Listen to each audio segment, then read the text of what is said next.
Hello, everyone. Good morning. Good morning. Good morning. Happy New Year's. It is a new year. We made it into 2021. What a blessing. And the Habari Gani for today is Imani, faith. So this is definitely, it was just so timed so perfectly that Imani coordinates with New Year's Day because on our day of atonement or a day um, of renewal is the day that we are centering ourselves. We're focusing on our higher being. And what better way to be able to celebrate that than on New Year's Day? So, let me tell you what Imani is all about. So, Imani, to believe with all our heart in our people, and our parents, and our teachers, and our leaders, and the righteous and victory of our struggle. I will also add to this in our ancestors, which is not in here, but I definitely want to add in our ancestors. Our ancestors, taught us a lot about our future, and they sacrificed so much. If it were not for them, we would not be here. If it were not for their struggle and all that they did, we would not be here. So today we're going to have a full live session for those who are joining us today for the first time. Hello, everyone. My name is Athenia Rodney, CEO and founder of Umoja Events, which means unity. And as an organization, we bring people together. No matter what type of event we're doing, we are always bringing people together. It could be a wedding, a birthday party, a funeral as a repast, or a corporate event. We bring people together. So, and during this time of quarantine, we've been bringing people together online. So we have created this platform where we are connecting our community, the Black community, together and educating, empowering, and entertaining. So we hope that you enjoy this day because it is going to be a blast. We have a lot on the lineup today. Next up, we will have Vanya Benvenidos, and she will be talking about customer funneling. But before we get into that, I want to share some videos with you about Kwanzaa.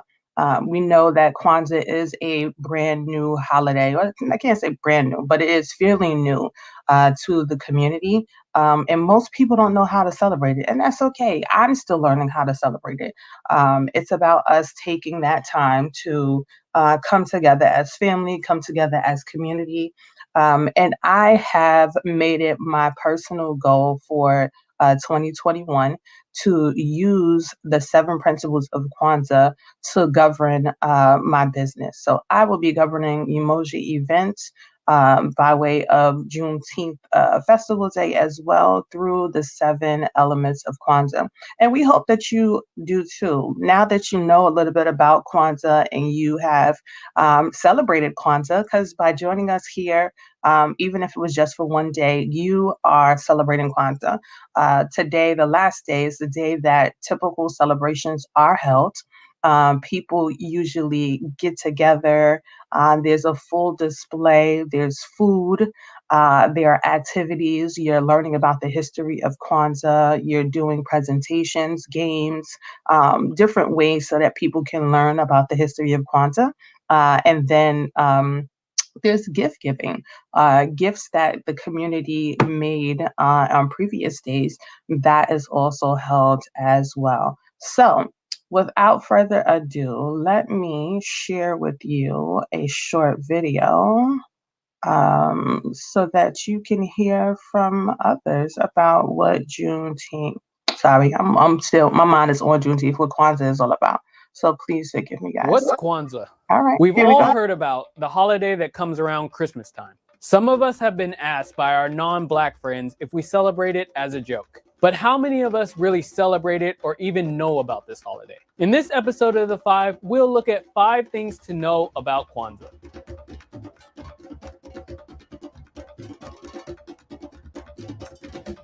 And my name is Jarrett, and welcome to The Five, where we share 5 interesting things in Black culture and society in every episode. Don't forget to subscribe and hit that bell so you can get notified when we release new videos.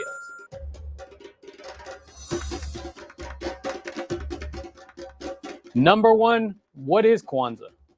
The word Kwanzaa is derived from the Swahili phrase Matunda ya Kwanza, meaning first fruits of the harvest. It is modeled after the first harvest celebration in Africa.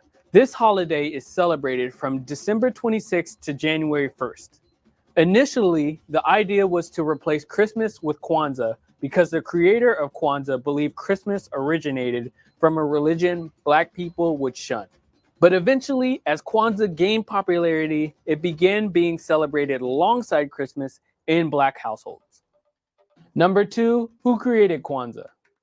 Maulana Debazita Karenga, a professor and major figure in the Black Power movement in the 1960s and 70s, created Kwanzaa in 1966 as the first Pan-African holiday in America.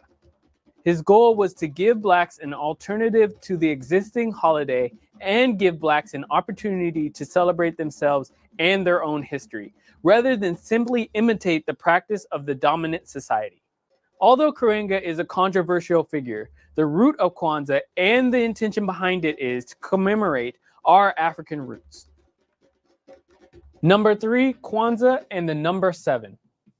There are 7 principles of Kwanzaa, originally the 7 principles of African heritage. Each of the 7 days of Kwanzaa is dedicated to one of the principles, which are unity, self-determination, collective work and responsibility, cooperative economics, purpose, creativity, and faith. Number 4, the symbols of Kwanzaa. 7 candles on a candle holder is one of the primary symbols of the holiday. Other symbols include corn, the unity cup, and the black, red, and green flag. In 1997, the first U.S. postage stamp commemorating Kwanzaa was issued. Since then, there have been 5 designs released.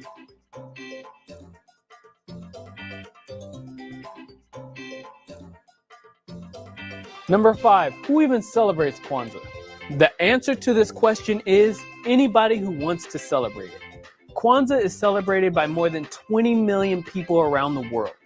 The popularity of Kwanzaa has, however, declined amongst Blacks in the US. Some Blacks have resisted this holiday because they believe it clashes with Christmas and is perceived to be a pagan holiday. Although the holiday is not widely celebrated in Africa, Kwanzaa has been spreading to Canada, England, France, Jamaica, and Brazil in recent years. Celebrities like Oprah, Angelina Jolie, and Chuck D celebrate Kwanzaa every year. Wow, what a lovely table. It's a Kwanzaa table. Right, of course. I've always wanted to celebrate Kwanzaa. Another holiday with the gifts I hope.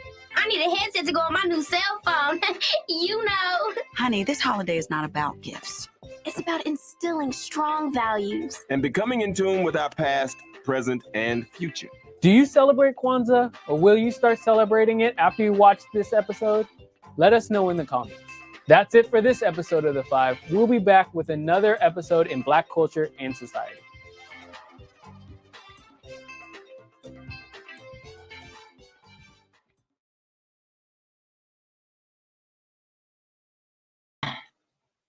Awesome. Good morning again for those who are just joining us. Hello, hello, and hello. I hope you enjoyed that video talking about Kwanzaa. Sorry, let me put my phone on silent. Everybody is waking up and sending out their New Year's texts, and that is amazing. So I want to share Happy New Year's with all of you. Last night we were hanging out with DJ Fame in the Zoom room. I think we had a little bit over 50 something people in the room, and we had a blast. We were playing games, and he did some throwbacks, some old school. We were watching some videos, dance videos. It was really great. So thank you to all who were able to join, but that just means that I'm tired. So in the essence of keeping it real, I'm definitely sharing that information with you, but I'm still here and going to try to give you guys all the energy that I can. As today is the last day of Kwanzaa, and it's so sad. I've been with you guys for the last 7 days, and it's like, wow, I felt like I built relationships and built a whole lot of connections with a number of people. People have reached out to me, messaged me, emailed me. We've had lots of conversations just about the community, the state of the community, and ways that they're trying to make a change in the community, how people are living in their purpose. And it's just been really amazing. So thank you, everyone, for sharing and continue to follow us. Please encourage others, like and share. Today is day 7. We will be here for most of the day talking with a number of professionals and business owners about what they do and how they serve the community. And talking about that, when we talk about businesses, um, businesses are the stronghold of our communities, and believe it or not, they're also the stronghold of our families. During this time of COVID, a number of people lost their 9 to 5 jobs, but the one thing that was able to hold them down was their own business. So, how are you? Starting your own business, what does that look like for you? I know some of the challenges in the community are that we don't have credit. How do we extend credit to our business? How do we, build our business name? Um, I will tell you, it's been 12 years. I've been doing my business full time, and I am still learning about what that means and what that looks like. So I did want to share with you all. There is a video. Um, that we were fortunate to find where she is talking about business credit. And that is like the bane of what anyone who is looking to start business or go into business should be trying to get. And some of the nuggets that she dropped it blew my mind because there were things that I just not was not aware of. And it is something that anyone looking for business should be. So I am going to share this video talking about business credit, how to obtain it, what are some of the myths that we have with it, and how to kind of grow your credit as well. So let me share. Here you go. I'm pretty sure you type that in. I've had a ton of people ask me this question and type this question in, and it does not work how most people think that it does. So I am going to set the record straight. I'm going to tell you the truth like I always do. Let's go.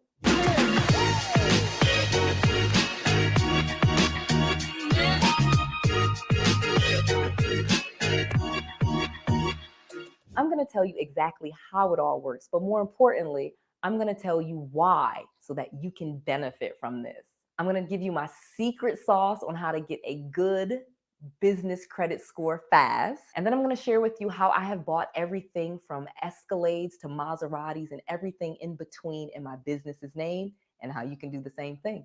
So when we're talking about how business credit score works, we first need to tell you the difference between personal credit and business credit. So really quickly, obviously many of you are very familiar with your personal credit. That's pretty much what we are fed when we first learn about credit. We know that there are 3 credit bureaus: Experian, Equifax, and TransUnion, and they report, our car loans and our mortgages and a few other things that some people are not sure about. But that's pretty much what the personal credit score is. It is a reflection of what your risk ability is from the personal debt that you have taken out.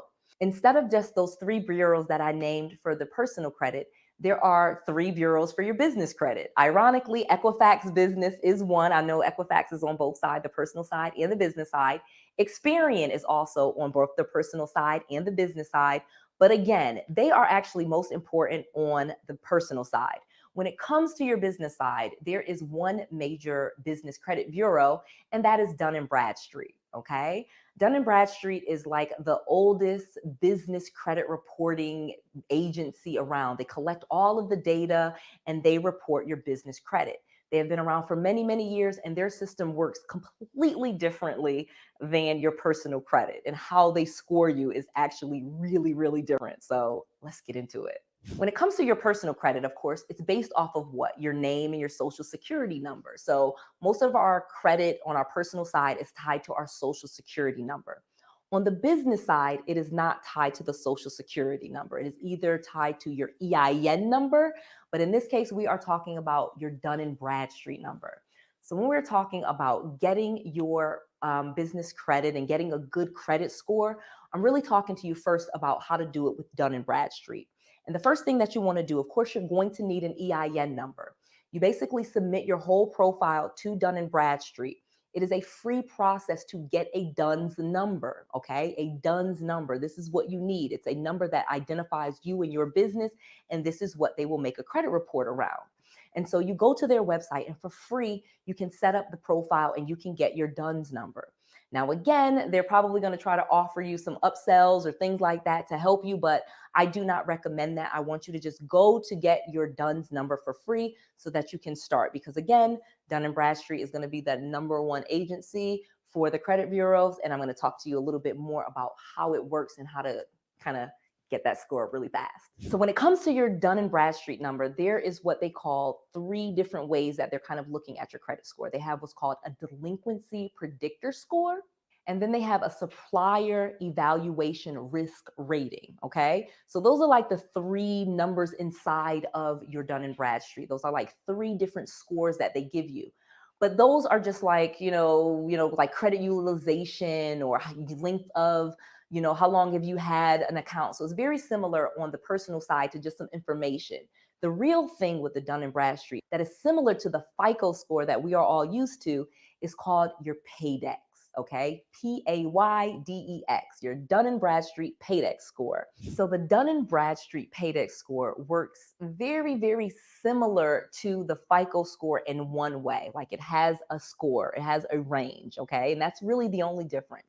So, and I know with personal credit, you can have like a credit score up to like 850.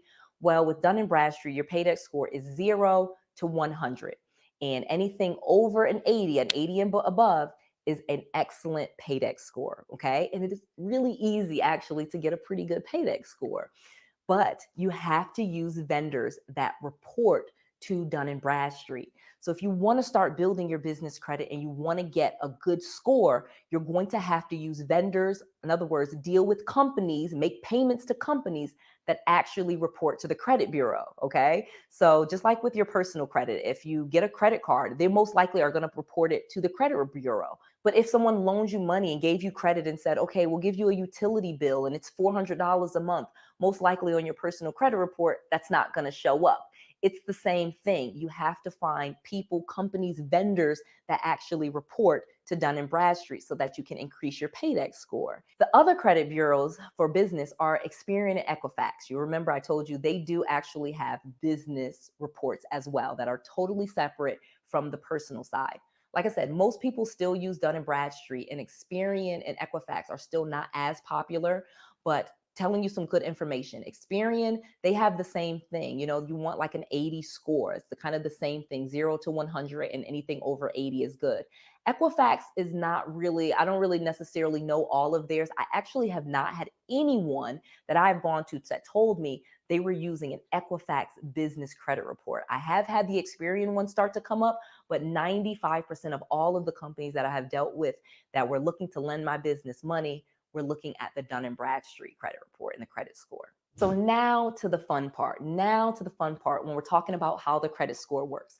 So like I said, with your personal credit, the way that your credit score works is if you pay your bills on time, you can have a good personal credit score. But it's more than just that. You have to not really use your credit cards very much. You need to have a mortgage. You need to have a certain amount of installment loans.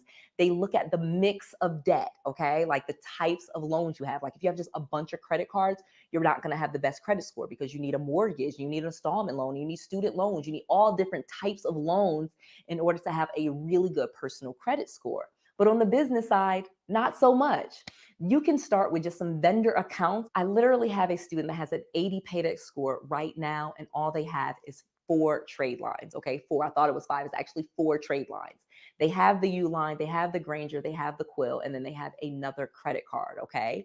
And they have an 80 paydex score, and they're getting offers in all the time, different lines of credit. Tons of lenders are reaching out to them, offering them money. I'm telling them not to take any of it just yet because we're looking for some good deals among all of those offers.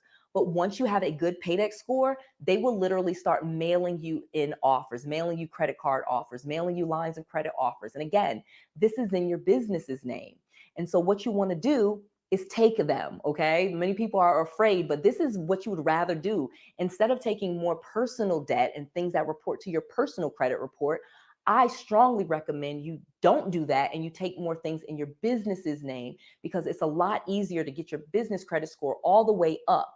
Additionally, you are not penalized for things in the business world that you are penalized for in the personal credit world. For example, if you have a credit card on your personal credit and the limit is $1,000 and you spend $1,000, they are going to lower your credit score dramatically, because what you've shown or what they think is that you can't manage your credit. Regardless of how well you're making the payments, whether you're paying them more time or not, it really doesn't matter. The fact that you charged up $1,000 and the limit was $1,000, they're upset and they've ruined your credit. They're going to lower your credit score. Trust me, this has happened to me. But on the business side, if they gave you that same $1,000 and you used $1,000, one, it's not going to report on your credit report in most cases. Again, every bank is different, but almost all of mine, they do not report on my personal credit. And that's what I verify before I get it. And then unless I default, of course, if you don't pay them and you go into collections, then yeah, they're probably going to put it on your personal credit report because they want their money.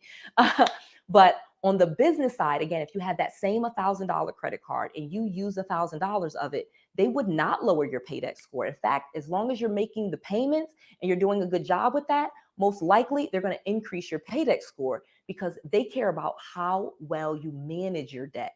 How well are you and your business able to come up with the money each month to pay your bills? And the more you can do that, the longer you can do that, the better it is. Now, if you're not able to pay and you start paying late, yeah, your paydex score will go down really fast. But at the same time, you don't have to worry about using those credit lines and using those credit cards, or being super careful about not going over 30%. Like in the real world, in the personal credit world, if you had $1,000 credit limit, you really shouldn't use more than $300. Okay, you shouldn't use more than 30% of it if you want a really good credit score. But on the business credit side, go ahead and use the whole 1,000 and keep paying it. Okay, pay it off when you get money, make the payments. Either way, you're going to be okay. They care about you managing the debt. So go right now to noellsfreetraining.com. Okay, noellsfreetraining.com. That's NOELLE with an S, freetraining.com. I basically created an entire free training just for you so that you can learn more of this. It's about an hour long. It's a little bit longer than what I could have done on YouTube, but I want to make sure that everyone is taking advantage of that, getting that free information where I'm training you, helping you along with this, and making sure that you are successful. This is Noelle to your success.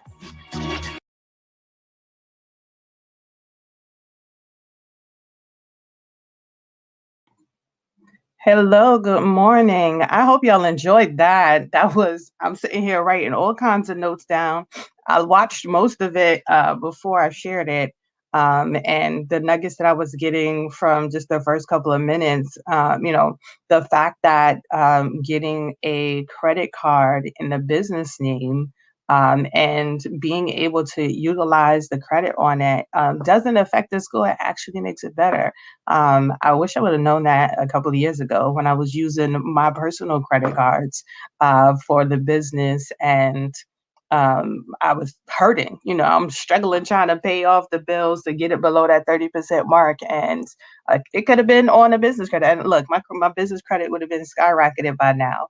So definitely hope that you guys took something from that, especially if you are in business currently or looking to go into business, that you have a platform to start off from. Like I said, I've been doing this for 12 years, and I am still learning each and every day as I connect with new individuals. And this video just came across my desk, so I am going to be following her and looking at some more of her videos. So I wanted to let it play a little bit longer so that you could see the details and the information. So again, Habari Gani, everyone. Today is the 7th day of Kwanzaa, Imani, faith, where we are talking about all things having to do with our faith. And our faith could be our ancestral faith, our faith in a higher being, our faith in ourselves, our faith in our family, our faith in our community. What does that look like for you? So let me go over some house stuff for today.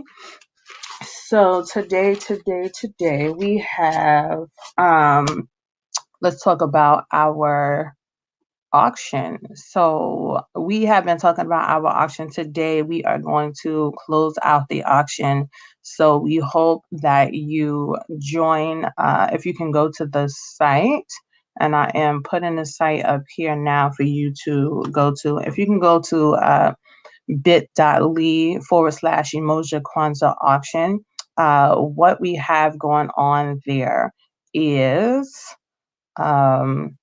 a bunch of things. I'm actually going to bring it up because it is the last day and I want you guys to get a chance to see what kind of things physically we have. So let me share my screen. Hold on one second. Share my screen. There we go. All right. So this is the first thing that we have on our bidding screen. I know you like mushrooms. Y'all are selling mushrooms, but no, we are not selling mushrooms. We are selling a mushroom kit, a grow kit. And this kit is actually dope. It helps to grow mushrooms in 10 to 15 days. Why is this so important? Right now, this is majorly important. I'm sure some of you would hope know. When we first started going through the COVID crisis, if you went into the supermarket, there were bare shelves. People panicked, ran into the supermarket, and rightfully so. We all did. Bought up toilet paper. I'm not sure what toilet paper's relevance is. I'm still trying to figure that one out. But people bought lots of food, vegetables, all of those things. What you started to see, especially in the Black community and the Black supermarkets, were really old products or products that weren't they weren't good.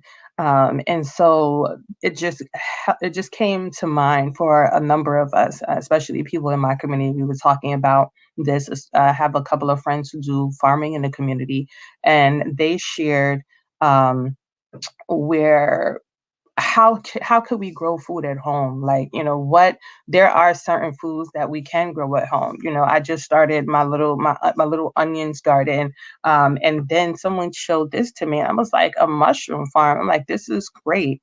I love mushrooms. We're trying to lessen our meat intake, and this is a great substitute. So let me show you what the properties. So the health benefits of mushrooms: aids in weight loss, helps with inflammation, which I know, especially if you are sitting at home most of the time at the computer doing work, you're not getting up as frequently. I know for me, as soon as I get up, I feel the inflammation. My body is starting to swell because I haven't put some movement into my body.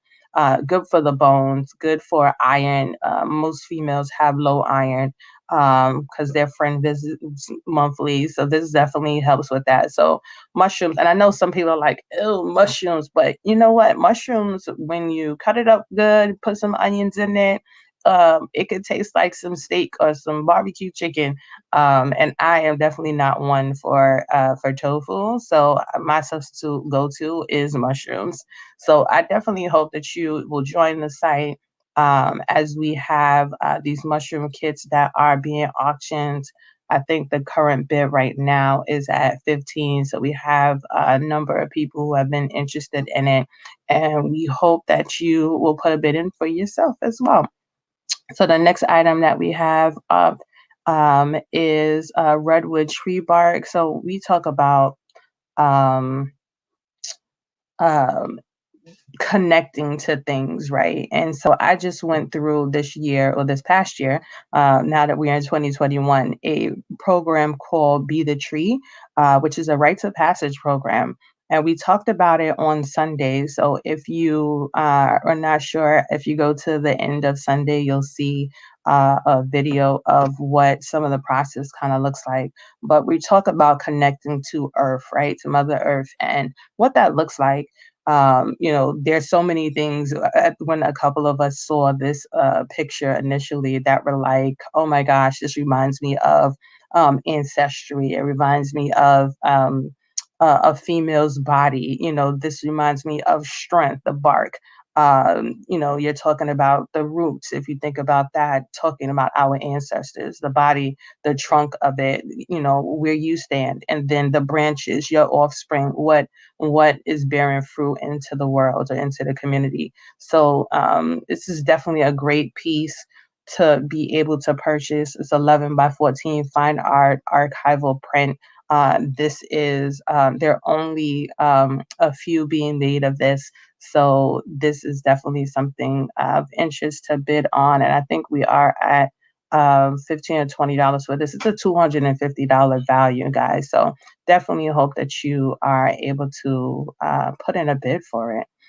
So next we have our 5-day stay in Orlando, Florida at the Airbnb. This space holds 10 people. As you see, it has a living room, it has a dining room area, kitchen space with a nice countertop. Lots of anyone who is from New York, I'm sure would love to go down to Orlando, Florida, to a remote house for you and your family, even for just a couple of days. This is for a 5-day stay, guys. And it has an indoor, well, it's in my indoor outdoor pool. 2 years ago, my family and I went down to Orlando and we got a house and shared it with the rest of our family members. It was such an amazing time. We laughed, we watched movies, we played games, we talked, we threw each other in the pool. It was really great. So we definitely hope that you can put a bid in on this property so that you could create memories with your family just the same. So let's see what else we have up next. Our Monet Martin design. So she, Monet, Jamie, sorry, she will be joining us a little bit later. She created this Wakanda set that is pretty dope. And it comes with a necklace and it comes with a bracelet that says Wakanda for life, which I'm loving. And then it comes with these nice earring sets.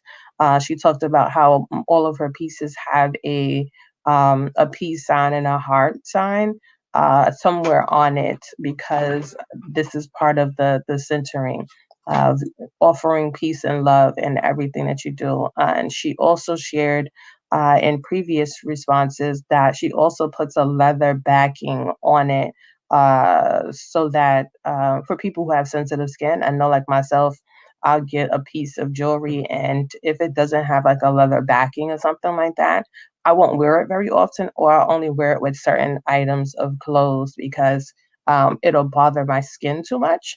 And she thought about that. Like, that is awesome. So, this is another item that is available on our auction, and we definitely hope that you will put in a bid for it. Next, we have My College Timeline. They are offering a hour and a half session with a young person. So this is something that you would get for your teenager. They're doing a hour and a half with your child. And it can be any time through if they're about to go to ninth grade or if they're in ninth through 12th, to help with the college process. They will also give you access to a free 4-year program that will allow you to set steps for how to get into the college of your choice. So I definitely implore you to join. This is a $600 program, guys. I definitely encourage you to put a bid in it to see what you can get from it. Let's see, what do we have next? Next is the 3-day stay. So the same space is also offering a 3-day stay. So it's a 5-day stay. at the house, and then there's a 3-day stay, and it is all based on availability. So I do want to share that. It is based on availability. This is an Airbnb that is live on Airbnb site. So as people book it, it comes off the market. So we have been blessed to be able to get this, and there is a 1 year usage. We know that we are still in COVID and people are not traveling, but some people are. And so, like I said, this is a space for people to be able to step away from the norm that they are going through right now. Next up, we have these Kwanzaa ornaments, which are pretty dope. They come with 8 pieces, so the 7 pieces of each of the names of Kwanzaa, and then one that has the Kadara. So this, as you can see, the size and the weight of it is pretty substantial. So it's about the size of a full hand, adult hand. And while the ones that we have up here are gold, the ones that you will be receiving for this auction is white. So we definitely hope that you put in your order. And these are all handmade crafts by professional artists. So they are amazing. What do we have next? I think that is all. So you saw all of our auction items. We definitely hope that you go to our auction site so that you can purchase, you can put in an auction. You have 8 more hours before it closes, and we look forward to seeing your bid online. So let's see, what do we have? We have some people joining us. Oh, wow. We have people coming from all over. Good morning. Good morning. Happy Kwanzaa. Happy New Year's. Hi, Pippi. How are you doing? So I am going to play another video. This one is specifically about Imani, today's principle, where we are talking about faith and how is faith being shared in the community. So hold on.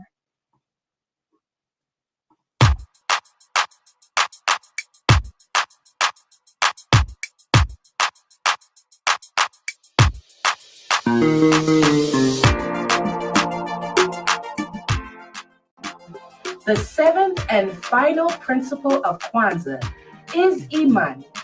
Imani means faith.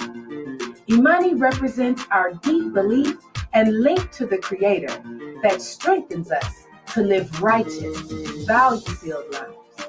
Imani is believing in all African American people and gives us a sense of responsibility to care for each other. Imani is eternal hope, assuring us that no matter where we travel on our road to success, we are never alone. It is the building blocks that shape our attitudes, behaviors, ideas, and feelings as we go from childhood curiosity into adult uncertainty. Faith gives structure and meaning to our lives, providing a deliberate, habitual, and immediate blueprint of how to act in all situations. Imani equals faith. Happy Kwanzaa.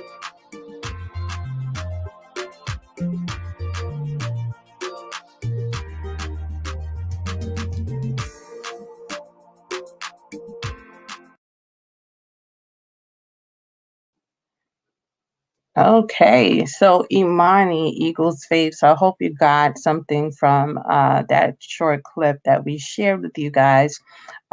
We are in 2021. As you can see, I don't have any voice today, but we are pushing through it. So I am excited to be here with you guys today, as we have been with you all week long. I do want to share what we have coming up for the year. On January the 17th, we have at 5 o'clock, right here, same bat channel, same bat time, we will have a presentation from our Jamie the High Healer. It's going to be a panel discussion. She is going to be talking about some really amazing things as far as healing is concerned, healing for ourselves, again, our community. So you hear me keep talking about this for ourselves, for our family, our community. Like those all have a ripple effect. When you throw a stone into the pond, it doesn't just affect that one space that the stone landed. It affects the entire body of water. So where we are talking about purpose, which we talked about a couple of days ago, um, we all affect somebody. So the best way that you can be the best for someone else or for your community is to be your best self, to make sure that you are taking advantage of all the opportunities that have become available to you. I know I have during COVID. This has been like the blessing in disguise for me.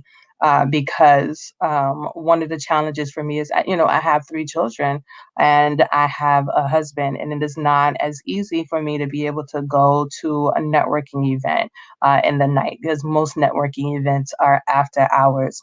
But as a business owner, I want to connect with people. And how do you do that? So we created what's called our Juneteenth Business Consortium, where we bring business owners that are mostly parents together to uplift each other. So we are starting in the new year a business book club. We will be meeting not weekly. We'll be meeting monthly, and we will be talking about particular topics that are related to business via a book. So if you are interested in joining our business book club, we definitely ask that you go to our website, and that's juneteenthny.com to register. We are going to be sharing information, and we have a limited number of seats. As you can imagine, because it is a book club and we want everyone to be heard, we are not looking for it to be a large group. We do want it to be a intimate group, so there are limited spaces. So we will have our first meeting at the end of January once we get everyone on board. So please be on the lookout for information about that. So, what else do we have coming up? So, I just mentioned Juneteenth, right? Like some of you might be, what is Juneteenth? But we definitely hope that if you are in this space and in this community, that you know a little bit about Juneteenth. Juneteenth is another holiday that has been celebrated in the Black community.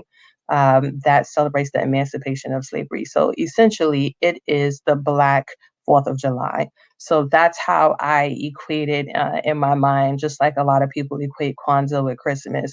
Although both can be celebrated, and just the same, both could be celebrated for the 4th of July and Juneteenth as well. I know others might beg to differ, but I am of the belief I am still American, and I still need to, operate in the guidelines of what America has offered to me. So, but I am very much Black as well, and I want to share my Black heritage with my children so that they can grow up and understand a little bit more about who they are and whose they are and whom they are. So, with that, we celebrate Juneteenth. We have for the last 12 years, and if you know me, you know that we don't do anything small style. We do a big festival, and this year we are doing it as a summit.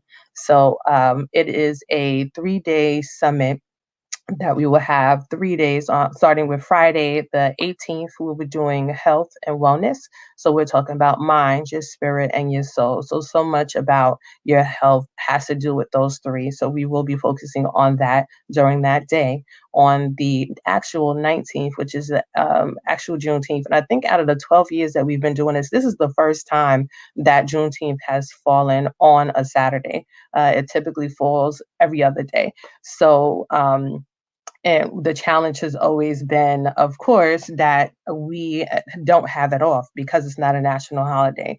But this past year, in 2020, it was made a holiday in more states than it was before. So I know in New York, it is definitely a national holiday. So those who are would be in school or would be working would typically have that day off. So that was, a monumental change that happened this year.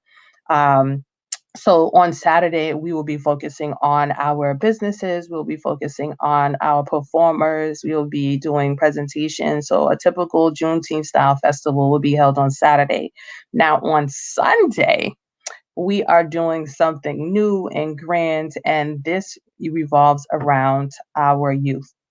The youth are definitely our future. I am so much invested in making sure that our youth are supported. That my team, the Juneteenth team, has been coming together each and every week, and we brought the idea of a Juneteenth pomp pageant. Like pomp and circumstance. So I always have to say that because people are like pomp. What is that? Yes, just like pomp and circumstance. What does that mean? So we are looking for teenagers who are between the age of 14 to 19 years of age to participate. They will register in the pageant as a pageant contestant. They will then be trained throughout that time leading up to their presentation day, which will be on June the 20th. So during that time, they will be taking classes about etiquette. They will be taking classes about healing and understanding themselves, transition, about how to present themselves, how to speak. So public speaking will be a part of that. And we have some amazing mentors behind the scenes that are ready to partner with each and every one of the individuals who sign up and participate. We also have some designers who have offered to make items of clothing for the individuals. So, what will the presentation be on the day of the 20th?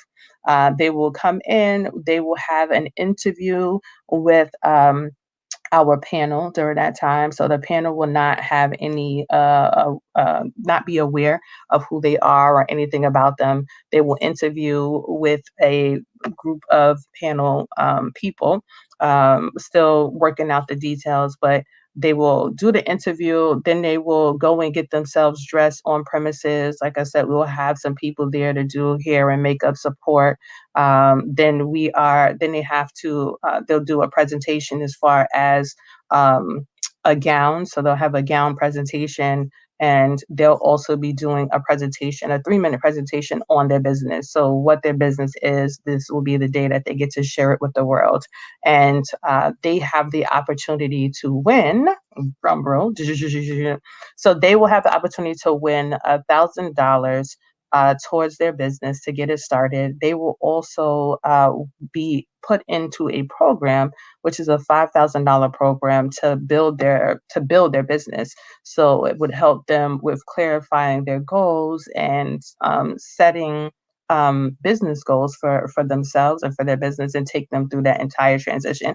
It's mostly a program that's for adults, that people who are starting their businesses, opening their own stores, things of that nature, go through, and we are offering it to one of our youth who wins this program. So as you can see, a lot is involved. It is a new program for us, but we have been researching and investing so much in it to make sure that it is a quality program.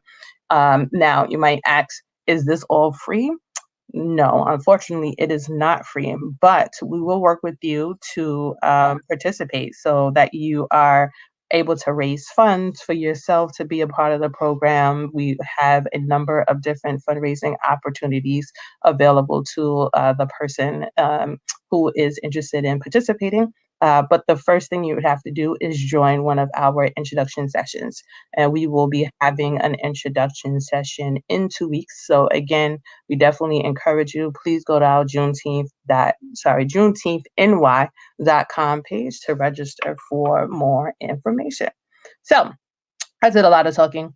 So I am going to play another video. This video actually is about Kwanzaa songs. So let me connect that. Hold on one second.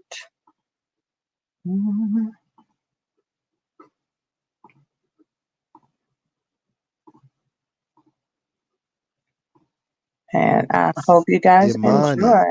Hold on. Kwanzaa songs. Imani. Kwanzaa Media On January 1st, we celebrate Imani. That means faith, to believe with all our heart in our people, our teachers, our parents, our leaders, and the righteousness and victory of our struggle. Imani means faith. Yoshua's faith is great. Have faith in Jah. Have faith in the prophets of the past and of the present. Have faith in the people. Have faith in the I-Set. Create the ways and means to uplift the African race mentally, spiritually, physically, and economically. The eyesight.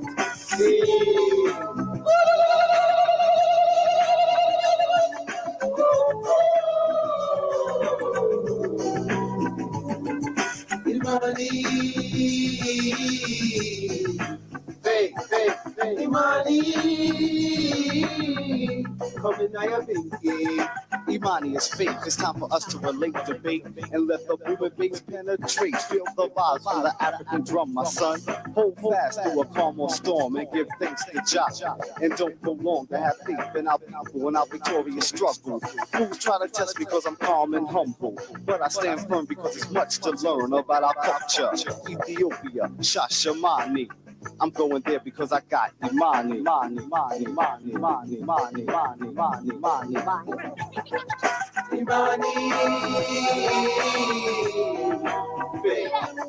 Imani, Imani. Imani, faith. Imani, faith. Imani, faith. Imani, faith. Imani, faith. Imani, faith. Imani.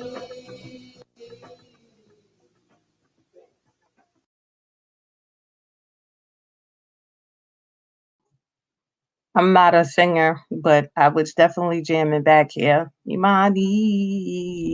I hope that's in becomes in your mind. I know my children will be like, "Oh my gosh, mommy, stop playing that song over and over again." But they're definitely gonna hear it this year. So um so let's see. Do we have today? Let's look at the schedule for today. So we have Vanya, who's going to be doing customer funnels, talking about customer funnels for your business. We have Carrie Kirkella, who is one of our sponsors for our auction. She is going to be doing. Carrie is a portrait and storytelling lifestyle photographer, helping brands and causes connect authentically with their audiences. And she does amazing work. I connected with her with a program for like-minded business individuals. See, I'm all about creating that circle for myself. And so she talks about how she basically takes photos of you and your business to tell a story, or even as a person. So I think she might tell her story a little bit later, but about people's cancer journeys. And just looking at her pictures, sometimes they are so inspiring. So I definitely hope that you join to see some of her great work. Then we have Catherine and Bali Green Johnson. She will be highlighting her new business, the Allende Travel Collective, where she will be talking about all kinds of details about her new business, which pertains to the African diasporic community. So bringing people back to Africa and what that looks like. So we definitely hope that you will join us for that. Then we have Heal with Janelle. As she talks about fertility and full spectrum doula. We had a very long conversation a couple of days ago about this. And as I continue to speak to more young women who have and have not had children yet, the conversations around fertility, the conversations around what a doula is and what the position is for a doula in your pregnancy journey and post-pregnancy journey are not widely known in the Black community. So we definitely want to bring her on to talk about that. We have Irene Treadwell, who is from Black Nurses Rock Consortium. She has been rocking with us for, I don't even know how long, but she has been working with us through Juneteenth as our resident nurse on staff. So anytime anybody has any issues while they are at our festival, that her and her team is there to jump in if need be. In addition, she's always sharing information. Her table always has a bag of condom goodies and and lubricants and all kinds of stuff. So I always learn about all of the new products that are out when I stop off at her table. So she'll be joining us to talk a little bit about a couple of things. We have Ruth Hari, who did a presentation a couple of days ago about her products. So she'll be back with us on today. Now, Audrina, I'm gonna come back to because I'm gonna show a clip of hers. But Tanisha Gaskin is also, she's talking about beauty and how beauty plays into our community. And then we'll end off the day with Robert Brissett talking about the community cloud. So now Audrina, her business is Holistic Financial Services, and she is a agent in New York Life Insurance, and she has been talking to us about like getting our stuff in order, right? How are we getting our life in order for our future? So I am going to share a video, and where did the video go? Hold up one second. You got a bunch of stuff open in the back, you get lost. So here we go. So there is a video here that I am going to share with you that she shared with us. So she has been traveling all through the Christmas break. And so she wanted to record videos and send it to us so that so it could be presented.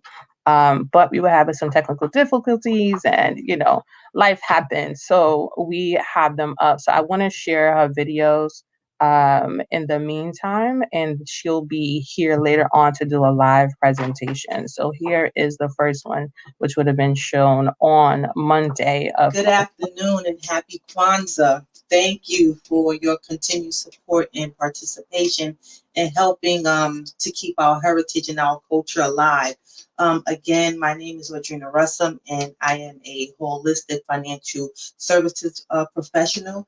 And if you missed any of the presentations from Saturday and Sunday, with my introduction on who I am and what I do, let me just give you a brief bio. So for me, financial literacy is the core of everything that I do. I believe my passion stems from my profession stems from me being able to give back to my community. The knowledge and the education that so many of us have lacked. And it's a privilege that wasn't afforded to our community. And that was not only intentional, it was both intentional and purposefully withheld. So with that being said, it is my intent to be diligent on any platform that is given to me to bring an awareness and an understanding and a process that will allow for the African American community the opportunity to achieve financial freedom, financial success, and financial independence, right? Excuse me. So we are well within the harvest season. This is the third day of Kwanzaa, and it is the principle of which principle is the third? I got to look at my notes. Work and responsibility, collective work and responsibility, right? And that is to honor a commitment to active and informed togetherness on matters of common interest, right? So I think that we can all agree that that building and sustaining financial freedom is at the core of everybody's mind, everybody's being right now. That's everybody's concern, especially in these uncertain times. 2020, it took us by storm, right? And as we come to the close of this year and coming forth with a new year, wouldn't you like to put yourself and your family in a different place, in a different position, and put yourself on a path to building generational wealth and creating legacies? Remember, if you were with me for the last few days, I talked about the 3 R's: reevaluate, reset, and reinvigorating our finances. So before we begin the process of wealth building, we have to put 3 core principles in place, right? So the first principle is discipline. The second principle is saving. And the third principle is investing. So we're going to change our mindset, the way in which we look at money, the way in which we think about money. We're going to reset. So in resetting, we're going to reevaluate our financial plans by making a list of our financial priorities, right? And that's going to be where we list them in order from the greatest to the least, right? And then we're going to evaluate our financial goals, our financial freedom. We're going to evaluate our financial freedom fund. This is formally called the emergency fund or rainy day fund. I believe in the power of words, and so that we do not call any emergencies into our lives, we will no longer use the term emergency fund. Okay, we're going to stick with our financial freedom fund, and that should be 6 to 9 months of expenses saved in case of an unforeseen event such as, the pandemic, right? So then we're going to set new goals, and we're going to revisit those goals annually, every year. And you ask why? Because life happens, things happen, things happen and change in an instance, right? So we're talking marriage, divorce, childbirth, grandchildren, buying a new home, selling a home. So much can happen in 12 months. We're not even a year within, with COVID. So, and then we're going to engage in multiple streams of income, right? This is ideal. It's no longer a luxury, but a necessity. And then the last letter, T, is going to stand for take advantage of income protection. Now, I will be covering this tomorrow. So please come back to learn about all of those different key areas. So over the course of the remaining week, I'm going to tackle the 4 cornerstones to financial planning. So let's start with the first pillar. And the first pillar is cash management, right? And liability, cash management and liability. So what is cash management exactly?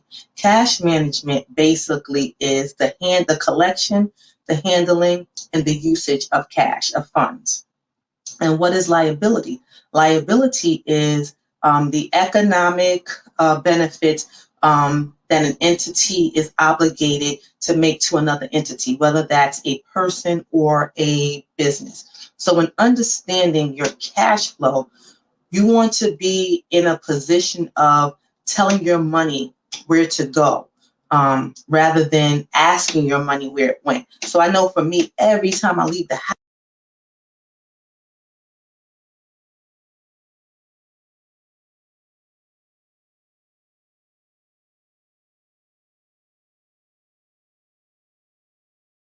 you can even set your future financial goals, if that makes sense.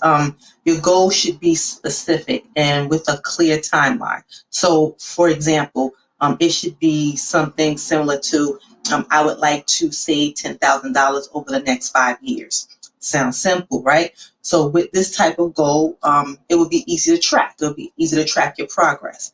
And all you have to do is take $10,000 divided by 60 months, which is 5 years. And that would mean you would need to put away $165 every month for the next 5 years, right? So along with saving comes budgeting.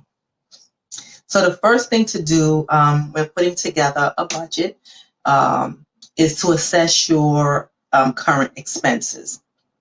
Where are you spending your money monthly, each month? So that can be rent, mortgage, grocery, travel, transportation. So that's like mass transit fees, car payment, gas tolls, parking, etc. Right? Then you have your utilities, which is your cable, your internet, your phone, your gas, your water, your electric, your luxuries, which could be your shopping, your dining out, your traveling, right? Or some type of event. We're not going nowhere now because of COVID, but either way. So now you'll want to compare your monthly expenses to your net pay. And your net pay is simply what you bring home after taxes, right? And then you also want to take into account how many times you get paid a month. Do you get paid weekly, bi-weekly? Do you get paid monthly, like once a month? Does your income cover your expenses? There may come a time when you might need to cut back. I know I couldn't get my vanilla chai for a couple of weeks, right? You might have to cut back to save more or to live within your means, right? Also, when putting together your budget, you have to ask yourself these 3 simple basic questions, right? Real simple. 1, what are your saving goals? 2, what are your necessary expenses? And then 3, what is a realistic spending target? Now, sounds simple, right? Here's the hard part. You have to hold yourself accountable, okay? You can do this by tracking your progress, right? You can track your income and your expenses monthly. You can find a tool or a system that works best for you. I use a system called Mint, and it's spelled MINT, Mint. But there's several, and I'm not getting paid for that plug. There's several systems out there that's available. And once you have your monthly budget in place, you can then you'll be able to see like you'll see real-time figures, real-time numbers. You could begin the saving process. Now, we all know that spending money is much more fun than saving, but this is the beginning piece to the building block of the building block to increasing your financial health, or what I like to call your financial stewardship. So, depending on what stage of life you're in currently, you may be wondering, what should you be saving for? It could be saving for your child's college. It could be that financial freedom fund that we just spoke about. It could be a large purchase, for a house, for a car, for that dream vacation. I know for me, Dubai, Africa, and Fiji Island are my dream vacations, and I plan on going to Africa next year. It could be for marriage. It could be for, to have children. But it doesn't matter what it's for. Saving comes in handy, and it's crucial. So now that we have the cash management part down, the cash management system, let's talk about liabilities. So what are some of the common types of liabilities or debt? The most major, credit cards, then mortgage, student loans, car loans, and then we have predatory debt, which consists of your payday loans or your lines of credit. Very high interest rates, right? Do you know how much debt you owe? Do you know how much debt you're in, what you owe? Most of us know how important our credit is, right? And all of this affects our credit. So, but we don't know how our credit score is calculated. So I'm going to break that down real simple, and I'll probably revisit it later on in one of the other pillars. So your payment history is comprised of 35% of your total score. So late payments will have a negative effect on your score, and the more recent the problem is, the lower your score is going to be. So long story short, moral of the story, no matter which way you want to say it, pay your bills on time. I cannot stress that. Pay your bills on time, okay? Outstanding debt makes up 30% of your score. This judges how close you are to your credit limit. So if you have $500, you should not be close to 500. Your credit history is comprised of 15% of your total score. New credit and credit types, they make up the remaining 20%.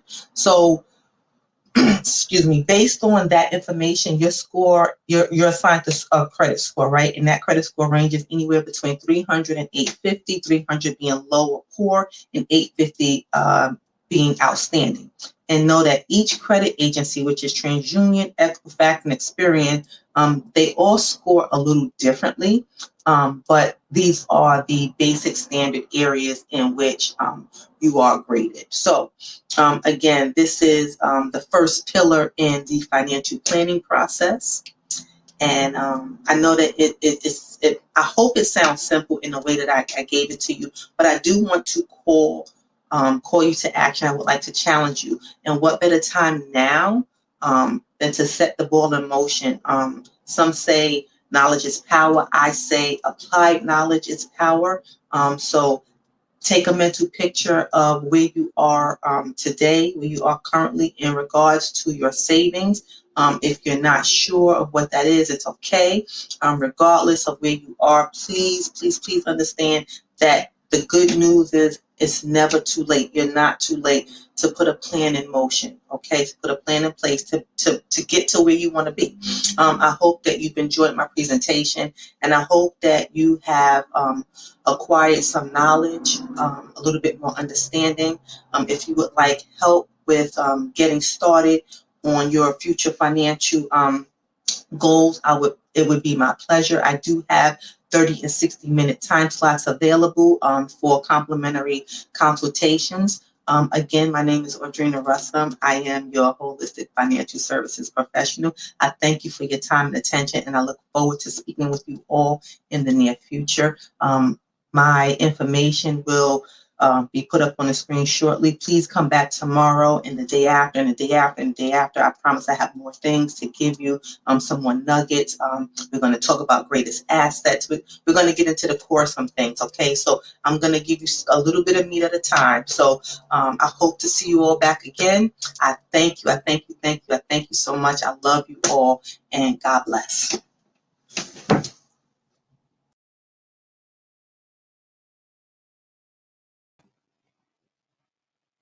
Uh-oh. Uh-oh, we're having a little bit of technical difficulty again.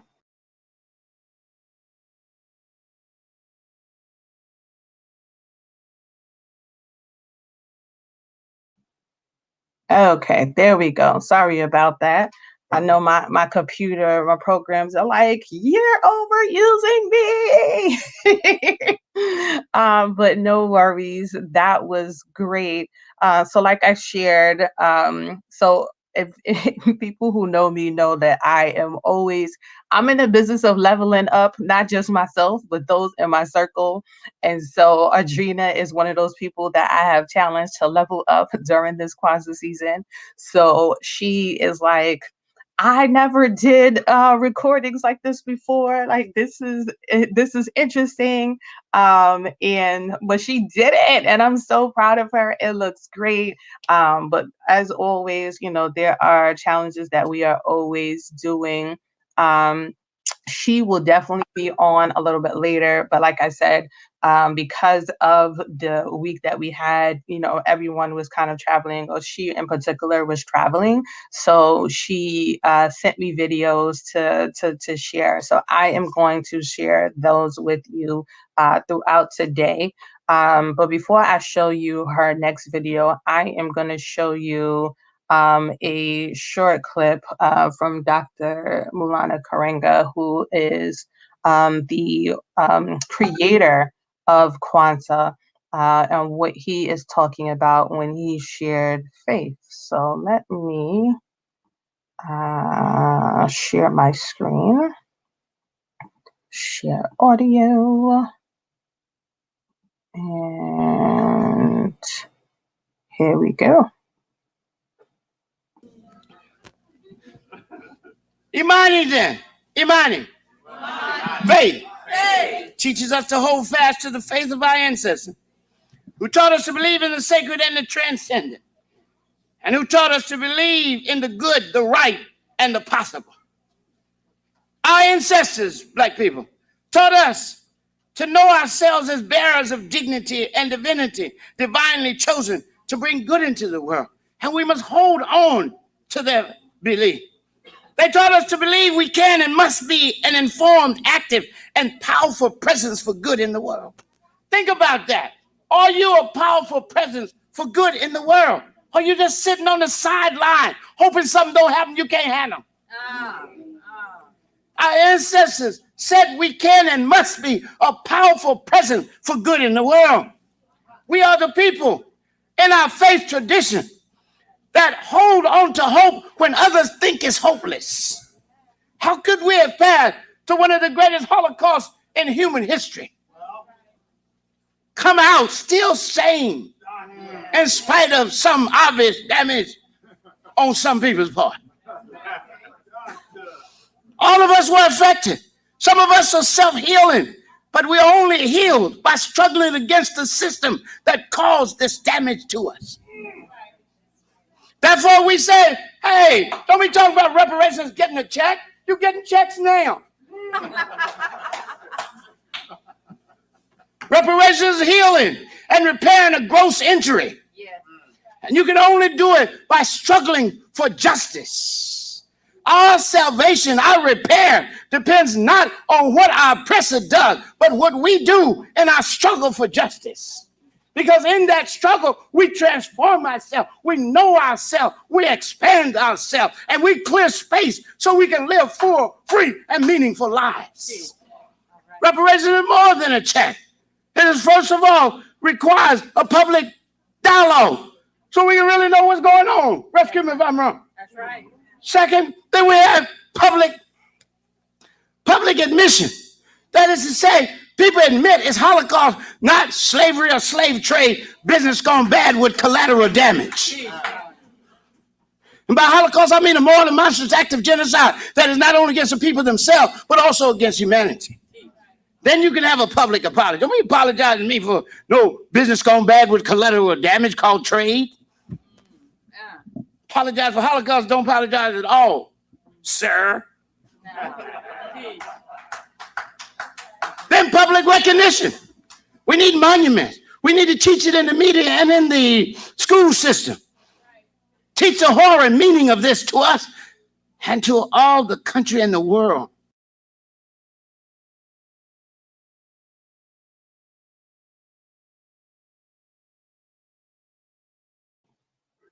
So now I hope you heard Dr. Rinka talking about, some of the things that another thing that's kind of prevalent in our community. We talk about reparations and what we deserve, and a lot of it is on us. Like, we are getting a lot of those things. It's about perspective. Last night, my pastor talked about perspective, right? Everything is happening based on the view and the eyes, that the lens that we use to view it in is based on our personal perspective. What did we grow up thinking about that particular topic? And me and my husband last night were definitely not a debate, but we were definitely going back and forth about the idea of the video that came out the other day about the 14-year-old who was accosted by the Caucasian woman. And he was like, does it have to be racially charged? Does everything have to be racially charged? Or was that just a spoiled young lady that was having a tantrum, and this is how she reacted to it, versus the fact that she was doing this out of a racially charged motive? And so we were kind of going back and forth about things based on perspective, based on and trying to change what the narrative could have been. So if it was a white or a Caucasian 14-year-old young boy, would that have been the same scenario? So, a lot of things that we go through is based on the lens that has been created based on our lifetime. And so, I challenge you to think about that. Like, what is your perspective when you are being challenged about something, when something is not hitting you the right way? What is the lens in which you are looking at it? Can you, or do you need to change it in order to see it from the other person's point of view? And sometimes we do. For myself, I always ask, what part do I play in this? So that I am checking myself on my own isms. Like, is my part, is my lens that I'm looking at, what is that? And is this coming up for me because it's something that I have experienced, or is it an issue in my life, or has been a challenge and I've seen this come up before in the past, or is this something new? And which means that the issue may not be the issue. It may be that that person is just responding to you in a way that they are because it was just the right time and place to have that kind of response. So I charge you, what is your perspective this year? So, as I said all of that, I am going to go back to Audrina. So, her day 4 video, let me share that with you. Share, share audio. And I know this is not what's supposed to be on the schedule for this time frame, so I do apologize. Do want to let you all know, like I said, this year is about being, I would say about being messy, but I'm an organized mess. So at least if it's gonna be messy, I'm gonna tell you that's gonna be messy. I'm gonna tell you why. Because we are all human. I definitely believe in that. God made us not to be perfect, but to be in His image of perfection. And so I operate in that place as much as possible. But I do want to share. So our 10 o'clock. Everyone is still waking up, and I totally understand because I was struggling waking up this morning after being up until 2 o'clock partying hard on Zoom. So our 10 o'clock is moving to a later hour. So we have some shifts in the schedule, but we promise we will get to all of the presenters because they are amazing and they are definitely bringing some amazing stuff to the table. So with all of that said, let me share with you on day 4 of the holistic finance. So here we go.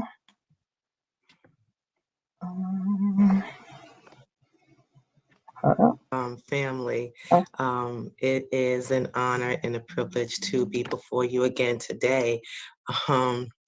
Thank you for coming back and helping to continue this celebration and being a part of helping to keep our culture and our heritage alive.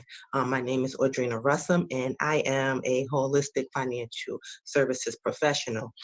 If you missed any of my presentations over the last 3 days, please allow me to reintroduce myself.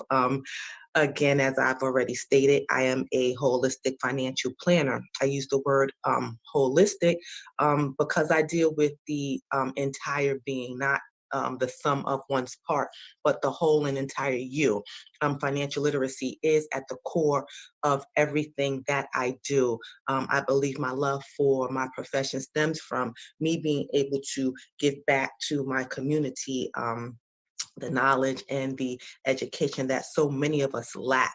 It's a privilege that wasn't so readily afforded the African American community, and that was done both intentionally and purposefully. So it is my intent to be diligent on any platform given to me to bring an awareness and a process that will allow my brothers and sisters the opportunity to achieve financial freedom, financial success, and most importantly, financial independence. And this is the reason I'm here, and I plan to be here for years to come. So this is day 4, and we're going to get into the 4th principle of Kwanzaa, cooperative economics. The Swahili word is Ujamaa, which means extended family, brotherhood. It exerts that a person becomes a person through the people or the community. This means so much to me because I know and understand that we need good, strong economics to build a better community. And economics is what I do. But seriously, we do need to get back to the basics of what a community is and what a community does, right? Do you remember the old saying, it takes a village to raise a child, or am I my brother's keeper? And the obvious answer to both is an absolute yes, right? But we as a culture and as a people, we have fell away from a lot of these practices and principles. And collectively, we know that we are greater and stronger together. So let's build a community, or let's build the community that we once knew, and not just build it, but sustain it with financial freedom collectively. I want to reference the slogan, "No Child Left Behind," and I want to extend that out to say that no child, no adult, no senior, no one in our community should ever go overlooked, unseen, or forgotten, right? And that means that it's inclusive of everyone from the cradle to our elders. So we know that 2020 came in and it took us by storm. We lost so many lives, way more than I think we should have. But the sad reality is that so many went unprepared and they left their families without some of the protection solutions that I'm about to talk about. So let's just start the new year off with a new mindset, a new money mindset, new goals, and just being more financially sound going forward. So that is a call to action. Okay, we're going to put some securities before you and behind you, and not just for you, but for your family and your children, and for the community, right? So I'm talking generational wealth and legacy building.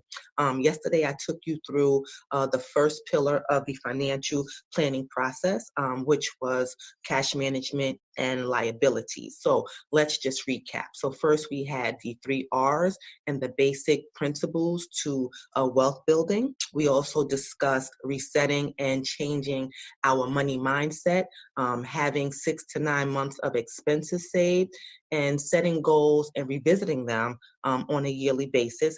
We talked about engaging in multiple streams of income, and taking advantage of income protection.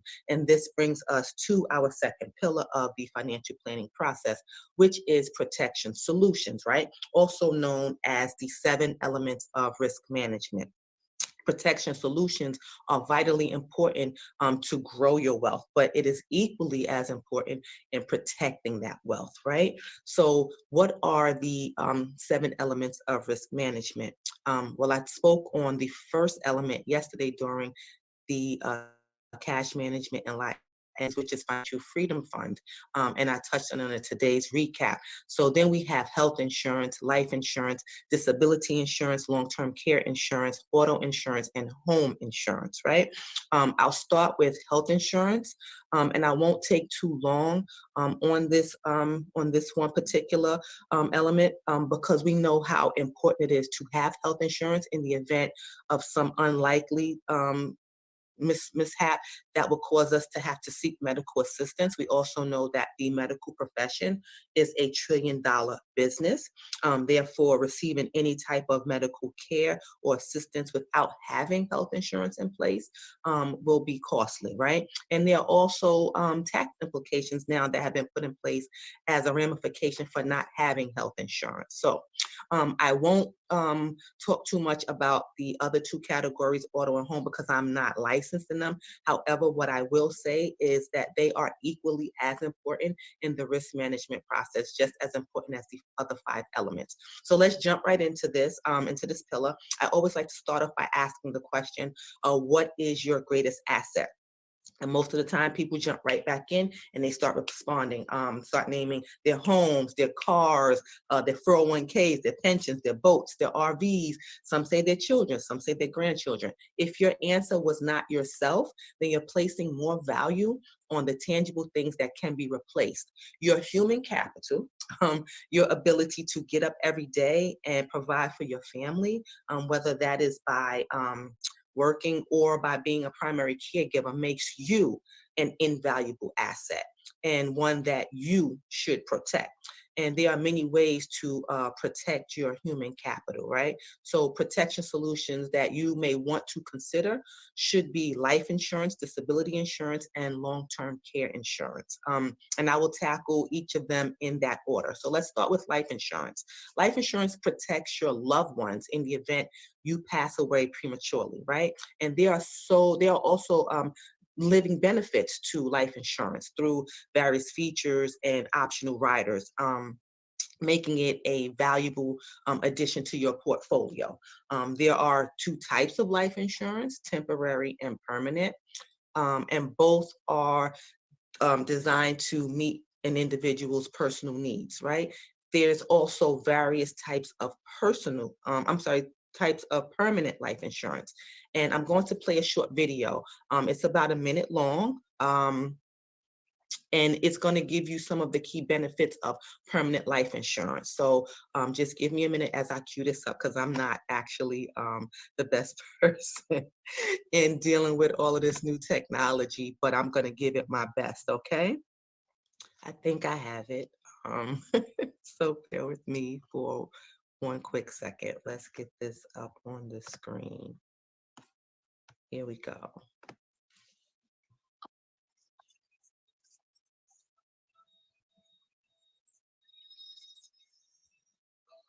First, life insurance.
So thank you so much for that. I think I did it correctly. So just moving on, right? I do hope that you remember what I said yesterday as far as there not being a one size fits all to any of the protection solutions. There's no one size cookie cutter. There's no one size fits all.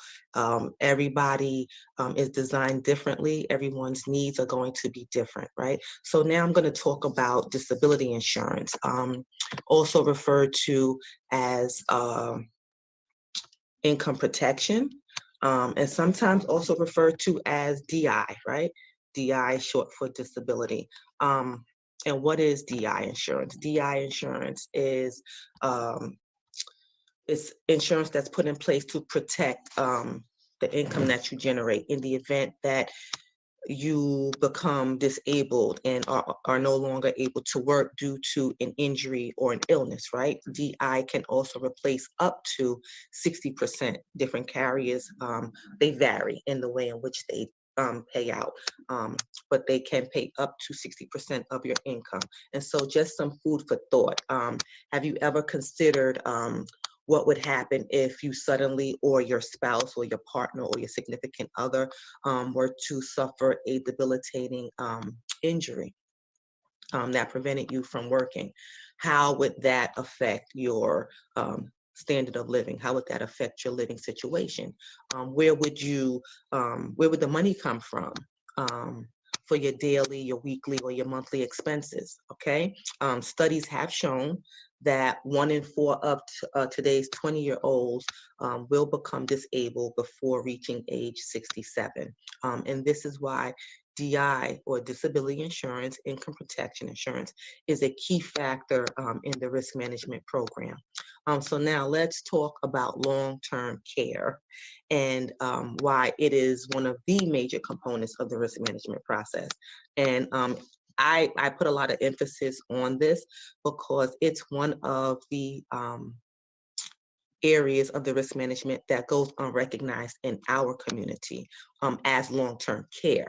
But it's something that we all have used at some point in time, or we know someone who is actively engaging in long-term care. So what is long-term care?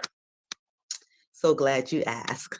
Many people confuse this type of insurance, long-term care insurance, with health insurance, and they are not one and the same, nor do they cross one another, right? As a matter of fact, long-term care insurance is extended periods of care, not covered by health insurance. Long-term care encompasses everything from long-term services and supports and finances to where you will live and how you will navigate through the myriad of legal, family, and social dynamics along the way. There's a lot of public programs like Medicaid and Medicare that may help to pay some of the long-term care services under certain circumstances, right? Each of them programs, they have specific rules about what services are covered, how long you can receive benefits, whether or not you even qualify for the benefits, and how much you will have to pay in out-of-pocket expenses. So when you're contemplating whether long-term care insurance is a good fit for you, I want you to consider the following factors. First and foremost, does your family have a written strategy in place to deal with a long-term care or a chronic care event? And if so, what's your plan, right? So now we have your who, right? Who would be in charge of your care? Would they be a full-time or part-time caregiver? Would they need to hire someone to assist? Have you had this conversation with said person? You know, if you have children, do you just assume that your children would be the ones to provide for you? Do they know this? Do they know your wishes on how you want, you know, everything to be carried out? So have you discussed that role with them? Have you discussed their role in your care? And then we have a where. Where would you prefer your care to take place? Would it be in your home, an assisted living care facility, or nursing home? And you can also list these in order of preference. Some people only have one preference, one choice, like say their home. That's the only place that they want to live or be taken care of at. And then we have solutions, right? Your solutions are the following. As I mentioned, Medicare, which covers partial costs up to 100 days. So anything over the 100 days of services needed, where is that money going to come from? Medicaid, which takes into account your income and your assets. So there are limitations. For individuals, you cannot have more than $2,000 of assets in your account. For couples, you cannot have more than $4,000. So if you own a home, or if you have, for example, retirement income, 401k pension, or you're receiving Social Security, that's also going to be considered and taken into account prior to any being qualified for any of the services, right? So it's a hard world. Then we have your personal income, savings, and investments. And then last, how will you pay for your care, or what are the costs for your care, I should say. What are the costs? So the following figures that I'm going to read off are national averages, and depending on what state you live in, these amounts can go either way, up or down, right? It can be significantly higher, or it can be, you know, lower. So if you wanted to have some home health care services, it's going to cost approximately $23.27 per hour. If you want to have a 2-bedroom in an assisted living facility, that's going to be approximately $4,938 a month. And I say these numbers because when we don't think about them, it hits us as a big surprise, right? And so if you wanted a private room in a nursing home, that's going to be approximately $103,660 per year. And that is not taking into account inflation. So inflation is what costs $1 today is going to cost more in the future. So if you are not in a position of needing long-term care insurance right now, understand that the figures are going to continue to increase as you live, right? The cost of living increases. We cannot, we don't control that. So as you can see, putting a plan in place to manage the cost of the cost of an event, in case you need extensive medical care, it has its advantages, right? There's no way for us to predict the future. However, what we can do is prepare ourselves for many of life's uncertainties. We've already had an uncertainty happen. No one thought that we would ever see a pandemic in our lifetime, right? So what better time than now If you have found any of the information that I've shared today valuable, I would like more information, do not hesitate to schedule a complimentary 30 or 60-minute consultation. I will leave you with this. What are you going to do differently? Have you heard the expression, knowledge is power? And that is true to some extent. And I do believe that knowledge is power, but I also believe that applied knowledge is more powerful. If you leave this broadcast today with a little more knowledge than you came with, then it wasn't a waste of your time. But if you leave here today and you put into action something that you've heard, then you have really taken advantage of your time spent here today. And I do hope that you choose the latter. And I hope to speak with you all in the near future. Have a great rest of your day, family. Continue to enjoy the Kwanzaa festivities and come back again in the next few days. I will be sharing on investments and retirement, and I will go over wills, trusts, power of attorneys. So I look forward to seeing you again. I look forward to sharing as much as I can with you. Thank you, thank you, thank you.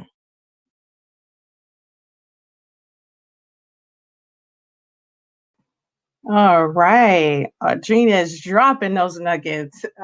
She is, look, I am, wow. She's dropping those nuggets. I hope you guys are taking stock and thinking about your perspective on your finances and what that looks like. When we talk about generational wealth, I know people are like, oh, why am I working hard so that I can make sure that, my kids are set up? And it's like, why not? Um, they're your legacy. Wouldn't you want your legacy to have a better life than you? Think about if your parents or your parents' parents, what they went through and all of the things that they sacrificed for you. They did it so that you could have a better life, not so that they could have a better life because they had already lived their life. So think about that. Those who came before us fought for us to have a better life now. So what are you doing to pay it forward so that others can have a better life coming under you? So that was amazing. I really appreciate hearing all of our professionals jump on and talk about what they have going on in their worlds and what their business is all about. And the next person I'm about to bring on is none other than one of my friends. So we have grown to be friends in the last couple of months. Like I said, she is in my business circle, which means she's amazing. And her name is Carrie Kirkella. Carrie is a portrait and storytelling lifestyle photographer, helping brands and causes connect authentically with their audience. Like I was sharing earlier, the way she has told the story of some individuals who are cancer survivors sometimes brings tears to my heart. So, she does a great job at capturing the heart and essence of a person in what they are sharing, or at least what they want to share. And she's also been doing that with businesses. She is passionate about overall wellness issues, including mental health and stage 4 breast cancer advocacy in memory of her sister, which she has ongoing photography projects about. Through her fine art photography of nature based on Feng Shui art cure concepts, she uses the process of creating these images as a mindfulness tool. And boy, are we going to be talking about mindfulness throughout this year. Bringing it all together, in addition to branding and advertising photography services, Carrie offers virtual photography workshops helping others explore storytelling and self-development through customized, self-guided photography assignments, which we will share the results of in our group sessions. So I won't read all of everything, but I am going to bring Carrie online. Hello, how are you, Carrie? Hi, Happy New Year. Happy New Year's and happy Kwanzaa. Thank you for joining us today. It is my pleasure to have you on with us to share with the community. Are you ready? I am. Thank you. Girl, ready as I'll ever be, right? Awesome. Ting, can you bring up the presentation and carry? I think I'm gonna share my screen, right? Okay. Because then I'll have my my notes. Gotcha. Okay, not a problem. I just wanted to share that with you in case something went wrong with mine. Okay, that's fine. We're here to support you. So let us know what you need from us, and we'll jump back on. Okay, let's see. Application window. So, as most people know, this is a platform that I have been introducing to everyone. So everyone's like, "Oh, this is cool." So it is a new process for us all. But I definitely appreciate that. So here it is, and there you go. All right, so you're good to go. All right, so you're seeing my screen, right? Yes, we see the screen. Okay, I see how it's gonna go. Okay, great. Yeah, so as you already mentioned, I'm a portrait and storytelling lifestyle photographer, helping brands and causes connect authentically with their audiences. I wanted to include this Kwanzaa principle for this event because I just love it. So to do as much as we can in the way that we can in order to leave our community more beautiful and beneficial than we inherited, which you were just mentioning too, which I love. Okay. So overview here.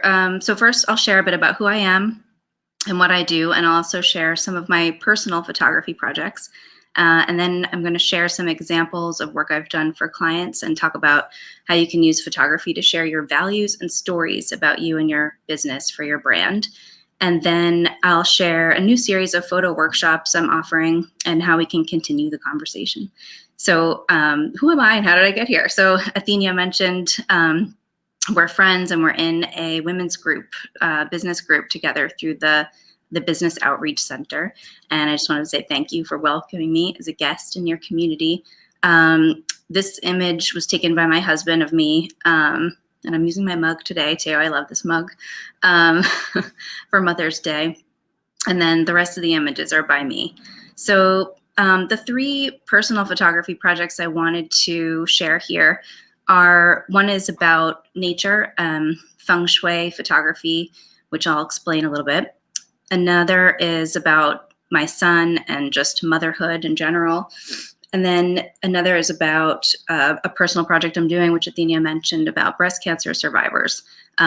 It's an advocacy project for stage 4 breast cancer specifically, because that only receives up to, it's around 5 to 7% of all of the donations received for breast cancer research.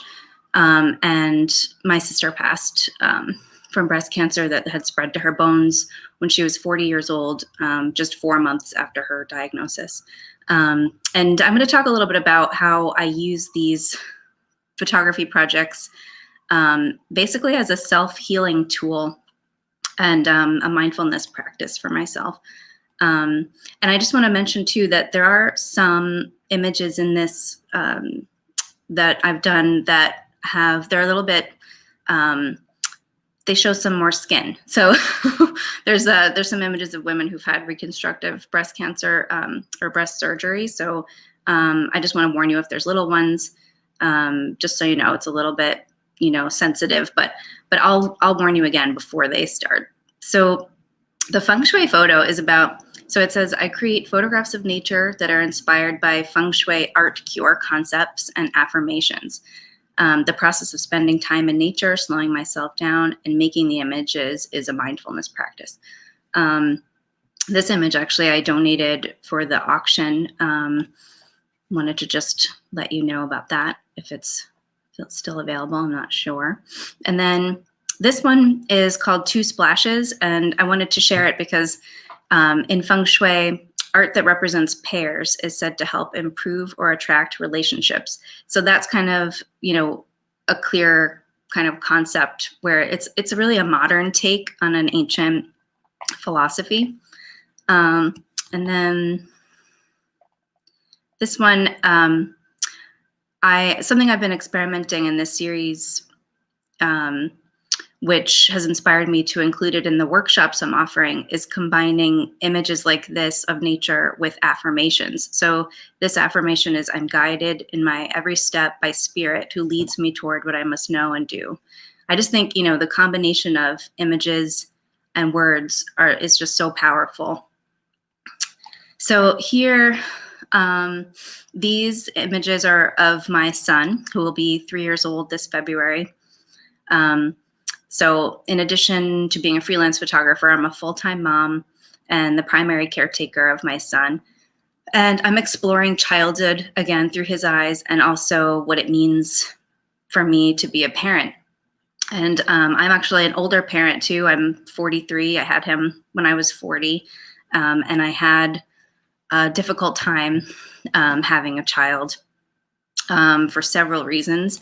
But one of them I want to share too is about how I've come to start to identify myself as a mental health and emotional resiliency advocate. This is a self-portrait that I made. This is not my house, by the way. This image and the one in the doorway at the beginning that my husband took, that same sliding door there, is at my in-laws' house. We were lucky to be able to stay there during the early months of basically it was over the spring during the quarantine. And I began this self-portrait series as a way to talk about and share my mental health journey, because I was diagnosed with bipolar disorder in my late 20s. And I really believe that sharing stories can help save lives. And I'm just really passionate about helping more people with this disorder, and breaking down stigmas associated with it too, because there's many different, reasons for this, but I won't get into it too much, but I wanted to share this. And I also wanted to share because it relates to my storytelling self-development photo workshops, and also it relates to just being authentic with my own self branding, basically. I wanted to share that because one of the more recent photography assignments or clients that I've worked with is called Bed Love, and I received, I was able to work with that client basically because I was sharing this project, and they just loved, it really resonated with them. It's really about how sleep is my medicine, how that's really what I need in order to maintain my good mental health. And so Bed Love is a company that's about that's for its luxury products based on sleep and relaxation, but I'll get into that a little bit later. So I also wanted to share a few images from my Sisters and Survivors project. So it's portraits of breast cancer survivors with their sisters. And my goal is to photograph different demographics and ages, and just really share how stage 4 breast cancer is what really needs more funding for research. And so it was I started out as a way to process my grief. I just really needed to do a photography project. I wanted to get back into making personal work. I had been really depressed after my sister passed away. And I came across this quote that says, "A sister can be seen as someone who is both ourselves and very much not ourselves, a special kind of double," which I love. And so I started by photographing just sisters, nothing to do with breast cancer.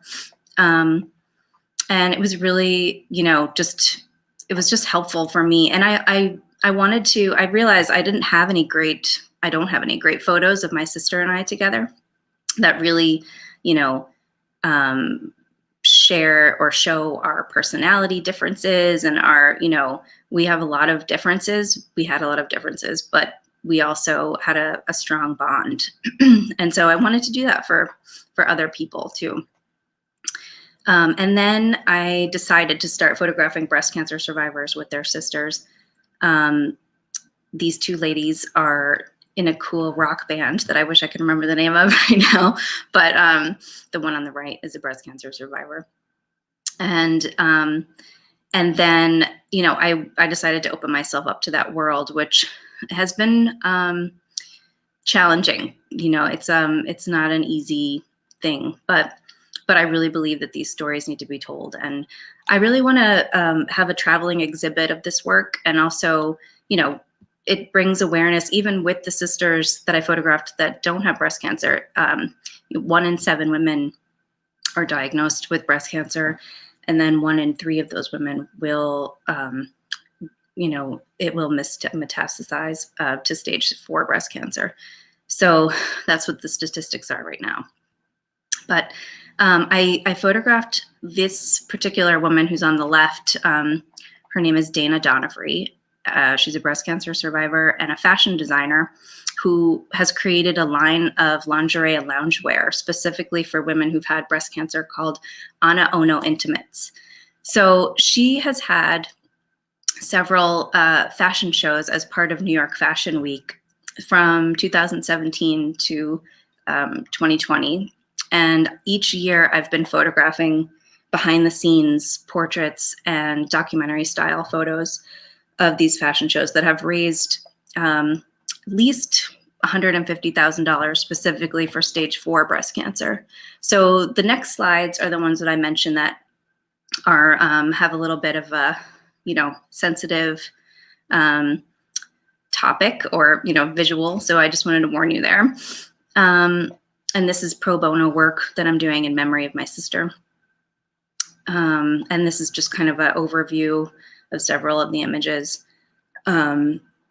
It's been a really powerful experience, and I would love to publish a book of this work and also have it, you know, exhibit it. And I think that sharing the stories of these women has been really powerful. I mean, the woman just before, she has this great nonprofit. Let me look at my notes because I'm going to tell you. It's called Shay Sharp's Pink Wishes, and she grants wishes for people who have breast cancer. And she's amazing. I mean, she has stage 4 breast cancer, and she's doing all of this work, and it's just incredible. And some of the women, you know, they've just, this experience, part of being these fashion shows, not just being photographed, but has just been so powerful. I mean, this one in particular, she says, throwing off the shame and being proud of the body I'm in has been so powerful. And I just, you know, I'm just so glad to be a part of that process. And it really, you know, the power of images too has just been, it just really shows through in how these people kind of deal with seeing themselves. And I also wanted to share SHAME, the acronym. I've just recently learned about this. I don't know who made this up, but should have already mastered everything. I just wanted to share that because I love it. So just those really quickly. And now we're going to talk a little bit, switch gears, about branding photography. And I promise it all kind of ties together. But and I added this quote: if people like you, they will listen to you. But if they trust you, they'll do business with you. So I think that's a really powerful message. And, you know, you can use photography as a way to help people, you know, get to know and trust you. So I love this quote: people do not buy goods and services. They buy relations, stories, and magic, by Seth Godin. So these are a few images from what I did with a client, Charles Schwab. And it says examples of some of the work I've done for clients and how storytelling photography is used to share their messages. And I want to share this with you because you can do this too. You know, we see this all the time in advertising photography. But I want to just share, you know, these are moments that this is all about saving for college.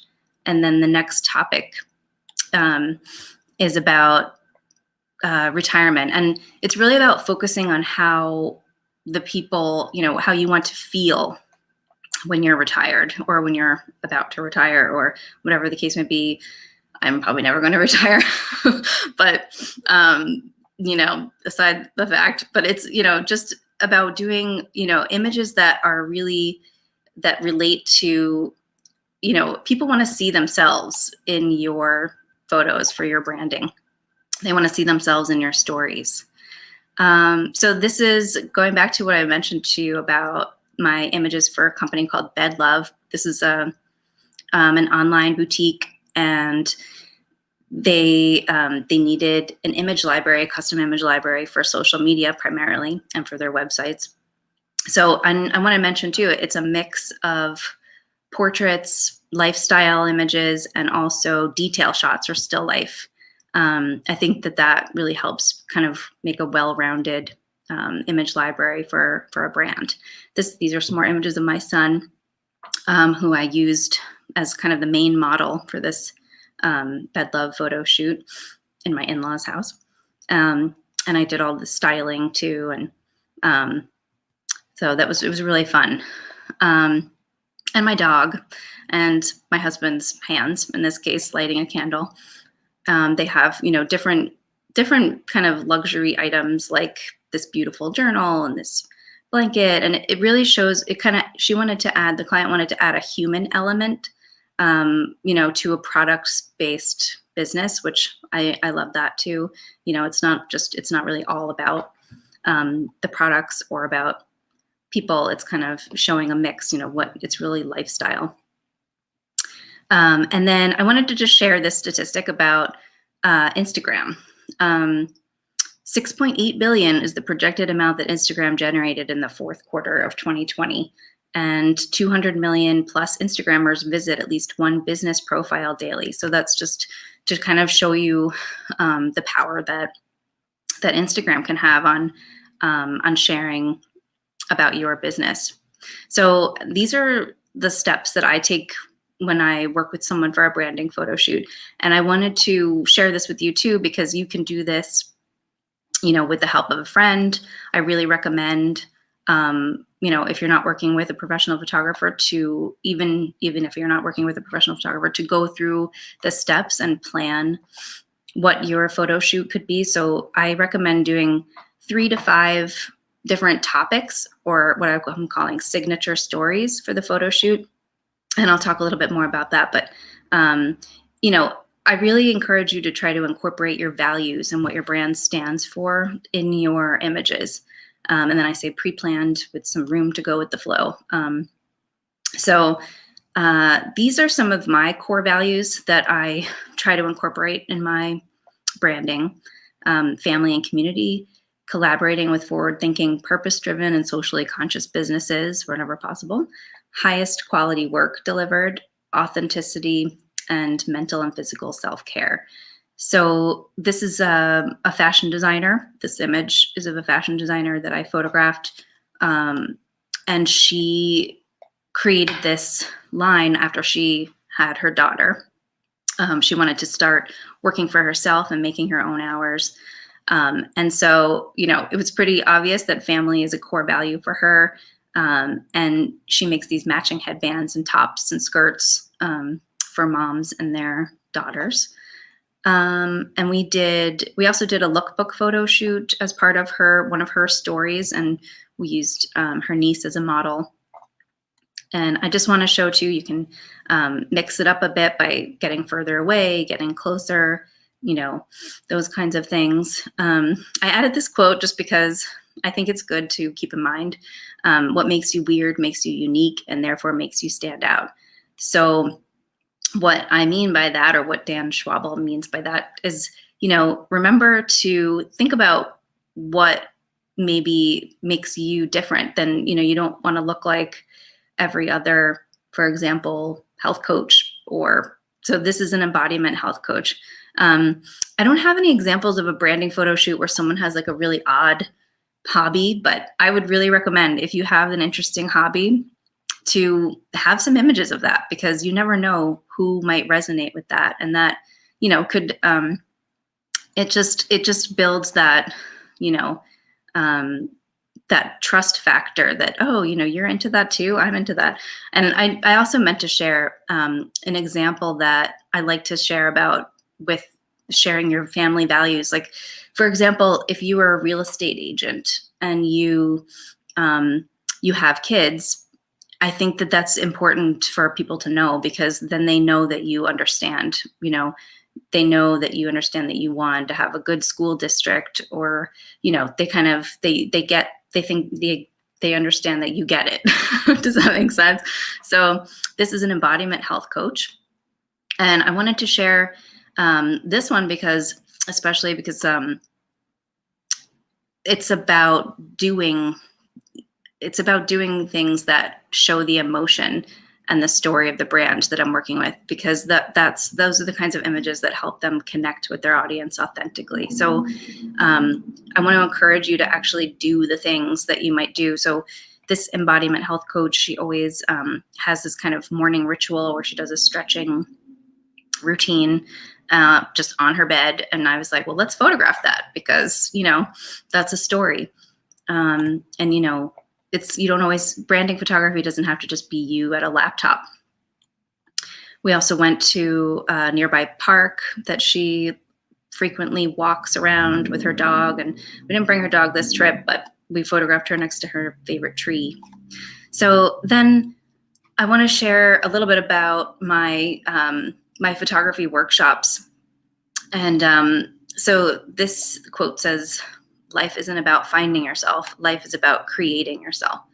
And I love that, because that's really, there's so many amazing tools available to us now. And photography has been the one that I use a lot, obviously. And I also think a lot about teenagers. In this case, I'm doing the workshops for teenagers and also for mothers to start. And so I just want to mention that studies show that self-esteem dips a lot in the teen years. And I think about this a lot because I have a 17-year-old niece who was my sister's daughter, who passed away.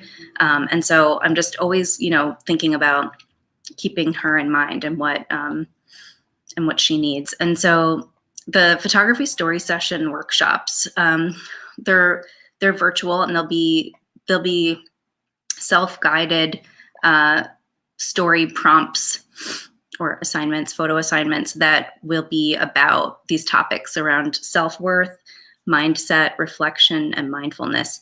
So, there's a lot of different ways to do this, but photography is just there's so much, symbolism in it. And everyone always knows that phrase of "a picture speaks 1,000 words."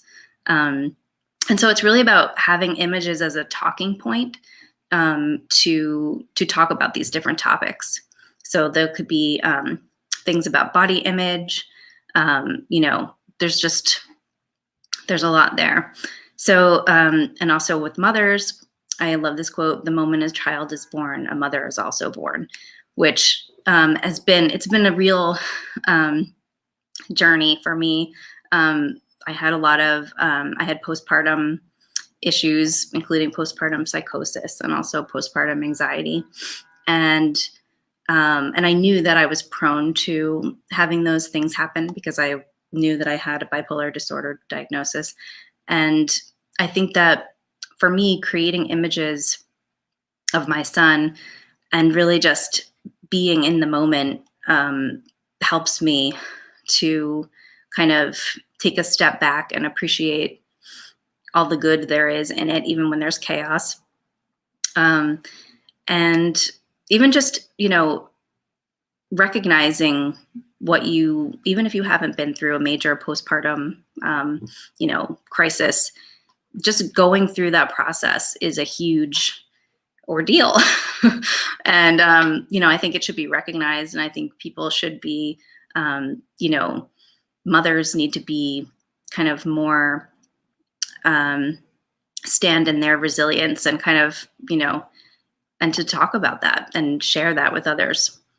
And so, yeah, I just wanted to have this slide to talk about how we could keep in touch. There's my website is carriekirkella.com, And I like to tell people that my last name, to remember it, it's 2 names, Kirk Ella, to simplify the spelling. And you can also schedule a call with me for a free branding photography strategy call. I'm happy to talk with you about what your 3 to 5 stories might be. If you want to brainstorm with me, no pressure at all. And also I wanted to mention that if you mention this event or the Facebook group that this is on, you will receive 10% off of a signature story photo shoot with me. So, and connect with me on Instagram, Facebook, LinkedIn. I'm at Carrie Kirkella everywhere. I also have an Instagram just specifically for sisters and survivors, which is called Sisters and Survivors. And I also have a Facebook group or an Instagram account for my feng shui photography, which is feng shui photo.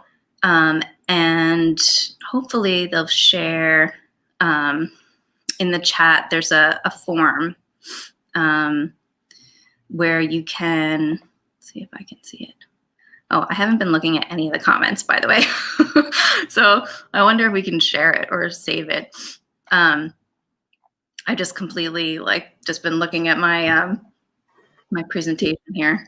No problem. I just want to jump on. Yeah, people have been loving all of what you have been sharing. You've been getting so much rave reviews talking about I love it, so creative. People wanted to get your contact information for sure and connect with you. Carrie, this is amazing. I actually am going to bring on also my co-host because she is very much like me, an empath when it comes to things like this. So, Jamie, you back there? You ready? Where you at? There you go. Hey, Jamie. Hi. Hi. Hi, Carrie. Oh my gosh, Carrie, I gotta say, beautiful. Like, I had no idea. I mean, we had so much shares in our meeting and laughed about the trees, but I had no idea of all your other work and just who you were. And it's a pleasure to see you and to hear you. Thank you. Thank you so much. This has been so amazing for me to work on too, because I haven't actually shared everything at once. I mean, it's like little snippets, but. Oh, wow. So this was your first time actually sharing out your Pretty whole much. Yeah.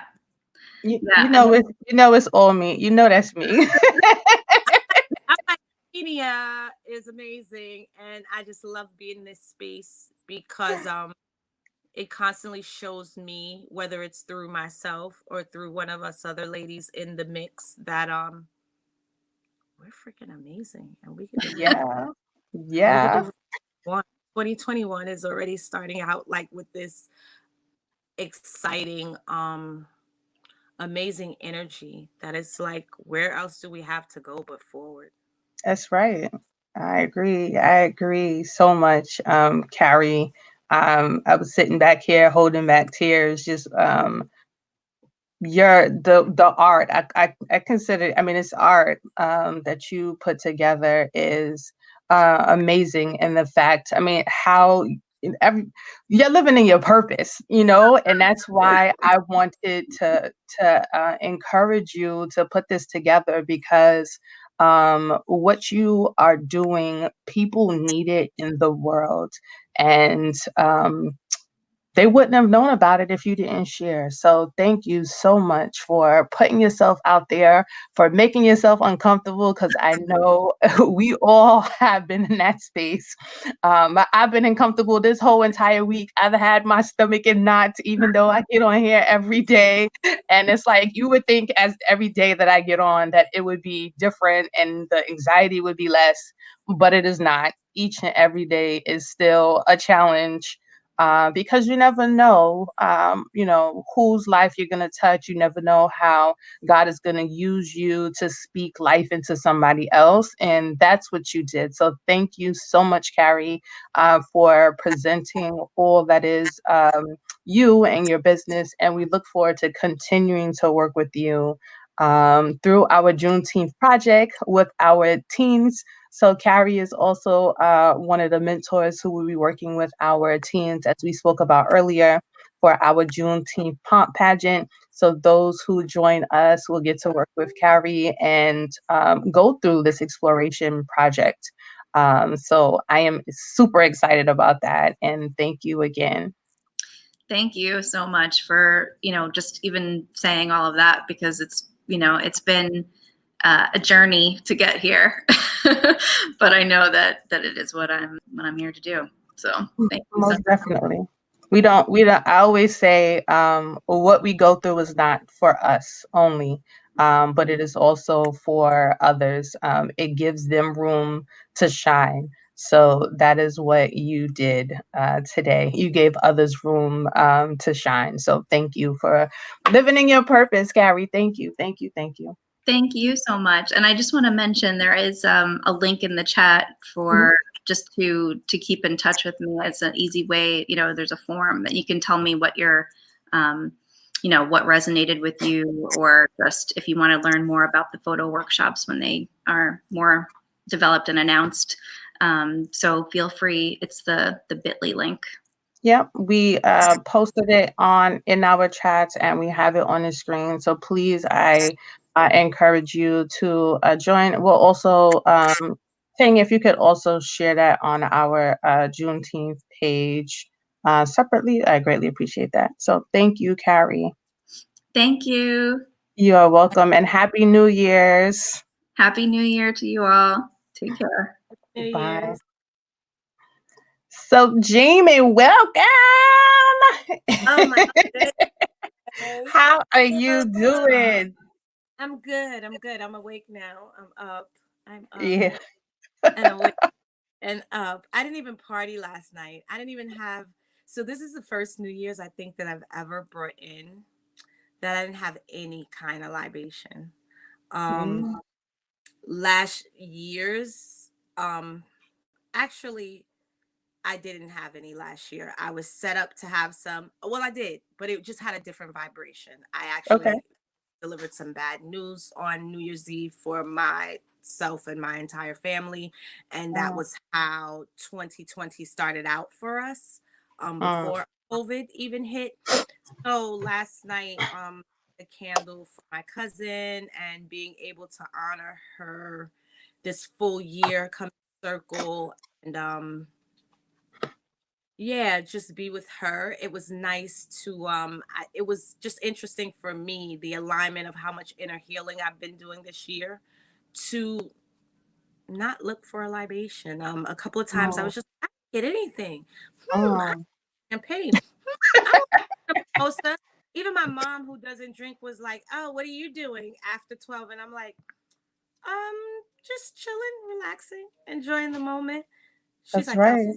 my mimosa." I'm like, this is weird. Like, to even read that on my mother's like message, it's just like, The oh, and old bait and switch. but you know what? Exactly. You know what though? You enjoy that for both of us. It was just divine. It was perfect. I guess more than anything, I'm just reflecting on the party girl that I am and have been, just not looking for libations. That just has 2021 starting out on a whole different on a different mode, to be tapping into. Pardon me for 1 second. Sure. No, I definitely understand. I mean, last night we were toying back and forth with the idea of what we wanted to do, and it was hilarious because I was helping our brother DJ Fame bring in the new year in our live Zoom party with everyone.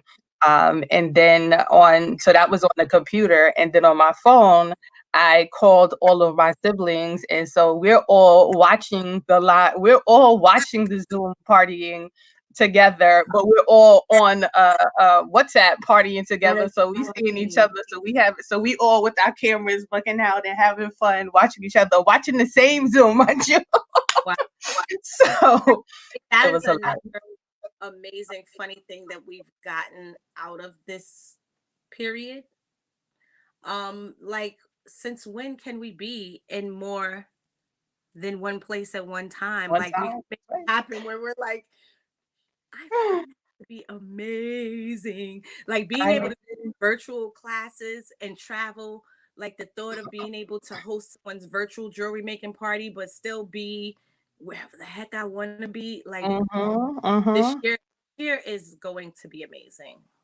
I agree. I am Oh, so Teresa Scott shared that you are not the only one that shared in the no libations last night. oh I nice. too I have been on a no libations journey now for I think this was my third December that I've went without partaking. And even in the family it's like it's different, so they were like, what you drinking? So I had my wine glass, but I had some beet juice that I Oh, had made, so it was red, so that it looked like it was something.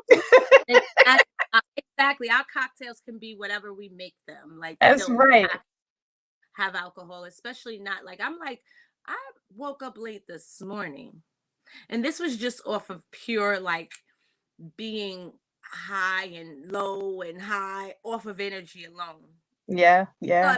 imagine I'd be like right now, maybe just waking up, like really Be on the delirious. floor somewhere, I'll be calling you like, JB, where are you? You know? So yeah, everything in its time. And it's not like Yeah. I am high libations. It's just that New Year's Eve being one of those times that it was like past to be wasted, past to like do this, past to do that, past to operate in the ways or go into patterns or do things that just basically trigger and enjoy Mm-hmm. the space of waking up the next day where either you don't remember the time or you just feel so daggone sluggish and heavy. I mean, listen, bottom line is once we're over 30, those hangovers don't hit the same anymore. Yeah. And Yeah. I'm Yeah. 30. I'm way over 30. Yeah, I mean, it's funny you said about the highs and lows. Yesterday I took the time to review the year, and share it with the my Facebook community. And Beautiful. my husband, and that took me on an emotional roller coaster, just reviewing pictures of things. And my husband shared, he was like, I'm scared to post that 2020 was actually a good year for me.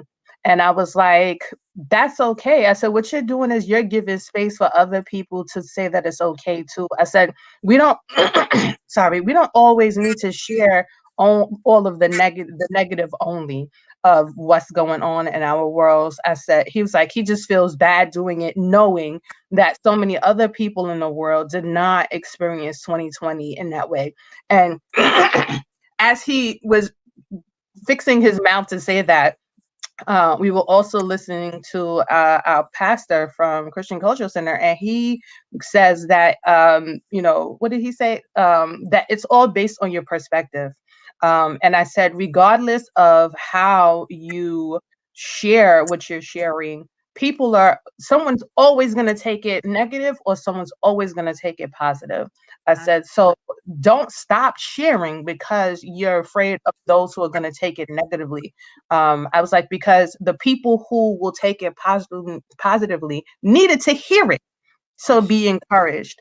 And he was like, I didn't see it that way. So, I definitely, with all of our challenges and him almost losing his life, watching going through my pictures of that, and it just brought tears to my eyes. So, Being a person that is just so into intergenerational traumas and patterns, like I know that for some cultures and for some of us it's really hard to let go of our loved ones, especially when it's unexpected and traumatic, the way that this thing ravaged our communities, with my family being affected by it, being able to speak from experience, but also being able to speak from an experience of a person that has been losing people in her life since she was 5 going on 6 years old, with that first person being my father, and it being tragically a, a murder, with full transparency and just being clear. um So that's been my whole life, is learning how to adjust and to accept. And that's what this year was a reminder of for me, is that you put a key on it for me, and it's perspective. And perspective to me on, like, we can never tell anyone how to grieve or when to grieve, where to grieve. But what I would offer is that we will all have to grieve, because life's, it begins and it ends, and we're taught that, but we don't really get it. And we don't try to have a grasp on it, so that when it does come, you know, what mother wants to go before their child? What child wants to go before their mother? But it happens, and vice, and for fathers as well. And for me, what I hear, and even your share with your husband, and being a person who has literally witnessed this, because I met you at the top of last year, before things were starting to be claimed as anything, but it was the very beginning of the chaos. We literally met in February. So we've been through this journey together, and I've seen the many things that he has to speak high vibrational experiences to, because to see COVID happening, to see him go through his experience, to know that you guys had to go to the hospital, to know that he had to stay in the hospital, these were all things that I was praying for and praying through. So to know that the prayers were not for nothing, and that there's a family, that you guys are still whole, for me, there's nothing but up about that. And yes, last year was really ugly, but it brought so much to light, so much to light about our way of Yes, being, about our way of showing up as as individuals, as community members, as it did. sisters, as daughters. For me, yeah. So it's been a freaking amazing year of It high, has. a lot of lows as well, but It also a lot has. of highs, and it all is about our perspective. And where do we want to live? Do we want to live high and happy, or low and low? Mhm, mhm. No, I definitely appreciate that, um, in sharing, No, again, giving thank people space, you. giving people space. It's okay. I know. I'm like, all right, we starting the day up. We starting New Year's off with the purge. The purge. It's about the we are purging and clearing and making space for all that is. Like they say, a full cup cannot be poured into. So we are purging, turning that cup inside out, and making room for whatever there is, whatever stories there are to come into our life for 2021 to be present. And talking about stories, I think we have our next presenter, right? And she is talking about a way to present your story. So, pivoting to the publishing process, how to write a book. So, I am bringing my dear friend and another one of our partners. So, help me bring you on. So, this is part of the trifecta. So, there is so many of us that are on the Juneteenth team that are ready to rock it out come June of this year. And Nadine was a part of that team this past year, and we connected. Let me tell you, God is just awesome. See, God was Yes. just bringing connections and making things happen. When I say put it out into the atmosphere and it will be made plain, I did that. I was like, oh my gosh, I got this great platform. I have all of these things happening, and I need somebody to assist me with content. And somebody put me in contact with Nadine, and she was like, I have all this content and I don't have a platform. I was like, look at God. So we connected, we made it happen, and we have been running ever since. So, Nadine, welcome. Thank you for Thank you. joining us. Good morning, everyone. Athenia, thank you so much for being open this year to having me join you. Hi, Jamie. Um, So I we're gonna give you the platform, ladies. So we can back. okay. By the way, So just so just so everyone knows, I am all about the written word in different ways and forms. Today I'm going to talk about the publishing process. We as a culture, we are very into storytelling. And one of the things I often hear people like, oh, I have a story I want to write a book, blah, blah, blah. And I'm always like, okay. So some of the things that you want to evaluate when you are thinking about writing a book and thinking about getting into the world of publishing. And we all know technology has changed by leaps and bounds over the last, I would say, 20 something years. Because when I went to college, I won't say when, but when I went to college, I didn't have a cell phone, I didn't have an email address. And by the time I got out of college, I had a cell phone, email address. I think, oh gosh, Black Planet might have been going on. I don't know. I was slow to get into all of the technology, but that has really changed how publishing is done. A lot of people self-publish. So there's two tracks once you have a product. You can either decide to self-publish or you can move to traditional publishing. Neither one is right. Neither one is wrong. It depends on what you want for yourself. Um, Let me backtrack. A little background about myself. I went to Clark Atlanta University. I was an English education major and a mass communications minor. I have always been about storytelling. I think storytelling is life. I'm a lawyer. When I worked in court, it was about what is the story? When we tell someone something, we always want to know what the background is. That is the story. What is your story? What inspired you to do this? Why did you do it? How? All of those things roll into what a story is. And story is important because what story does, the same way that music does for some people, how it can soften your heart and teach you things without directly saying something to you. That's what story affects us in different ways. When we hear children tell us a story about how someone treated them, it pulls at your heartstrings, and that is why I think story is so important. And I've found documentation about people who've researched how important story is. We know that in African cultures, there's usually someone called the griot that usually keeps the history of the tribe or keeps the history of the culture. And in many cultures, there's someone who has a verbal or oratorical association with the background of those people, and they have all of that history. When it moves into writing, it does change because writing kind of cements what you're saying. And as I'm talking, sometimes we'll be like, when you're writing, people's expectation is a little different. They want it to be seamless. And I said again. So when you're writing, two things you have to think about are when you're doing a fictional book or when you're doing a nonfiction book. They're two different categories. So we're going to start with nonfiction because many people I meet, some of them have had very challenging situations, i.e. cancer. People have been incarcerated. They've had children, sickness, loss of a parent, things of that nature. I was a literary agent. I still work with writers and I agent very few projects now, but I still work with writers.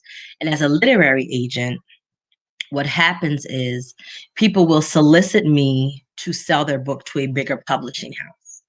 When you do that, that creates a relationship between the writer, the literary agent, and the publishing house.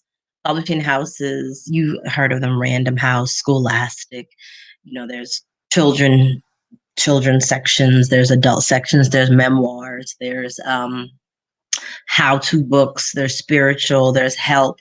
There are many different categories.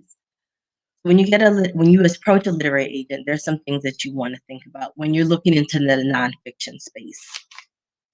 Let me see. Oh, I think I need to share my screen.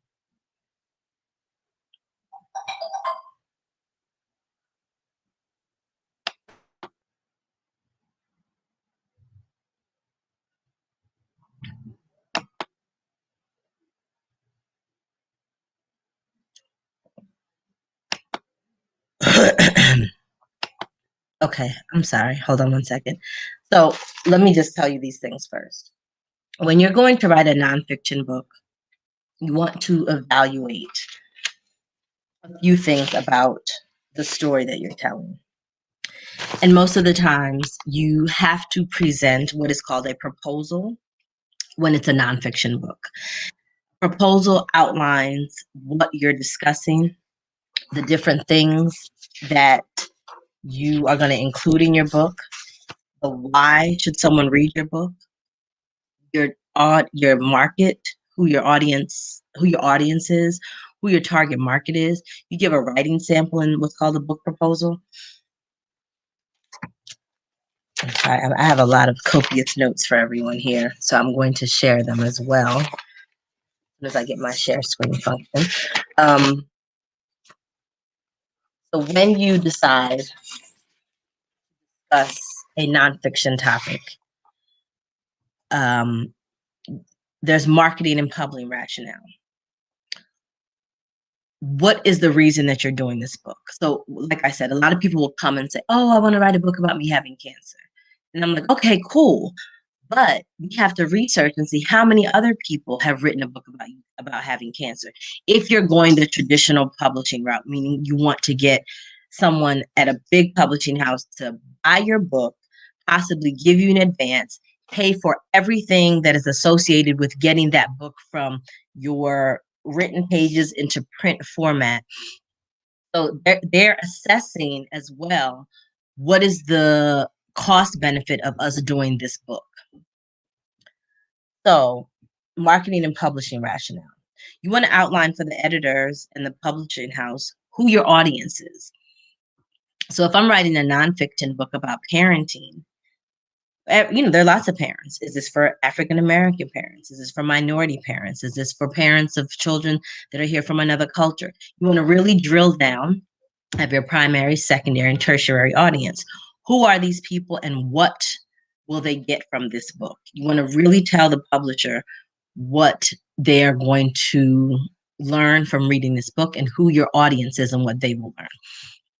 Particularly when we African Americans, Black people, the whole diaspora, when we do books, we really need to do an excellent job of outlining this because many people don't know our stories, they don't know our history. Of course, this past summer with the Black Lives Matter movement, with the racial injustice that's happened, there's been an uptick in people being interested. But that still doesn't absolve us of the duty to really outline our stories. Publishing has a very low percentage of people of color that work in it and that are successful at moving the needle. You want to provide a book description. You want to give in the book proposal, you want to provide a description of what this book will be about and what are the different chapters that are going to be associated with this book. You kind of want to really outline this thing. So once again, this is all in the proposal. What exactly is going to become of this reading of this book? You also want to do the key features and selling points. A key feature would be, we're going to discuss how to live off of a certain budget. So one of the things that someone would get from a book like that is you would learn how to budget. You would learn how to, whether it be to thrift store shop or whether it be to shop at discounts, you would really you want to throw some key points out there to the individuals who are reading it so they can understand what is the key point of this book. Because when you provide a book proposal, it's going to go to your literary agent. Hopefully you get one. It's going to go to different editors at different publishing houses. That editor then usually has to send it to someone that's there above them, and sometimes it has to go to someone above them as well. So everyone is going to look at this proposal, and you want to be able to win them over. There are a lot of good stories out here, and there's a lot of good information. You want to make yourself stand out. One of the most important things, because of how technology has changed, is author platform. We have so much noise in society nowadays that it is very important that you as an author stand out. Why is someone reading your nonfiction book? Whether it be about you having cancer or it be you about being a teacher, what have you done that makes you qualified that I get to give you my time to read this book? You really need to present yourself. And this is where you do your bragging. I've been a teacher for 20 something years. I've been a principal. I've worked with over 30,000 kids. I raised my graduation rates from 70% to 90%. These are all the things you want to put in your platform.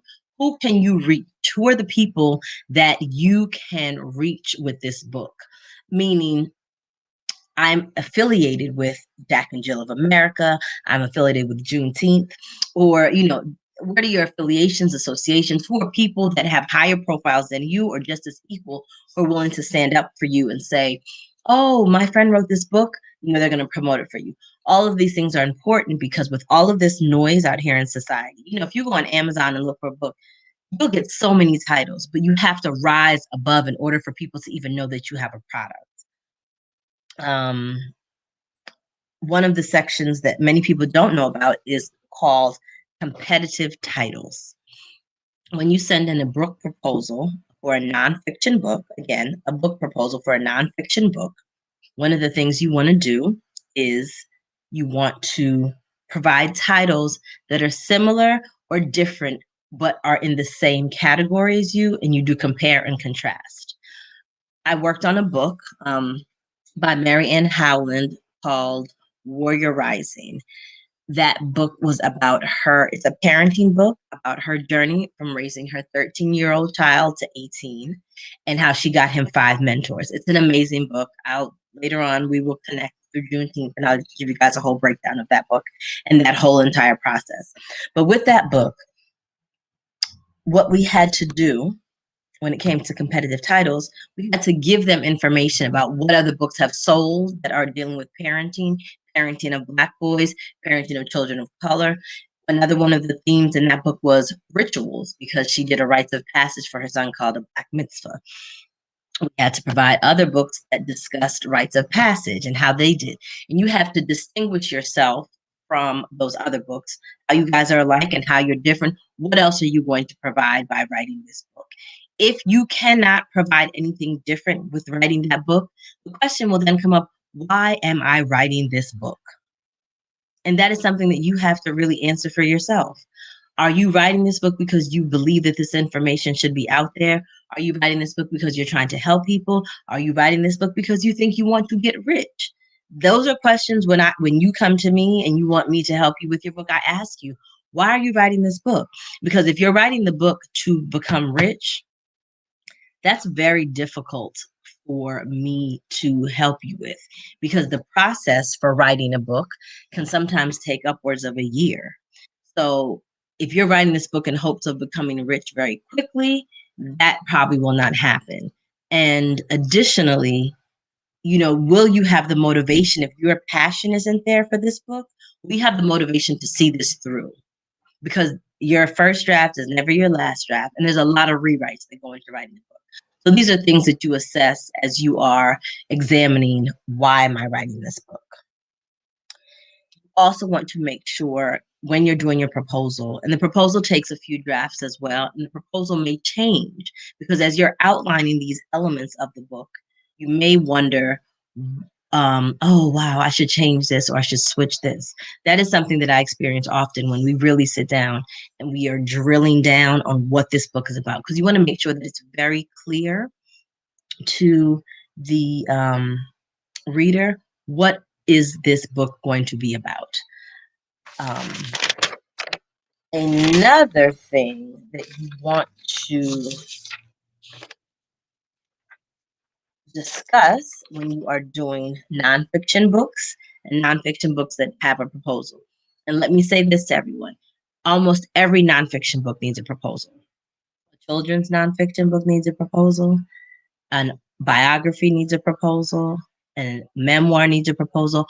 All of these books need a proposal, because you are able to sell this book idea oftentimes without the book being written. Yes. So you get to sell this idea based on this proposal, and publishing houses tend to pay you to have a book based on a proposal, and they will give you a later due date. So you really have to spend time with really flushing out all of the elements of this book proposal. Excuse me for 1 second. Let me see. Again.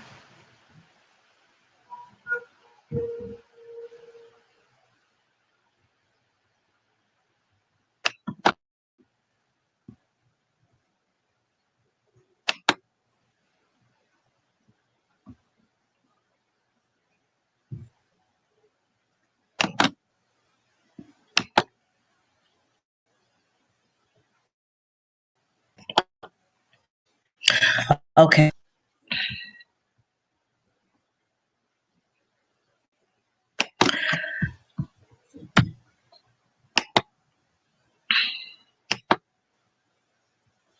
Oh, sorry, these are some things for work.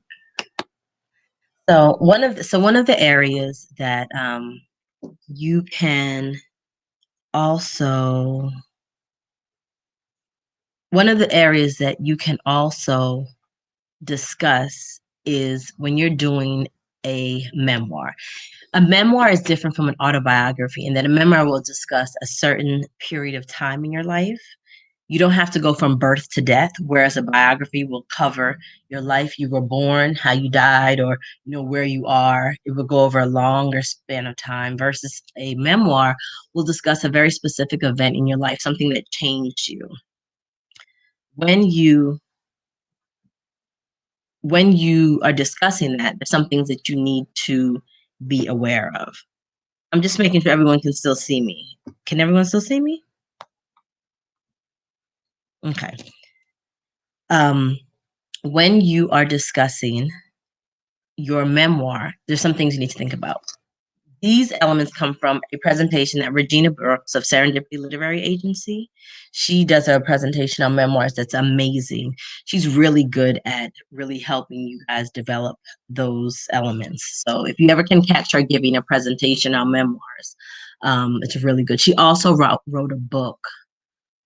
You should really write a. I think it's called "You Should Really Write a Book." But look her up, Regina Brooks. She's who I learned a lot of this information from. So she has this thing called SMILE. When you're doing a memoir, it should be shocking, memorable, inspiring, loving, or entertaining.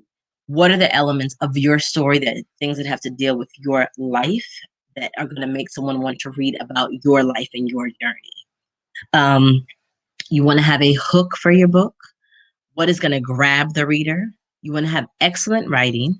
When you're dealing with excellent writing, it's not to say that you can't write, but oftentimes, even when I write, I have to have someone proof my writing. I proof other people's writing, and what we're saying and what we're writing sometimes don't correlate. So sometimes we have to have someone look at our writing and say, oh, why don't you try this word? And don't let your pride and your ego get in the way of making your writing excellent by doing rewrites and asking for assistance. We talked about platform.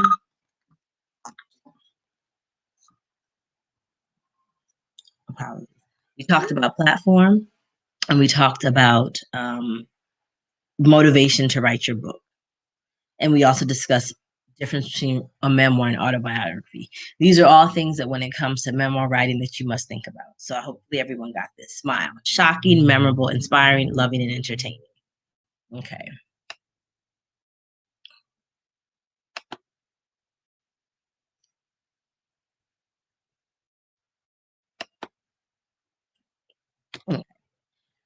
When we write our books and they are nonfiction, after you do the proposal and you and your agent get it to an editor, and the editor decides to make a purchase, then you are drawn into the different stages of the process. That is then there's contract execution. Usually you're paid a third upon contract execution. You'll be paid a third sometimes upon the turning in of the proposed book. And then you're paid again when the book is done being published, meaning it's ready to go out into the world. So you don't get your advance all at once when you're doing a book. It is broken.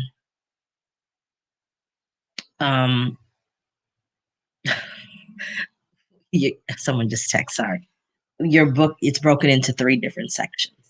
Now, that's for a nonfiction book that is going through the traditional publishing process. For those of you who choose to self-publish, I do not, well, like I said, there's no right and there's no wrong, but I will encourage you, when you are self-publishing, you want to take the time to invest in certain things when you're self-publishing. Someone who's going to help you edit, someone who's going to help you with a cover, someone who's going to help you typeset your book, someone who's you want editorial proofreading, and then you want content. Editorial meaning content. You want someone who's going to check for commas, periods, grammatical errors, all of those things to be done as well. You should also hire somebody for marketing. You may need to hire someone for PR. Let me say this also. Even when you traditionally publish, you should still set aside some of the money that you have, that you receive, if you receive in advance or if you decide to save your own money. Both of those things, you should still set aside money to deal with your marketing. That would be a whole other discussion about marketing and book publishing. But with that being said, when you decide to self-publish, everything that the publisher would do becomes your responsibility. You are your own publisher. There's nothing wrong with that, but you have to act like a business and you must act as a professional. And the product that you put out is a representation of yourself. So when you self-publish, you're taking on the onus that, you know what, I'm going to do this. And you should do that if that's what you so choose to do. And you have the resources and you are ready to put out a professional product. When you do self-publish, all of the marketing is up to you, meaning you should call your friends and ask them to push your book. You should do everything that a publisher would do to get your book out there into the world. And if you think this book is something that should be out there, then by all means, go ahead and self-publish. When you go on Amazon, what you'll notice is there's so many self-published books. So once again, you are going to be trying to raise awareness about your particular product. One of the books that was self-published that went on to be published was The Shack. That was a movie. It also turned into a movie. That is another segment of publishing that we have to get into because a lot of books, as you know, they become movies. There's the book and then they go into screenwriting and then it becomes something that turns into a movie. Some books that have become movies are Crazy Rich Asians. That was once a book. The Queen's Gambit, which is now on Netflix, that was a book. And just for context, so people can understand what the process of all of this is when it comes to writing, that particular book was published in 1983, I believe. To date, it has been viewed by 62 million people. Alan Scott, who is the person, the producer, when he spoke about this recently, he said it took about 30 years with 9 rewrites. And every studio he showed it to said that no one would be interested in chess. So the whole thing is, if you really feel deep down in your spirit that there's a book, a movie, or something that you need to do, then keep going. But know that rejection is definitely part of the process because everyone loves to see, no, let me phrase that. Everyone has to believe in their own project. And everyone loves a good story, but everyone's sensibilities are not the same.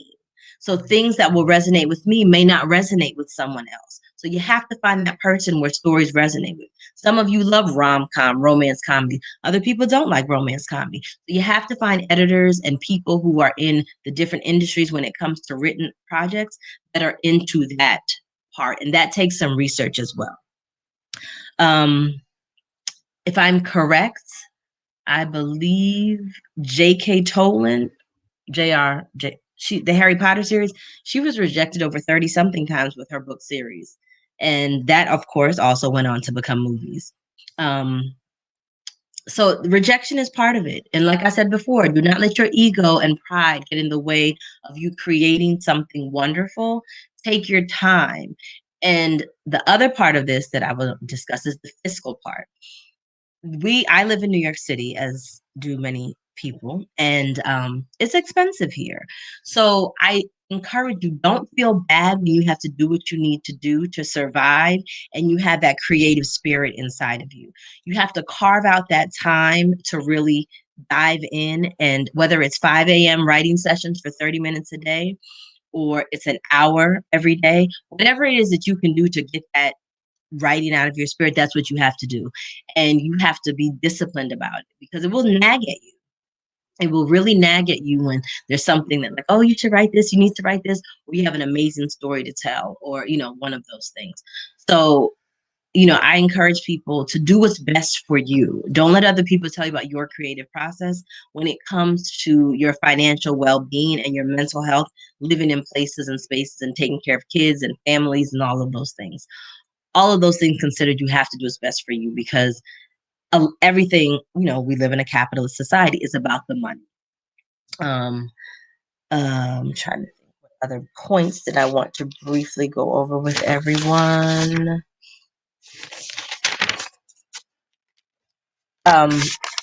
In the fiction space, so we're moving on from nonfiction to fiction. In the fictional space, before I will take on a writer, I usually tell them they should join a writers group, because when you're writing, you need to have a cross section of people that are going to enjoy your book. You and your 10 friends who you grew up with enjoying your book does not mean that book is saleable. Once again, this is if you're going through the traditional publishing process. So in order for a publisher to pick up your book, they're going to want to know, well, who's going to buy this book? Why would we as a publishing house invest all this money in getting your book to print if there's no audience for it? So when you join a writers group, there are other writers and they'll read your book for you and they'll give you feedback. And when you get that feedback, you have to take it with a grain of salt because, if there's 30 people in this writing group and 20 something of them are like, oh, I like the book, but these are the changes you need to make, and 8 of them don't like it, then you know that you're hitting on probably a good side with this book. Although you may need some editorial information and make some editorial changes. In the fiction space as well, you also want to make sure, and this is one of my favorite things that I learned from somebody who was working with me at Serendipity Literary Agency. When you're doing fictional writing, you want to make sure that you keep your readers in a dream sequence. You want to make sure that you do not bring them out of that dream sequence. So when you give your book to your writing group, what they will do is, oh, well, this kind of confused me. They'll tell you the things that they thought, and they'll give you very, plain, honest information and feedback. And you should take it and you should, sit with it for a minute. Don't rush and make the changes, but sitting with the comments and say, okay, I see what they're talking about. And then you may have to go back in again. When you query, that's what it's called when you query an agent. When you query an agent, what will happen is usually send about 3 chapters. Some people send everything. And usually an agent will ask for more. You usually sell a completed fictional book to a publishing house. So nonfiction, you do a proposal. With fiction, it's usually the whole entire book. Marketing for fictional books is a little different, of course, because these are made up people, characters, places, and spaces. Lovecraft Country was also a book. That recent HBO show that came on with Journey Smollett, I believe that it was her name. She was in Lovecraft Country. That was also a book. I can go on and on about things that were books that were turned into movies. So that's why I always say I'm a person that deals with the written word, because movies and books, the lines are becoming very blurred now, because those stories that you bring to life in a book brought to the screen are amazing. One of my favorites, of course, also was The Color Purple by Alice Walker. That was a book that Steven Spielberg made into a movie, and over 30 years later, I believe, if I'm correct, that movie still is amazing. Diary of a Wimpy Kid was also fictional books that were made into movies. So again, all of those things considered. But in winding down, I just want to offer you, invest in yourself when it comes to writing. Take classes, look for peer writing groups, people that will help you grow your writing. Dialogue is so important when you're doing writing. Show people, don't tell them. Don't tell someone that someone acted nasty. Put them in a situation, if it's nonfiction, put them in a situation where you're telling about, not telling, you're showing how they reacted in a situation. And in fiction, same thing. You made up a story, make up a situation where you can see how that person is reacting. And a lot of times that's done through dialogue. And that allows a reader to be drawn in a little bit further, instead of you just saying, oh, she was so nasty. No, you show her interacting with someone in that particular written piece, and it shows how nasty that person is. It brings it to life, makes it more vivid, and it, makes it larger for their reader to take it in. I will provide my email address. If you have any questions, or I can try and point you in the right direction to someone else that can assist you with certain things when it comes to the writing process, I will surely do that. My email address is Nadine.Gale, nadeen.gale@gmail.com. I will be in not anytime soon, but futuristically, I will be probably working with more writers than I am right now. But right now, I'm not taking on a lot of writers. I can definitely help you and point you in the right direction to get you on a path. And usually those things get you to where you want to go, or you realize this actually isn't what the book I want to do. I actually want to write about this. So, but I'm open and I'm here, and I definitely think that it's a very it's a hard world to get into, and a lot of people don't share the information. So I'm very happy that I was able to share some of this information. There's so much more, and with Athenia and Juneteenth, we will definitely give you guys more information on the writing process, and I'll do a full thing on fiction, nonfiction, and marketing. So with that being said, thank you everyone, and have a wonderful Kwanzaa and a happy 2021 to everyone. Thank you, Nadine. Actually, before you go, there was a question in the chat. How difficult is it to get a literary agent at this particular time, in a time of COVID and Black? Anything for us to keep in mind? How can we stand out? Ooh, it is hard to get a literary agent. And it also depends on what your topic is that you're writing about. Like I said, you being rejected by a literary agent doesn't always mean that your writing is not good or that your topic isn't good. It depends on if something resonates with someone. Like if you sent me, I always say this, Game of Thrones, if Game of Thrones had come, once again, another book that turned into a series on the HBO. If Game of Thrones had come across my desk, I would have been like, I ain't about to be reading all this stuff. Like I would have been lost in the characters and the different families and everything else. But people who are into sci-fi, they ate it up. So sometimes you have to know who you're sending your stuff to. And it just sometimes it's not a good time. There's different things. So it is difficult to get an agent, but like I said, rejection is part of the process, and you keep going. Because when you keep going, you will find someone, or they will tell you, you need to change this, you need to do this. You will find someone who will work with you and move you to the next level of where you need to be. So I can't tell you it's impossible, but everyone has a hard time. Pre-COVID, it was hard to get an agent because you're not paid as an agent until someone sells a book. So you're basically giving them your energy and your time in belief that they're going to sell this book. So that is one of the reasons why it is so difficult. Anything for you to stand out, your story has to stand out. So me telling you a story about my son who failed out of 6th grade is one thing. Me telling you a story about my son who failed out of 6th grade, I became the PTA president. I found out all the secrets of the school and, how they spend their money. And, what is it that's going to draw me, once I said that hook, what is going to make somebody want to hear the rest of your story? So those are things that, definitely can make you stand out. And Karen, take my email address and email me. And if you have any other questions, we can have, a brief 30-minute consultation, and I can give you some more information about any of these things. Oh. Yeah, it looks like Karen is really interested. She has a lot of amazing questions. So Karen, I definitely encourage you to reach out to me. Nadine. Her email should be above your messages in the chat. And if not, you can DM message me, and I can share that with you.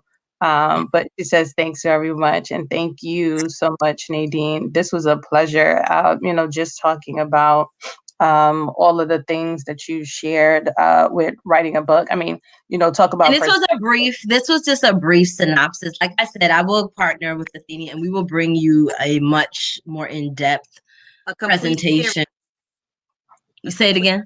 A complete workshop series. Yes, I can definitely do that. No, because it is a lot of information. I'm like, this is Athenia Jr. over here. I'm her pusher, man. I'm aware. So yes, so definitely, I will definitely give you guys more information. I'll even bring in some of my writer friends or my, agent friends and people who've worked in publishing to help you guys move the needle along. And you can make a determination whether you want to do traditional publishing, if you want to do self-publishing, is it short stories? Like there's so many different things to break down about writing. Some of you need to be writing for newspapers, doing op-eds. There's so much. There's so many different things to kind of give you guys. So, and I'm here for it. Like I said, I love the written word and I love story. Those are two things that I am a firm advocate of. So I am here and I'm willing and able to share. Well, thank you so much, Nadine. Thank you so much for having me, everyone. You are welcome, and enjoy the rest of your day. I hope to see you following us on the threads throughout the day. So thank you. Thank you, guys. I will be on here. Okay. Have a great day. All right. Bye. That sounds so super. So I gotta share that something that came up for me just with the community along the lines of what she just shared at the end about it being so many things. So two things that have been said to me in my life, and this one has been said more than the next one. But I'm often told that when I share my stories or different, it's like, girl, your life is a book. You need to write that book. I've told that more than once. Vicky Moritz is a person that's told me that. And then I actually had taken a hot yoga class one time and was with an amazing woman who's now a chef. She's on my page, Clark. I can't think of her name, but her full name, her name is Clark. And she had suggested that I should sit in like screenwriters' rooms, that I would be good. I was like, look at that. About that, like that is something like how she just mentioned about people writing for newspapers. We often attach things with these huge ideals. And this actually is perfect because it's going to lead me into my share before I introduce our next person. Sure. Is that we create these stories in our head and they end up being limiting beliefs. So there were many things that I thought that I could not do because I didn't go to college and because I didn't have a degree in this said area or any degree at all. And I've limited myself to think that there were spaces and places that I didn't belong.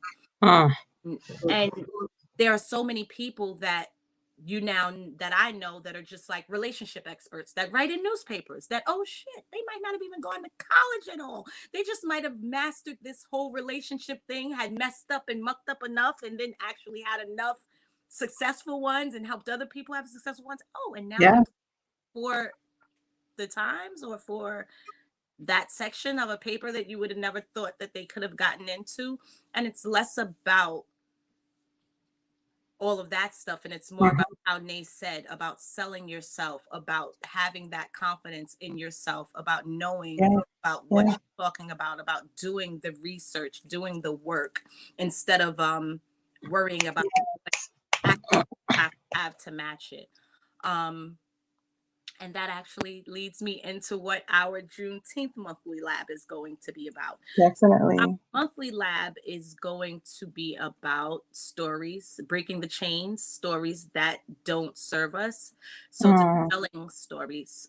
It's going to be a panel discussion that will then lead into a workshop series as well. That will be an exploration, a conversation, and a discussion around the stories, myths, and folk tales that don't serve our communities. That being one of the stories there that have to have a college degree to do certain things. And that's not one that necessarily, I don't believe, is isolated to our experience in the Black community, but I believe that it's a huge one that's over the top. It's one of the ones that'll have us thinking that yeah, if the world thinks it, then we think it even more. Because exactly. Anything that, although we know that anything they can do, we can do better. We're not told that. We're not shown that. We're not recognized as that. Yeah. And not even trying to be superior and cocky. No such thing. But hey, I think we're all amazing. And at the end of the day, stories. any of us. So that's what the Juneteenth monthly lab will be about. It'll be about Excited. those stories that we've heard our whole life. Some will be the folk tales, like some that I was told, don't wash your hair during your period because then you're gonna have backaches for the rest of your life. Where it's like nobody told me not to take that epidural, that I was gonna have back pains for the rest of my life, because that's what actually causes my headache more washing my hair during my menstrual. Like, Exactly. and to test it, I've actually washed my hair a lot, and I did not like the pains. They don't correlate to washing my hair. It Doesn't correlates change to anything. damp weather outside and the fact that it hurts in the region where the epidural went in. Point blank. Period. That's The things we jealous. learned. I'm to wash my hair whenever I want. Yeah, so looking forward to that. So now, community, we are about to bring on my sister, another Be the Tree community member, Sister Catherine Green, who will be representing the Allende Travel Collective, which is such an amazing opportunity for us to create new stories for ourselves, to create new journeys, new roads, new experiences, leading right along in the conversation. So, Allende, Catherine will be introducing a new family travel initiative, the Allende Travel Collective. She'll be discussing the state of travel as it pertains to the African diasporic communities and the opportunities that have been created to promote international travel for African American families, as well as I think she may have a little bit of a discussion or something to share about reparations. And if not, we'll definitely be asking her about that. So, Catherine, are you here with us? Yep, I'm here. Can you guys hear me? And Sir Kojo, hello. I've never had the one-on-one pleasure of being in the same like space one-on-one, but he's definitely been around. I float around. Greetings, beautiful people. Greetings to you. Greetings. You know what? I just feel so much power right there. I'm going to completely pass the floor and let you guys share exactly what you came to share. All right. Awesome. So, hey, everyone. Hey. Habargani. That's right. Habargani, Imani. Imani on this day, on this new year. Yes. Also say Sawubona. That's a Zulu greeting, meaning I see you and you matter to me. So this is how we like to greet each other. I got fix my hat here. Well, it's a blessing to see everyone. This is a great opportunity for us to do a soft launch of our family travel initiative that we are starting up. We officially launched in February for Black History Month, but we are, really excited to share exactly what we have up our sleeves. I know quite a few people have been waiting to hear what we have going on. And I guess we can just start by introducing ourselves. Okay.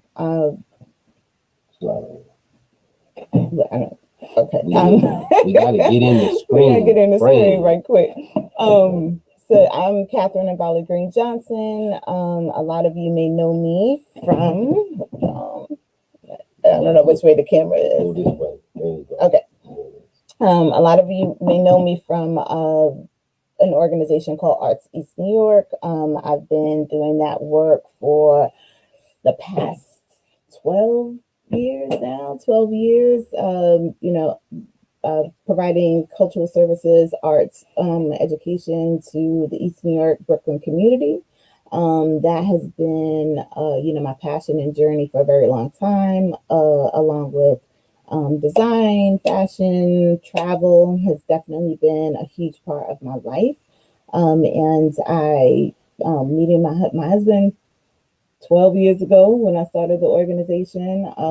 We definitely also shared a passion for travel, passion for the African diaspora people, our history, our empowerment. And so, we've joined along this journey Fast forward 10 years, married in 2018, and really tried to figure how we can combine our passion, our love, and share it with the world. So here we are. And you introduce yourself, Baba Kojo? My name is Baba Kojo Allende Johnson, and most folks in the community know me as Brother Kojo.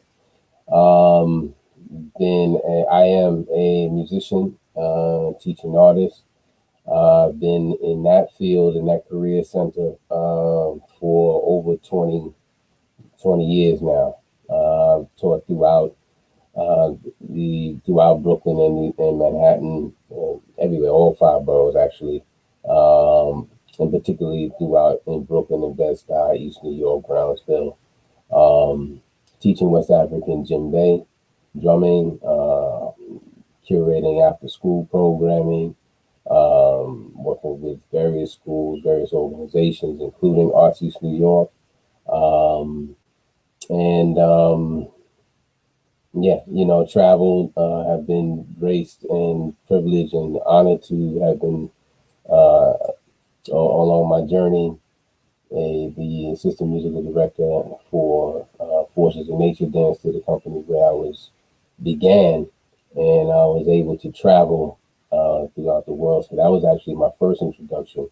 So I credit the djembe, I credit my musicianship, I credit the arts for my international travel.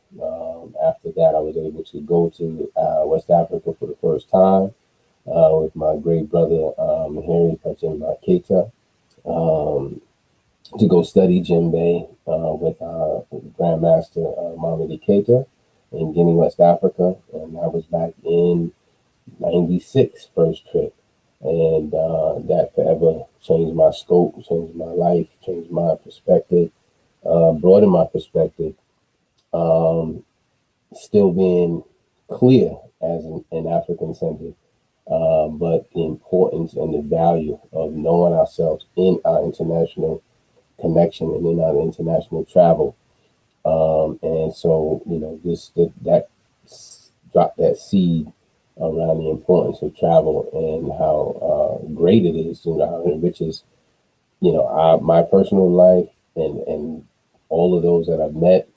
And I know I've also seen it. We've been fortunate enough to travel with my children, and so this is the work, and this is the new mission that we're embarking on together. And yeah, that's it. I'm complete. All right. On that note. All right, and we can bring up the presentation, so we can begin to share. Yay. All right, awesome. So we are the Allende Travel Collective. Again, we're really excited about bringing our experiences to our community here in New York and abroad. Yeah, thank you. So the first icon, first slide that you're going to see here is just our mission that we'll introduce to you. Perfect. All right, so we are a cultural legacy group tour company. We focus on uniting the African and African diaspora community villages across the globe. It's again a passion of ours, like Brother Kojo was saying. Traveling, just doing all of this travel in the past in our careers. Just making these connections and folks that we meet along our journey wanting to continue to travel with us. We've brought groups of teens, youth across the country as well. We've gone to Cuba with a group of youth that you'll see in this presentation today. We've traveled with in different parts of the world, specifically Africa, to reconnect. And so we want to make sure we create a lane and an avenue for more families to be able to do this as well. And when I say family, we mean like the village, right? We mean folks who want to bring their children for the experience. And we also mean folks who, we just getting together as community and going across the globe, and that can span the age spectrum. So Yeah. And then next slide, did you want to say anything about the mission? No, you. All right. And we shared our story already with you guys. Again, our passion is travel, something that, again, we want to offer to more folks in the communities across New York, Jersey, whatever, here in the United States who want to go abroad and make these connections. So what we're offering is not just, sightseeing tours. We don't do that. That's not what we're about. If you really want to come into a space where you can learn about the culture, like be immersed in the culture, and really make connections and lifelong friendships and families, this is where you want to definitely join us on our journeys. Yeah, we would like to be able to definitely connect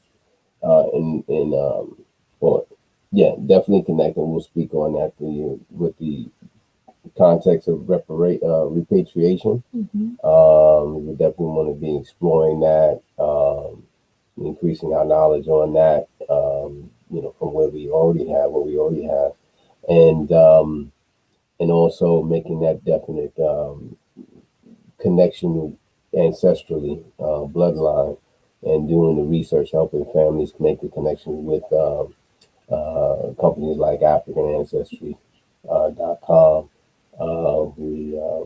We definitely would like to make those connections and collaborations to do those things, because that is a key part to our personal journey, and what we want to be able to share and experience with other of our folks.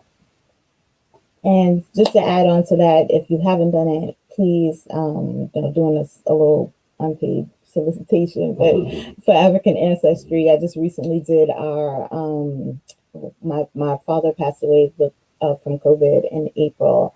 And, definitely wanted to make sure that I did more research on his side of the family. And so my brother opted to do the swab, and we were able to trace our lineage back to Burkina Faso, to the Bisa tribe, Bisa people. And so it's really important. It was such an amazing experience to wake up that next day and know exactly where my roots are from. So please do that research. And again, through this process, through joining our collective, that is also a part of the process. We help to help you make those connections as well. And you can go to the next slide.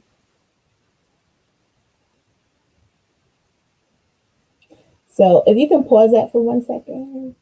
Thank you. So this next slide, we just want to give you a bit of just a little picture of what we've done. This is our group tour that we did to Cuba. It's a little long, but you'll enjoy it. It's really beautiful.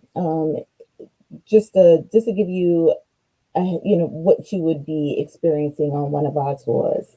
Just to put it in your mind, what we all offer and how it all goes down. So you can go back and you can play that video.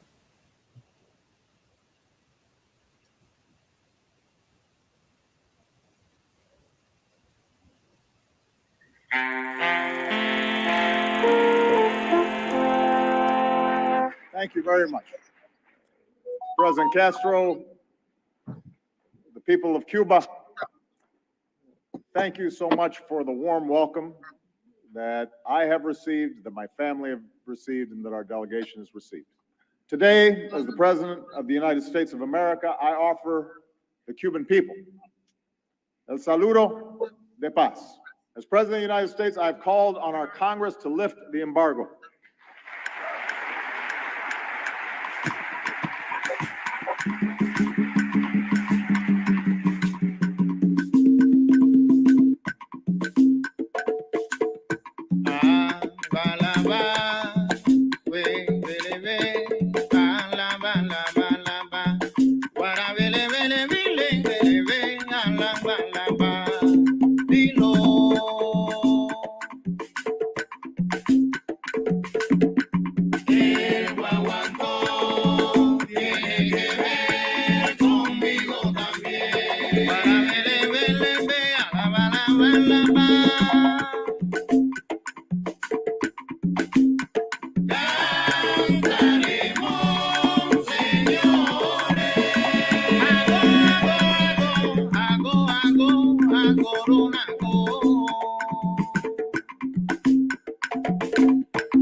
Well, we have Arts New York and East New York Family Academy. They're going to go to Cuba and to a teen summit. You know, I always believe that one of the ways to change the world is, of course, giving the youth the opportunity to forget the past, right, and to go on with the future. So I'm excited for this opportunity, and I cannot wait to see when they come back, because they're going to share. They're going to take some stuff from Cuba, and we're going to give them some stuff from the U.S. You excited about the trip? What are you looking forward to? Learning about the culture and seeing all the art, learn about the history too. God bless, and come back safe and ready to share.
No sé cuándo volveré.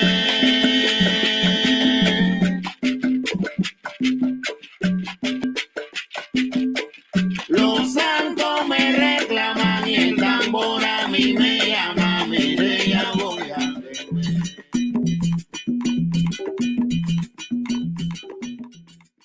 Chicka chicka boom boom, will there be enough room? Here comes Ace, up the coconut tree, and I and Jake, and Tyler Latte, all make their way up the will there be enough room?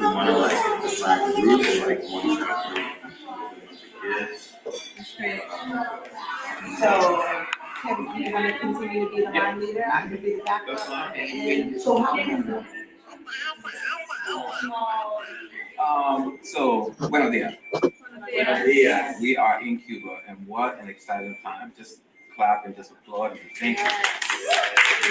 So we wanted to kind of have a conversation today about some necessary things, some informative things, and just some guiding tools on the rest of our time here while you were on assignment, and being mindful of the things that you should be doing, and then some more things that we should be looking forward to. We are here visiting, and we want to be mindful of culture. We are visiting an extension of our culture as well as a new culture. So even as you're walking in the street, as we walking past folks from the community, we're walking through the community, we're walking through the neighborhoods, we're not doing the taxi thing, all of that. We will do that, but we are going to be able to do a lot of walking. And I'm not saying you can't have fun and laugh and joke and sing songs. Be mindful. Today we will be walking. It's a 40-minute walk to, exactly. It's a 40-minute walk to where we have to go. We will stop in between to go take a look at the university, but there will be a lot of walking. Thank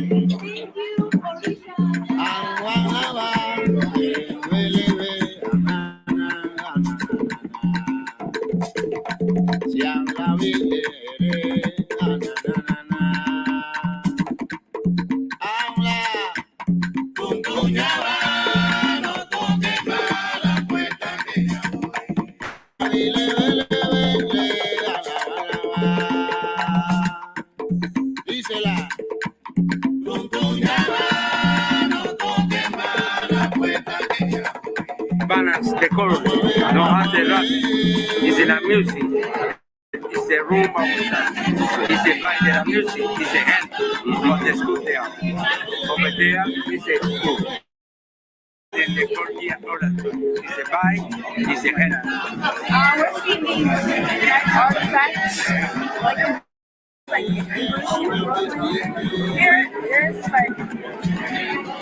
like out of this world. It's special. felicitarte. También voy a bañarme.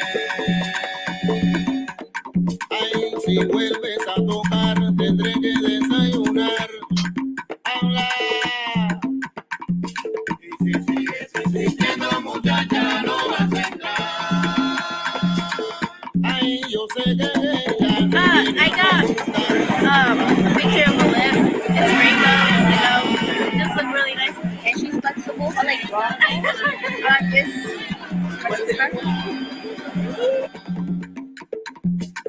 la que siga Colombia, donde quiera que sea. Habla. Que quedan números de ayer.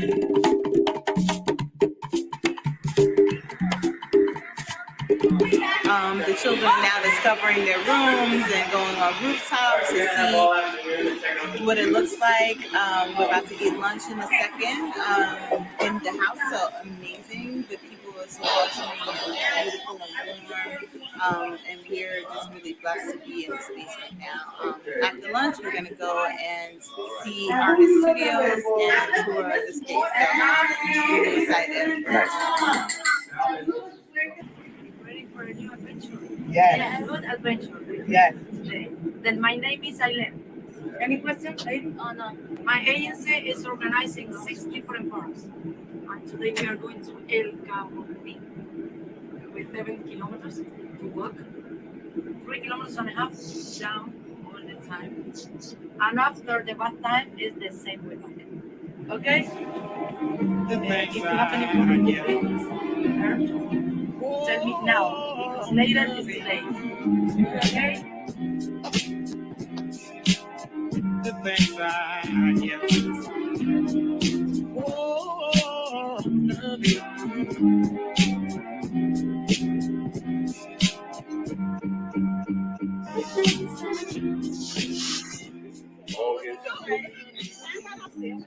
A whole new consideration. Life, a long way from me. Oh, love you.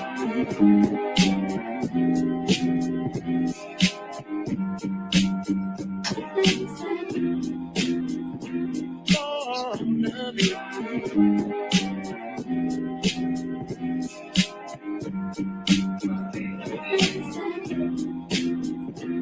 Oh, love you. The things I get. Oh, love you.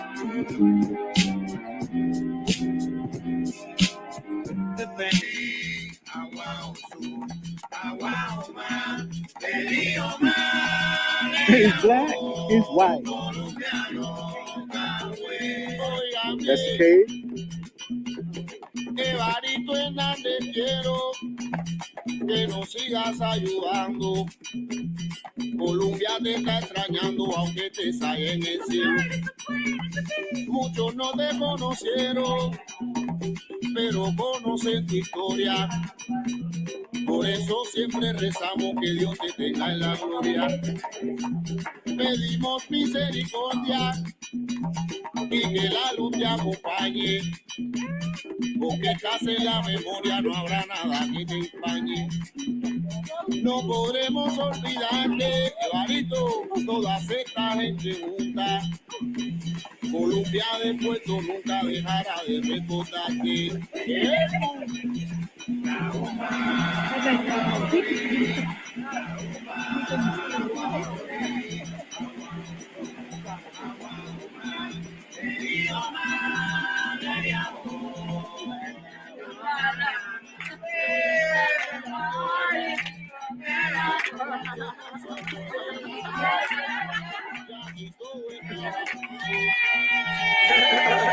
I made it! Oh my God! Muy sincero, tiene trabajo una eminencia. Armaste Colombia en Puerto con gente que fueron ciencia.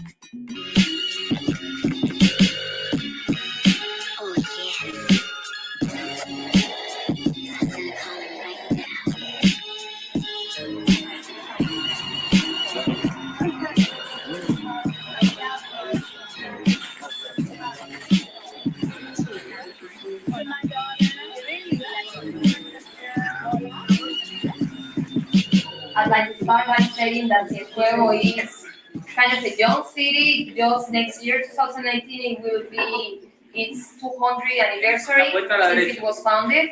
Fue fundada por franceses, pero realmente la construcción de toda la ciudad fue hecha por africanos que se importaron para trabajar como mano de obra. It was founded by French people, but it was really built by African people who were brought as slaves in order to work to build the city. Obviously, the Afro-descendant people from all those slaves who came from Africa, they all settled in these areas. La sorpresa que tenemos para ustedes hoy es precisamente la rumba. ¿Han oído hablar de la rumba? Surprise we have for you here today is rumba dance. Have you ever heard about rumba? Yes. We have invited the king and queen of rumba dance here in Cienfuegos.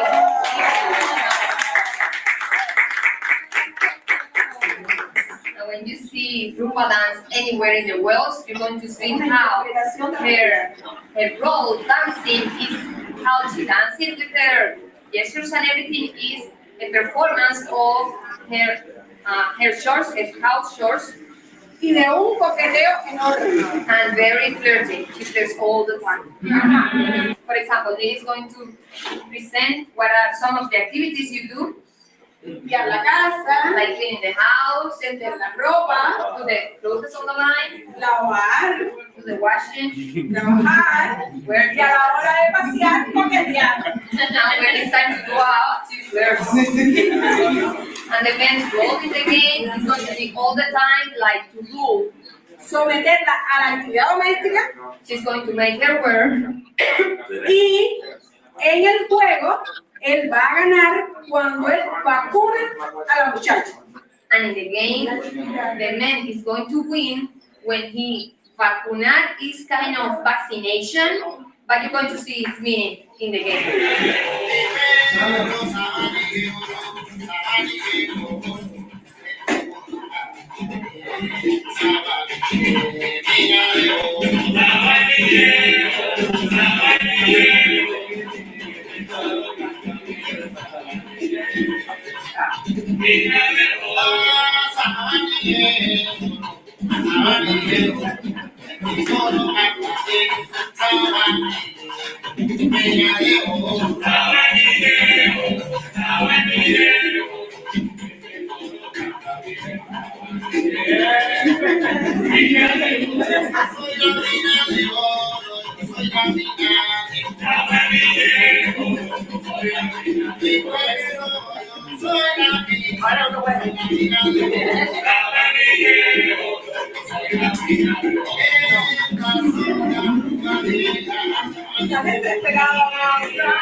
Queremos que esto sea un símbolo de nuestro cariño y nuestra amistad y el deseo de que nuestras ciudades pues, estén cada vez más unidas.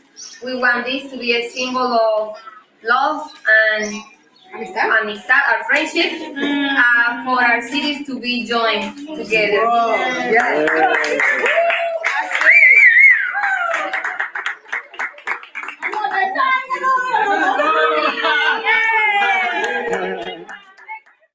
Fuiste salamante, huida, hace que palo yo puedo más que tú. Trabájate con la ceiba, y ahí no le pasó nada. Ay, compadre, poco te decía, porque somos religiosos. Te respeto y a la vez oso al parar tu.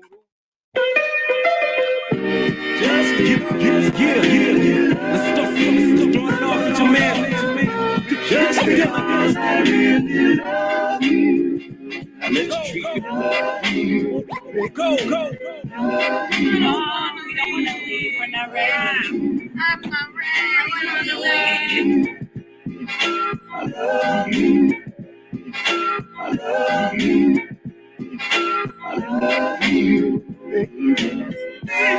Really love you.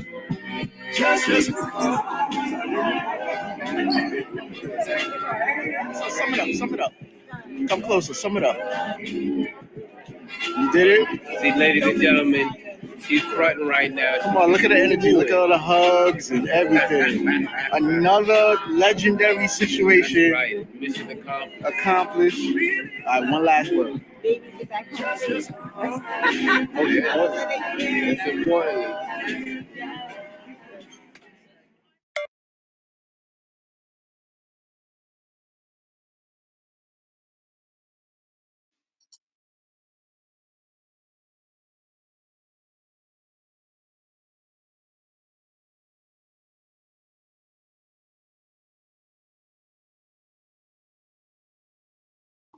You guys are muted if y'all are talking. Sorry, we were talking. So again, the video was a little long, but we really wanted you to get a sense of our work. We're hearing an echo. Are you guys hearing an echo? No, it was me. Oh, okay. So yeah, so that's one of the trips that we took in 2017. Yeah, 2017 we took that trip. Yeah. Actually no, it was 2018. It was 2018 that we took that trip. Right. And we organized again 12 youth as well as 12 chaperones to take the kids down and make these connections in Cuba. And yeah, just wanted to give you a taste of what we do. All right, and then next. So here's what we offer. We do offer group tours that we curate on our own. And so you'll hear about our package in the presentation. We have one coming up for Senegal in 2021 for this year. For July, you'll hear about that. We also customize tours. So if you are interested in your church group or women's group or whoever are interested in organizing a tour for yourselves, we come in with our, we do the research, we meet with you one-on-one, we meet with your group, we do, a whole inclusive, just an evaluation of what you're looking for, and we build out and curate the tour for you. We also create itineraries for your group or your family. We focus on family travel, of course, again.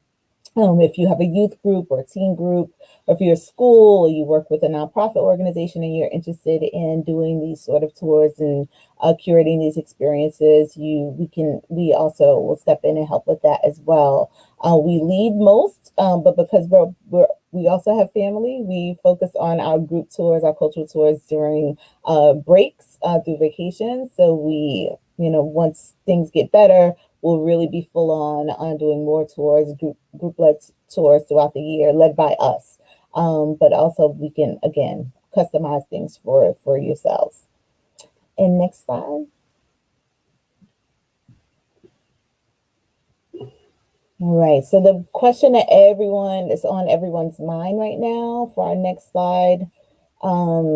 Before we even get there. So the state of Black travel is getting better, but it needs to get much better, and to focus on the African diaspora. But we find most cases when folks are traveling internationally, folks are going to Europe, right? They're going to, Paris and, Spain, Barcelona. Barcelona was my first experience at traveling.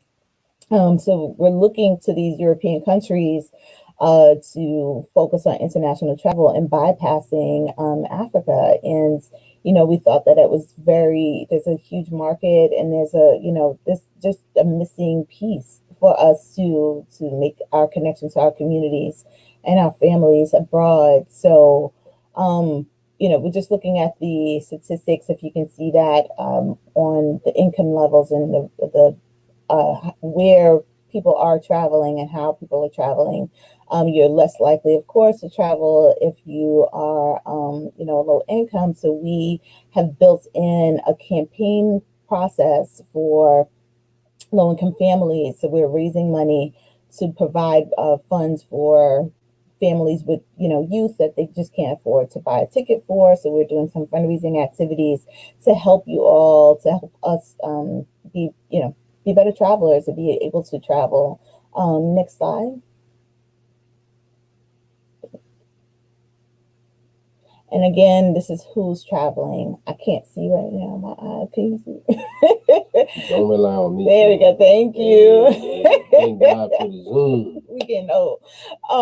So who's traveling? Of course, 59% of travelers are female, 41% are male. We're almost neck and neck here, and responsible for the decision making, as well as when it comes to travel. It's always us. So we make these plans, but we, as you can see, y'all are more organized than we are.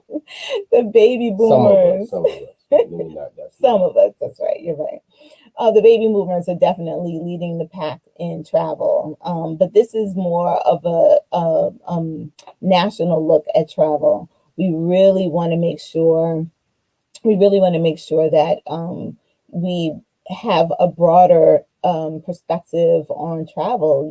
We're traveling nationally, we're going state to state, but again, international travel, and specifically to the continent of Africa, is not as robust. If we can go to the next slide. All right, and then why are people traveling? Why are people traveling? So the key motivators, and if you could zoom in on that one for us too. Thank you. So most folks are seeking relaxation and relieving stress. 95% of people, and that's great. But again, we are really focused on making cultural connections. So that is the main focus of our travel. So yes, you will get some rest and relaxation, but you will be, walking, going to museums, taking tours, all of those things on our tours. We keep you quite busy. You may need another vacation after our vacation. All right. Next slide. All right. Okay. Now, here's the question on everyone's mind. So travel safety, what is happening right now in the world? Next slide. For Senegal specifically, we're speaking to, so it is open for travel and tourism. It was one of the first countries to open for travel and tourism, and it also is leading the world in COVID-19 controls. If you've seen, there's been numerous articles about Senegal and how they've been effectively dealing with the pandemic. And again, one of the leading countries across the world in dealing with COVID-19.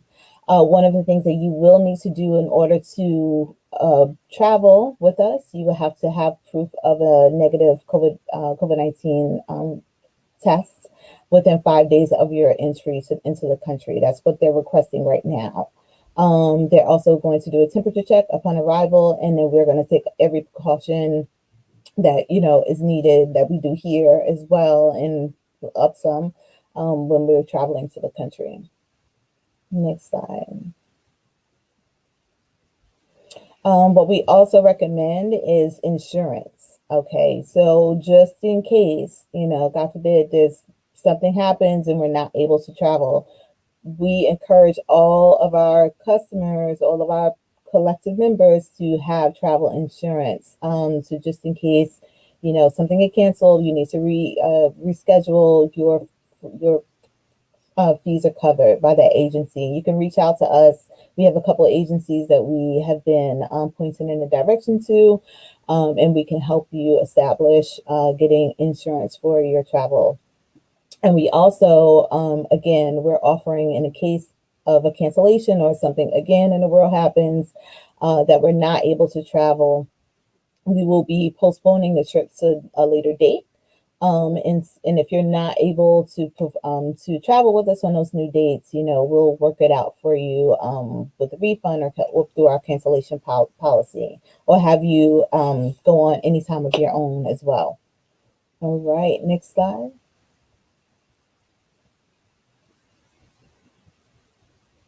Thank you. All right. Again, just the importance of travel and making the Pan-African connections throughout the world, throughout the African diaspora. Right now, we're focusing on Senegal and Dakar, but we are, opening up. We're just launching, so we are looking to go to Ghana. We actually were supposed to do all three, Ghana, Guinea, and Dakar, for 2021. But we're just gonna, stay safe, see what we can do. But we also have trips coming up for South Carolina, Canada, Cuba, Brazil, Guinea, New Orleans, and Amsterdam. You want to talk a little bit about New Orleans? Well, New Orleans, as well as South Carolina, we want to get to New Orleans. Well, let me say it like this. There's a piece of our history and culture that is necessary that we delve into and become more aware of in spaces in states like New Orleans, cities like New Orleans, Louisiana itself. And we're interested in seeing continuing to uncover and unravel some of those the historical missing links, both personally within family members, families, some of your personal family. There's some history that there's things that are woven and hidden undercover. Not getting into telling folks business, talking about historical narratives. And then and definitely, yes, absolutely, definitely going to the Gullah, going down there, Geechee Gullah, and getting immersed and in tune and becoming more aware of it. And it's not as if we're trying to reinvent the wheel, because we're very clear and we're very we know that folks have been leading this travel and this idea of uncovering and unraveling and making the ties, making the connections, to our history here in America, and and in the diaspora. Yes. Can I jump in? Absolutely. What he's not saying too is food, without a doubt. Excuse me, pardon me. My goodness, just the place. So New Orleans, everyone knows the food is incredible. Music, so things that just really tie and unite us as a people. Wherever we go, we never feel like strangers whenever we go somewhere new. We've never had that feeling. Even when we went to Amsterdam, we found a whole community. Right, the folks, Suriname. I want to mess up the pronunciation. Folks from Suriname. Exactly. And that was an eye opening. Oh my gosh! And we found the dopest restaurant. We met a great brother, great friend, comrade there, who was just an open spirit and great person, and was gracious enough to show us the real, in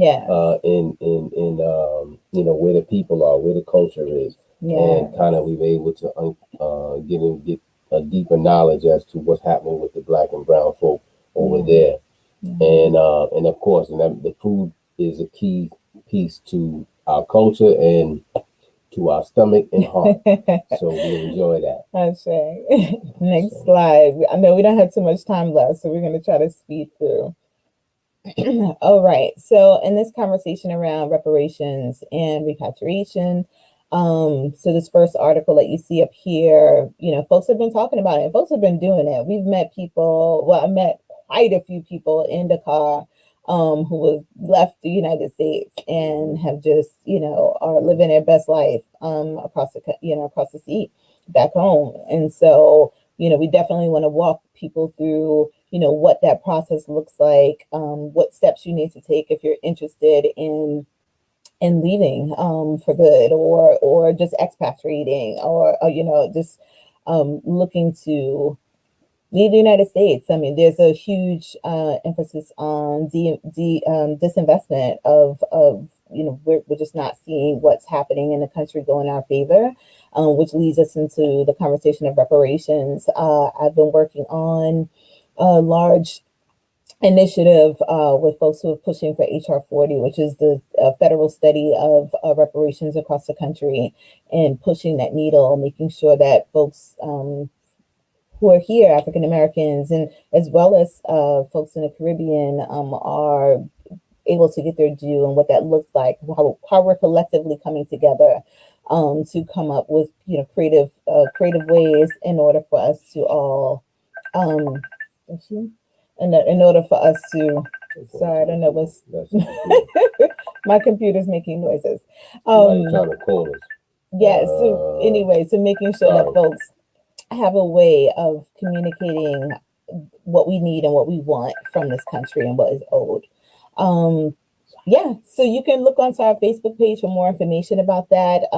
In February for Black History Month, there will be a large event dedicated to this conversation as well. So please stay tuned, go to our website and get more information.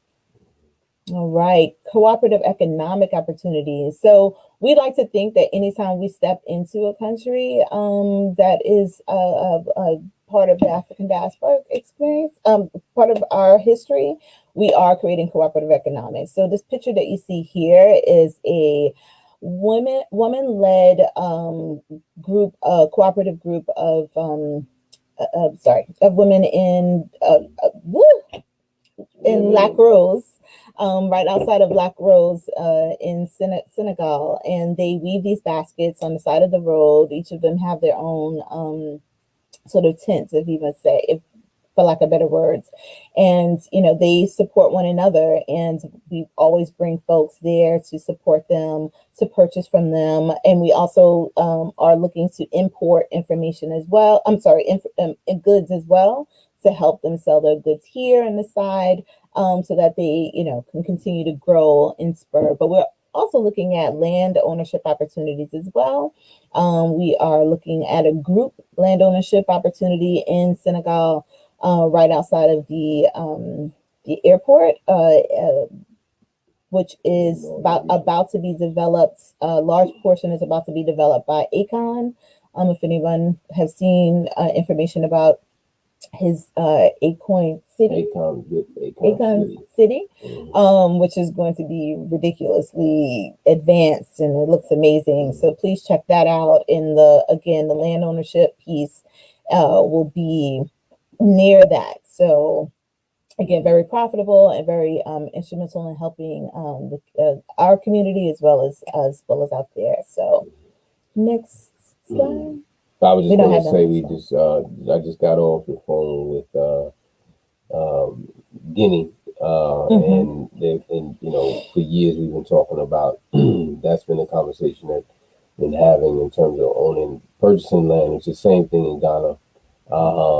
Don't necessarily believe the hype in terms of the expense.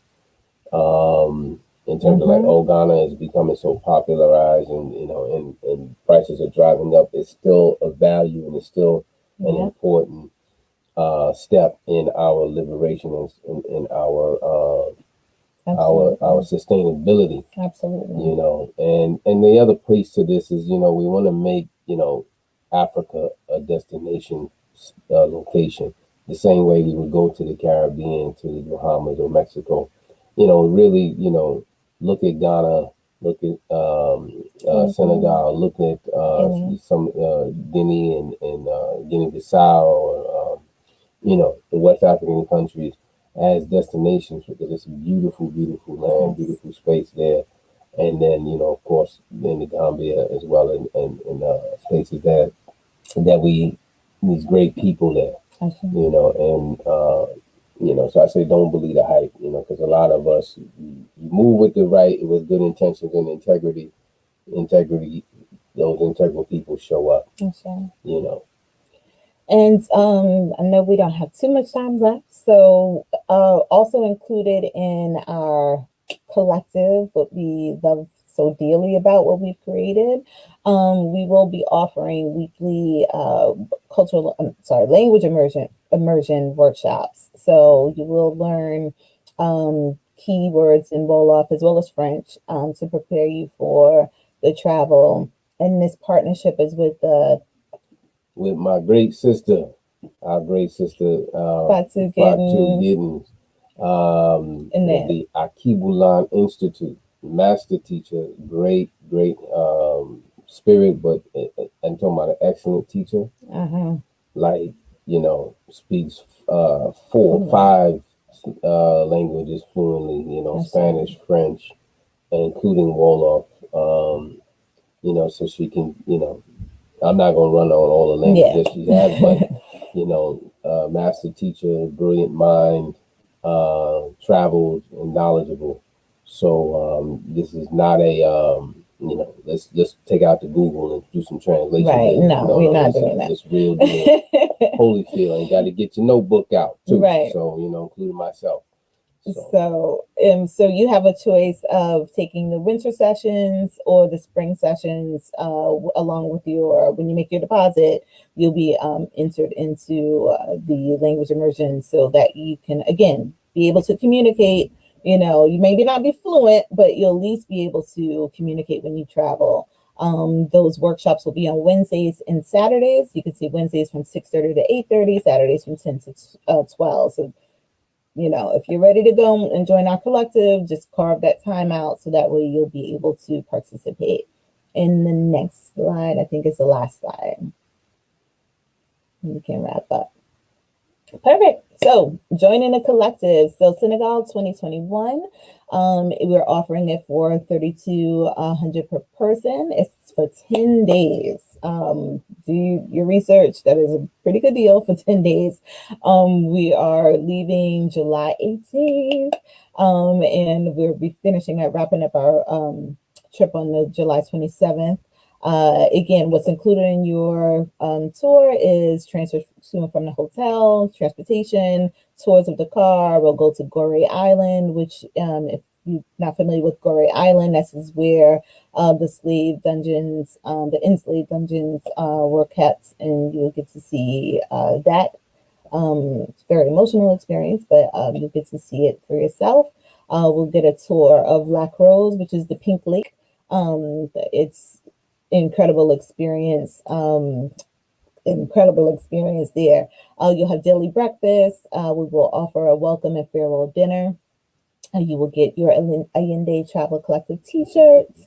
You will have a photographer and videographer. And you need mask too. And your mask. That's right. You get a tour synopsis for yourselves, for your family, for your own archives. I spelled museums wrong. Cultural visits to museums, artist studios. You'll have dance and drumming workshops, Senegalese cooking class. You walking away with some skills. And again, your language immersion workshop. So full, and this is only this and more. There's more that you'll experience here. Tours to the lighthouse, parties, all sort of things that you'll experience on this trip. And the children, this is family orientated, so the children are more than welcome. Yes. To travel. I think that was it.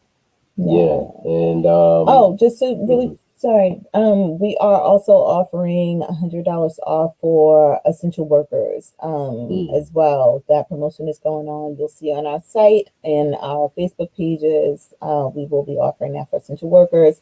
And if you are registered, you come on and you want to refer a friend, you will get $50 off of your tour as well. And yeah, we're hoping to build this thing. We want to build this thing out. We want to train others on how to do your tour, join this travel business, get your travel licenses as well. We want to make sure that we make connections. We want to make sure that we build community. Are we going to do a question? Are we doing a question? I don't know if we have time. Athenia has to. Well, I want to also give a shout out to cinematographer who was responsible, who shot and edited that fantastic video documentation of us in our trip to Cuba. Brilliant photographer, brilliant videographer. Deron Smith. So we want to thank him and big him up. As you saw, some of y'all may recognize some family members in the video. Like I said, our children, both of our daughters went on that trip, as well as my nieces and things. So you saw our family members, Kevin and Dina. So we got some questions. What we doing? How we doing? The only question, the link that we have for the site is not working. So I am sharing the Allende2018@gmail.com email address for people if they are interested to please get in contact with you guys that way. And if you, when you get a chance, if you can share the site, and we will post it on the chat for everyone. This is so amazing. I'm sitting here, I'm like July. I'm like, I can't. I'm going to Costa Rica in February, and so I'm like, okay. I don't think we could do two, but next year. So I want to know what's going on for next year. What do y'all have plans yet for? Like for each of the years leading forward? Mm-hmm. That's right. Yeah. Oh, yes. So we are, again, we're going to do a full out launch in February. So we're, crossing our fingers, praying by then we'll have more trips on the roster for you all. So New Orleans, definitely. That's what we typically do in July as well. Every July we go to New Orleans. We're looking to add on Guinea and Ghana as well for August. So but nothing's confirmed yet. We want to make sure that all is well and travel safely. So I'm really excited to roll that out for you all. I'm sorry, I see what happened. Please add an S to the domain name. So Allende's. I'm gonna correct it, but for right now it's TheAYINDES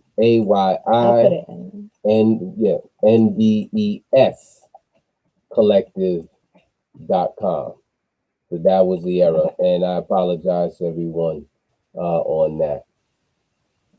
So I just put it in the chat for you. We put it in the chat. So you said that it has the S on it. No travel. Sorry. Oh. No travel. We're gonna send it to y'all later. Okay, no problem.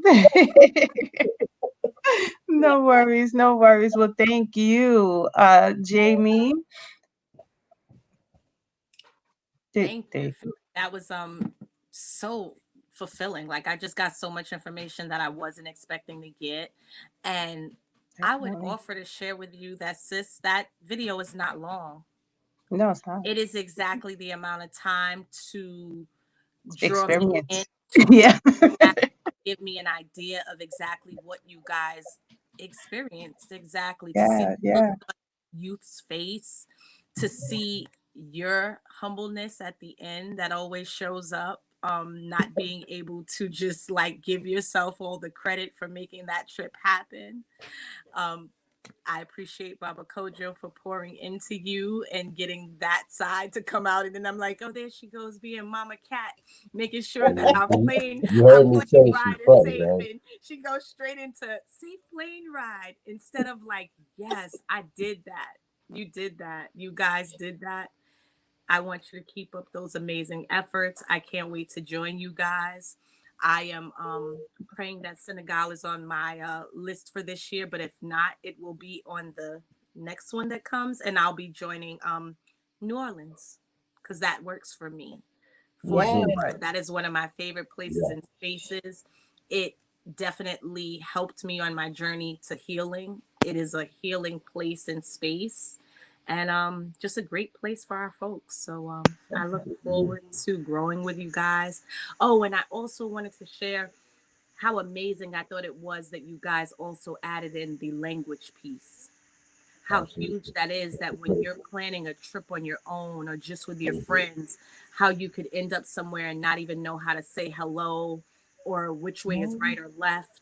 Yeah. the things that are really, really, really important when we are in another land. I also had so much appreciation for your honoring of being in another person's country and place and space and being mindful of how we're carrying ourselves and walking and talking in their space. Like, I just found it to be such a holistic way of traveling and of exploring and expanding our core knowledge on things like who Yeah, are that these people, you know? yeah, that is a perspective that we need to be ever mindful about, and integral about. That we are, we are not coming into places like Cuba, or Guinea or Ghana, Senegal, any of the places we have to see ourselves connected as home, Yeah. as a home body, and that and move with a level of integrity, because that again, like I said, when you move in that space and in that context, the people see it, and the people are not looking at you as an opportunity. Though that keep it real. There's going to be, the hustle is real anywhere. But those in the community, because what we were fortunate with it to do, like for Cuba, we were able to have an Airbnb within the community. Well, it's family. Excuse me, it was within the family's home. Yeah. Within the family's home. So we were fortunate enough, the couple, husband and wife, who helped us, who helped Catherine, curate the whole trip. Were super. It was just really great. Yeah. That we have that space and time together. And that's why I made that point. And that was a lesson to me that was also shown up when I went into Africa for the first time. And this is the context that it's a principle of Umoja, it's a principle of Ujima and Ujama. This is the context that we need to move within our community, so that so they see things like the Nguzo Sawa becoming real, in our principalities and how we move and decide, and what Pan Africanism is not just some wild, rah rah rah, this revolutionary kind of thing, and then those of us who are, traveling connoisseurs, we know how to move.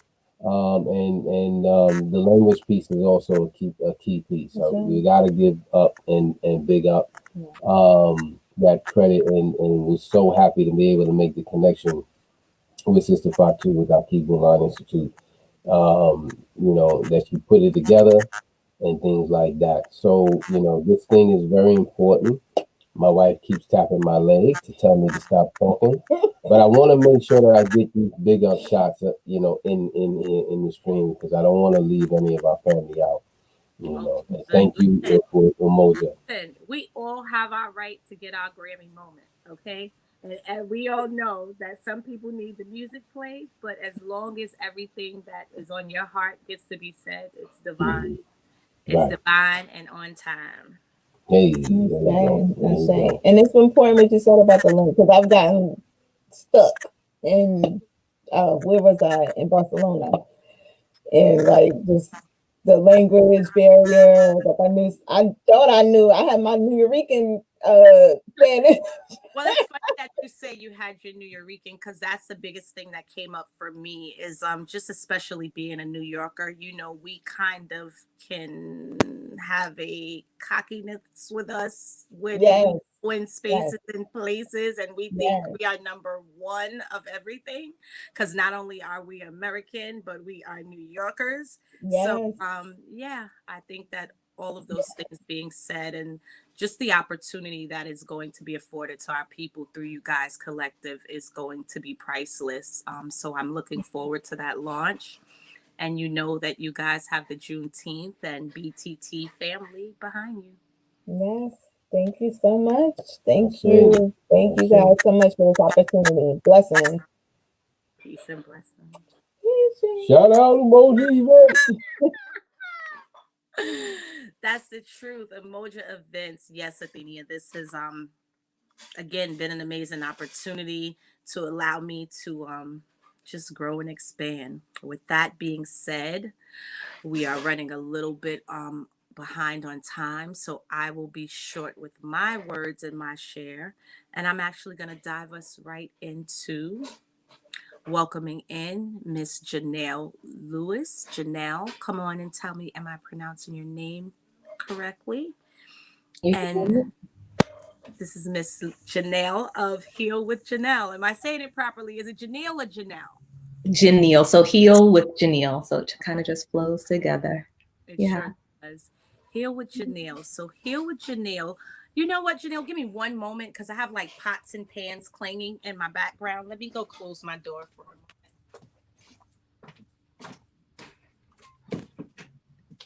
All right. Welcome to virtual space and place when you don't live alone, and you haven't forewarned your house that you kind of need them to move differently. It's all good. Welcome, my dear. So, Miss Lewis is a fertility and full spectrum doula who will be sharing ancient practices of preconception prep that can help modern women and couples conceive. Please tell me more. My hugest knowledge in this area. I am a trained but not certified doula, and I also am a certified yoni steam practitioner. So I'm just so curious to hear what you have to share with us today, and with the moms and the welcome. Thank you so much. Thank you so much. This is a beautiful space. I was just loving everything about the previous couple, Catherine and Kojo. I believe I said his name correctly. Especially New Orleans. I went to college in New Orleans down at Xavier. So I'm like, opportunity to go back. Yay. So yes, my name is Janelle Lewis. As I said, I'm a doula. I'm a science and math educator. And I'm really just passionate about healthy, happy families. And so that is what I want to jump into with you. So we can start sharing the slides because there are a number of them and I want to make sure we get through all of that. Awesome. All right, so preconception prep, an ancient solution for modern families. So I want to set expectations. What I won't be going through are like the specifics of what ancestors did. What I'm really going to ground us in during this conversation and time together is why is this important? Because it is a practice that our ancestors throughout the diaspora did in different ways, but we've kind of gotten away from it, and it's having actual implications that many of us are feeling, but we don't necessarily recognize that this is an opportunity to right size the experiences that we're having. So we can advance to the next slide. All right, so I just want to ground us in the energy and the wisdom that's leading this conversation. Frederick Douglass said, it's easier to build strong children than to repair broken men, women, people, folk. And that's a true belief that I hold. I'm sure you've also encountered this saying that, broken people hurt people hurt people. I think ultimately what's happening is we are living out the experiences and the beliefs that we have. And sometimes over time that becomes culture and it's our survival. What we're talking about here is returning to a way of thriving, because thriving is not a new thing. It was the thing. We've gone through some different challenges that have made survival for many of us more of a baseline. And just consider that by returning to ancient practices, we can also return to a way of thriving, being really bountiful and abundant in ways that foster healthy, happy families. You can go ahead and forward to the next one. I'm gonna keep my tea in front of me so I don't have to keep reaching over. All right, so really quickly, already mentioned, so I'm a fertility coach. I've been in the world of fertility for a couple of decades now. That sounds so long. All right, so when I was in high school here in New York, I graduated early and started working in labor and delivery over at Downstate. And then went to college, Xavier, New Orleans, bio pre-med. So I've kind of journeyed through the science and the birthing world. And then I took a little detour and went into pharmaceutical sales. So some of the conversation that I have with people I work with is around like, what medication are you taking, and, you know, what impact might it be having? Some of those impacts we call like side effects. Why is it happening? So some of that background is lent to the conversation. My science and math certification and experience always comes through. I was a teacher in high school and middle school here in America and in South Korea, teaching biology, chemistry, and physics for a number of years. I also have the math certification, but I don't use that too much in the classroom, but I love applying these different spectrums of my background to helping families really optimize their well-being. And finally, I stay a student, because as much as we think we know, there's infinitely more that we don't know. And so I'm always learning, because I want to challenge dogma. There's certain things that we've come to believe as true. And some of that we're going to talk about today, just because it's become dogma. And so I love to keep on searching for what is closer to the truth. All right. And so we're going to talk about some of that today as well. You can advance to the next slide. All right. So as mentioned, our ancestors, and we're going to go back to the continent. Some of the conversation previously about traveling back, definitely one of my desires. I've been before, but what was interesting when I traveled there, and many of you, when you travel with the previous team that were speaking, will probably notice is the health of the children there. Even though we were shown on TV, often growing up, you probably saw what I saw, children with distended bellies and flies in their eyes. That's not the reality of the overall experience in Africa. When I went there, I was noticing children had perfectly set teeth, even though I'd spent money on braces. Like, it's a standard. Health, you're not seeing the high rate of diabetes and hypertension and so forth in younger children. I remember when I was in pharmaceutical sales, the epidemic of childhood type 2 diabetes was starting to spike.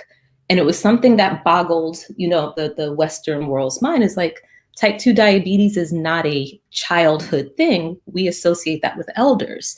But what we're seeing is, we're seeing it more and more now, where children are having to take medications for things that were never associated with childhood. So understand that we are already coming from a very rich way of being that is grounded in well-being. And so that's really what we're going to hearken to. One of the tribes in Africa I really appreciate, they don't believe that conception is counted from the moment of sperm meets egg.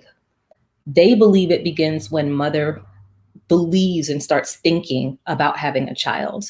And so that's really the energy that we're focusing on here. Like, do you have the sense that a child is something that you want to bring into the world, someone that you want to hold in your spirit and birth into the world? If so, this is a conversation for you. All right, go ahead and advance. All right, so I believe that if we don't ground in the understanding of the words, we're not speaking the same conversation. So what is preconception prep? I am a lover of analogies, so we're going to use the analogies here. The first two are a relay race, one for men and one for women. And to some extent, that's part of what preconception is. We're preparing our bodies to hand off the baton to the next generation, right? So we're already starting to run that. Almost spilled my tea. Let me put it back over there. We're running this race in life, and biologically speaking, survival and success means that we're able to pass our genes on successfully to children who can also have children. What we're starting to see is fertility rates are starting to be challenged. We've not seen fertility rates at the low that we're seeing it now before. And our children are also showing early signs of fertility fatigue, even before they're ready to use it. So understanding what we're talking about is passing off the baton biologically, chemically, genetically for success, not just for our generation, but ideally 3 generations deep, because that's what we have the ability to impact through our preconception journey. The middle picture is we're also seeing that during the pregnancy phase, because preconception starts prior to even conceiving, hence the term pre, before, going into my little Latin, I guess, pre, before, and conception. So before you even conceive, this is an opportunity that we're having. During pregnancy, there's a lot of success that is determined based on preconception health. And we're going to talk about some specifics as to What are some of those benefits with quality preconception prep? How can the race, the marathon that is pregnancy, because it is that 40 weeks is a pretty heavy and challenging time for the body for a woman, but there's certain things that both a man and a woman can do to make that journey a lot more easeful, if you will. And then finally, we're going to be talking a little bit about how does preconception prep ultimately impact the future of children, like the well-being of children. All right, go ahead and advance. All right, so, all right, okay. You're fine with that one. All right, so we have three different pockets here, because some people might be watching this and be saying to themselves, baby, no, I'm not thinking about having a baby. And people often say that because the reality is people are starting families a little bit later for various reasons. And so whether or not you're thinking about baby immediately in the next year, 2 to 3 years, or you're just like, baby, I'm not quite sure about that. Fertility still matters. This conversation of preconception health still matters to you. And for women specifically, we're talking about, it's an opportunity to heal some persistent fertility challenges. We're going to talk about that in the next slide a little bit more, but we're talking about our preconception health is really a marker of our overall well-being.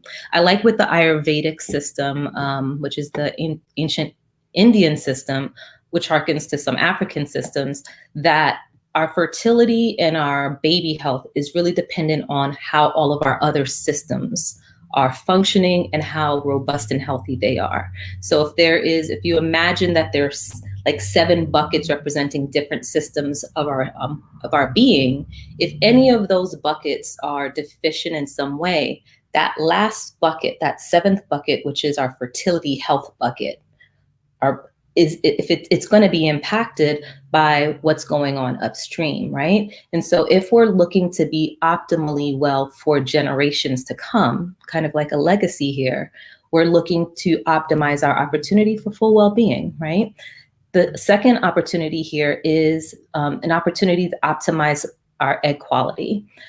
One of the options that I know women are taking now is to freeze their eggs. And how I like to think about it is, if you want to freeze your eggs, by all means, I don't have any say about that, but make sure that you're taking into stock the best quality. Because if you already have, in some ways, compromised eggs, and then you freeze them, right? And so what steps can be taken prior to choosing to freeze your eggs, if that's what you're choosing to do, to optimize the outcome of using those eggs later. And then another opportunity for preconception prep for specifically women, it's a beautiful time to get in tune with moon time, moon cycle, period. There are many different terms. I love to think about it as moon time, and I'll show you in the next, I think, 2 slides why I say that. It's a really, really beautiful time to get in touch with the highlights of each phase of our moon time. So you can go ahead and advance. All right, so as mentioned, I have a picture of a canary here because it's connected to symptoms. A lot of women that I work with are coming in, they're saying, I'm not necessarily ready for a baby in the next year or 2. However, I have been having these issues and, period problems. They put me on birth control to address it, but I want to get off the birth control, but I'm concerned about, how my body's going to react when I come off. And what I find most interesting from the pharmaceutical standpoint, I think our pharmaceutical industry does a great job at relieving the immediate pain of the experience that we're having when our body's somehow out of balance. Unfortunately, I tend to associate it more with like taking the batteries out of a fire alarm, right? Because the fire might still be raging, but at least the annoyance of hearing that alarm go off isn't still impacting us, because that's pretty annoying, right? And so for many women, they could be experiencing mood swings, hair loss, stubborn belly fat, period pains, missing periods, headaches, migraines. I had in college terrible migraines, actually from the beginning of college until I was 27, until I started figuring out the connection between my stress, lifestyle, and how my body was operating. I didn't know, even though I'd done pre-med, even though I'd been through pharmaceutical sales, even though I was, teaching science, and I still did not know these things. Going to doctors, it was just like, well, take medication, right?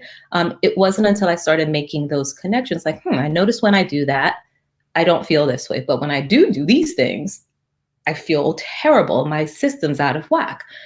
And so these are starting to make some connections. Some more specific things, fibroids, PCOS, endometriosis. This is a perfect time. The preconception window is a perfect time to really address the underlying cause, because these are just symptoms. The reason I put a canary here is because back in the day when coal mining was a big thing, men would go down into these mines, and oftentimes the men would die. And people were like, we don't know, there was no reason for them to die. Nothing's going on. It took them a while to figure out there was something they couldn't see that was impacting the men. And what they figured out is that the canary bird could detect a gas that was being emitted in the air that the men could not detect.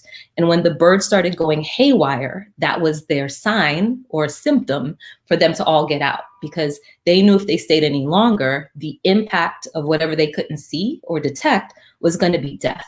Now, some of the signs and symptoms that women might be experiencing prior to starting a family may not be life-threatening, but it can definitely be painful.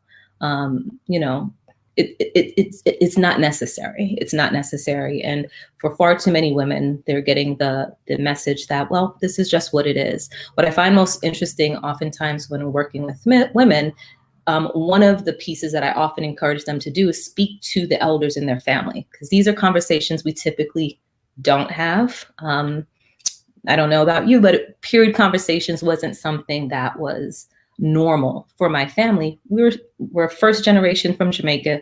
We're busy about survival, right? Making sure there's food on the table, the lights are on, having these conversations about what's your period health, and what experiences did you have? It wasn't normal.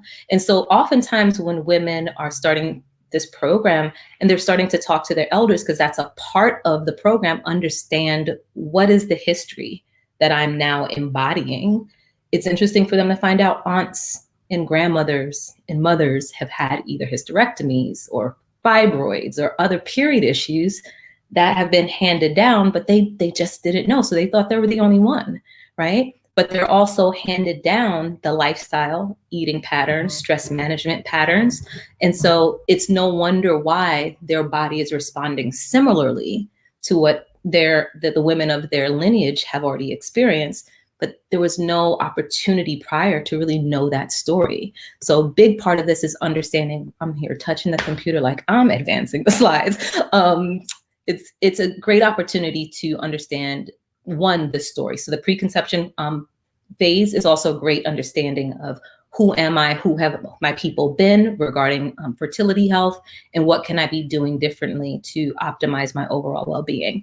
Right here is a really quick overview of a woman's cycle, because again, most of us aren't necessarily familiar with it. We know the mechanics, once a month there's a bleed, I need to manage that. But other than that, it's an opportunity for us to really understand what's causing this ebb and flow in our system. And so there are 4 phases of a cycle, a moon cycle. And in that first phase, you'll see that little red phase there, phase 1, that's the active bleed. So from the first day of bleed to the last day of bleed, that would be considered phase 1. And you'll see all the hormones are much lower at that time, because that's when the body is releasing after this buildup for possibly conceiving, right? This is an important phase, because this is where everything that wasn't used, all the extra blood, because your body's building up extra blood, extra tissue in the womb to possibly nestle an egg and nurture, a new being, all of that needs to be removed. When it doesn't, shed, there's a buildup that happens that makes the uterus unhospitable to a baby, if that's what you're so choosing. If you're not thinking about baby, but that's still not happening in a functional way, or in a complete way, or in a painful way, that's an indication that something else might be going on there. All right. In the second phase, phase 2, now you're seeing that the estrogen is starting to build. What I love about this phase, this is also called the follicular phase. This first half is considered a follicular phase because this is where the egg is now getting ready to say, ooh, I think there's going to be a party. All right. So this is where the egg is starting to the egg that's going to be shed that month or used that month is getting ready to be released, which is what happens in phase 3. Now, this is the interesting thing. The egg that a woman sheds this month has been getting ready for 3 months. So it's not a month-to-month thing. The average time for that egg to ripen is 3 months, right? And so in one of the slides, I talk about sperm and egg being time capsules. Part of that reason I refer to it that way is because all the information, it's kind of like a hard drive. The information of what is your stress level? What is your sugar maintenance? How are you managing sugar? Like, what are your cortisol levels? All of those things are kind of being downloaded into this disk. That's the egg for 3 months. Because remember, success from a biological standpoint is that this child is able to be born and manage what is going on around you. So if you're experiencing a high level of stress, the egg is getting that information of, we got to get ready because some type of war going on outside there. We got to be ready. But that child is also going to be born with a higher level of cortisol. And so they're going to be on edge, right? And so again, we can use these moon time cycles as an opportunity to, one, get back in rhythm with the body, but also to modify the experiences that we're having so that we're downloading great information to that egg. All right, so phase 3 is that orange zone. That is literally 1 to 2 days. That's the ovulation period. You're also seeing that there's like this little starburst there. At that phase, this is when a woman is usually the most, like, her cervical fluid, and this is where I love getting into these kind of conversations, like literally the fluid of the bodies that's released over time changes. And the sister that was that brought me on could probably speak to this as well, which is part of the yoni steaming, right?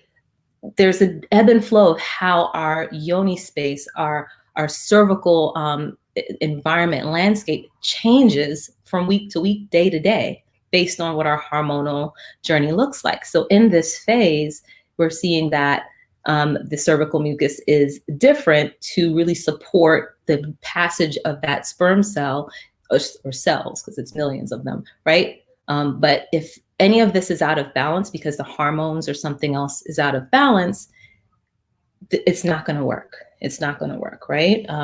This is a critical phase. A lot of couples that I work with who are experiencing some level of delayed pregnancy or fertility, I prefer to use the term delayed fertility as opposed to infertility, because infertile is a very specific and absolute, as opposed to delayed just means that we need to figure out what's going on.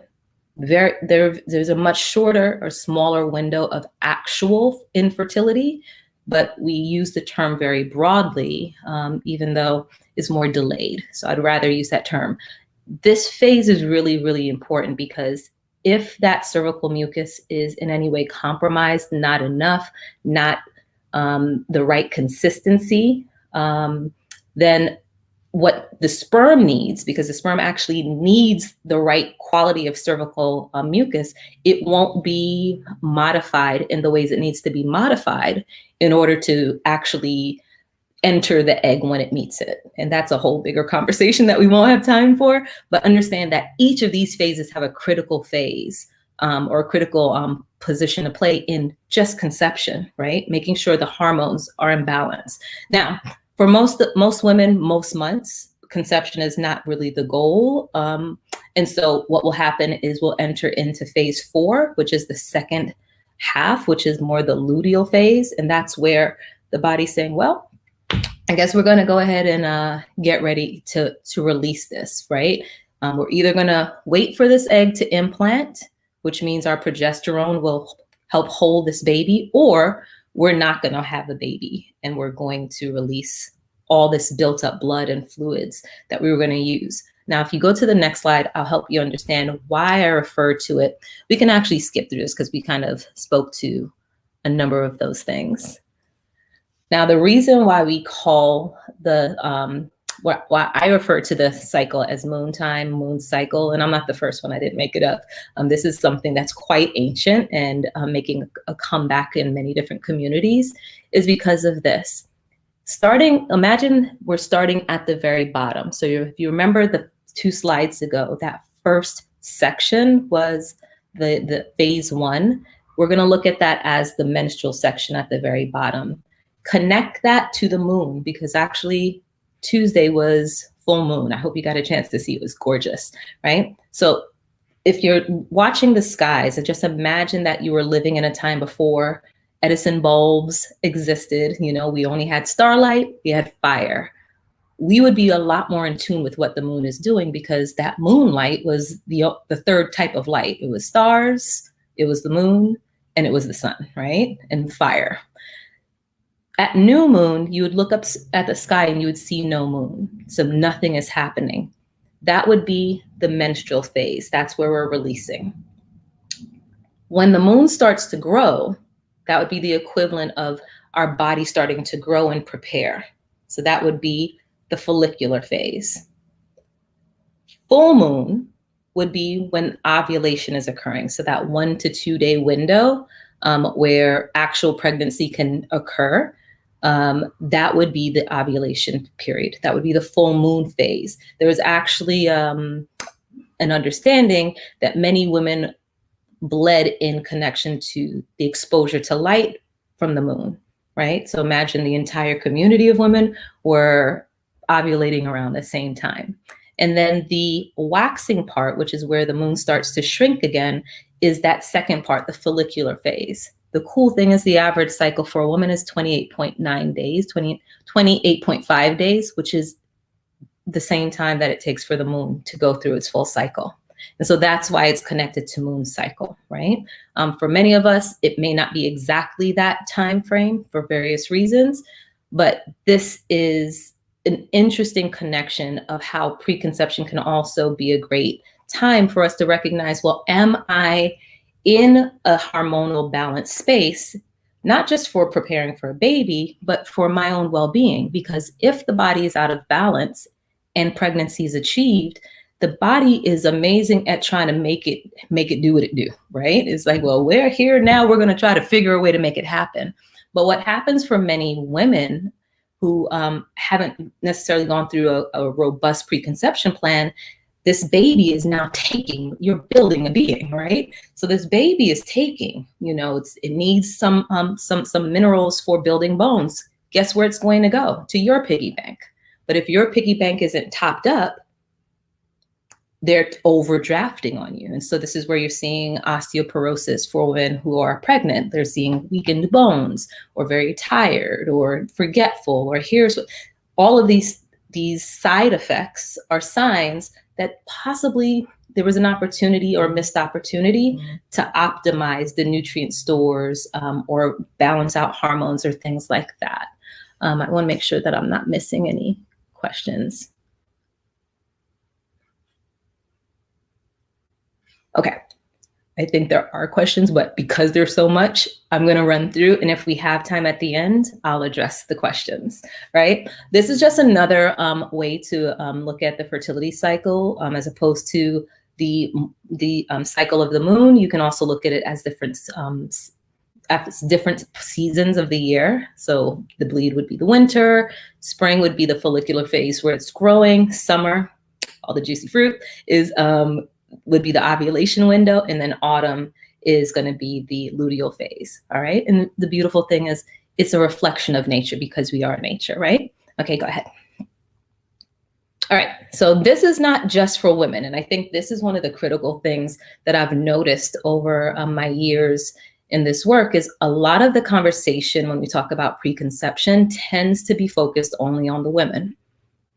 However, if you're making a baby, you're going to have on a baby, right? So whatever is happening with him also matters. There's a lot of data that points to the overall well-being, the health of the man indicates, there's so much. I know a couple of days ago, there was a presentation on ACEs, which is talking about like the trauma that you might have experienced and how it might impact your health. There's also been a lot of research that indicates that the type of trauma and the longevity of the trauma and how a man responds hormonally, because again, there's a hormonal response to the trauma we're experiencing, also impacts his genetics. So a man that might be experiencing trauma, and it's true for women, that information can download to the DNA that's going to be in that sperm cell that's going to go ahead and fertilize an egg, right? And so for men and women, trauma is something else that we want to make sure that we're taking time to address, whether it be through therapy or some other means, not just trying to shove it down, because that mental health piece doesn't just stay in our head, right? We're having chemical reactions to everything we're experiencing. And so trauma is one of those chemical inducers, and it impacts the health of the genetics that's there. So him establishing a hormonal balance, meaning, is he overstressed? Is he experiencing cortisol spikes? If so, one of the things we want to recognize is the same building block that makes cortisol makes sex hormones. And so if he's super stressed, but wondering why he's not able to perform, if you catch my drift, right? It's because his body is having to draft, and remember, it's kind of like a bank. It's saying, well, we don't need to be doing that right now. We need to survive. And because we're so stressed, we need to be making more of these stress hormones. The other thing is, what I'm seeing is that men's testosterone level is plummeting at a much earlier rate. It's natural for testosterone levels to take a dive after like 30-ish, 35. I know, surprise, surprise, because we've been told dogmatically that men, you guys can have babies on your deathbed. Sure, but what quality, right? But what we're seeing is men's overall hormonal health is starting to plummet at a much earlier rate, which means that they're becoming more what's called estrogen dominant.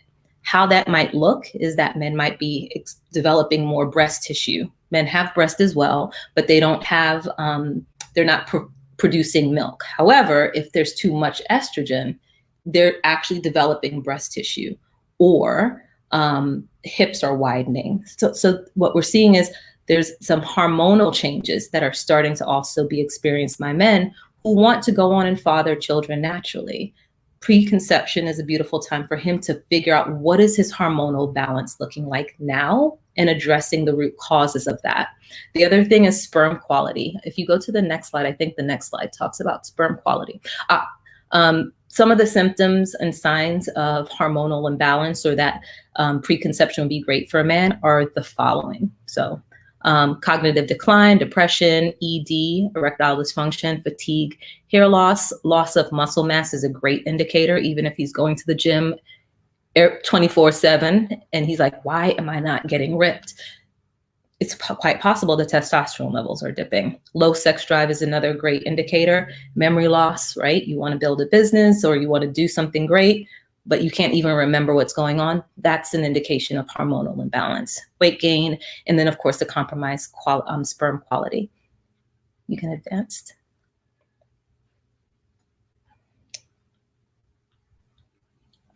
All right, so what I was talking about here is we're seeing that there's a dip in testosterone levels. Now, while the participants of this were a little bit older, what we are seeing is from 1987 to 2005, in these short windows of time, what we're seeing is testosterone levels are plummeting, right? If you can go to the next slide, because I'm watching our time. All right. Same thing here. What we're seeing here is over the past, what's 1986, since 1989, we're seeing that the number of sperm that men on average are producing has halved. And this has been found out by like sperm banks, those places that are collecting from a wide array of men. They're noticing that the quality of sperm and the quantity of sperm has drastically declined. So when we're talking about building a baby, again, this conversation needs to be had with both he and she, right? Go ahead. All right, so what makes sperm strong? There are three foundational things. Sperm count is one, so you want to have plenty. The morphology, so what is the actual shape? So you see that one in the middle, the one in the blue is what a healthy sperm cell would look like. However, what we're seeing more of, well, not me, because I'm not looking under the microscope, but if you were to go and get to a sperm bank or where they're testing sperm quality, what they're seeing is the sperm morphology is getting a little bit interesting. Okay, I'm going to focus over here. All right, and then also the genetics. So what's not mentioned here is also the DNA quality is becoming degraded, unfortunately, in the sperm, and so also the motility. So the number, the shape of it, how well that tail can wiggle so it can actually propel forward, and the fourth one that's not mentioned here is the DNA quality. All right, go ahead. All right, so this slide is now specifically talking to couples who are prepared, and they're like, we've been trying, or we want to try, what can we do? The reason why preconception is a really powerful opportunity for them, one is to expand the territory of intimacy between them. In an ideal preconception program, there's an increased understanding of how each other operates, why they're operating the way they do from a hormonal standpoint, biological standpoint, energetic standpoint. So it's a beautiful opportunity for enriching the communication and understanding between them. From a male standpoint, it's an amazing opportunity for him to expand his opportunity for providing and protecting. And why do I say that? It turns out that the quality of the placenta is determined largely by the quality of the sperm. The genetics that are passed on in the sperm cell is largely determining the quality of how that placenta develops. And that placenta is what's protecting and providing for that baby. So it's not all mom, right? Dad gets a say in that, but if he doesn't know that he has that immediate impact and that soon impact, he doesn't know that he has an opportunity to do some work for himself to optimize that providing and protecting, right? And because of that, if he's contributing in some way, compromised sperm in some way, it increases the chance of miscarriage, because miscarriage, as painful as it is and as just detrimental as it is, it's the body's immediate defense to say something here is not well. And the body is operating from the standpoint of saying, we want whatever you're birthing to be well, because biological success, right? So what we want to do is optimize the opportunity for the placenta to attach and nurture that baby well. Improving, oh, go back for a second. It's also an opportunity to improve pregnancy outcomes. In our community, we're seeing some very, it just got very heavy. Like my spirit just got heavy. Like our birthing outcomes are very challenging for various reasons. Some aspects of it are definitely based on the medical system, and there's work that needs to be done there. There is work also, and this is where I often say, what can we do, right? What we can do is going through a preconception plan so that we can optimize those outcomes, right? And there's going to be a slide later that talks about, from the baby standpoint, why is this preconception such a big deal for them? Obviously, to help, another two opportunities is to support postpartum recovery, because again, if you're going in deficient and then you go into a pregnancy where, again, more is being pulled out of a mother's system to that baby, then she's going to enter postpartum phase even more deficient, right? And it harkens to if she's going in more fueled up and filled. And for some reason, I just feel like ooey and juicy, like just fully tapped in and full in all her systems, it'll be a lot easier for that postpartum recovery phase. And then also biological legacy optimization. As I said, the genetic piece is not just the DNA aspect, but it's the stories that are embedded, the epigenetic story, which is a bigger conversation we don't have time for today. But that epigenetic story is really talking about, other than the you know, DNA will say that this baby will have blue eyes, gray eyes, brown eyes, straight hair, curly hair. It also embeds the stories of both of those people, which we can go to the next slide. And this is why I call going half on a baby, it's combining two time capsules, right? Because the story that this man has embodied for the past 3 months is literally downloading to inside the genetics of this sperm.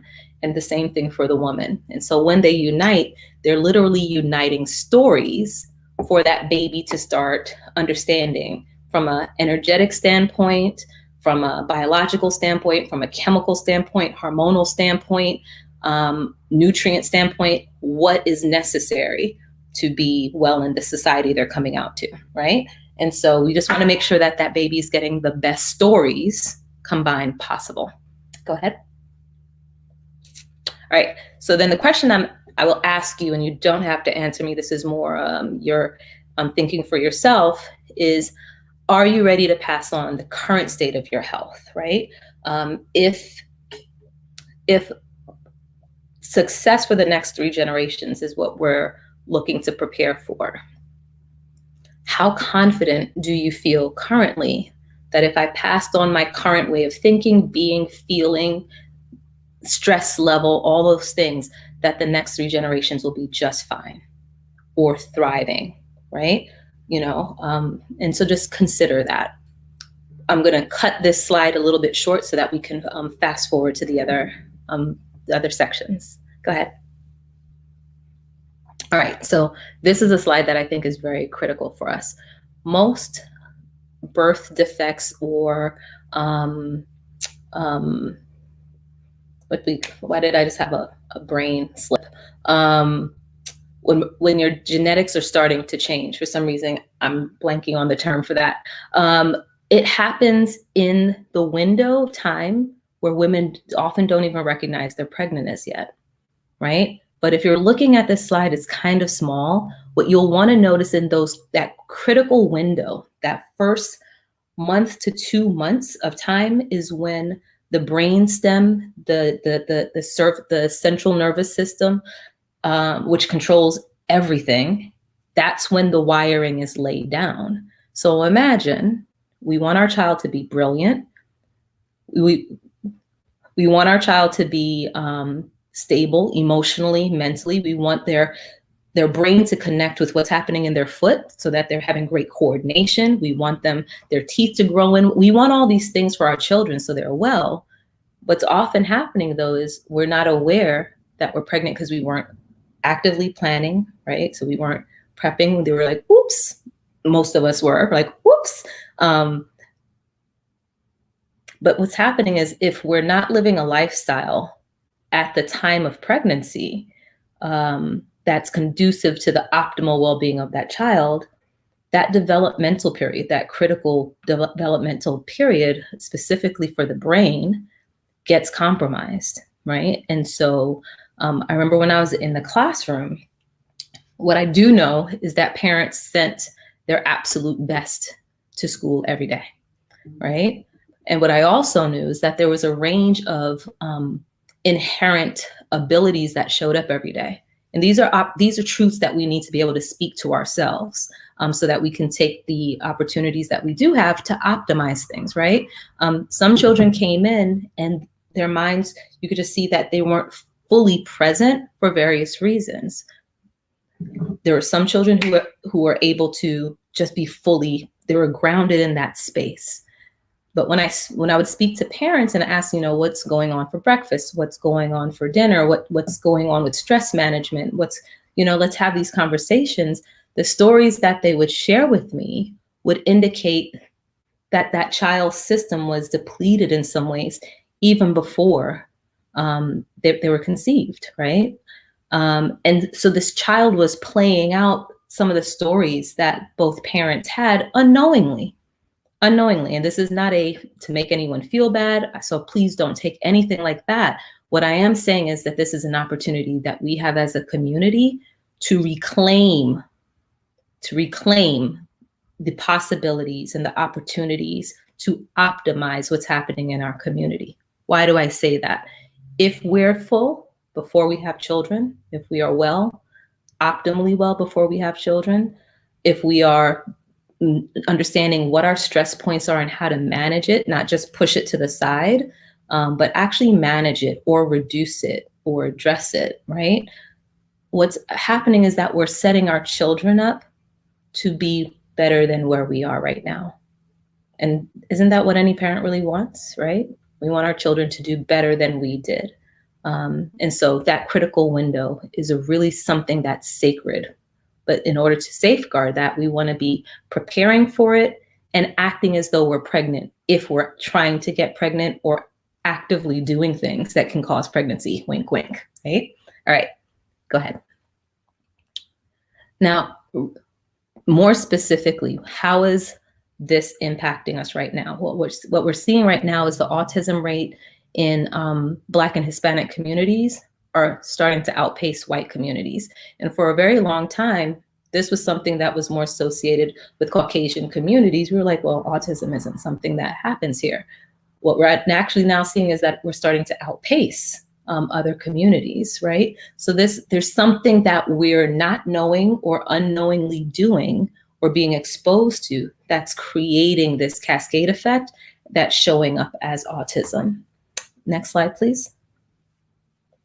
Same thing with food allergies. And these are just two. There are a host of things, but I just wanted to honor our time. So there are a host of other things. Food allergies as well. We're seeing that there is a higher rate here, 2.1% compared to 1% in white households, or even 1.2% Hispanic households. 2.1% in Black households, we're seeing allergic responses to food. Now, think about that. Food is supposed to fuel us, but now this child is having this inflamed response to what's supposed to sustain their life, right? And so we want to take a look at what are some opportunities that we have to address the underlying causes of this so that our children are walking into the world more powerfully. Okay, go ahead. And so here we have a list of some of the stressors, and you've heard me use the term stress, and we often think just emotional, mental stress. Consider dietary stress. For example, when we talk about itis, right? We just had Thanksgiving or a Christmas get together, and if you've ever eaten a plate of food and after that you want to go to sleep, consider that your body just is trying to manage stress, right? Because when you think about it, if you had a car and you put fuel into that car, I remember one time I put fuel into a car that I had when I was in Atlanta, and my car did this juka juka, juka juka, juka juka, right? And then it didn't quite run the way that it had right before I put the gas in. And so I had to add some things to dilute that gas and get better gas in. Do you think I went back to that same gas station though? Because my car is not supposed to juka juka when I fuel it with something. However, sometimes we fuel ourselves with food that make us do a little juka juka, and that looks like we need to go to sleep or we're tired, right? So consider that is a dietary stress. And if that's happening day after day and we're exposing our unborn children or not yet conceived children to that experience, we're creating a stress cascade. There are other types of inflammatory stress that are also being experienced. Oxidative stress, toxicity stress is a huge one that I'm seeing based on some of the things that we're using, some of our food products, not the food itself, but how we're preparing food. A lot of chemicals are being exposed to us now that never existed. And our body doesn't know what to do with that extra toxicity. And it's showing up in how our genetics are playing out with our children, right? So we need to figure out what toxic exposure might I be dealing with that can compromise my fertility health and my pregnancy health and my baby health, right? Environmental estrogens is a huge one. Remember I said that men are experiencing estrogen dominance. Well, so are women, right? And estrogen dominance means that we're overgrowing because estrogen is the hormone of growth. Growth that's appropriate, good. Overgrowth, very bad. You know, depending on what's growing, it can have different names like cancer, right? So you've heard that estrogen connection to cancer. Other things can also be growing out of balance simply because of environmental estrogen exposure. And that can come from in the form of food or some of the chemicals we're using on our skin. There are different phases. And this is not to say walk around living in a bubble, but it is to say be informed so you can make wiser choices, because a lot of this we have control over, but we only know what we can control if we know what we can control, you know? Medications also could be creating stress. That's why we call them side effects, right? What they never told me to tell doctors when I was going in to talk to them for 6 years was why the side effects were happening, right? In order for any medication to actually work, it has to downregulate or upregulate some other chemical reaction in our body. That's what pharma is. A lot of that down or up regulation is minerals or vitamins, right? So if your body's not able to use or access what it actually needs in the form of nutrients, you end up with side effects. But who told us that, right? Emotional stress and other types of stress. So what we're talking about is stress modification prior to conceiving, so that we don't pass on certain informations. Because we're just passing on stories. I consider it, we're like genetic griots, right? If you when you think of love in Senegal, when I visited many years ago, these huge baobab trees, and our ancestors used to sit around those baobab trees and tell stories, right? So we are telling stories through our genes to our 3 generations deep, right? And so do we tell them a story of stress or success? All right, go ahead. All right, so the Heal Preconception Program, just to give you an overview, it's an ABC system, awareness. So we have to have really quality assessment, like really, where are you? Who are your people? What are their experiences? What stories is your body holding on to right now that's being played out? And there are different levels of assessments that we go through to understand that. Second phase is acknowledging those things, because if we can't change what we can't acknowledge, right? And so that's its own phase. And then creating a very specific action plan for that person or that couple, right? There's no need to do there's some things that can be more general, and that I will be providing in a course within the next month, because there's some things that people can do completely independent of my input, right? Once they know what to do. So there's a course that I'm in the process of developing, because people want to know what to do, right? And I want to be able to help more people to do that without me being the bottleneck because of time, right? So action plan. What we find with the action plan is the first things that need to happen is building and balancing. Many of us are walking around deficient, right? So oftentimes we hear, do a cleanse, do a cleanse, do a cleanse, do a cleanse, cleanse, cleanse, cleanse. What we don't recognize is, in order for our body to cleanse, our liver is predominantly the organ. I'm reaching over to my right side under my ribs, because that's where our liver lives. In order for our liver to do its job, it needs a lot of resources. So if we're launching into a cleanse, but the liver is already taxed because it's undernourished, then there's no cleanse going on. We're just auto-toxifying ourselves. We're creating new toxins in our system, which makes it even worse. If you've ever done a cleanse where you felt great for a few days and then after that you felt like crap, that might be an indication that you need to build before you do the cleanse. So I find that to be true for many people. Balancing out the hormones and other systems is also the other first thing that needs to be done before we get to the cleansing. After the cleanse, that's when the conception can happen. And understand, conception is happening for children as well as for life. Really quick, I remember one of my earlier clients was a businesswoman, and she and her husband were working to get pregnant. And as they were doing the work, she'd mentioned to me, in hindsight, after she had her baby and we were doing like our reflection time with each other, she's like, yeah, I've been trying to build my business to get to this new financial point for years, but it's not until we started doing this work that I hit it and kept it up consistently. So even though she was actively working on pregnancy and starting her family and expanding her family, what she found is the same principles that allowed her body to become more fertile, allowed for her life to be more fertile, allowed for her daughter. She already had one daughter. Her daughter was watching her and starting to say and do some of the things as well. And she started to flourish in different ways. So understand, when we're talking about preconception, what is it that you want to conceive? It may not be a baby, but you're creating things all the time, right? And who we are feeds what we're creating, right? So just consider that. All right, go ahead to the last slide.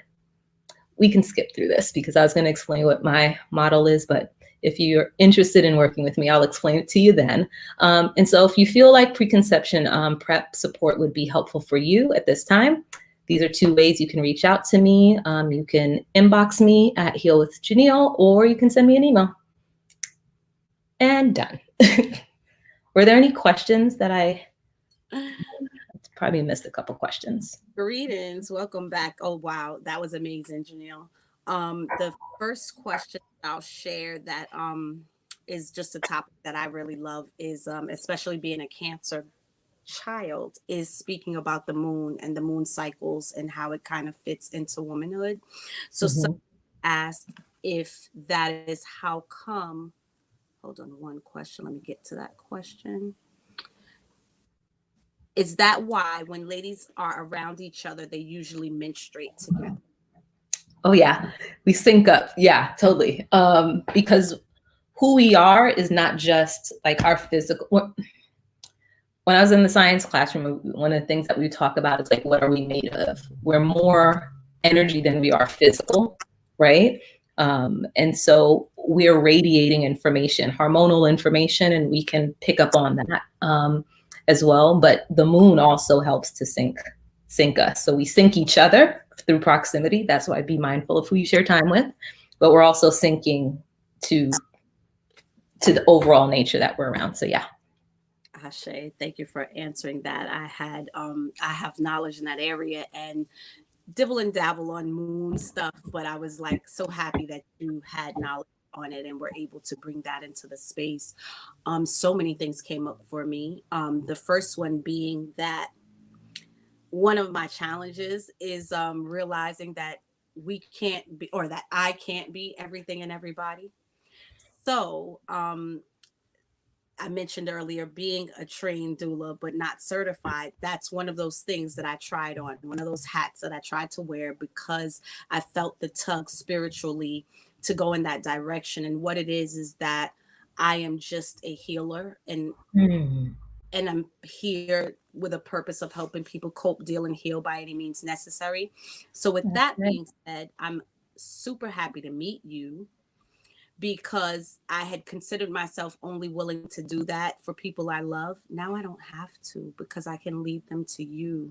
Wow. And your experience would have me doing a lot less footwork and just digging work and research work, because you have so much knowledge in such a broad field. Not even just, it's almost like I hear that in my mind, what I heard is like, oh, it's almost like having a midwife and a doula and a whole damn doctor and a scientist.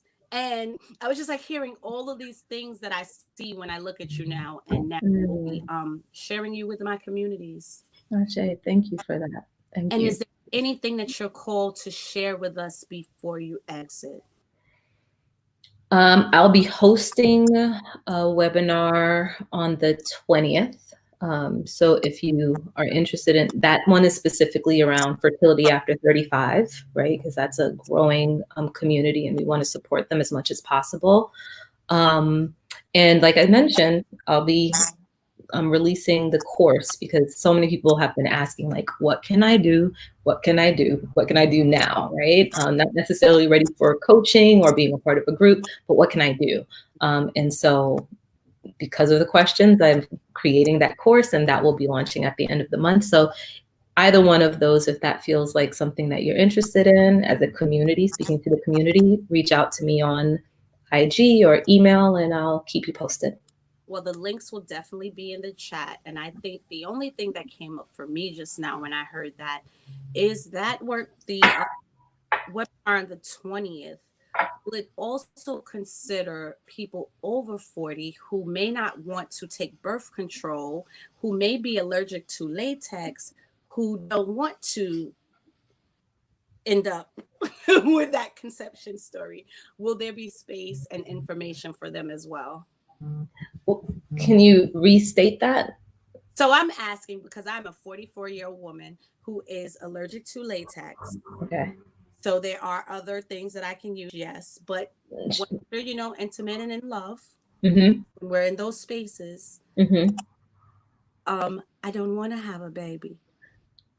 And with full transparency with the full community, Yes. I had a scare in the last 4 months. Mm-hmm. And it was much like this year, brought a lot of awareness to a lot of things in my vicinity at the moment, i.e. being the relationship that I was in and the response. And it's like, wait a minute, are we in our 20s or are we over here? Mm-hmm. And just a reality, a dose of reality, a wake-up call that I hear in the share that you gave, that yes, while there are many women over 35 and 40, there are also some like me who are right at that cusp of not knowing whether those eggs are still working in there. And I know a lot of women who have been surprised. And oh yeah, because we're still very fertile despite the dogma of, oh, they're turned to powder at 35. No, not at all. That would be a separate conversation. So that specific conversation wouldn't be that, but it sounds like the conversation that would be best for you would be like, what does my actual fertility cycle look like? And what are the markers that I can use month to month to understand where my fertility is right now? Because we're not fertile all during our cycle, but there are specific markers that we can be using day to day to know what our fertility quotient, if you will, is at that time. So you're not surprised. So there are windows of time where you can do whatever you want to do, how you want to do it. And then there are phases where you're like, we need to practice some other things. So what I hear in that is that I am on track, because I will share with the community and anyone that doesn't know that there are period tracker apps out there. So I do use a period tracker app that does let me know when I am fertile or not, if that's still going on within my body, and to continue my safety measures, which is testing as a couple. Testing as a couple, watching your cervical mucus, your basal temperature is a great indicator as well, because our temperature changes. So using a specific basal temperature thermometer, which goes to the 100th place versus the 10th, which just means that it has 2 numbers after the decimal point when you use it. If it only has 1 decimal point, it ain't giving you enough. Get one that has 2. And when you watch that temperature change, and there's no one, like this idea of everyone's 98.7 is not true, right? But understanding what your, right, so dogma, there's a lot of dogma that's got us, wahala, right?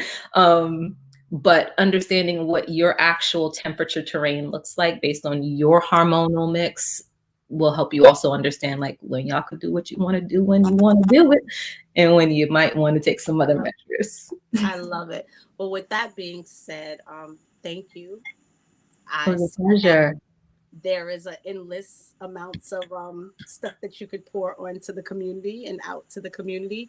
And I look forward to getting to know you and learning more about what you have to share. Amen. Amen. This was beautiful. Thank you for allowing me to share. Thank you for this space. This is amazing space. I've enjoyed watching so many of the speakers, and so I will be watching some replays myself. Ashe. Thank you, Athenia. We all love you. Umoja. Well, welcome back, community. That was amazing. I really hope that even with my intimate share, that everyone was able to get something for themselves, possibly learn something that you didn't already know, or kind of be sparked to go find out about some things. Especially, I love the fact that Janelle, I didn't mention this to you while you were in the space, but I love the fact that you addressed men as well and their well-being and their care and what they bring to the table, as far as going half on that baby. So now I love the way that this day is flowing and the way that our presenters, I'm sure that there is a plan with this, or that Athenia did this with intention. But if not, I just want to share how divine it is. So next up, we will have Ms. Irene Treadwell of the Black Nurses Consortium. Hi, how are you? And it's I even get confused. I think it's what Mrs. because I'm not married, and that's okay. So I'm going to thank you for having me. I love the presentation Janelle gave. It was awesome, and it's something that I've learned about a long time ago because I've had issues with hormones even before puberty. So I still have them to this day, and I made 54 years old last month. So I can relate the highs and the lows, right? So I'm with the Black Nurses Consortium. I'm the founder and the president. I am also a licensed practical nurse for the state of New York and have been so for the past, what's this, 2020? Yeah, this is 2021. 9 years. I do behavioral health, meaning I serve the homeless, the mentally, I wouldn't say mentally ill, but people with mental health disorders and people with substance use disorders because they are the least served and they have the most problems. So that's where my niche is as far as nursing is concerned. And actually looking forward to going forward. I would like to be a social worker because again, we need help with mental health issues within our communities is something that is sorely lacking. And then I'm going to segue into that with I'm glad to be a part of the Juneteenth family, especially dealing with Kwanzaa. So as Kwanzaa has 7 principles associated with it. And I was asked, could I do a presentation? And I asked, could I do a presentation concerning the 7 principles and how they connect with healthcare within our community. So that's what I'm going to do today. Now, I'm going to try my best to fit this in up until 3 o'clock because unfortunately I have another Zoom going on after that. So hopefully I'll be able to cover as much as possible. So with that being said, can we go to, I did send in my PowerPoint. So yes. So let's talk about the 7 principles. They're unity, self-determination, collective work and responsibility, cooperative economics, purpose, creativity, and faith. So that's just how it translates into English. It's Umoja, Kujichagulia, Ujima, Ujamaya, Naya, Kuumba, and my favorite, which is today, Imani. That's what I named my daughter, because it's faith. Now, I'm also going to add in some aspects as far as what we're dealing with this particular acute pandemic, which is the COVID-19. Now, our community suffers from several chronic pandemics, hypertension, diabetes, mental health disorders, substance use disorders, classism, racism is considered a healthcare condition, poverty. But in the light of what we've been through from I would speculate 2018, because there were some people who were getting sick in December of 2018 that they were just being diagnosed with upper respiratory infections all the way into we hit 2019 and it just imploded by March. So I'm going to talk about that when we get to the last principle and how that affects us. But that being said, can we go to the next first slide, please? So Umoja means unity in Swahili. Y'all have to forgive me because I'm a city girl. I was raised by my family from the South, so I have a twang. So if you have any problems with enunciation, please let me know. Unity in the family, community, race, and the nation. How does that apply to healthcare and the healthcare that we in the African American community are in desperate need of? Well, number one, we should be able to apply as a united front to demand the healthcare that we so rightly deserve. As it stands right now, healthcare, your health insurance is contingent on employment. I'm not saying that we should have a socialist type of government for those people who are into political ideologies and things of that nature, but the government does have insurance. It's Medicaid and Medicare. The problem is, do we all in our community have access to health insurance? It should not be a privilege. It should be a right. And that being said, again, with healthcare, how is it being delivered to our community? How is it being done in a culturally sensitive way? And be mindful that there are healthcare practitioners and providers that have their own implicit biases, meaning they have their particular ways that they expect a particular race, ethnicity, or culture to behave. And instead of going in with a blank slate, they implicitly attach that to every particular person. Say, for example, every Black woman should be strong.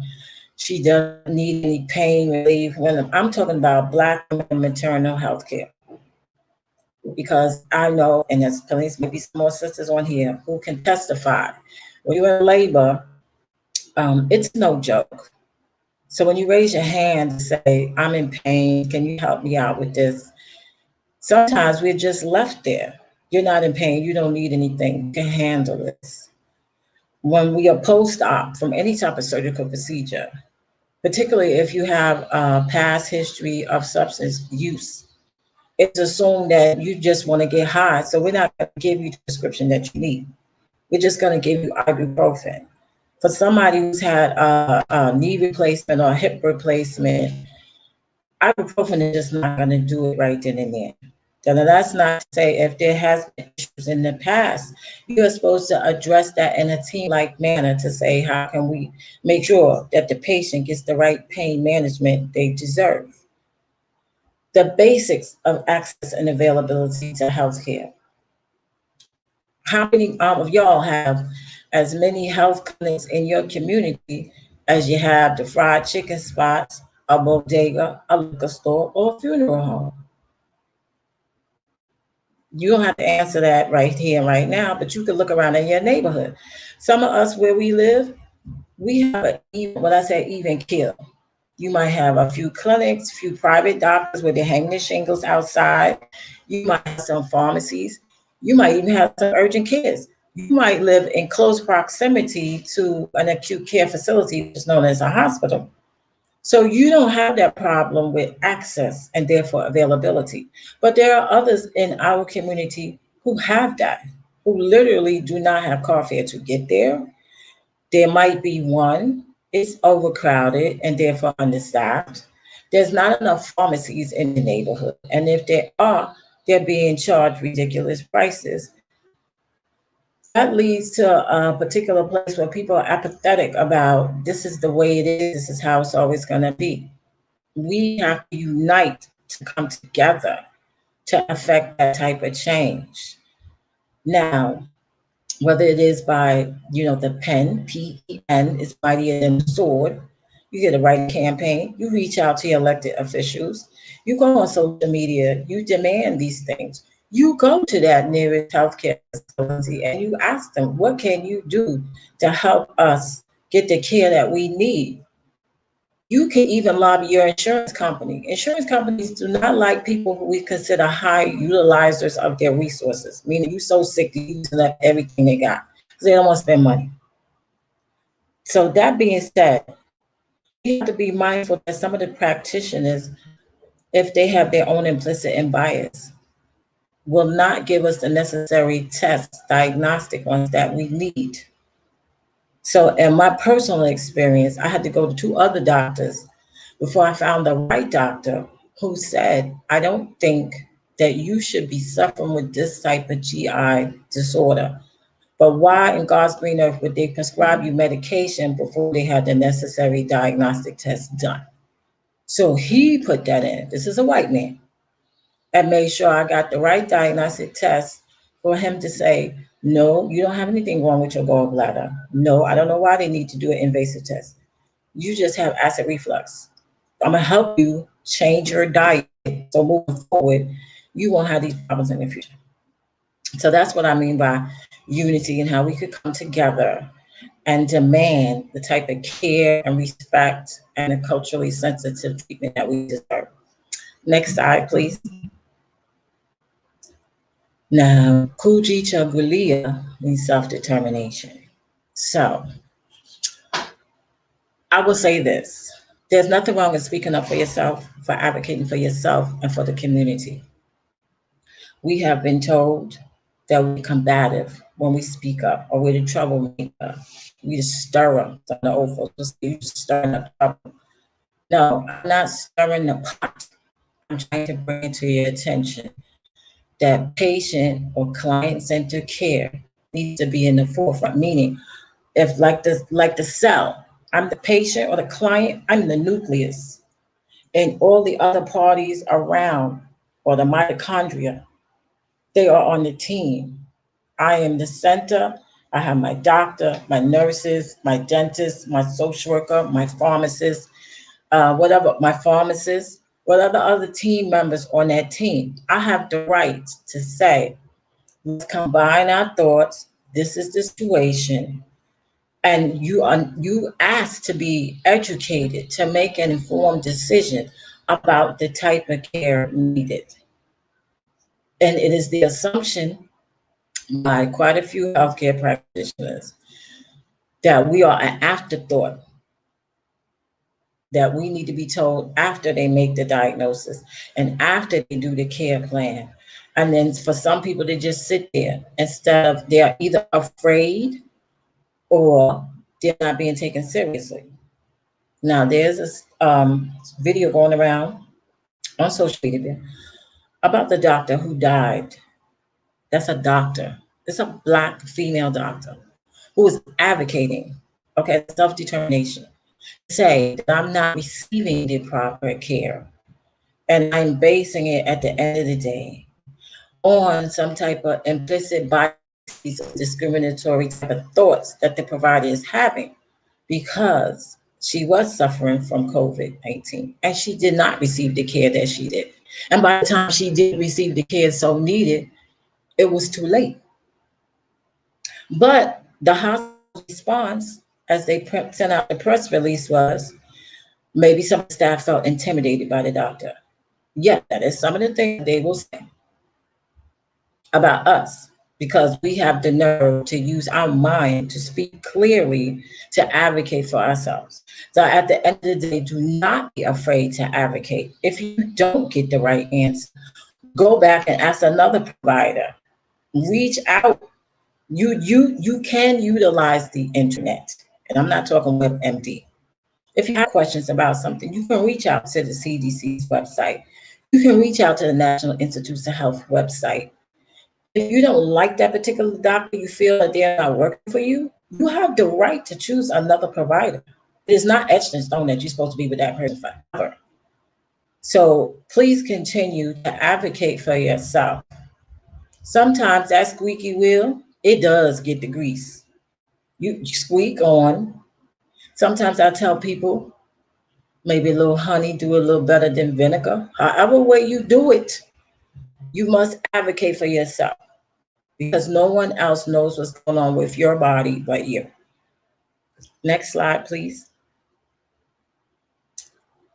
Ujima, collective works and responsibility, meaning how we work together to find the problem, to solve how we solve it, and then how we're able to do the deliverables. So that being said, for example, if you live in a, what they call it, food insecurity area, sometimes they call it a food desert.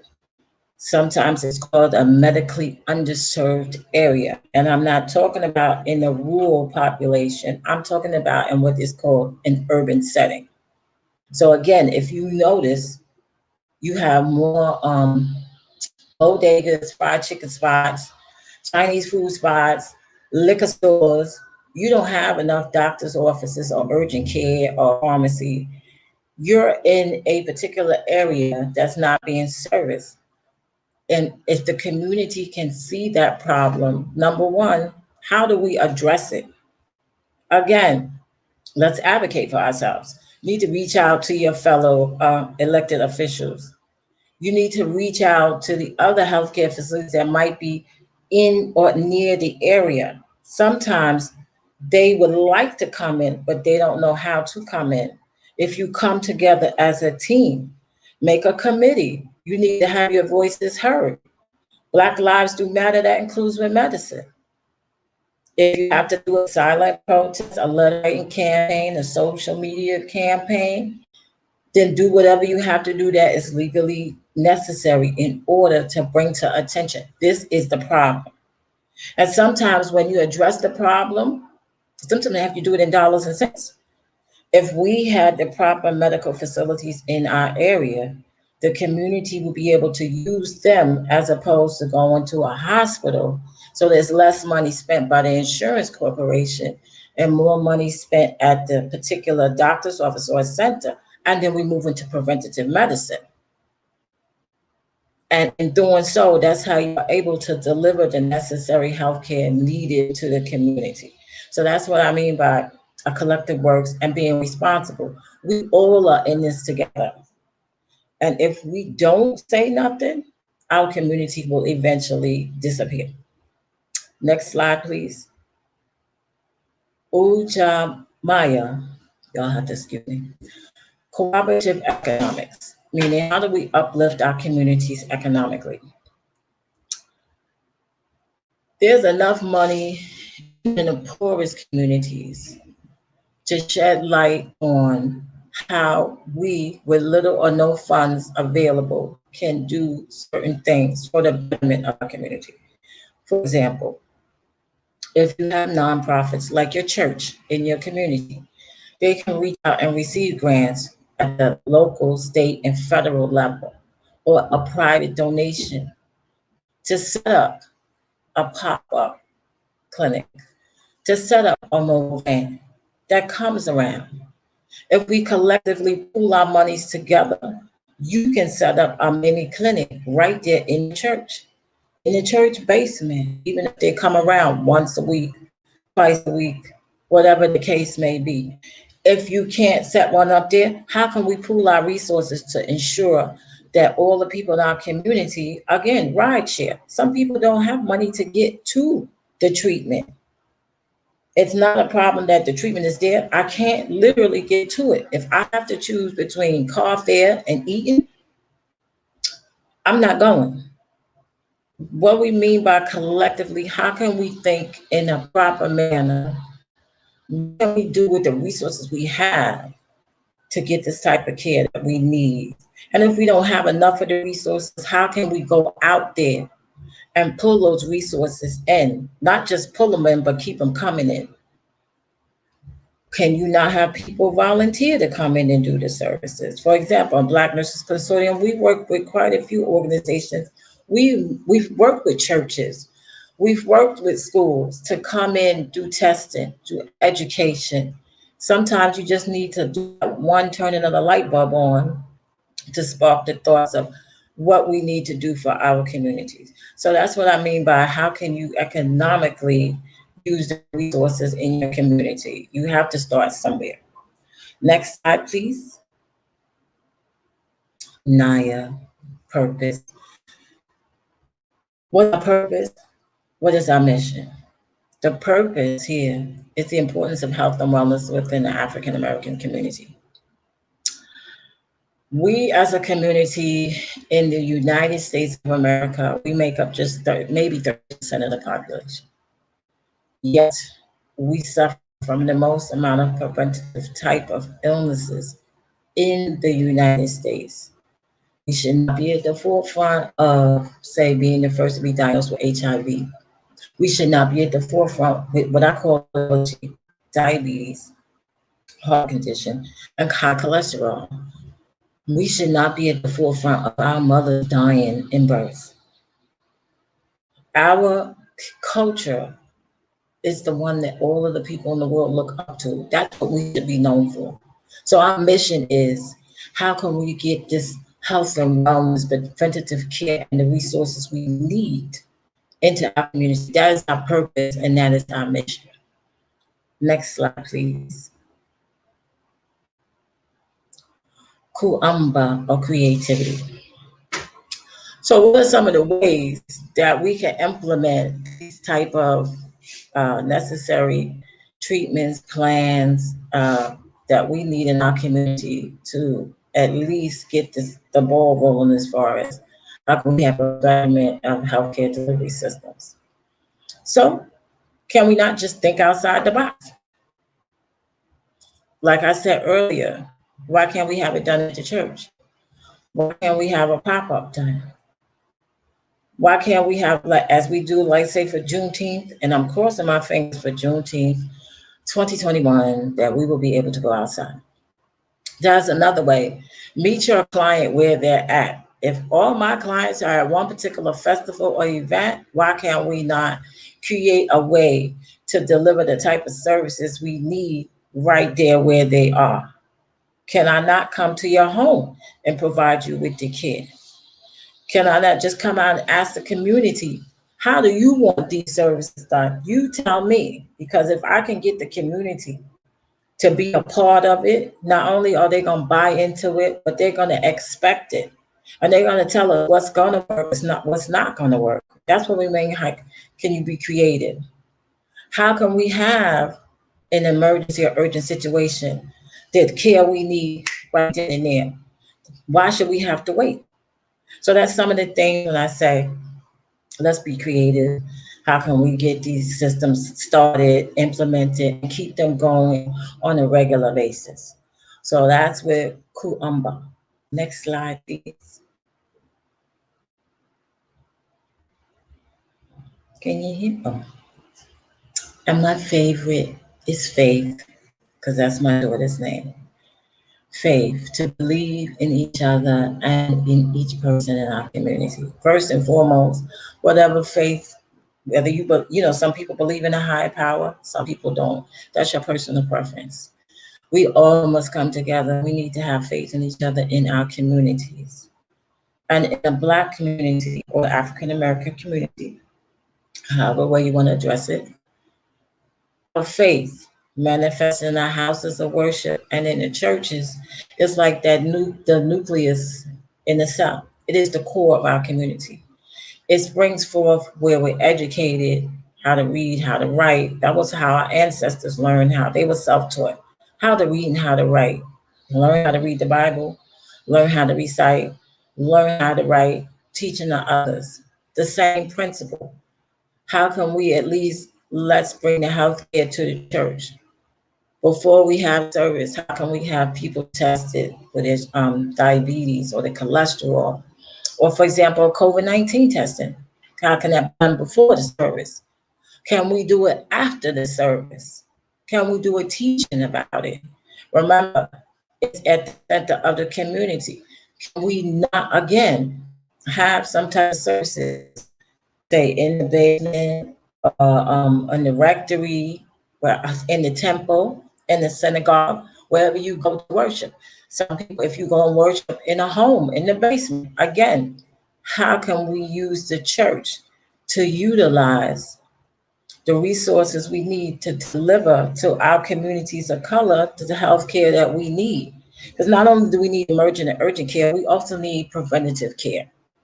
Some of the conditions that we see our loved ones suffer with, they're preventable. No, sugar ain't hereditary. It's just not. High blood pressure, not pressure, my pressure. No, that ain't hereditary. Some heart conditions are congenital, meaning they're hereditary. But that's few and far between. Other things we can take care of. You don't have to be rich to eat well. You don't need high fancy sneakers. You don't need gym membership. We used to go for walks after dinner. We used to go walks after Sundays at the service. You can go on walks in your neighborhood. They're free. We need to get back to that mentality. But again, we need to ask our houses of worship to help us do that. Because as it is said, faith without works is dead. So you can have the faith, but you don't put the work in, what's the point? So I believe that we should, again, I think underutilized, but in every community, as the church and the houses of worship are the core, so should they be at the epicenter of how we can address the health and wellness that we so need in our community. And on that note, that's the finish of my 7 principles with Kwanzaa. However, I will move into The elephant in the room, and as you can see here on the last slide, this is the ways that you can reach out to me. You can reach out to our website at www.blacknursesconsortium.com. Our email is blacknursesconsortium@gmail.com. You can reach out to me on my social media pages. I'm on Facebook and on IG. And on Facebook, we're the Black Nurses Consortium. And on IG, we're the Black Nurses Consortium, one word. I'm going to talk about the COVID-19 disease itself. And as you all are aware, the vaccines rather, that had the EUA, Emergency Use Authorization, by the FDA, which means instead of going through the regular trial and process of getting approved, it was advanced and they were given that emergency use authorization. So the first one was Pfizer and then Moderna. Both of these have 2 doses to them, meaning, for example, like when you paint your house, you need the primer, that's the first coat, and then that second coat. The same principle applies with these 2 doses. Pfizer, you get the first dose that tells your body we're introducing this particular vaccine, and the red alert comes up. 28 days later, you get the second dose. So most people who are feeling the side effects, is what they call them, from the immune response of the body, they're saying it kicks in on the second dose. Moderna has 1 and 2 doses. They're 21 days apart. AstraZeneca was approved by the UK, and I expect them to be approved by the United States. They also have a 1 and 2 dose. The United Kingdom is using AstraZeneca, and their mission is to dose everybody the first time around, as many as we can get. We will space out the second dose later. We want to ensure everybody gets a vaccine. Johnson & Johnson has a vaccine in the works. It's 1 dose.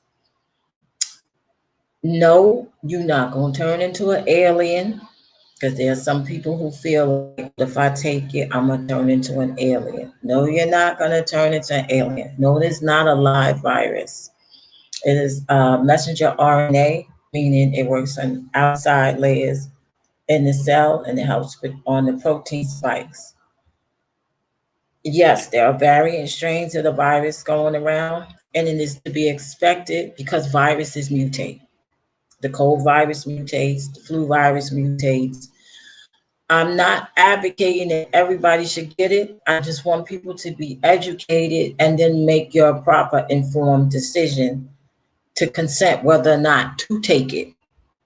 But if we as Black people make 13% of the population, we've had 16% of our Black population die from the COVID-19 virus. Now, there are a lot of factors involved with that, like access to care, lack of insurance, preconceived biases and notions, and the list goes on and on.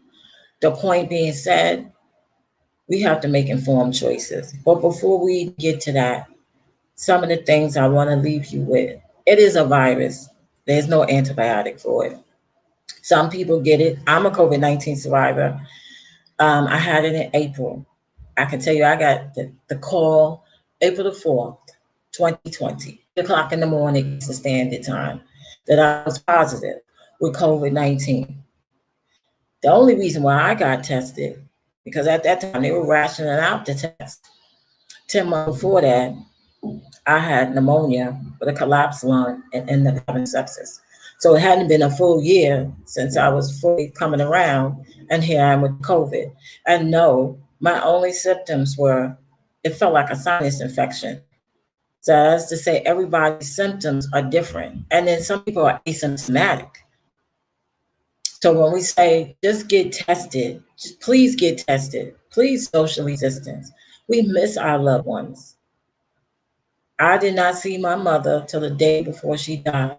And I had not seen her before that until like January. And she died in May. Because I did not want to come in the house because, God forbid, what if she caught it? I was tested, I was negative, but you never know. Wash your hands. Wear your mask. Put the mask on your whole. I don't see. I'm gonna show you with this one. Sorry, y'all. I got a mask, but I got so many of them, y'all. Like I'm in a warehouse. People put the mask on. It has to cover your nose and your mouth. You wear glasses like I do. Try to do a tight fit, right? And when I'm at work, I also have N95 mask. I have N95 mask at my house. If I'm doing COVID-19 testing, then I put the whole suit on. But anyway, in general, when you're in the public, put your mask on. It should cover. Not this, not this, not this. Put it on. Is it aggravating? Yes, it is. Does it feel like your hot breath is kicking back at you? Yes, it is. Drink more water. Keep your mouth lubricated with natural water. If you want to use a mint, that's fine. Keep your lips with some lubricant ointment. Keep them moist. The point is, put your mask on. Wash your hands.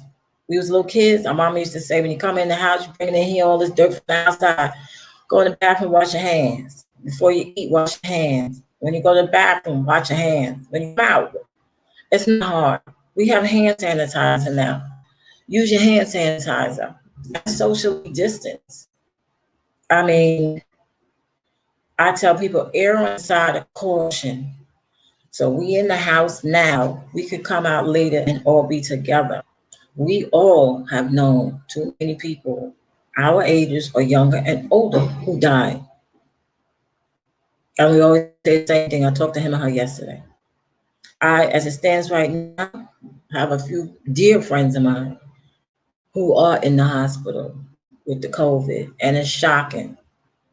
So that being said, wear your mask, wash your hands, socially distance, be safe out there, everyone, because I would like to see all of y'all again here online on Facebook and at our Juneteenth come June was it June 16th or June the 18th of this year. So with that note, I would like to thank everybody who was listening in. I appreciate the honor.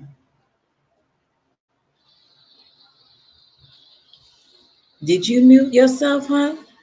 You know what?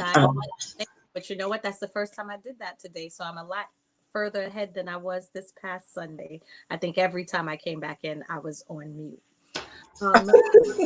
What I was actually saying was thank you so much. Thank you for the way you packaged, the way you presented that, the way just everything about you. I love your share of being, I too am I consider myself a city girl with a Southern heart. Spent a lot of summers down south. Mm-hmm.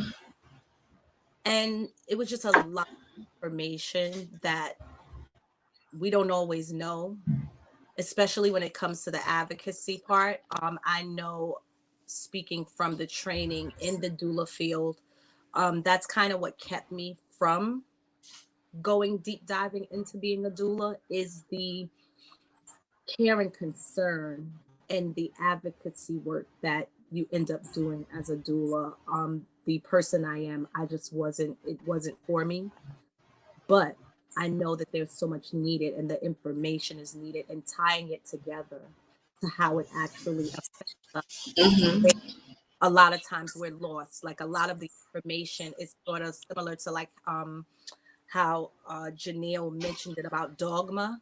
It's so much information that's so layered and so compacted with experiences, Right. cultures, that there's so much things that we don't even know how to ask. So the way you framed it with the principles of Kwanzaa, and then giving us ideas of how to address ourselves, how to advocate for ourselves, I just thought it was perfect. Thank you. And I'm going to tell you a secret, because I'm on a lot of pages with a lot of Black nurses. The doulas are so needed, both birth doulas and death doulas. That's another particular aspect of doulas most people don't know about. It is so needed. It's scary. So I would tell you to continue to go forth and do what you do. Okay. And please continue to be an advocate for our sisters. And can I tell you, there are some doctors, is a Black doctor. She died. Mm-hmm. Yeah. I've It's been a lot. You see, and she's a doctor. Can you imagine? I've been following her. She I'm amazed. I was yeah. just, but I'm not surprised. In the population I serve, the average age is 45. The average age for people who are not so-called diagnosed with a mental health disorder is 75. That's a disgrace to God. Wow. So I always, advocate, I guess you could say, for the underdog. And there are times then it's unfortunate that our community, which started everything, is treated like an underdog. So sometimes I do get down there. I'm bald headed, so I do just like a pit bull. If I have to, I'll snap, snap. The point is somebody gonna get something. So keep doing what you're doing. Like Athenia, we gonna get through this.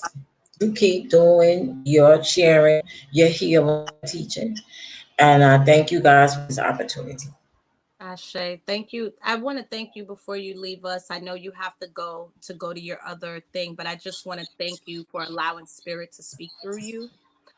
Because the death doula is an area that I actually ended up being more interested in. And after being with my Nana this past February and being with her while machines were pulled and being able to pray and cover her, and it was priceless. And it was a feeling that I could imagine doing so much more for others than the other side of the advocacy. So thank you for allowing me to see where my light shines on this topic instead of dimming it as I was about to do. Thank you for that. You're welcome, hon. And I'll see you in our Juneteenth group. Such a pleasure to connect. Same here. Thank you, everyone, and good night. Good night. Woo. Okay, you guys. Sorry, I'm in a little bit of a moment of receiving downloads, which if any of you are familiar, sometimes it can kind of take your breath away. So my breath was completely taken away just then. Thank you, Miss Treadwell, Mrs. Treadwell. So now we are moving on to a financial discussion portion of the day. We are going to be speaking with Miss Audrina Rusum of Holistic Financial Services.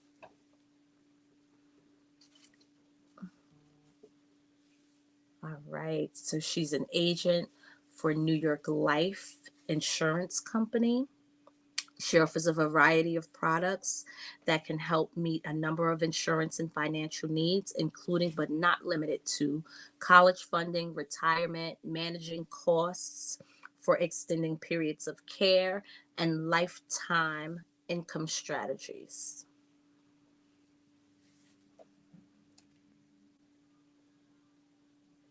All right. Giving sis a few minutes to join. Or maybe Athenia is going to come in and let us know what's happening. I don't know if you can hear me. Okay, here I go. Hi, how are you? I'm great. How are you? I'm great. I'm excited to hear what you have to share with us today. Oh, I'm excited to share. Thank you. So welcome. And I will pass the floor to you. So happy New Year's and happy Kwanzaa family. I'm excited that I'm able to follow my sister Irene Treadwell, who I love and respect. And I love the information that she brings from the health side of things. Day 7 of our celebration. And what better way to end our Kwanzaa festivities than with faith? The last principle, Imani. Again, my name is Audrina Russom, and I am a holistic financial services professional. And I am here today because of all of you. So let's talk about Imani, which is faith, right? Which means complete trust or confidence in someone or something. And there are synonyms for that, right? So some are trust, belief, confidence, conviction, and reliance, right?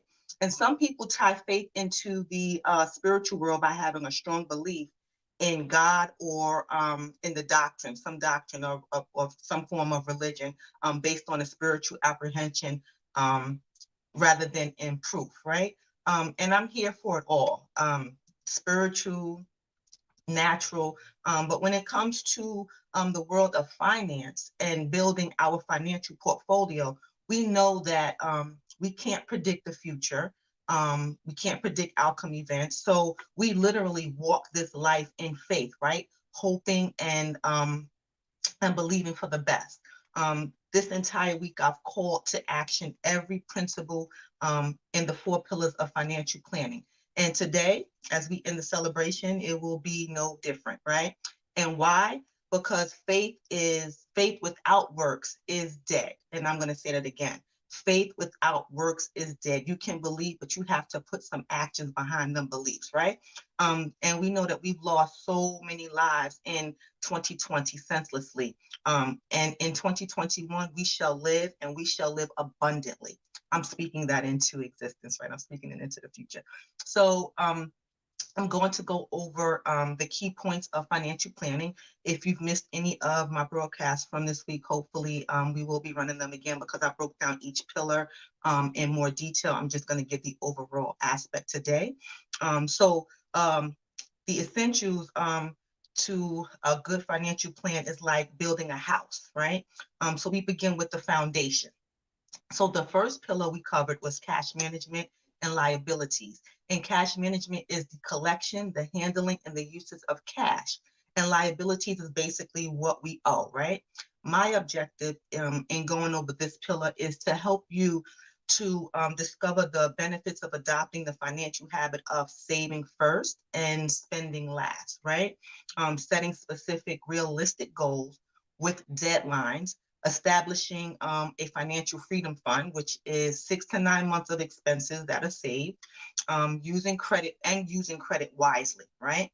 And most importantly, controlling our money, right? Being able to tell our money where to go and when to go instead of allowing our money to tell us where it went. We also had the second pillar, which was protection solutions, also known as risk management. And we went over 5 of the 7 of the risk management program. Excuse me, I didn't touch on home and auto because I'm not licensed for that. But protecting your most valuable asset, we went over that. What your most valuable asset was is your person, your human capital, right? And how do we start that? So the financial fund freedom, which I just went over, and it's part of the first pillar. And then we move into life insurance, health insurance, disability insurance, and long-term care insurance, right? And how are all of these important in this process?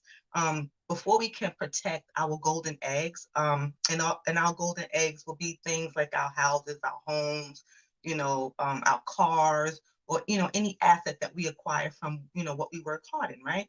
And they're all important. They're all important assets, and they should all be protected in the event something were to happen. But we must first protect the goose, as I like to call it, that makes it possible to go out and achieve all of those golden eggs, right? Can't just protect the eggs, you got to protect the goose, the one that makes it possible. So if you were to become sick or injured, right, how would you continue to afford those golden eggs, right? Would the repo man come for your car? Would there be a foreclosure on your home? If you became sick or injured and you couldn't clean yourself properly, you couldn't bathe, got a bed, transfer from bed to chair. If you happen to leave this earth prematurely by death, these are all things that we should be thinking about. How would you or your family sustain your comfort of living, right? Your lifestyle in the event that you weren't able to do any of these things. So statistics show that, again, 1 in 4 of today 20-year-olds will become disabled by age 67, and 70% of people turning age 65 can expect some form of long-term care during their lives. So protection solutions, they're a major component in building your financial portfolio. I dare to say it's the most important because, honestly speaking, you come before anything else. You come before anything you own. You are the person that makes everything happen, and you make things possible, right? So our third pillar that we went over was retirement and investments, right?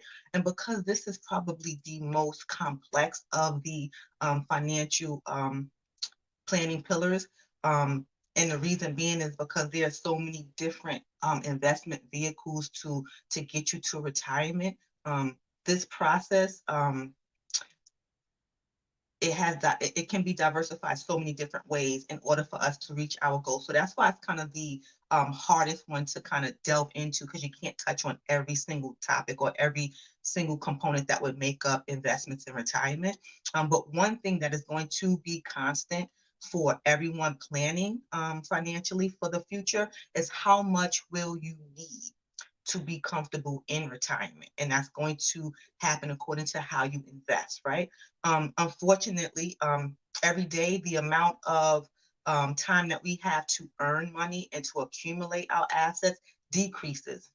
And even more importantly, the responsibility for those accumulations for retirement and savings has shifted, where it was more on employers and organizations before. Now it's placed more on us, the individuals, right? So some of the resources that we currently use, or if you're not using them now, have the potential to use, could be employer-sponsored plans such as 401ks, 403bs, simple IRAs, pension plans, and SEPs, right? Or you can use your personal savings and your personal investments, which could be things like annuities, IRAs, stocks, mutual funds, your personal savings, and like CDs, right? But understand that having a strategy in place is key to everything. So why is it so hard for us to save or to even get started, right? So I leave this pillar by saying, many of us, we just don't take the time to actually plan. Or if we do have a plan, the challenge becomes being committed to it, right? In other words, people don't plan to fail, they fail to plan. That's probably the simplest way that I can put it. And then our fourth and final pillar in the financial planning process is estate planning. And again, I went over in more details and more specifically yesterday, but I will touch bases on it. And at its basic core, there are four main elements in estate planning, but with everything, like with everything else, there are subcores in each of them. So there are different types of trusts. There are different types of living wills, but overall, there's four categories, and I'm going to go over them real quick, right? So the four elements, they consist of a will, a living will, a healthcare power of attorney, and a financial power of attorney, and a trust, right? And I cannot reiterate this enough. A will and a trust is not for only the wealthy. Everyone should have both in place, right? Having one and not the other can and will leave you and or your loved ones prone to certain taxes, all right? Estate taxes and other type of taxes. And that can be avoided if you have the proper legal plans in place, right?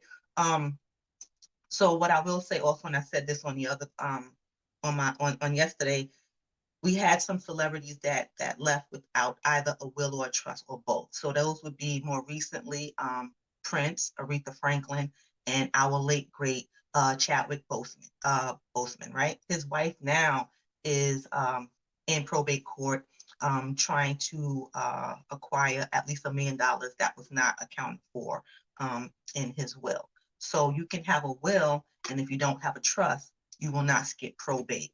And probate is basically the easiest way to put it is a legal procedure. That's a court procedure, how they appoint someone to oversee. It can be timely and it can be costly, right? So again, wills, trusts, power of attorneys are imperative. We don't talk about this enough in our community. You don't need to just own a house or something, of great value. Whatever you own can go in probate and can last for years to come. So I won't be before you long. My name again is Audrina Russum. I am here, myself and my team are here to serve you and to provide additional information that you may need. I have 30 and 60-minute complimentary consultations. You can come and get as much information as you want. Again, this is a call to action, right? So because action is power and it's it's a word that helps, or which brings you to, to evoke some type of movement. Let's plan today, right? Let's plan today for tomorrow. We're talking about generational wealth and legacy building, and at its core, it's a part of the financial planning process, and it's at the core of everything that we should be wanting to do, to leave an inheritance for our children's children, right? So let's have a purpose. Let's start with the process, and in the end, we can reap the benefits. We can reap the payoff, right? Again, I'm Wadrina Russum, and I look forward to speaking to you all, hopefully in the near future. I thank you for this platform, and if you have any questions or concerns, please, I am here. I don't know if my information is up. I'm using my phone, so I can't do a PowerPoint share, but the phone number is 347-618-9145. Again, that's 347-618-9145. And my email address is arussum, my first initial last name, at ft.newyorklife.com. Again, you can reach out to me, and I would love to talk to you all. Thank you so much, and enjoy the rest of the Kwanzaa festivals. Thank you, Adrina. That was amazing. Thank you so much. And if I'm correct, I believe that Athenia showed 2 of your videos this morning that had a lot of jewels and a lot of great information in it as well. Thank you. So for the community who is watching this now but may have missed earlier, there are more jewels from Miss Russell on the front side of today's. And as well, please reach out for that 30 or 60-minute call. Absolutely. Hear from me. And you have the information, at any time. And you have a great day, and continue to celebrate Imani throughout the year.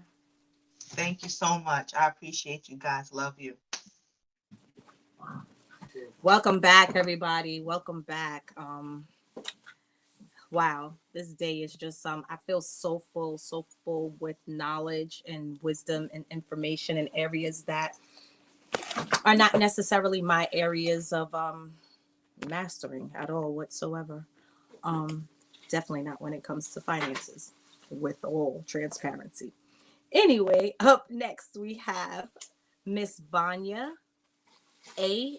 Benavides. I hope I am saying that correctly. I'm going to wait for her to come in. Of VAB Media. Am I in? Oh, hi. Hi, Vanya. How are you? Good. How are you, Jamie? I'm good, thank you. Did I pronounce your last name properly? Yeah, Benavides. Mm-hmm. Benavides. Thank you so much. That's just something that I was a server for 20 plus years, and working in restaurants, it's just something that it matters to me when I'm addressing my guests or customers. Yeah, Mm-hmm. you want to say people's names right. I had the pleasure of serving people that worked in Midtown. They were coming from everywhere, and it felt good to make that matter. And I hope that matters to you as well. Anyway, VAB Media, please tell me more about it. I see customer funnel, which as a entrepreneur automatically makes me go, tell me more. So please tell me more. Yeah. So, I run a digital marketing agency that develops websites that are search optimized for clients to be able to come up in the local marketplace. So and then we develop a lot of content for clients also, just in terms of helping people come up on search engines, but also helping people attract customers through their content, so that they're bringing in leads, bringing in customers, and just being able to drive customers from that beginning top funnel where they're researching and looking for information, and then you engage them through storytelling on your website and on social media, and then ultimately hope to drive them to leads and sales. So I can share a presentation. Oh, where is my presentation?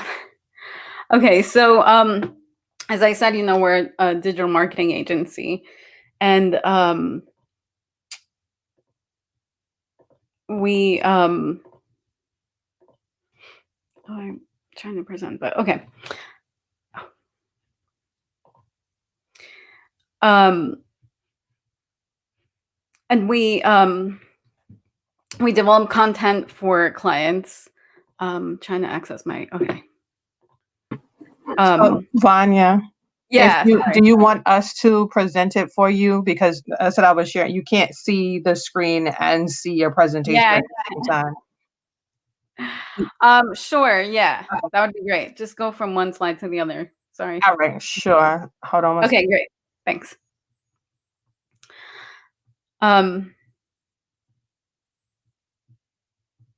Okay.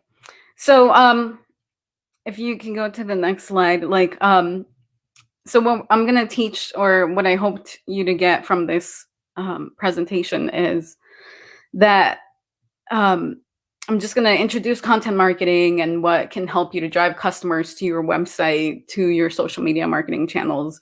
There's such a thing as, this is kind of a proven or practice strategy of leading customers through the buyer funnel.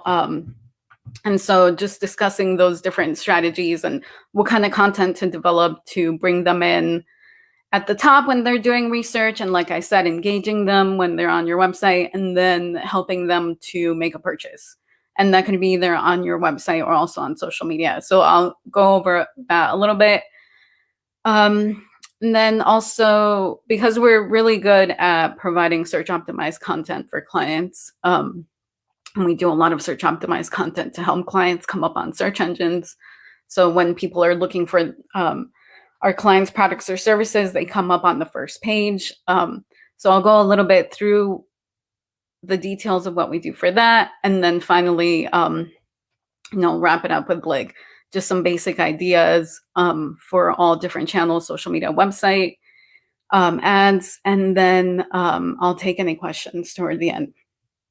So one of the first, this is kind of like a step-by-step process. So you want to, what I want to do is familiarize you with content marketing and kind of help you like to target and develop content for the people that you're trying to target, for like your customers. Like, what kind of information are they looking for? So that's something, that's the first step. We want to identify, then, like in that same range, we want to identify what are the goals that you want to achieve. So, okay, you have some information about what your customer wants, but what is it that you want them to get out of it? Do you want them to buy your product? Do you want them to sign up for a newsletter? You want them to call you for more information? This is an important part of the process. And then I'll go details into the stages of the buyer funnel, and then also, talk about the website, social, and ads, and the content, keeping that consistent.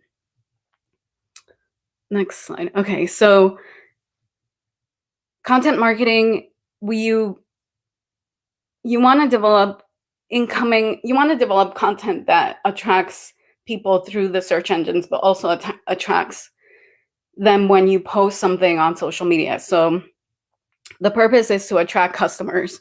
And then also, like, let's say you have some customers already, you're using email marketing, you want to consistently create and engage your customers so that they know about your products, they know about like what services you offer, they know that you're the expert because you keep sharing your knowledge and information and the benefits of your products on your website, on social media, and you kind of you make that available, and it's more of an engaging conversation as opposed to like just a sell conversation. So the next presentation. So content ideas, basically you want to start out with like, okay, you're like, okay, so I know what my customer wants, but I don't really know like how to put this together. So what are some ideas? So talk about your products. Where do they come from? Are they organic? Are they natural? Do they provide healing abilities for your skin, like healing abilities for your digestion, anything like that. Anything that's going to help your customer make a decision to purchase. And then, you know, when you talk about yourself and you talk about your products and you talk about your business, people want to know like who they're buying from. So if you are able to give your customers some information about who you are, why you started this business, how you came about to give these products or provide these products, and what problems you had yourself to that are now to help that helped you come up with this business and be able to help other people who might have the same issues. You know, like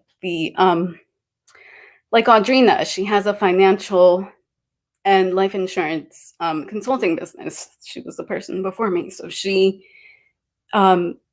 recognizes that this kind of information is important to the Black community that may not have access to this information. So tell your story, share why you're doing things, and the benefits and everything else, and that'll help your customer to be more educated about you as a seller or about you as a consultant. And also it'll help you, it'll help them, it'll help you drive them through the funnel. So in the next slide, I think, is when I talk about the customer journey. So we have a few different stages. And like I said, you know, in the beginning, when people are trying to find out, okay, like I need some different tea recipes. Like, can I make my own tea, or is there different kind of teas available? So this is the top funnel discovery part where you're giving information about the health benefits of tea, maybe some mixes that your company has come up with. Those are just a couple of ideas. In the middle funnel, and this is all about like developing the content. So like, what are the ideas to help people who are doing this research? What content can you develop to put on your website that will help people find this information and will help them come to your website? So it's sort of like a level of awareness, helping level of brand awareness to help people when they're doing research. Then people, okay, they come to your website, then what happens?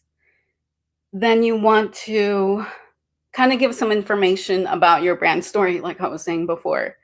What are the benefits of the products? What's the quality and things like that? They're on your website, they're already looking through things. You want to you want to give them like you just want to tell your story, and you want to give them more information about you, about your products. And the more information, the more that they feel trust. It's all about trust online. If people trust the platform, you know, that you're on, like the website looks good, it looks safe, people trust the story that you're telling, things like that, that will help to drive them to this bottom funnel where, you know, they're like, okay, let me see, like, who else has tried these products, or who else has been working with this person? What are they saying? So that's where you put information about the testimonials.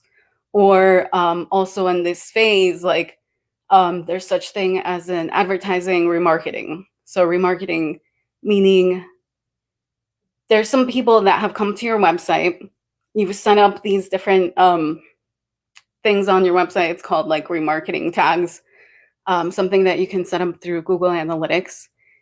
And now you decide to set up an advertising funnel, like an advertising campaign, and that targets people that have already visited your website. This is also possible in Facebook ads. So the advertising part is a little bit more complicated just because of the remarketing, but basically just keep in mind that, let's say your customer sees your website again Maybe it's on Facebook again. Maybe they saw another post. Maybe they saw another post on Instagram.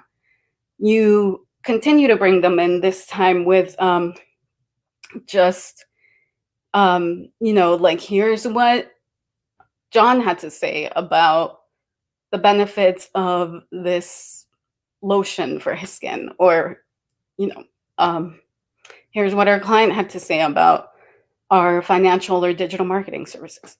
So that kind of information is helpful. And then also, so to have like testimonials on your website, or on Instagram, like having a post that maybe someone, you say, you made up this campaign, said, hey, if you want to give us a review, tag us on Instagram with the products, and we'll, show our clients your face. There's a lot of campaigns like that. But also, these are things that you can put in advertising campaigns to help people, make a better decision about, or make a buying decision, basically. Choose you over the competition. And then, so now they've made a purchase. So that's great. Now you have a customer. And it's always easier to attract a previous customer than it is to attract a new customer. So someone that's bought from you and they liked your customer experience and they liked the product, they've given a review, well, you still want to engage them with content. So you want to give them some information about referrals, maybe. If they refer someone, customers, maybe you can give them 10% off, something like that. There's always a ongoing content marketing strategy. And that includes targeting, that includes continuing to develop strategies to continue to engage the current customers that you have. So maybe last time they bought a like a search optimization campaign or something, but this time you say, hey, we have, or maybe I should make a different example. Last time they bought some coffee. Well, but now you have this product that's more about like like a little coffee mugs or something else like that. That's another product that you can add on, or that you can promote. Well, you want to let them know about that through email, or like with the financial planner, she was able to provide some life insurance or some like financial advice, but then later on she says, hey, like you should save for retirement. So that's, an ongoing content marketing strategy. All right, so the next stage. So that kind of covers the 4 stages in the customer journey. And in each of them, you are able to have some content, come up with ideas, and, having all of these together kind of like helps you through this whole strategy of embracing your customers from the beginning until however long you have them, to keep them as customers. All right, so like I said, we do a lot of search optimization. It's basically coming up with content strategies, but also looking at the specific key phrases that people search for on Google. So let's go into that.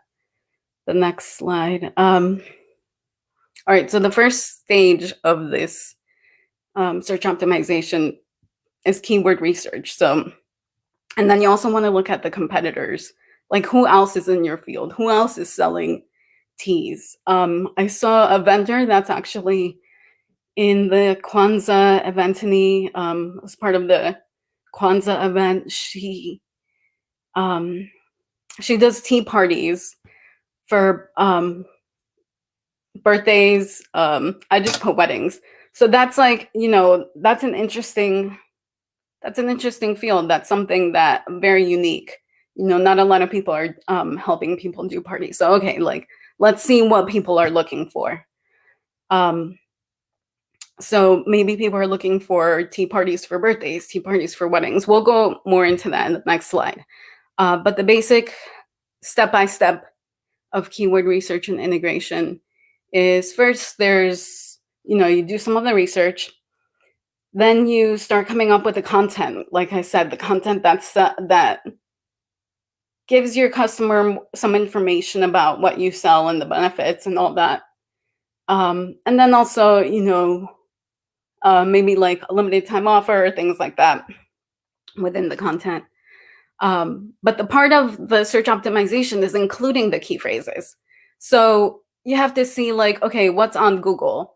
Like, what are people typing into Google and what are people making advertisements out of? Like, what are those key phrases? So put those key phrases in the content. You want to put them in different places, not all over the place. In the headings, in the page title, and then in different parts where you could integrate it nicely and, classily, have some class when you're developing the content, make it look nice. Then finally, Google has so many search properties. I mean, they are the search engine king, like the, machine. So you want to make sure that Google picks up your content, picks up your website. You want to put some meta titles and keywords. I'll show you what that looks like on Google in the next slide. But then also, so this is like basically the research part.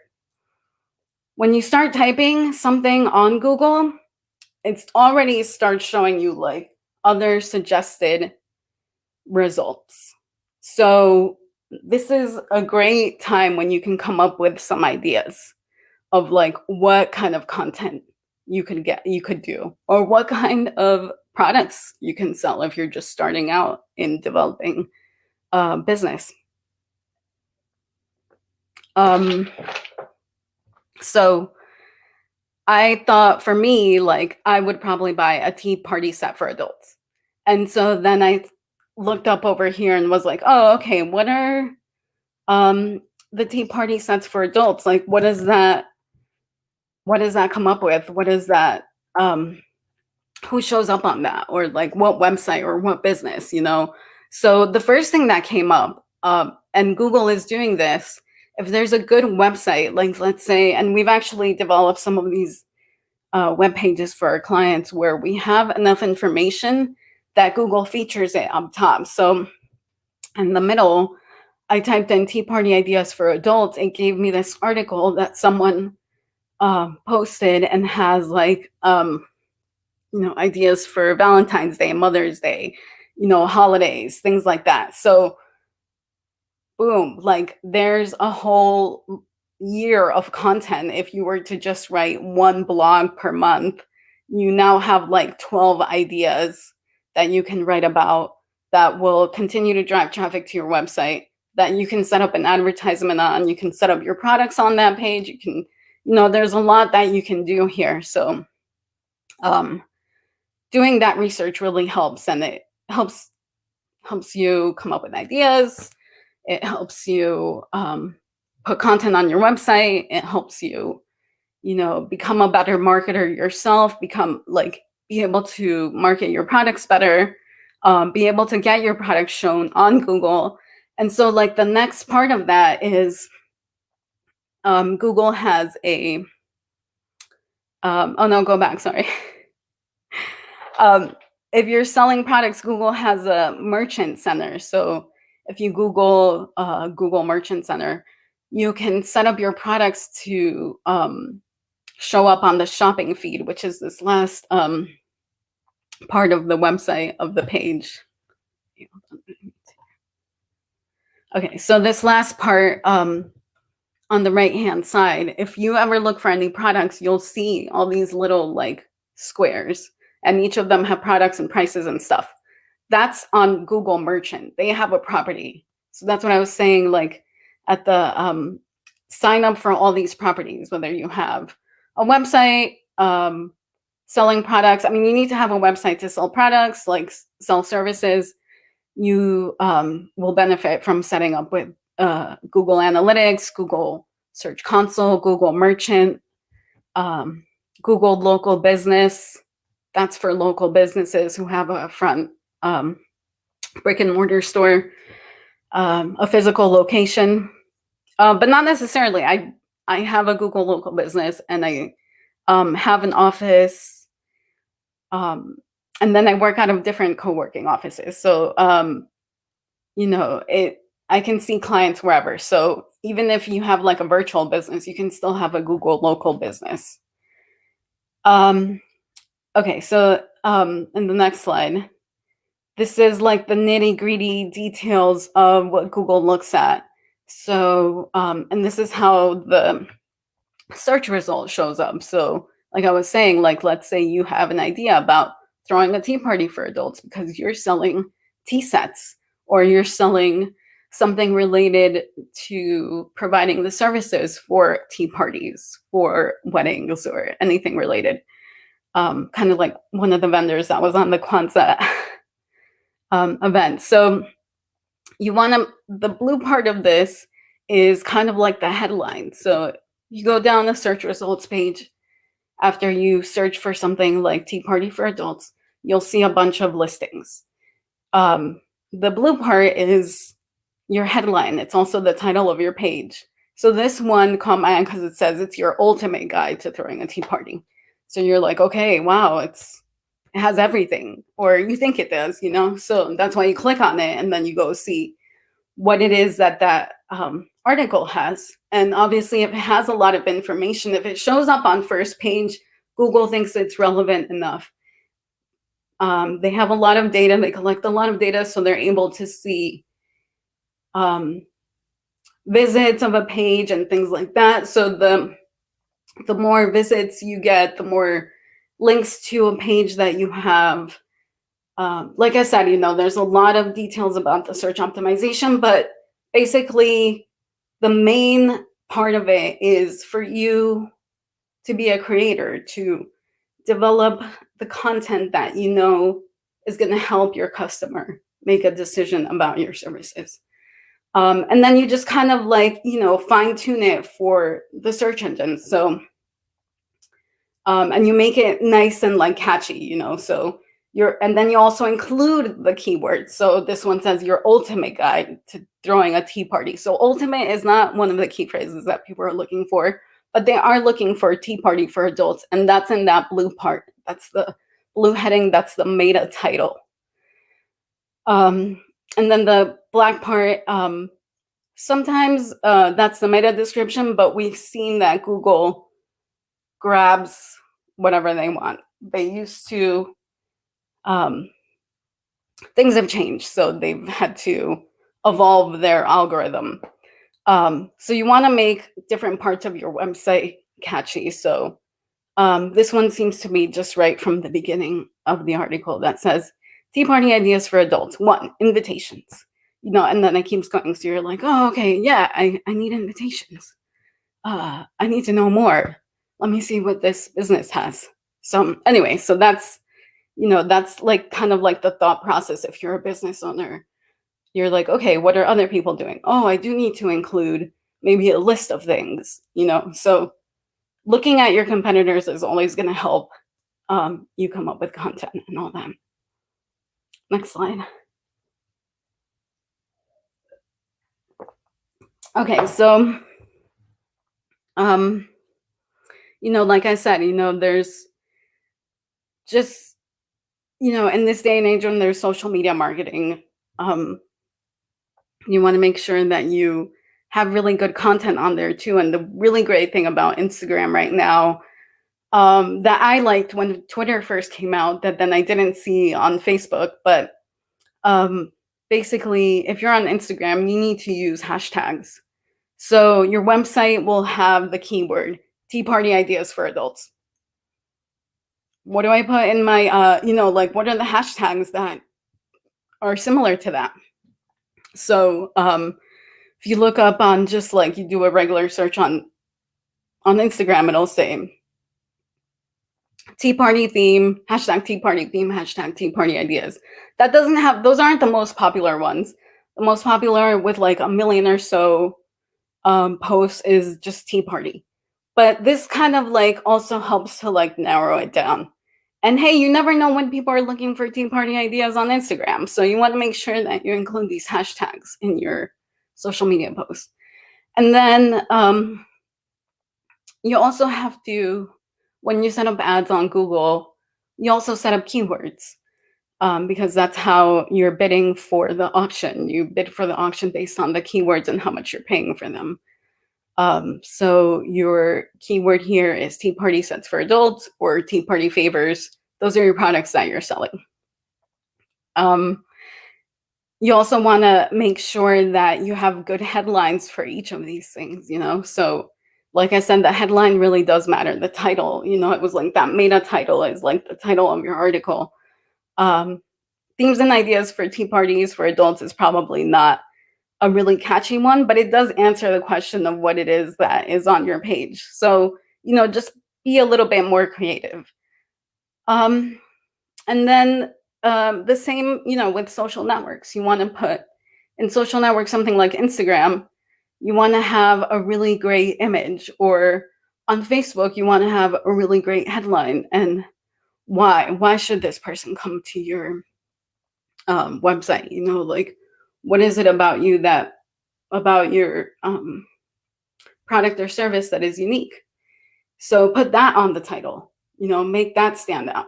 And the same thing for an ad, you know, like, but for an ad, you want to be a little bit more, and also the same with like each channel. You want to,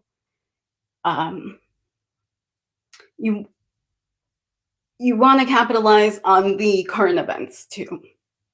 So that's another idea. You know, we just had a holiday. People were probably looking for tea party sets.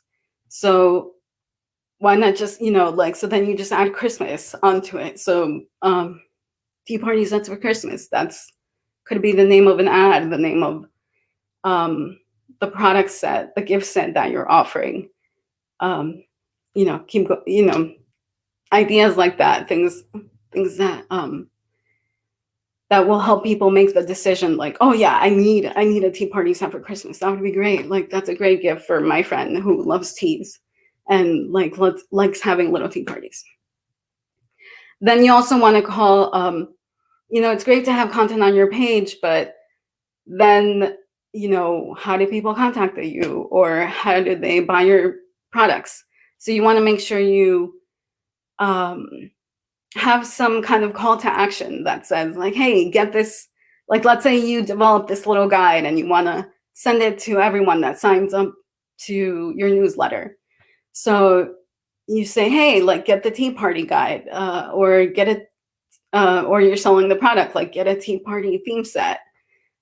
This one's for moms. So, you know, things like that. You want to like make sure that you're closing the deal at the end of the page or somewhere in the middle of the page, somewhere when you have their attention on either the website or also your social network, right? So for Instagram, would it be like link in bio for tea party ideas and sets?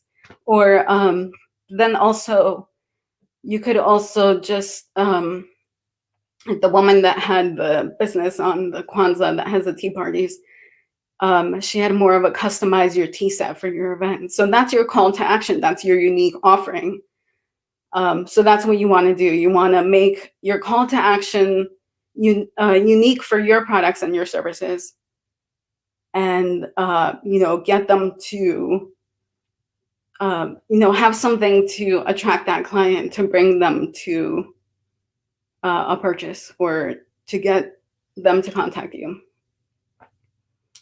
All right, and I think, yeah, so you want to write intelligent and persuasive content, and you should include it and be consistent across all channels that you're using, social media, website, if you have a video, and project a brand personality that resonates with your customer. Are you the tea party that, you know, are you offering tea party sets that people can customize for their event. Are you offering a tea party catering service?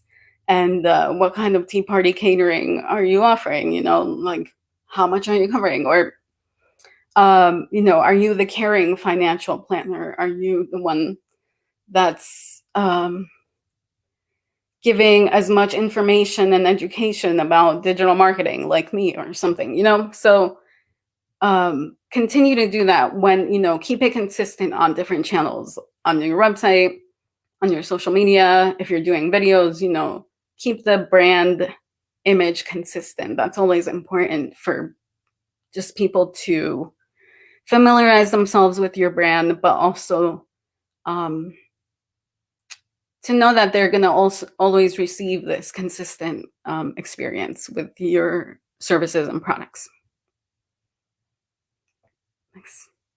All right, so we, you know, obviously video is always big. It's just always, tons of people are on YouTube. YouTube is like the next search engine. So, you know, keep that consistent. And then I had a slide at the end that was more, you know, just contact me if you have any questions. Vabulous.com is my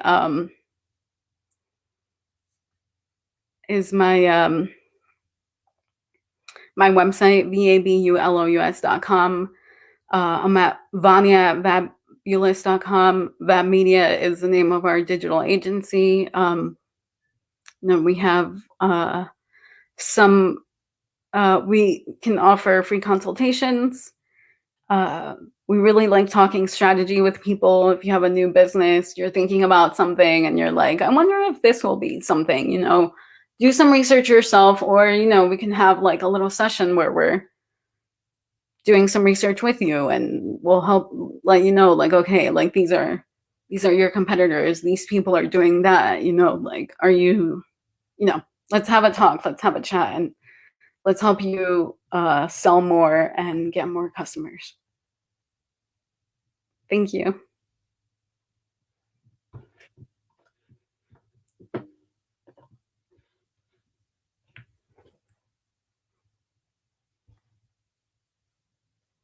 Think of any, oh.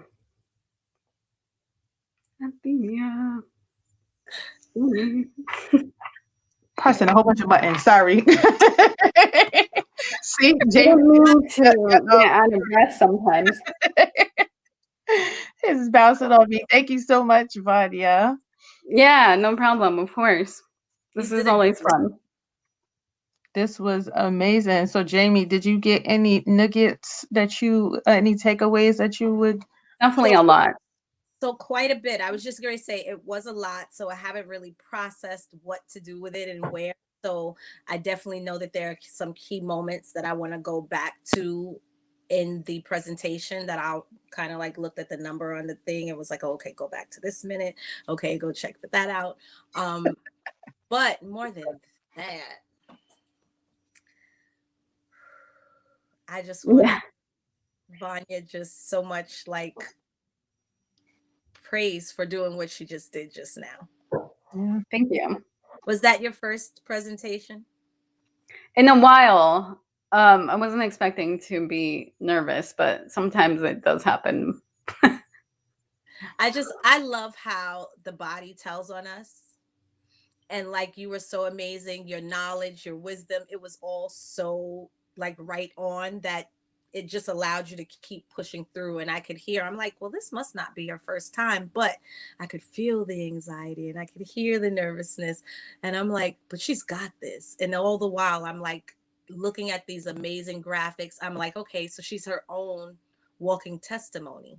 Mm-hmm. Like, not only did you give examples by using previous people who've just got off the line, but just looking at your name, because I don't want to assume, but I'm thinking just as a creator that Vab is Vanya Benavides. Right. And Vabulous, like, I mean, come on. And the color and everything. So you would definitely, you're definitely someone I'll be seeking out some assistance, because I've paid for a lot of little things, and sometimes we drop these $7 here or this $17 here for different things, and then we get it and we don't really know what to do with it, because sometimes you really just need a person and someone that you click with and connect with. And Mhm. I feel that with you, so I will be in touch, and I hope that the whole entire community will be as well. Okay. Yeah, definitely. If anyone has any questions, just feel free to reach out. I do know all this stuff. I can do it like, super tired or whatever. So like any time of the day. You can do it in So your I do know it because I talk about it all the time. But yeah, like being on having like the stage or being like, oh, I'm on. I Relate. totally I understand. relate. Your mirror image over here. I can relate. All right, cool. Yeah, I Well, agree. thanks for having me on. I appreciate it. You are very welcome. Thank you so much, Anya, and we'll be connecting shortly. So I'll definitely be in touch with you. All right, ladies, have a happy new year. Thank you so much. Thank You you. do the same. Bye-bye. Oh, that was Hello. Hello, Hey, Jamie. How are you? I'm good. That was super. This day has just been, again, so full of so much information and taking so much helpful information. It has. It's been so much meat and potatoes. It is. I mean, I appreciate what you said. It's like write down the time in and go back to it, and because it's gonna be, yeah. I'm like, oh wait, I missed that. I gotta go back and get the information. Like everything today has been so awesome. Yeah, I mean, and it's flowed, everything has just flowed right into one another and connected. And it just shows, like you just said, we are all reflections of each other. And there's always a place for us we're all pieces of a puzzle. And it's when we come together that we are made the strongest. And, today is Imani Faith, and I'm gonna get Irene for butchering all the days of Kwanzaa. So I'm publicly saying that because I thought it was part of the twang, okay? whatever. Part of the twang, I'm gonna get her. I do wish she was here right now. I am so gonna get her. I was like, watch on our so guys, I just want to let y'all know. So we meet every Sunday, okay? So like we all a lot of the ladies who you saw today, Irene is a part of our team. Jamie, Nadine, who was on earlier, she's also a part of our team. We meet every Sunday because we are co-creating, and that has been the year. That was the word for 2020 for me at least, was co-creating, and what that looks like when we co-create together. Everyone is when they're walking in their purpose, and everyone comes to the table with their purpose at hand. It's just about, like I just said, how do we put those puzzle pieces together so that we are showing a united front? And we have been doing that and knocking it out the box. Like, we've been pushing each other, we've been supporting each other. We've had some sessions, we've definitely been on there crying about how our week is going. But the fact that it's been our own business support group, really, but the focus has been on working on Juneteenth. So, I was just talking to somebody and they were sharing about, just how the trying to find your purpose sometimes, because you're fighting the grain to find your purpose, that it makes it difficult to actually settle into it. But as you look and see what has been happening and occurring, and what keeps coming up. So yeah, I think I remember what day it was. One of the days this week, I talked about writing things down. And when you write things down, you're able to see the patterns that are happening. something, I'm sure some stuff came up for you while you've been on here. I've seen the aha moments as people have been talking.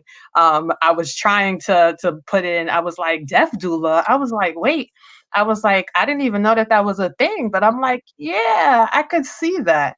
And you were just like taking it in. And I was like, see all of this manifestation that's happening here.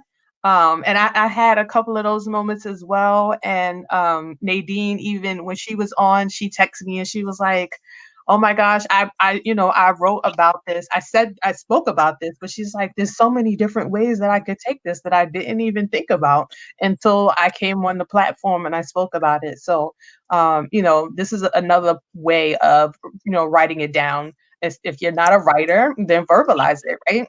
Verbalize it. This is making it plain. Now you can go back, you can review it. And trust me, I'm a person, and Audrina said this too. She was like, I hate hearing myself speak. I said, me too. What? I remember when I texted I don't even like the way my mouth moves when I'm talking. I like to see my mouth move on the camera. What is happening there? Exactly. So we are our biggest, our own biggest critics. That's literally what played in my mind just now. Yeah. Yeah. Right, same page. Yeah. This is an amazing space, an amazing place. That death doula moment was really a nice moment because, and I'll share that it was one of those things that if you're a person who comes up with a lot of ideas and doesn't follow through, you will often have a lot of things that have come up that you've considered. And this may happen for people who do follow. I don't know. Being that I'm one of the ones that don't always follow through. Speaking from my experience, it's just nice when confirmation and when the universe sends you divine messages to remind you of something that you put on the side that maybe it's not that it's being kinder to myself and gentler to myself. It's not something that I'm not completing. Maybe it just wasn't the time to be completed or the time for it. It might not have been the time for me to walk in those shoes, but that the little seeds were planted. And so I just really appreciate the fact that she went there and reminded me of that opportunity. Yeah, I'm appreciative of that. No, that is so true. And I agree. And sometimes, like you said, it's not the time, the you'll be planted with the seed, and so that when it comes time for the manifestation or the time for the watering to happen, that you were like, oh, you prepared me for that. Okay. Like, or and that's why I always say I feel like my entire life has been as a vessel. Like I've been used. I'm like, everything that I go through is is not for me. So it's say that because I was going to say that there's a flip side to what I've learned from that same lesson is that sometimes those little sparks and those ideas are not necessarily for us to execute, but for us to be exactly that, a conduit or a vessel for the actual idea. And then what has come up for me a lot lately is one, to be kinder to myself and realize that if I don't follow through on it, that maybe it wasn't for me, maybe it's not the timing for me, and also being mindful not to hoard it. You'll hear people say, oh, keep your ideas to yourself, or why are you telling everybody? Somebody's going to steal your idea. And sometimes our ideas are not our ideas. Sometimes they're ideas that are delivered through us for others. Yeah. Especially if it's a community given idea or thought and it's going to benefit our community. How dare us hoard it and keep it to ourselves, and then walk and say that our lives matter or this matters when we're not making our communities matter. Yeah, no, I definitely I love that you said that, because it's unfortunately it's so true. That's why I guess I have so many mentees who join to work with me because especially, I'm in the balloon business, so we do balloon decorations and stuff like that and event planning. And I'll see people, or I'll be posting things, and somebody will like a comment and I see that they're a balloon person, I'll go check out their page and I'll be like, hey, great work. And they'd be like, oh, thank you. Then they'll reach out to me and they'd be like, hey, could you, I don't know how you feel about this, but could you share this and that? And I'm like, sure. I'm like, let's get on the phone. I've been and sent them a whole worksheet with all the resources and things like that for them to be able to utilize. And they're like, you are like a godsend. And I'm like, why? And they're like, because I've been asking people in the industry for this information and no one wants to share it. No one wants to, encourage me. No one wants to this. And I said, one of the things for me was, I've been there. I've been in that space. I remember when I first started doing balloons and I went to a balloon store and I was like, oh my gosh, I got my first big order and I'm not sure what to do. And I was asking this one guy and I remember him very distinctly and I still see him to this day.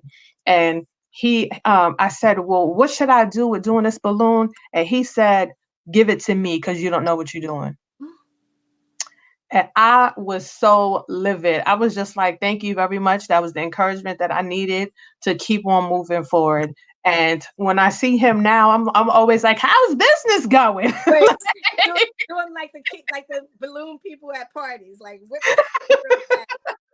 up one of your arches right in front of them. Exactly. I'm like, so how's business going? And it's always, so, and not to toe in anybody's face, but it's like when you are not, I've learned that the more that you're a blessing to others, the more that you will be blessed. And that, this past year, 2020 was definitely a what's the word I'm looking for? A showing of that for me. When my mother went through the fire that she had, and I, shared it that my parents had gone through a fire, people were like, put together a GoFundMe for it. And I was just like, I don't know. I was like, so I put together the GoFundMe and it was like $1,000. And I think we got $1,000 in like the first hour. And I was like, oh, okay, well, let me put $5,000. And then it was like in the next couple of days, and it was like people were coming out the woodworks, people were coming and dropping off food. Where can I drop off clothes? What sizes does everybody need? Like people were coming out the woodworks to support. I mean, from local community members who, themselves, they were like, I'm going to the pantry. I'll pick up food for you guys as well. Like it wasn't even like I would have to do it out of my own, but let me see how I can be a vessel to be used for your family because your family is always giving to us. And it was that just totally blew my mind because I wasn't expecting that. And just people said that to me. They was like, why not? Why weren't you expecting that? Why weren't you expecting your community to show up for you when you always show up for them? So, all right. It's a beautiful thing. That is. It's a prime example of day 7 and having faith, even when it's blind, even when we don't see it. It is. Even when we don't trust it, feel it, it doesn't stop it. That's right. So, what do we have? A couple next, or what's going on next? Well, we have our guest. He is on next, but I do want to. Nice. We need some male energy up in here besides Baba Kojo for the day. Some male energy. It was so interesting. I don't know if you noticed, Athenia, but Baba Kojo sounds very much like Marlon. Oh, yeah. I turn around and look at the screen and go, well, when did he come on?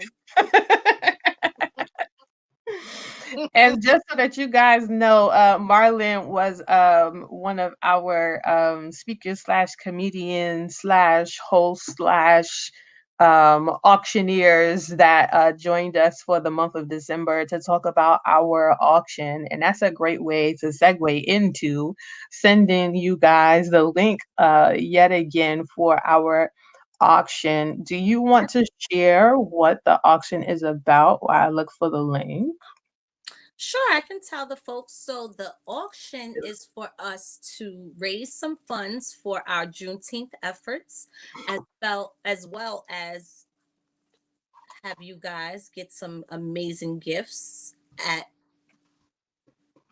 a lower value or lower price, I should say. To also shed light on the different entrepreneurs that are participating and sponsoring. Yeah, as well as a chance for you to have some dope Kwanzaa ornaments on your tree, some beautiful jewelry around your neck and arms, some beautiful images on your walls. You could take a trip or two, and then an opportunity for a whole like support package for Yep, I'm going to college, and there was one more. Oh, how could we forget food? The mushroom kit. I think you're trying to hold on to that one yourself, though. But I was holding on to the presenter. Actually, I'm looking for her. Try to bring her on. Yes, I know. Next time. Our sister So Venus. that's Well, pretty cool. most definitely. So I put the link in the chat. It's a bit.ly.Umoja Kwanzaa auction. We definitely hope that you go to the site. Please check it out. We are really excited about just like we said, the community that we've been able to gather over the last couple of months, and look forward to what 2021 is bringing and has in store. Our Jamie, I call her Coach Jamie, will be presenting for January for our micro lab, January 17th at 5 o'clock p.m. That's on a Sunday. So we hope that you set your clocks and you join us. Coach Jamie will be bringing, I think she said, a panel of people, right, to discuss some where are we holding stories.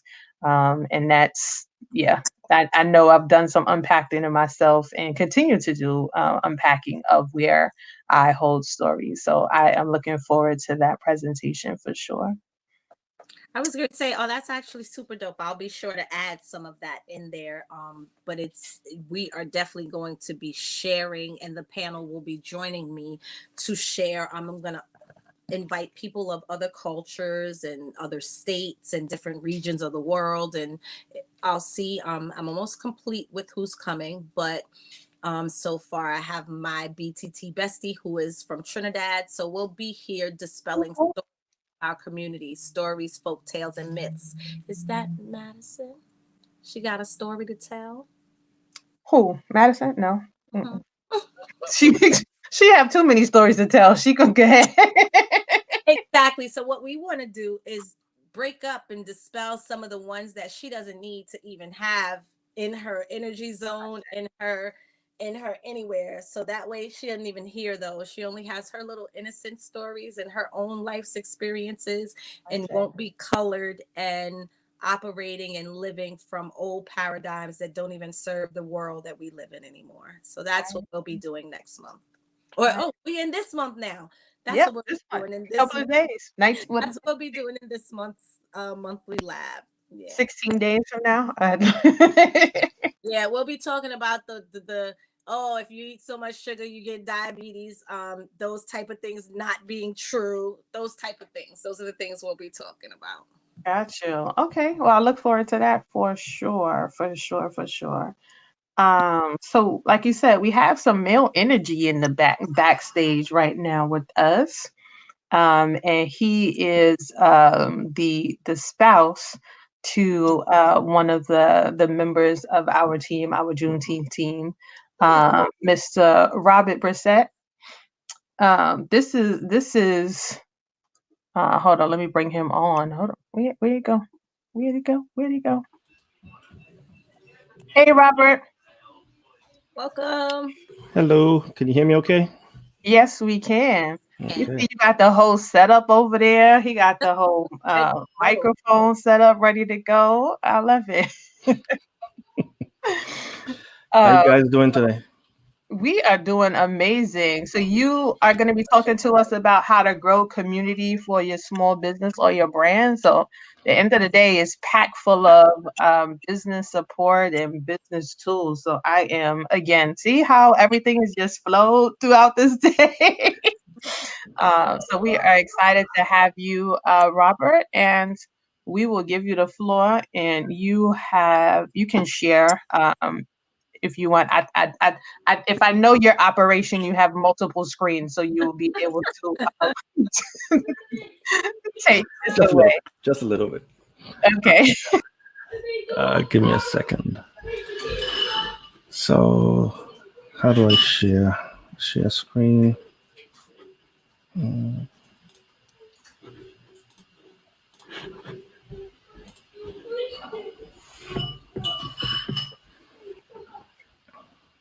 Okay. Are you guys still there? Yeah, we're behind the scenes. You got the floor. Okay.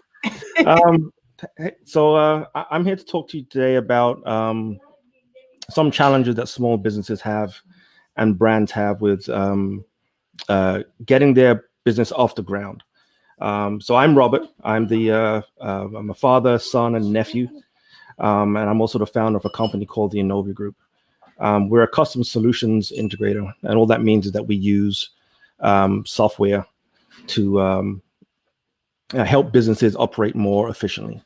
So if you're a business and you have a desire to create a new website or a new mobile app, that's what we help do.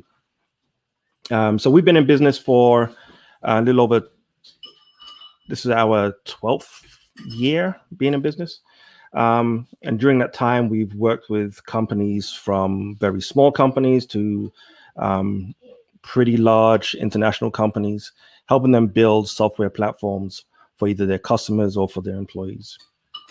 But my heart and my passion is in community and how we can leverage community to do a whole bunch of stuff, right? So how we can leverage community to support the families that are within the community, how we can leverage community to empower our children that are within the community, and most importantly is how can we leverage community to build wealth.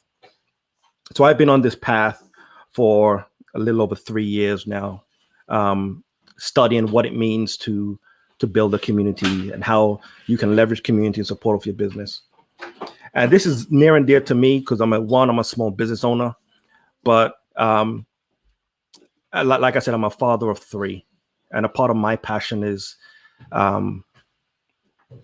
how do I create an environment where my boys can grow up, seeing other boys like them, having opportunities be normal to them, and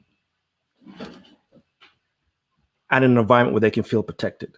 So at the heart of everything that I do, it really is my 3 boys and my wife that really is my drive, is how do I create a world where they can not face some of the things that I had to face growing up, or even as a young adult. So with that, I've now in this path of entrepreneurship. So I guess I'm a business owner now. So what I've done is over the years, I've been working with many small businesses to build software solutions. And before I get into the platform, I kind of want to walk you through the problem that I'm seeing. So the challenge that I'm seeing is that brands and small businesses really struggle with how to use community to grow. And one of the things that I've realized is that as the way that we can grow is through leveraging our community. Community is a way that businesses thrive. Community is a way that wealth is built.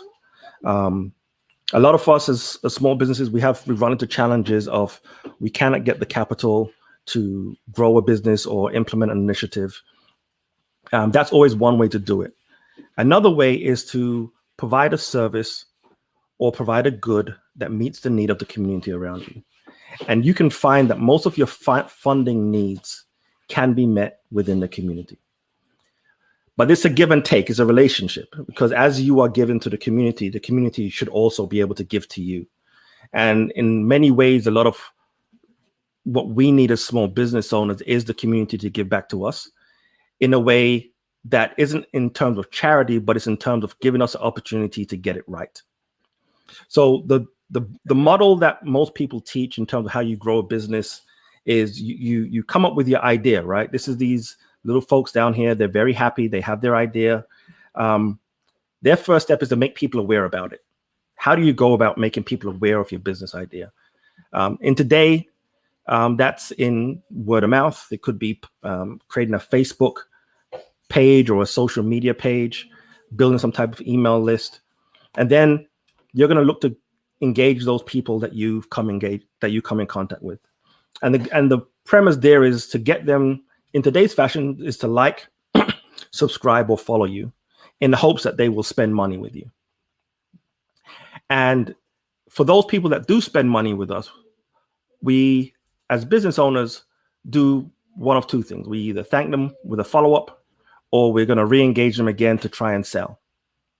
And this is largely where a lot of small businesses kind of tend to focus, is how do I get people to spend money with me? Community, however, has another aspect to it.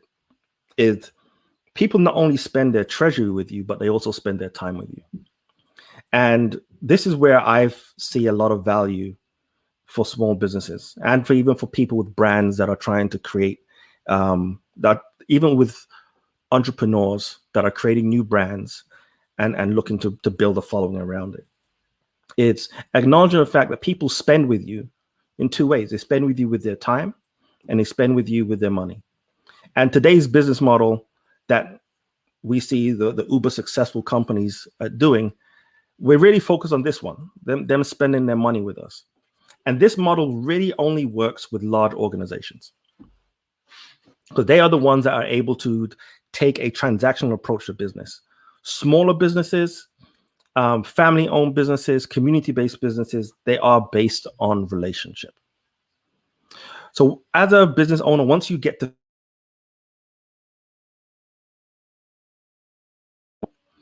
and you, from your website or from your social media page, you start to add different tools to your repertoire.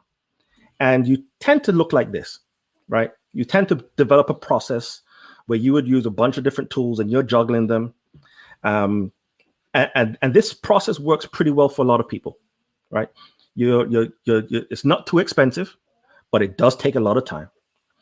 And this works until you've reached some point of threshold where you're either spending too much time trying to get the basics done. It's not scaling. It's tough to create some type of customer experience or community-based experience, juggling all these different tools and these platforms. And you're minimally spending about $50 a month at least in some type of monthly subscription for some type of software solution. Either it's to host your website, to manage your email list, to use a tool such as what you're using right now that you're seeing this presentation on. And there are those that once they get to that threshold, it makes sense for them to make an investment to make that experience better. And the goal is to hopefully save them time and money in the long run. So the second option is to make an investment in custom software. And this is where I meet most people. So in my business, once customers got to that point, they would come and see me, and we would discuss a solution for them to meet their need. And it would either be a solution of we'll build something from the ground up for you, or they would have an existing system and they would want to be able to get the two different systems to talk to each other. And we'll help them figure out how to do that. So custom software, again, this is a very expensive approach to take. The average custom software project can cost anywhere between $5,000 to $250,000 to get it going. That's the initial investment that you're going to make. It can take anywhere from 6 to 9 months to build, and it's inherent with risk, right? There's risk of, as a customer, because you're creating something that hasn't been created before, there's often many times where you can communicate a requirement that once it's delivered to you doesn't meet your intended need. So then you have changes that need to happen. So if anybody's ever worked with someone to build a website, you go through that process with them where you are, that's not exactly what I want, change it, move this here, until you get to the thing that you're looking for. With custom software, it's a bit more detailed than that. I would I would say it's very similar to building a house. Once you put in the foundation, and you start to put up the walls and you put in the electricity, if you want to make a change as you're building a house, it's expensive. It takes time. Custom software is the exact same way. And very few businesses can sustain what it takes to build a custom solution and manage it going forward. And this is where I found a lot of the problems. The industry that I work in, they report that at least 65% of projects related to custom software fail to meet expectation. That's a huge number. In my business, we were a lot less than that. We were at least 30%. 30% of the product that we did, we didn't deliver it to the customer the first time, within budget, within time, and didn't meet some type of agreed upon quality. There had to be some type of concession. And this is just the nature of doing custom software. So I didn't feel good doing this. As a business owner working with other small businesses that are struggling, it doesn't feel good when you have a customer, you've delivered a product, you've delivered a solution to them, and they have to make a concession for it. So I started to think there must be a better way to do this. And we came up with a platform that I want to share with you today. And it's based on this concept of community and how you can leverage community to grow your brand and your small business. So the product, what I kind of want to walk you through today is walk you through what is the community cloud, walk you through what the journeys look like once you have this community-based approach, and discuss some of the things that you need to do to make your efforts of building a community a 10. If you were to ask yourself and do a survey, are you from 1 to 10, where would you see yourself as it related to building a community? Not everybody would say 10. Most people, I wouldn't even predict to say where they would say themselves, but it's definitely not a 10. So that's the type of conversation that I would love to be able to have with folk today. So the solution. So what we've built is a platform called the Community Cloud. And what it is, it's think of it like an online store. That's based around community. The intent behind this software is to save you time, money, and opportunity without the risks that come with custom software. The way that it works is within your business or within your brand or within the community that you're trying to start, a customer can perform some type of transaction. So if I'm a small business and I'm selling, let's say, t-shirts, for example, when a customer purchases a t-shirt, you would tell the Community Cloud, Joanne has just purchased a t-shirt. Please invite her to join our online community. And then the Community Cloud will send Joanne an invite. Hey, Joanne, Chocolate Tees, I'm plugging my wife's t-shirt company, is inviting you to join their online community. Joanne will receive that invite. She'll register to join the online community, and she'll be in a space that you've provided that's separate from Facebook or Instagram or any of those other social media platforms. And what she will be able to do in that space is not only interact with you, the entrepreneur, or you, the group administrator. She'll also be able to interact with the content that you're providing in that space. And she'll also be able to interact with other members in that space if that's something that you wanted to do. Coupled with that, you as the entrepreneur or the brand owner or the community administrator, you can reward people for their engagement. So that takes a form of giving them discounted pricing. So you can establish different levels of membership within the platform. And at different levels of membership, you can have different pricing that's available to it. So the platform comes with 4 solutions with it. So one is a member portal. This is both a web and mobile app that customers can log into. They can create their own profile, they can view other profiles, and they can interact and engage with each other. There's also a landing pages or website builder that's also included in it. So this allows you to create a public face for your community, for your community store. You can have your listings on the store where people can purchase. The words that are actually missing on this slide here is the marketplace. So we have created a marketplace where you can have other vendors register to be a part of your community, and they can list their offerings as well. And last but not least is a business directory. So if you're an organization that has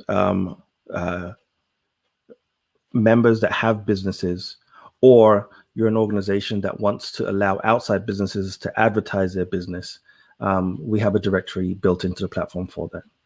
So this will allow members within your community to get access to vendors that you as an organization or you as a community are promoting, as well as allowing outside organizations or outside people to come to your website, come to your community page, and see what vendors you are promoting as being supportive of your community.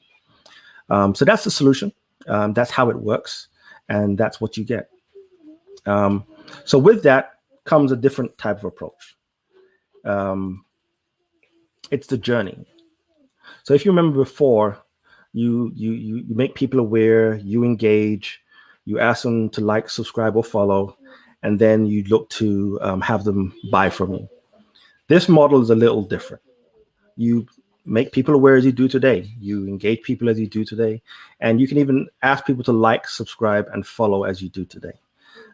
In addition to that, however, is the community cloud, as well as giving you an online store, it gives you the ability to establish a higher level of engagement for you and your followers. So you can ask people to join and be a part of your community, and by them being a part of their community, there are all the benefits that come along with that. The ability to connect with other people within your community, to be around like-minded people, the ability to engage in content that you're producing and making available within your community. And this is separate from what's available on social media, right? So as a small business owner, one of the conversational points that we have with you is, if you're looking to implement some type of community-based approach, look at it from the perspective of the content that you produce, that you put out on social media, and the content that you produce to engage community needs to be different. There needs to be some type of incentive to people for wanting to join and be a part of your community, other than in addition to getting rewards or in addition to getting access to people. It's what's that additional thing that you're going to have. So a lot of people, they produce content. There are a lot of entrepreneurs that I talk with. People are attracted to you, the entrepreneur, you, the business owner, because there's a certain passion that you have about what you do. And a lot of challenges is that you are able to get a lot of people to engage. You're able to get a lot of people to like what you do. You get a lot of people to subscribe to what you do. You get a lot of people able to follow you. But the challenge is, how do I monetize that following that I have? And the community cloud kind of helps you with that first step.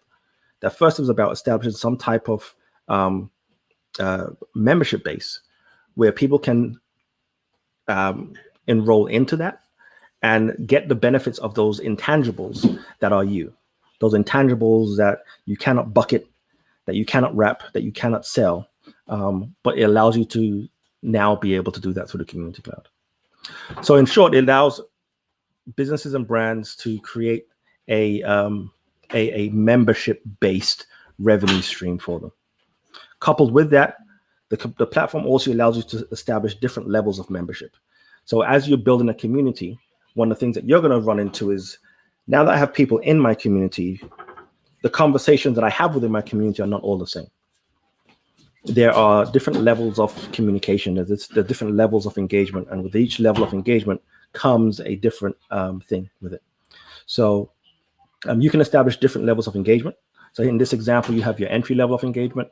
You have a higher level of engagement where you can incrementally reward people through discounts or through rewards or through access to things that you're offering.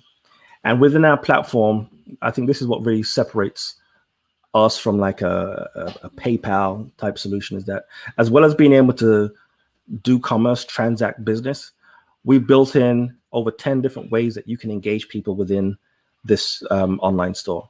So within your online store, you can create a group. And this is where you can get people to join groups just so they would join a Facebook group, and they can interact with each other within that space. If you're an organization that has trainings, you can provide training that are exclusive to people at particular membership levels and membership tiers.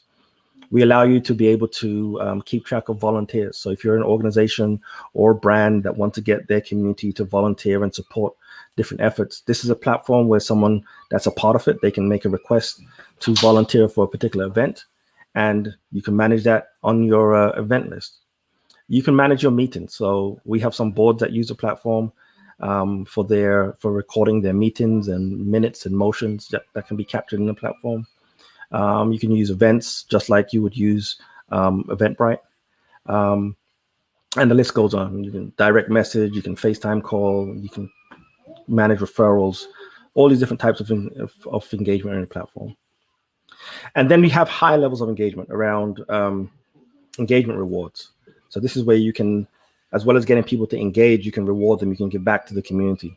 And last but not least, you'll have a scenario where your community will promote you. So what we found is we built this journey map around how to establish and get to community.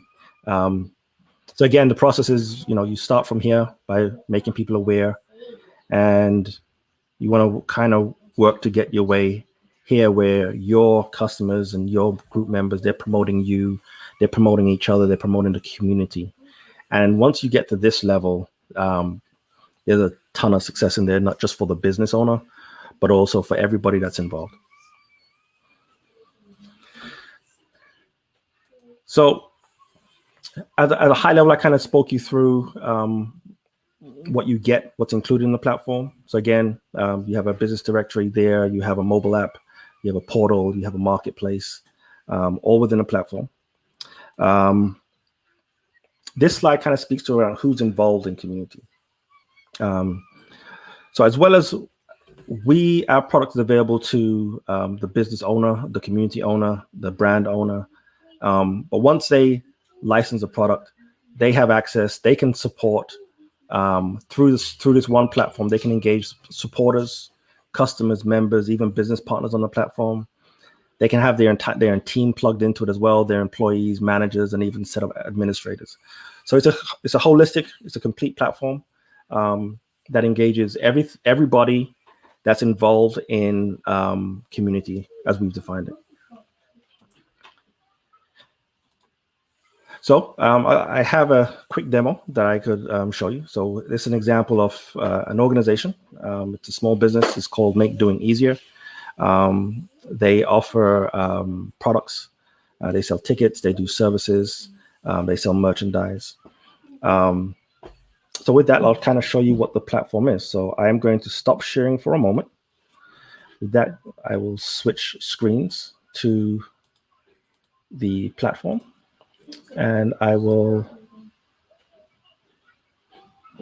walk you through it.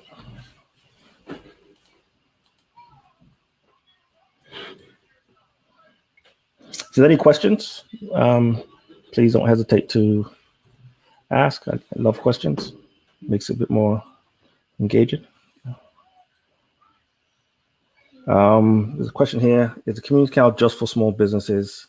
Can I use it for personal use? Yes, you absolutely can. So a few ways that you can use this product. At any life event is a point in which you can build community. So if you have the birth of a new child, if you're getting married, that's an opportunity for you to create community. So with that, you can create your own online community. You can invite people to be a part of it, and you can share with them within this community space from that point going forward. So no, it's not just for businesses and brands, but we believe that when two or more people come together, you either have a brand or you have some type of functioning aspects of a business. So let me share my screen now, and I'll show you what the platform looks like. So right off the bat, this is the login screen that we have for a sample organization. You can set the background. You can log in with either your Facebook, Gmail, or LinkedIn profile. I'm going to log in with a username and password. And when you log into the application, one of the first things that you see is going to be community shares. So a share for us is what we call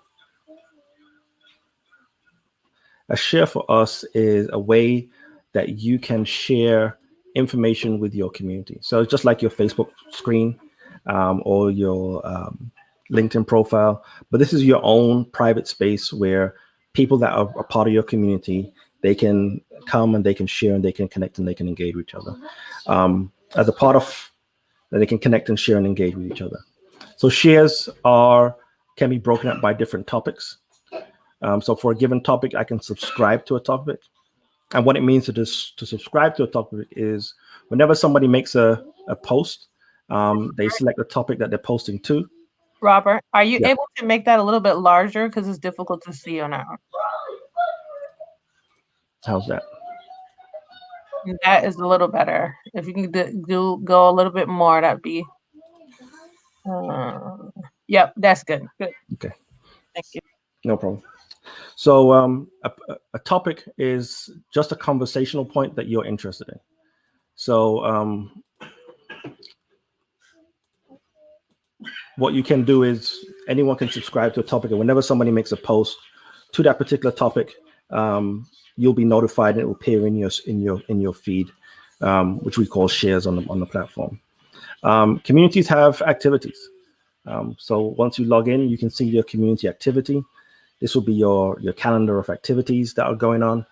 So this will be a space where anyone that is a part of your community, I kind of like this view, the list view, they can see what you have scheduled for any particular day of the month, and they can scroll through the calendar to see what's going on. So here's a different view that I think is much better. So you can see what they have planned for any particular day.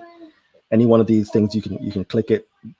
It will take you to that particular event that's on the calendar that you can look through. So I've clicked an event, and what's unique about our system is that you have what we call community events. So as well as being able to sell tickets for your event, we also allow people to engage within the event. So every event has its own share where people can post and share information within the event. So an event within our platform kind of looks like this. You can log in, there's an image, there's a countdown. They can purchase tickets or RSVP for the event. And the share is something that's available to you because as people purchase a ticket for the event, this is a way for them to start to engage and for you to engage them before, during, and even after the event. So, and this concept works for an event, for a workshop, even for services that you provide, right? So if you have a workshop, somebody enrolls into a workshop or training, you can start engaging with those enrollees even before the workshop starts, and they can start engaging with each other even before the workshop starts. During the workshop, they have the opportunity to do the same, and you can even do so after the workshop. So this is a way to keep people engaged with what you're doing even after you've delivered that particular service. Collaboration is a big point in community. Like, how do we work together? So one of the things that we've created is this concept of tasks or task trackers. So for every event, every workshop, we've built in projects into the platform. So for this particular system, for this particular event, I just turned on the project component, and what it creates is this is what we call a Kanban board, and it allows you to create a task. You can say, I'm going to assign this task to someone, and I'm just going to give it a name, hello, and I'm going to create the task. And what it does is it will notify that person that they have a task for this particular event or for this particular activity. It's assigned to that individual, and the individual can come in, they can take the task, they can drag it to in progress, and they can start working on it, give comments, and keep the work going. So what we found is that as people are working on events, there's a lot of things that they need to do. And a challenge is, how do you manage this and keep it in context with what you're working on? So we created this task board to allow you to do that. So this is a way that you can create tasks and you can collaborate with each other around a particular thing. So it could be for an event, it could be for a workshop, It can even be based on the entire community. So this is the concept of events within the platform. There's a lot of functionality in here, so I won't go on for too long, but you get to see. I want to pivot. So with any brand or any small business, or even with a family, these are the offerings that you have. If you think about how you operate, you're gonna have events that you're gonna do. This is a space where you can publish the events that you have going on. People can register for them, and you can manage that information here. If you're an organization that has trainings, you can list your trainings. People can enroll, purchase your training, purchase their seat for a particular training date. If you offer services, and a service for us is just generally someone that wants to book time in exchange for money, or book time in exchange for value, whatever that perceived value is. That's a service. So you can support that within a platform. You can sell product within the platform, as well as selling membership as well. So those are the general offerings that you have. You can keep track of your members. So everybody that's a part of your community, they have their own member profile. Here you can, we have an index so you can click and get to anyone whose last name starts with M, for example. Everybody has a member profile. Here's an example of a member profile. So here, members can share information with the community as well. You can follow them. I clicked the member profile that doesn't have any information. Every member profile has information about themselves that they can share with the community. I'm logged in as the administrator, so there's a lot of information that I have access to that a general member will not. Members can keep track of their engagements with the community, events that they've purchased, gifts that they've received, workshops that they've registered for, volunteers, activities that they've done where they've been an instructor or staff member, merchandise that they've purchased, bookings that they've made, or any donations that they've done within a platform. All of that is tracked in here. We have a referral component to it. And we also have the ability for the system to allow members to tell the system whenever a particular event happens, send me a notification. So this is a way that you can keep your members engaged by doing what you normally do. So if you as an administrator or a community member adds a new event to the platform, the moment you add the event to the platform lets everybody in the community know that a new event has just been promoted. The moment that a new business profile is added to the business directory, the system will notify everybody that that a new business has been added to the directory. So we're finding ways to work to make it easier to build an engaging community online. A lot of what I've shown you is like general information from like an administrative perspective. If you're an organization that has many different locations, you can create communities based on the location, and the community members can connect with each other. So here's an example for this particular test account. I've created 2 different communities, one on either side of the United States. So this is a scenario where we have 2 different physical communities. People can engage virtually online as well as be connected separately. Some other things that are in here as well, we have a direct messaging component to it. So people can direct message each other within the platform. You can find a member's profile. They can connect with each other, and they can engage by sending messages to each other within the profile, within the platform. There's also a mobile app as well, where members can engage with each other through the mobile app, and they can even have face-to-face video calls within the app as well.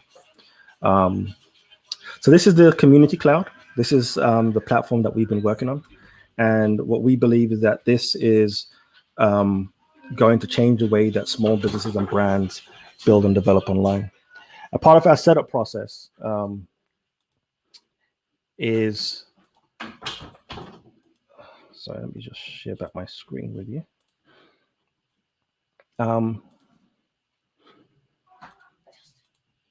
So that was a demo.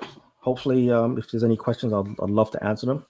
I did see a question around setup, so I'll kind of speak to that in a second.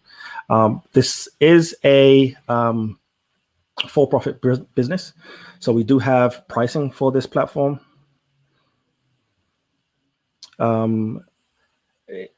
It's again, it is our target is brands and small businesses, but the platform can be used for anyone. So again, if you're an individual and you want to build your own community separate from Facebook, you don't feel comfortable putting all your personal information out there on Facebook or Instagram, this is a space where you can do that for yourself.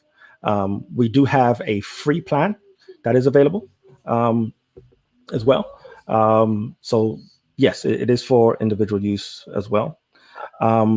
We do provide some preliminary support in getting your account set up. The way that works is generally we have a setup process that we use. It can generally take about anywhere from, depends on how complex you want it to be, right?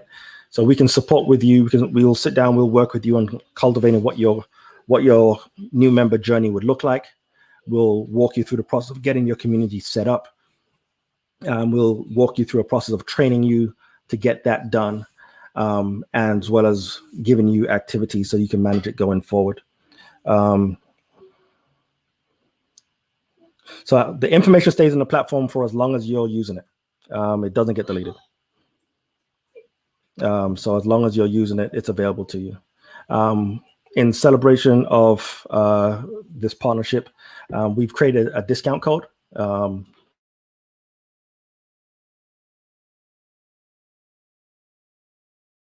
Enroll, and you will be able to create an account using discount code Kwanzaa, and you'll get 50% off your subscription.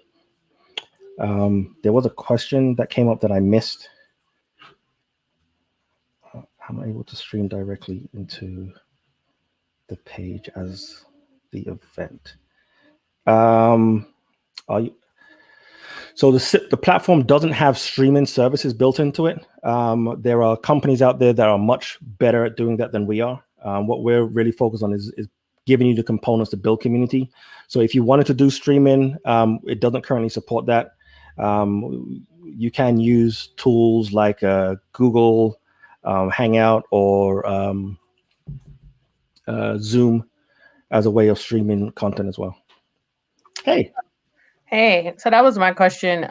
So I guess because from when we last spoke about this, you've done a lot of updates. You've added a whole lot more to the platform. So this is great.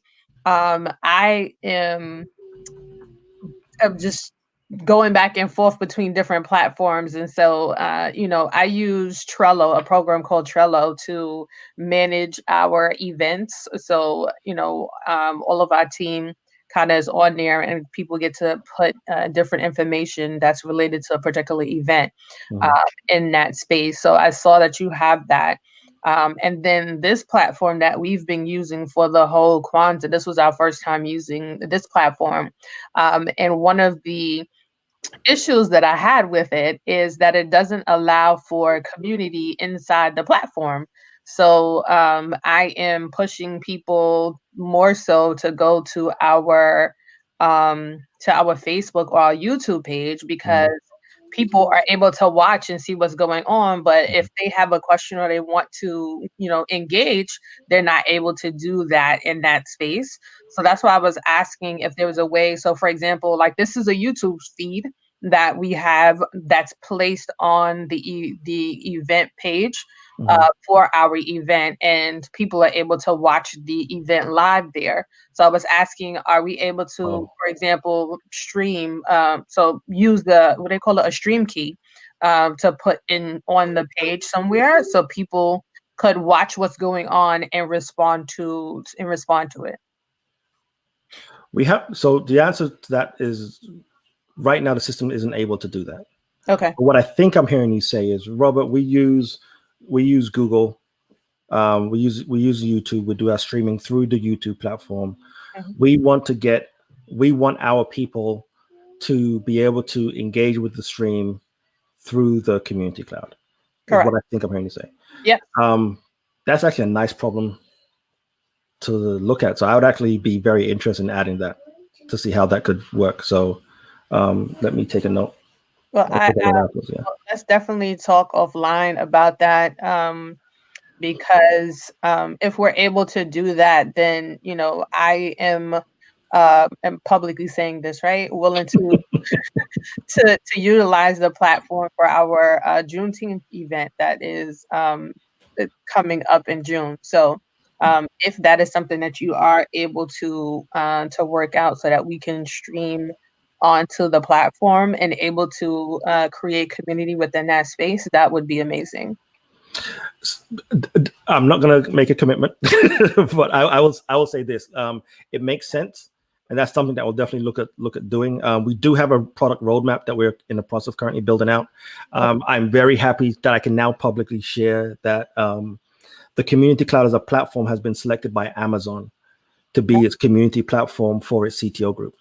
So we'll have a press release coming out soon. So I think you guys are the first to hear it. But Amazon has a product called AWS, and they're basically the backbone of the internet. If you're familiar with Netflix, the Netflix service uses Amazon's platform, and what Amazon has done is they provide all the computing platform behind Netflix. And their platform powers Netflix, it powers Amazon.com, a whole bunch of other things. Thank you, brother.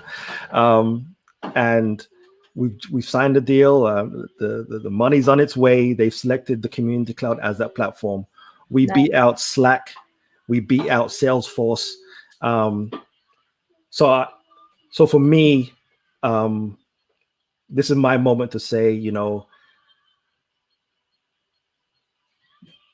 it can be very challenging when you're trying to create something that's never been created before. And if you are a builder, you're going to look to build something that other people might not be able to see. It doesn't mean that it cannot be done. It just means that they don't get it or you're talking to the wrong person. That's right. So I want to share a part of my journey with you, which is if you choose to be a builder, it's a lonely road. Unless you have someone that's willing to go on that journey with you. And that journey takes you to places where I hate this. it will take you to places where, unless you have the right type of character, your skills and your talents will not be able to maintain you. So for all the entrepreneurs that are listening to this, I want to encourage you, do not give up on your dream. And if you feel that your dream is too big or it's not doable, you're talking to someone who from the age 9 was labeled as being a special needs student.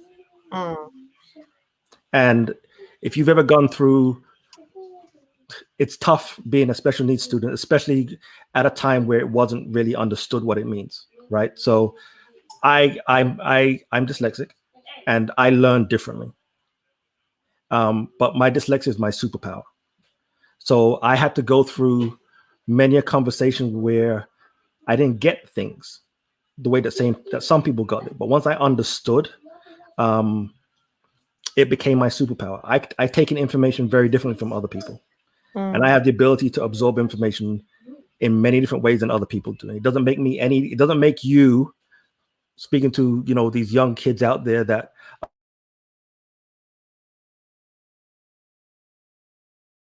it doesn't mean that your child isn't, the school system isn't able to engage them in the unique way that they need to be engaged.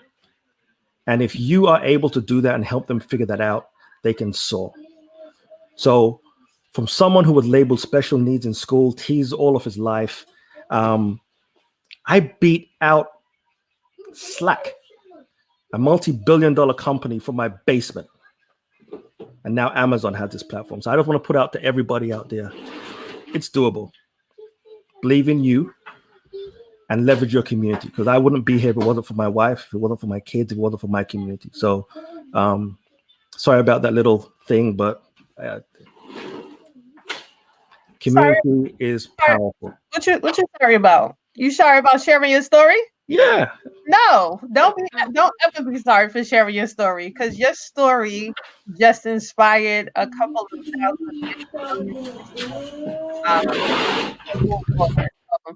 don't ever apologize for that. That warmed my heart, because I have a child who has who is labeled right now, and not to say that I know that he can't be great in what he does, but it's a label, and it's definitely a challenge that that especially in our community, constantly being put in places of, because our children are rambunctious or ADHD or autistic or the manic depressant, or the list goes on.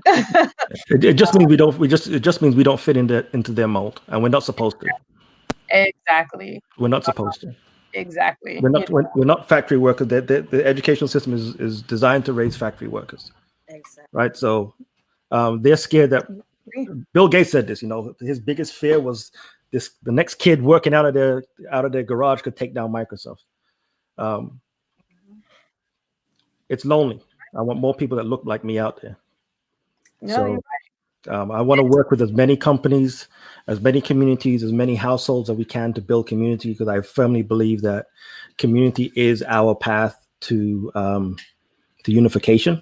I agree. So that's why it's called the community. That's why it's called the community cloud. So my ask here is help me build more communities in the cloud so that we can connect and engage and empower. Thank you. That's my presentation. I definitely appreciate that. Thank you so much, Robert. Something you just said, it just rung true to me when our former president, Barack Obama, was in office, and we had the oil spill. That was, I forget, in somewhere. Right. And all of these scientists couldn't figure out how to get the oil cleaned up. And he put it out to the community. He said, I am looking for anyone, any child, any adult, anybody who could possibly come up with, an idea on how to fix this. And somebody did. All the scientists in the world. And I think it was a young person who came up with the idea on how to fix the problem. So it is very, very much a value of what you just shared. We have a lot of people raving and talking about how also saying don't apologize and thanking you, you're powerful. I want you to revel in that. Sometimes we don't support each other, and especially our men. So we are glad to have some testosterone, because we've had a lot of estrogen on for the entire week. I think it was just the two of you, and it was all today, right? Jamie, did we have anybody else? Any other? No. I think, yeah. So Imani brought in all of our testosterone. Imani Faith. I am really excited. I know you. So did you share the pricing, or is there a price range? There is a price range. People can be aware of that. I need to say it again. Hold on. So the pricing for the platform is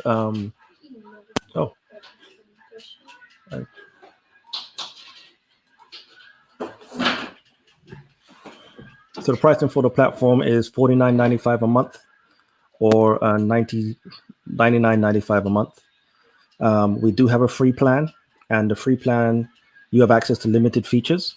But what we do is we do take a 5% fee on any payments that are processed in the platform.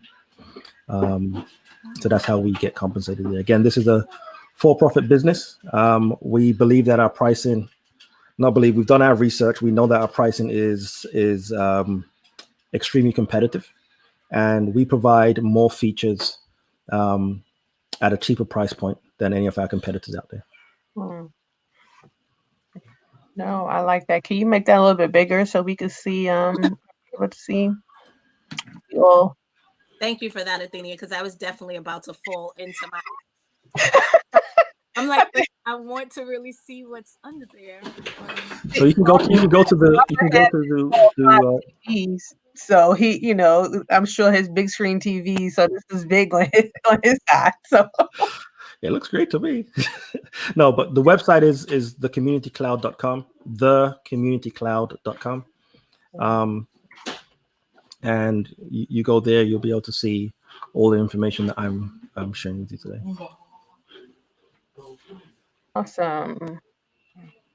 Awesome, Isan. This is cool. So I definitely hope you all go and check it out.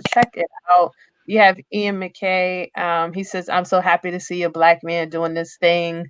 God bless you, sister, for this. God bless you, good brother. So definitely a lot of people are excited to see a Black male doing his thing. And kudos, congratulations on that deal. So I'm expecting a vacation.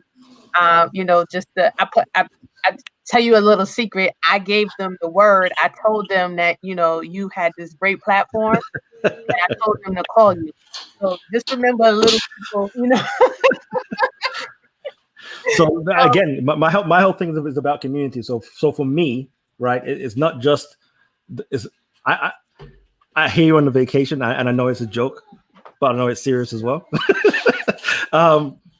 So part of my goal is this isn't just a win for me. This is a win for all of us, because businesses that make it are able to employ their own. Yeah. Right. So we spend a lot of time talking about a lack of diversity in corporate America, and it's a real problem. One of the solutions is to go to these big companies and say, hey, diversify your workforce, right? Another solution is to create your own corporate businesses and have your own corporate businesses employ their own. So for me, my goal is I'm hoping that this deal will result in jobs for our community. And like that. These jobs will pay in such a way that each family will be able to take themselves on vacation. So, well, I am looking. But I got you, sister. I got you. I'm looking for it. No, I'm not. I am looking forward to celebrating. It said we had no audio. I know we lost connection for whatever reason. I'm like, we're not playing any music, so I'm not sure why we lost connection. Facebook is trying to hate on us, man. I don't know. This is the second time this week that we got cut, but I hope you still able to join back, connect to us. We are still here. I see our numbers didn't drop, so I think we are okay. But I really appreciate Robert, you sharing, you know, one, your story, your fortitude, your drive, your you know, and your ownness to community, because you know, that's what this entire week has been all about. It has been about community and how do we continue to grow our community, mind, body, and soul. Like, how do we continue to grow our community, in educating them on things that they are not aware of, on entertaining them, because we like to be entertained, and on empowering them, giving them a charge to how to move next in life. And again, this was just a perfect day to end everything, with it being New Year's Day, and the day that people typically set goals for their future, set the tone for the year, for how things should pan out for them, and even more so to end with you in that note that you are sharing with us about community. So thank you for joining us, for sure. Jamie, I don't know if you have anything else to share to pull our brother Robert. I'm like, you guys really hit so many nails on the head. I think the only thing that rang out for me and what spoke out loud to me was to continue to dream big. And meanwhile, while dreaming big and building your dream, continue to heal and sharpen up those sides of ourselves that don't always show up meeting the dream. Like, I mean, if we have a big dream, then we have to live big. We have to operate big. We have to operate with integrity. We have to know how to not take things personal, how to be impeccable with our word, all of those different things. Just like how quickly he stopped you from holding him to something. Like, he could have easily just said, yeah, I'll work on that, and had us endlessly, because I am definitely one of those people that are going to be waiting on word of you fixing that problem, of you fixing that good problem, of coming up with a way for us to stream from the platform. I'll be one of those people waiting. So I would have hated for me to be sitting here going, okay, well, he did agree to that, but he didn't ask for a time and he didn't give one. So now he has 3 years. Like, it could take him forever if he wants. And that's a conversation that we don't really have in the community. There are times that I don't, just those type of things, keeping times, dates, keeping words to ourselves and to our clients. It's a big part of the dreaming big. It's a big part of showing up whole and holistic to me. And I'm just super excited to hear more from the Bassettes, and had no idea that Mel even had all of this going on. I don't know how I missed this part of a presentation on a Sunday meeting. I don't know how I didn't know about this. But now that I do, I was sharing, Robert, with Maylene, that I was actually looking into closing down my Shopify and opening up like a universe with a schedulicity. And I'm like, wait a minute, everything is there. Now it's just a matter of me having a conversation with myself and how I look at numbers. And this may be a nugget for people out there in the world, that sometimes we can look at numbers and go, 99 a month, shit. Can I commit to that? Do I want to commit to that? But I'm looking at that list and it has everything under one umbrella and under one community, under one business that is owned by another brother and sister, that I don't know who owns Universe. I don't know who owns Schedulicity, and it would all be broken up and probably end up still equaling out to $99 or more. And I probably would, I'm not going to get the customer service. I'm not going to have you guys on the other end. It's not going to have the energetic fulfillment that I'm looking for, the reciprocal growth and expansion. And good luck to you guys. I'm complete. Thank you. There's 2 things I would like to add if I can. So one is where you spoke about the way you turn up and being able to have integrity. You're talking to someone who has this is 5 years worth of work that I'm presenting today, right?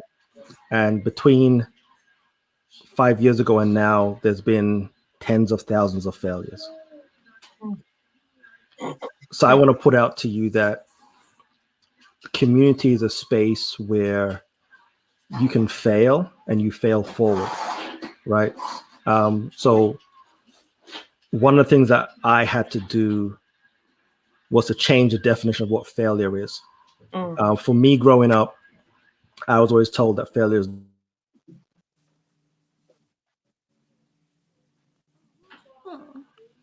So for me growing up, I was always told that failure is not an option. You need to be the best at what you do. And as we tell our children that, we got to understand that we're also stifling their ability to create. So I want to put out to you that somebody doesn't just appear ready-made, they're made as they go through the process. So it's a process. So as you work with small businesses, that's something that we hear a lot of. I don't want to spend my money with the Black business because they're not reliable. They're learning how to be that way, and they need to make their mistakes. They need to learn from it. And you got to understand that other communities, they create environments where their businesses thrive, and they give those other businesses the ability to fail. and to ultimately become successful. So when we go and spend our dollars within those other communities, their community has already shielded them from those failures. So you're not experiencing that, right? So I would encourage us to this concept of everyone says, spend your dollar within your community, like have it circulate 12 times. Yeah, I get that. But that can only happen when you realize that it's a process. It's not a one-time event. So support your business as best as you can. I know that sometimes small businesses they may charge more because they don't have the economies of scale that other companies have, but stick with them. It's a race, not a sprint. Lastly, I want to thank you guys for creating this space.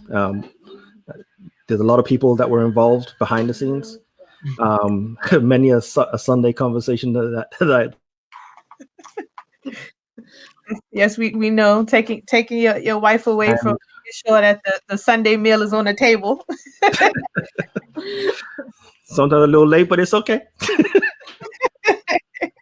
No, but seriously though, now you see what we've been working on, so it's not, she's not just fiddling her thumbs. Whenever she goes to work, I know it's going to be something good. So I just try to be. I've learned to be patient. But I want to say that thank you for creating the space for these types of conversations. This is where community starts. This is what it looks like. So for everybody that's involved, I just want to give you guys a round of applause. Thank you for doing this. You didn't have to, but you've left a lot of people better because of it. So thank you. Thank you, Robert. We definitely appreciate you. We put your information and it is thecommunitycloud.com. Please go and check out the site. And I think you said 50% off. Was that what I saw? That is what you saw. Okay, 50% off. That's big. So I do have a 50% off. Thank you for saying that, because you made me want to ask this question for both us on this side and for you on that side. Is there a time frame, and how long does that apply to? And is that like for the first year, month, 3 months? I know things normally come with some type of lifetime. Like, I mean, I'll take that lifetime percent, but again, thinking of you as well. Absolutely. Yeah, lifetime. That's big. Say no more. You have a lifetime customer. So now I'll be pushing and supporting. And I have a son who's in tech and he went to school for tech. I'll be like, hey, kid, you got any ideas for how this thing gets to stream? He needs to, Absolutely. Our goal this year is we want to get 800 new communities on the platform. Oh, that's happening. That's a small number. I say you're getting double that. I hear that. So that's our goal. We will have the discount code available for as long as it's available, and any account that enrolls is going to get that discount. Awesome. Well, thank you. So with that being said, Mel, please provide us all with the marketing plans to share. I would love to be a part of helping grow that and share that for you guys. Looking forward to our futures. Absolutely. Yes. And fire is big enough for everybody. It definitely is. It definitely is. Well, thank you, Team Brissette and Robert and Mel for joining it and being the best, because I know Mel was in the background wrangling the kids and doing all kinds of stuff back there. So I know that it takes a team, because my husband is doing the same. So it definitely takes a team to raise the village that is in our house, and it takes a team to work towards the village that is in our community. So I appreciate you for joining the team. Yeah, my team wouldn't function if it wasn't for Mel. She's truly my better half in every single way. Awesome. I hope you heard that, Mel. So, but I'm sure she knows. So thank you, Robert. Thank you, guys. All right. Have a good one. All right.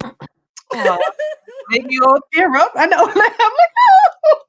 I love it. It's all so perfect. Everything is Oh just man. divine. Like I'm like, wait, what? Like I have to be transparent and let everybody know that I did just put in our group chat, like I just hit the jackpot. Like I literally was about to spend some more money. Mm-hmm. And that literally just stopped me from investing in this yearly plan on a new platform that I was switching to and going to have to do a bunch of different work. And now, if I would have ended up here anyway, this just saves me all of that in the middle. Cutting it all out. Cutting it all out. And if he can get you already know where I'm going. I'm like, if he could get the stream platform, the whole BTT community. Yes. So It's like, what are we going to Google? Who? I didn't say that, Google. Don't shut us down. Don't go clicking us off or anything. That's probably why So I was already wondering what was going on with Facebook. Like, hey, wait, they don't want free promotion. They getting free promotion up in here. They got to go. Yeah, it's like, oh, we gonna shut y'all down. It's like we gonna mess with y'all connectivity for right now, since y'all talking about leaving us. That was amazing, though. It was a very, out of all of the presentations, they all had so much information to offer, but I think that I had expectations with all of them just based on the descriptions, and I hadn't had a chance to read the description on their write-up. So it was almost like, community, huh? Oh, he's gonna teach me how to be a community organizer? I'm gonna go over here for a second. And then my ear kept going, wait, what? I could do who? And then the next thing I know, I was just sitting here so engaged and like learning so much and wanting more. So No, thank you. that definitely. Yeah, I was pushing Mel for a minute. I was like, I gotta get him on the platform. I gotta get him. So this morning they made it official and we were able to get them on and see, again, see how that, from this morning. I'm telling you, there's nothing but divine energy up in this space and looking out for us. That exit out of 2020 into this 2021. I feel like I am in very safe hands. That's right. I agree. I definitely agree. We are at the 5:16 hour. I do want to make good, as you were talking about, on a promise to one of our presenters, because to Adrina, who presented earlier today, and we showed two of her pieces earlier this morning. Just like I said, we all have been in the technical space and learning and growing throughout this season. But I do want to be true to my word. I shared that I would present her materials to the community. So I do want to go ahead and do that before we do our closing rituals. So let me share my screen. Make sure I have the audio. And so she has day 5, and then it's going to be day 6. So here you go. Hello and happy Kwanzaa, family. Day 5 of our celebration. I am elated to still be here with you. My name is Audrina Russum, and I am a holistic financial services professional. And I am here today because of all of you. Day 5, the 5th day, the 5th principle of Kwanzaa is Nia, which means purpose. And what a great way to tie the 3rd pillar of the financial planning process in, which is investments and retirement. So investments and retirements, they are intentional. Intentional is another word for purpose, and they are plans that are put in place with your assets pursuant to your long-term goals, your intermediate goals, and even your short-term goals. We ideally want to measure it in long-term goals, right? Hopefully, you will gain enough knowledge from this presentation that will invoke you to begin today to get your financial house in order if you have not already done so. Or maybe you want to diversify your portfolio even more so that you can see greater returns in the future. If you have not began a process towards retirement and investing, it's not too late. This is a call to action. This whole week, everything that I'm talking about as far as the 4 pillars to financial planning are calls to actions, right? So where will your retirement income come from? Will it come from Social Security? Will it come from an employer-sponsored plan such as a 401k, a 403b, a simple IRA, a pension, or SEP? Or maybe it'll come from your personal savings and or investments such as IRAs, annuities, stocks, mutual funds, savings, and CDs. In the past, many retirees relied on income from pensions and from Social Security benefits funded by corporations and from government programs, right? The cash flow they took from personal savings was just like a small piece of the pie, it was like gravy, ice cream with your cake, however you want to call it. But since pensions and other programs, those pensions and other programs, they were reliable, they were guaranteed, and they were sufficient in most cases to carry you on until your expiration. Today, however, Social Security is a smaller percentage of income needed in retirement, and sometimes without the benefit of the cost of living increases, right? So more importantly, pension plans are no longer as prevalent as they used to be. Not so many companies now give a pension unless you work for like the city or the state or the government, right? Leaving most people without guaranteed funds, because that's what they were, guaranteed funds. Consequently, the responsibilities for accumulating retirement savings has shifted. And generating retirement income is shifting from organizations to individuals. Personal savings it's far more, and I should have turned my phone off, right? Personal savings are far more important now than ever before. Social Security is the largest source of income for most elderly Americans today, but Social Security was never intended to be your only source of income when you retire. Okay, so let's shift our money mindset. And what do I mean by this? During our working years, we accumulate money, right? On a regular basis, we use that money to, we live off of that money. We do whatever we can with it, and whatever's left over, we add to our savings and our investments. Hopefully, that's what we're doing, right? But in retirement, that dynamic changes. We no longer will be generating income through our jobs. We'll need our retirement assets, our savings, and our investments, such as real estate, etc., to do more of the heavy lifting. So forward thinking means that we change our role, and it will look something like this. You become the income producer versus the income consumer. So what do we actually need our money to do? We all have our own individual goals for our money, right? But for the most part, I can divide our needs into 4 primary buckets, right? And I like to call these the 4 L's for retirement. So stay with me, right? So what are the 4 primary retirement goals?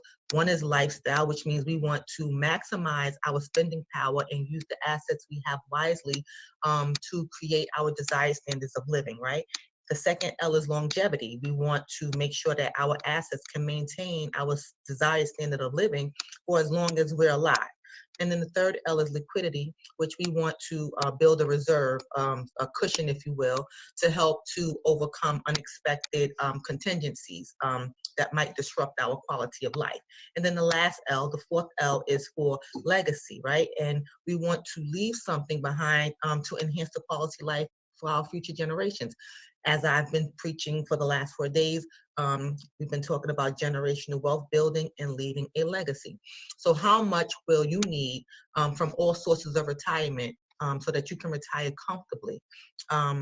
Most experts suggest that we'll need at least 70% of what we earned while we were working each year in retirement in order to maintain or sustain our standard of living.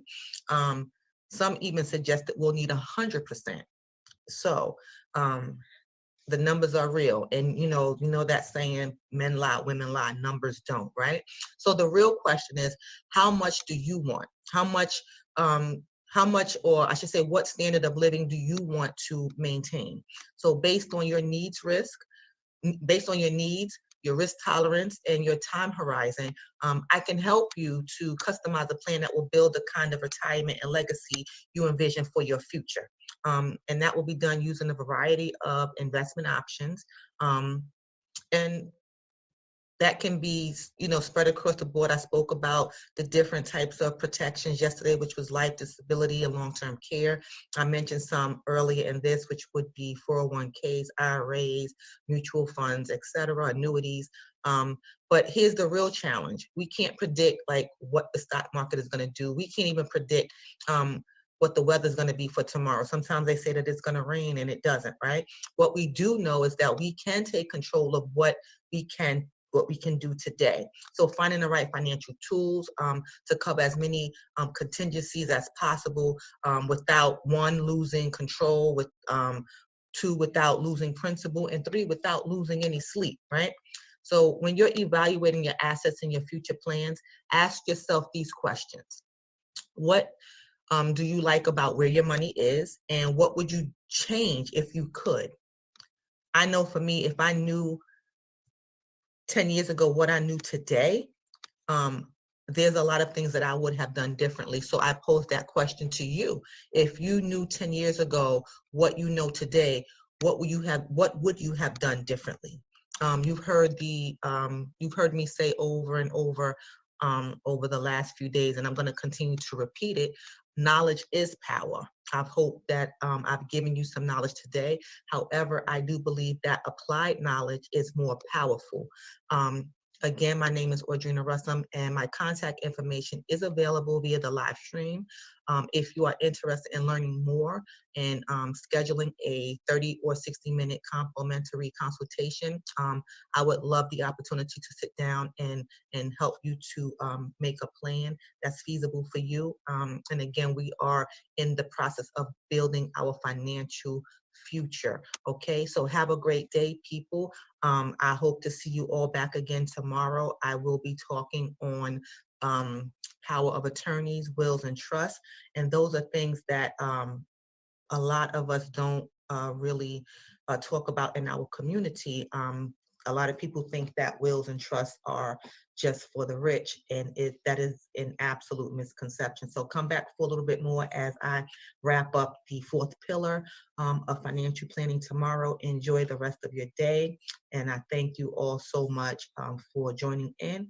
Again, I hope that you have found, if not all, some of the information pertinent and valuable.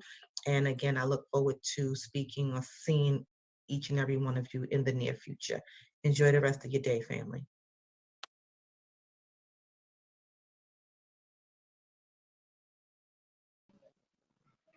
Okay, so that was good. I am definitely gonna need to have some conversations. I mean, well, with everybody. I think I'm a check in, and I'm like, so about what you were talking about during Kwanzaa. So she has been dropping some real nuggets. I hope you've been taking notes. I hope you've been encouraged with all that has been shared. I have one more presentation from her that was, which would have been yesterday. So hold on one second. Let me share my screen, share audio, and okie dokie. Here we go.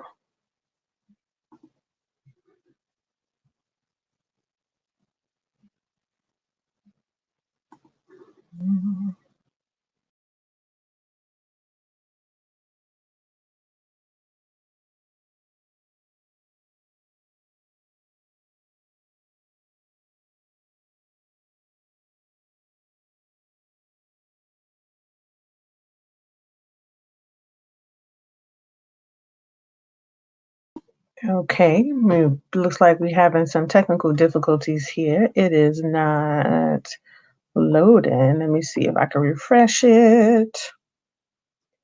Give me 1 second. Okay, there we go. I got it up now. All right, I'm gonna reshare. And here we go.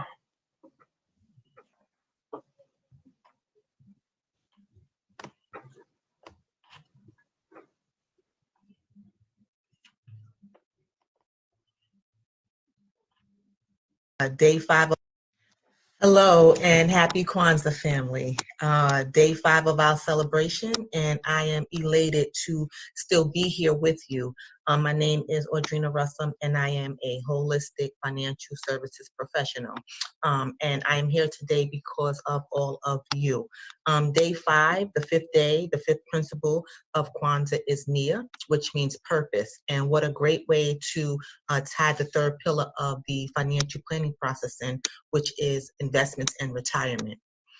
So investments and retirements, they are intentional.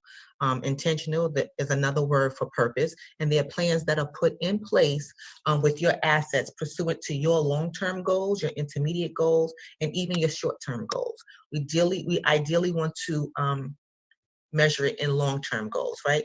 Hopefully, you will gain enough knowledge from this presentation that will invoke you to begin today to get your financial house in order if you have not already done so. Or maybe you want to diversify your portfolio even more so that you can see greater returns in the future. If you have not began a process towards retirement and investing, it's not too late. This is a call to action. This whole week, everything that I'm talking about as far as the 4 pillars to financial planning are calls to actions, right? So where will your retirement income come from? Will it come from Social Security? Will it come from an employer-sponsored plan such as a 401k, a 403b, a simple IRA, a pension, or SEP? Or maybe it'll come from your personal savings and or investments such as IRAs, annuities, stocks, mutual funds, savings, and CDs.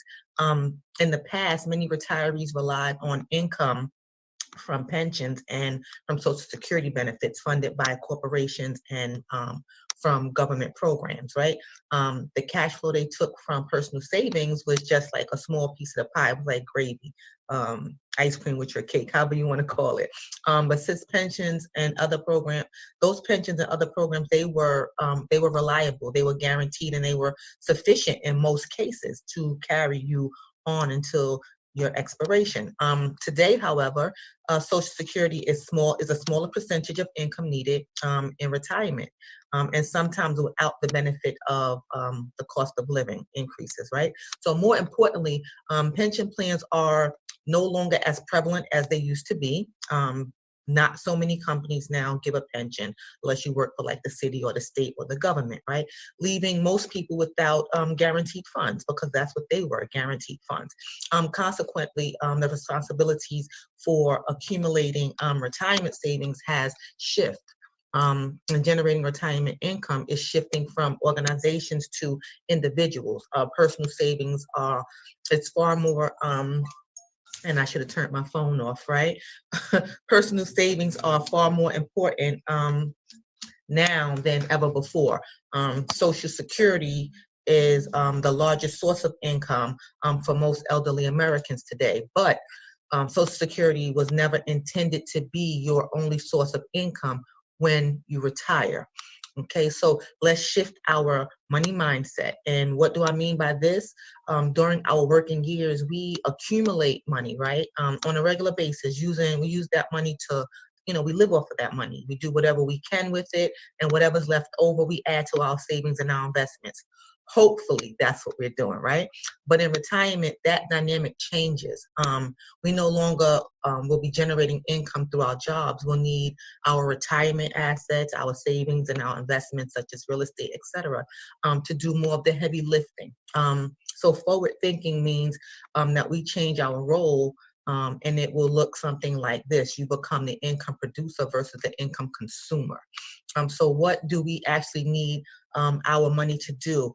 We all have our own individual goals for our money, right? But for the most part, I can divide our needs into 4 primary buckets, right? And I like to call these the 4 L's for retirement. So stay with me, right? So what are the 4 primary retirement goals? One is lifestyle, which means we want to maximize our spending power and use the assets we have wisely to create our desired standards of living, right? The second L is longevity. We want to make sure that our assets can maintain our desired standard of living for as long as we're alive. And then the third L is liquidity, which we want to build a reserve, a cushion, if you will, to help to overcome unexpected contingencies that might disrupt our quality of life. And then the last L, the fourth L, is for legacy, right? And we want to leave something behind to enhance the quality of life for our future generations. As I've been preaching for the last 4 days, we've been talking about generational wealth building and leaving a legacy. So how much will you need from all sources of retirement so that you can retire comfortably? Most experts suggest that we'll need at least 70% of what we earned while we were working each year in retirement in order to maintain or sustain our standard of living. Some even suggest that we'll need 100%. So the numbers are real. And you know that saying, men lie, women lie, numbers don't, right? So the real question is, how much do you want? How much, or I should say, what standard of living do you want to maintain? So based on your needs, your risk tolerance, and your time horizon, I can help you to customize a plan that will build the kind of retirement and legacy you envision for your future. And that will be done using a variety of investment options. And that can be, spread across the board. I spoke about the different types of protections yesterday, which was life, disability, and long-term care. I mentioned some earlier in this, which would be 401ks, IRAs, mutual funds, etc., annuities. But here's the real challenge. We can't predict what the stock market is going to do. We can't even predict what the weather is going to be for tomorrow. Sometimes they say that it's going to rain and it doesn't, right? What we do know is that we can take control of what we can do today. So finding the right financial tools to cover as many contingencies as possible without, one, losing control, with two, without losing principal, and three, without losing any sleep, right? So when you're evaluating your assets and your future plans, ask yourself these questions. What do you like about where your money is, and what would you change if you could? I know for me, if I knew 10 years ago what I knew today, there's a lot of things that I would have done differently. So I pose that question to you. If you knew 10 years ago what you know today, what would you have done differently? You've heard me say over and over the last few days, and I'm going to continue to repeat it. Knowledge is power. I hope that I've given you some knowledge today. However, I do believe that applied knowledge is more powerful. Again, my name is Audrina Russum, and my contact information is available via the live stream. If you are interested in learning more and scheduling a 30 or 60-minute complimentary consultation, I would love the opportunity to sit down and help you to make a plan that's feasible for you. And again, we are in the process of building our financial future. Okay, so have a great day, people. I hope to see you all back again tomorrow. I will be talking on power of attorneys, wills, and trusts. And those are things that a lot of us don't really talk about in our community. A lot of people think that wills and trusts are just for the rich, and that is an absolute misconception. So come back for a little bit more as I wrap up the fourth pillar of financial planning tomorrow. Enjoy the rest of your day, and I thank you all so much for joining in. Again, I hope that you have found, if not all, some of the information pertinent and valuable. And again, I look forward to speaking or seeing each and every one of you in the near future. Enjoy the rest of your day, family.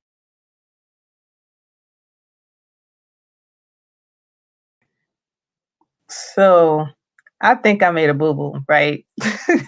Because I went and put up the video and I had to go run to the bathroom. And when I came back, I was like, wait, that sounds familiar. Like she just said that.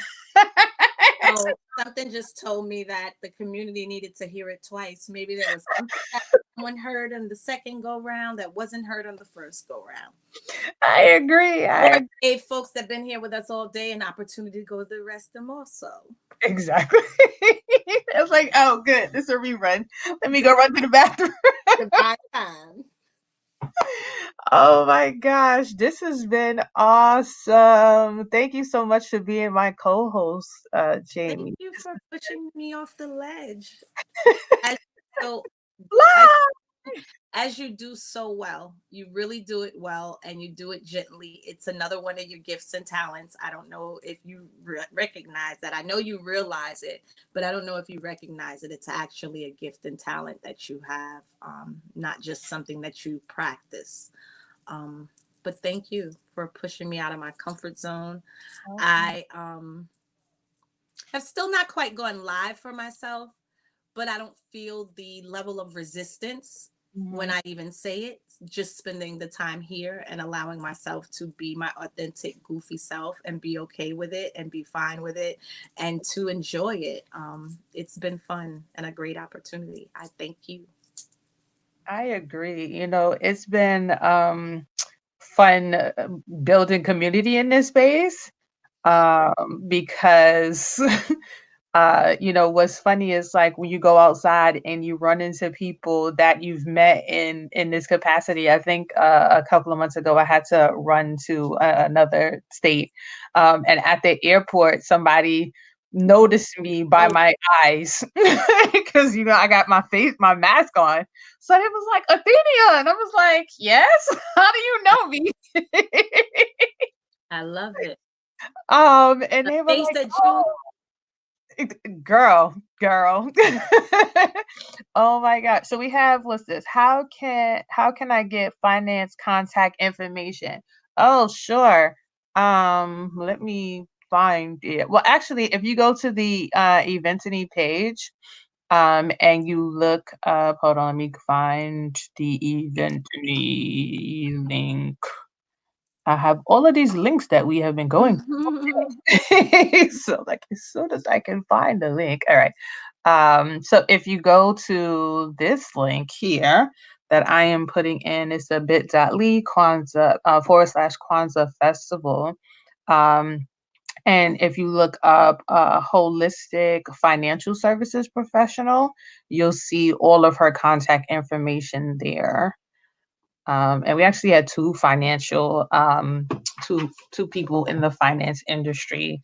So it's really about, you know, about style and about preference, who you can connect with.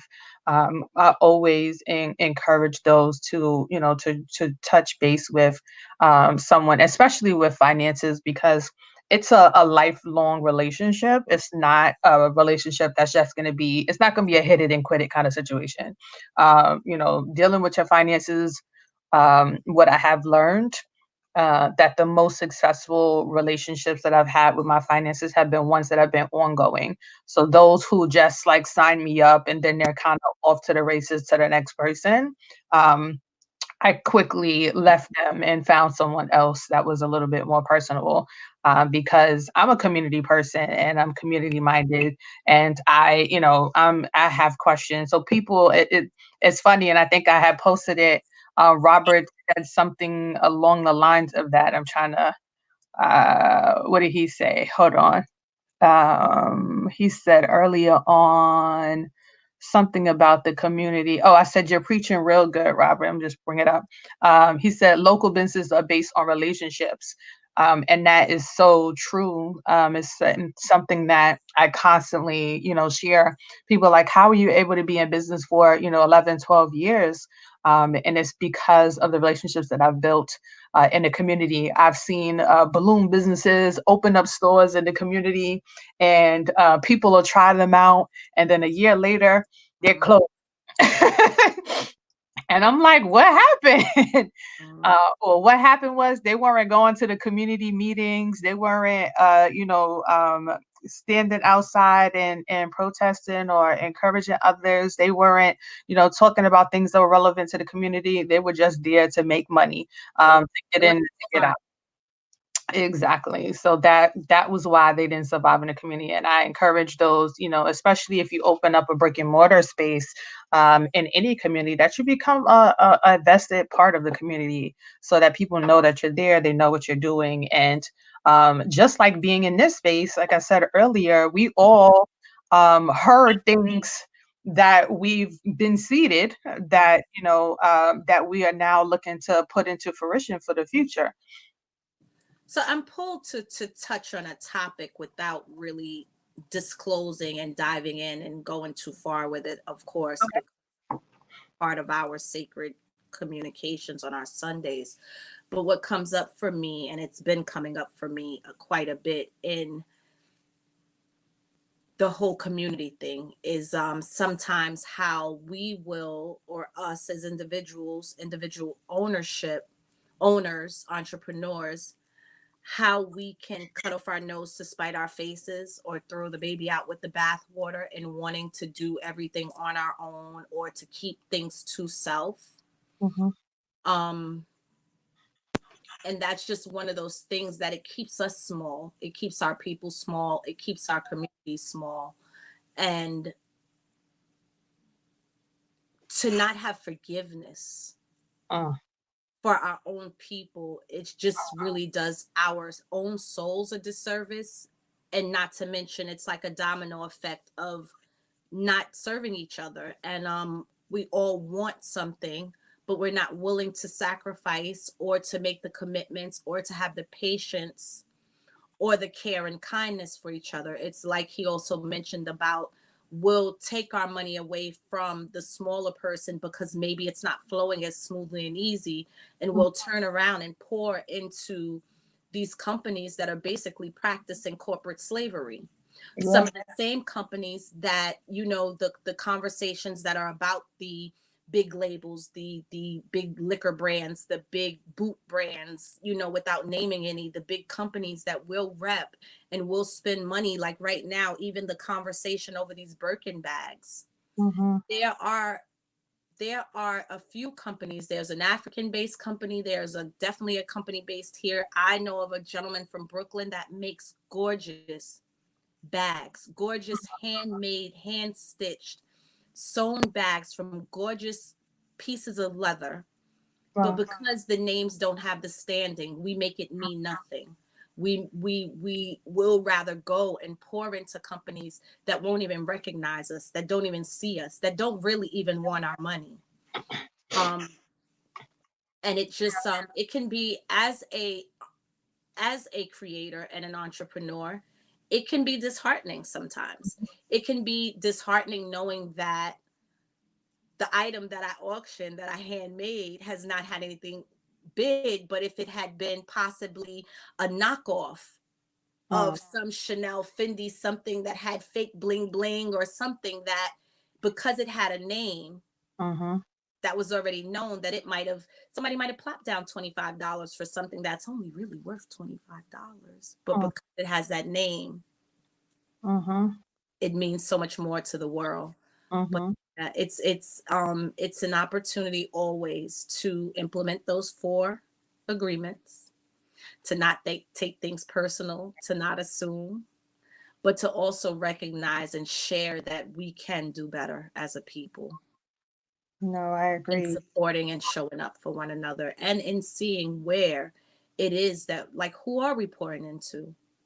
It's some that we have to pour into. Like right now, there is no black car company that we can go and pour into that. If your landlord doesn't happen to look like you, like, that's where you have to live. Like, it's certain places and spaces that we can't always be mindful of who we're pouring into.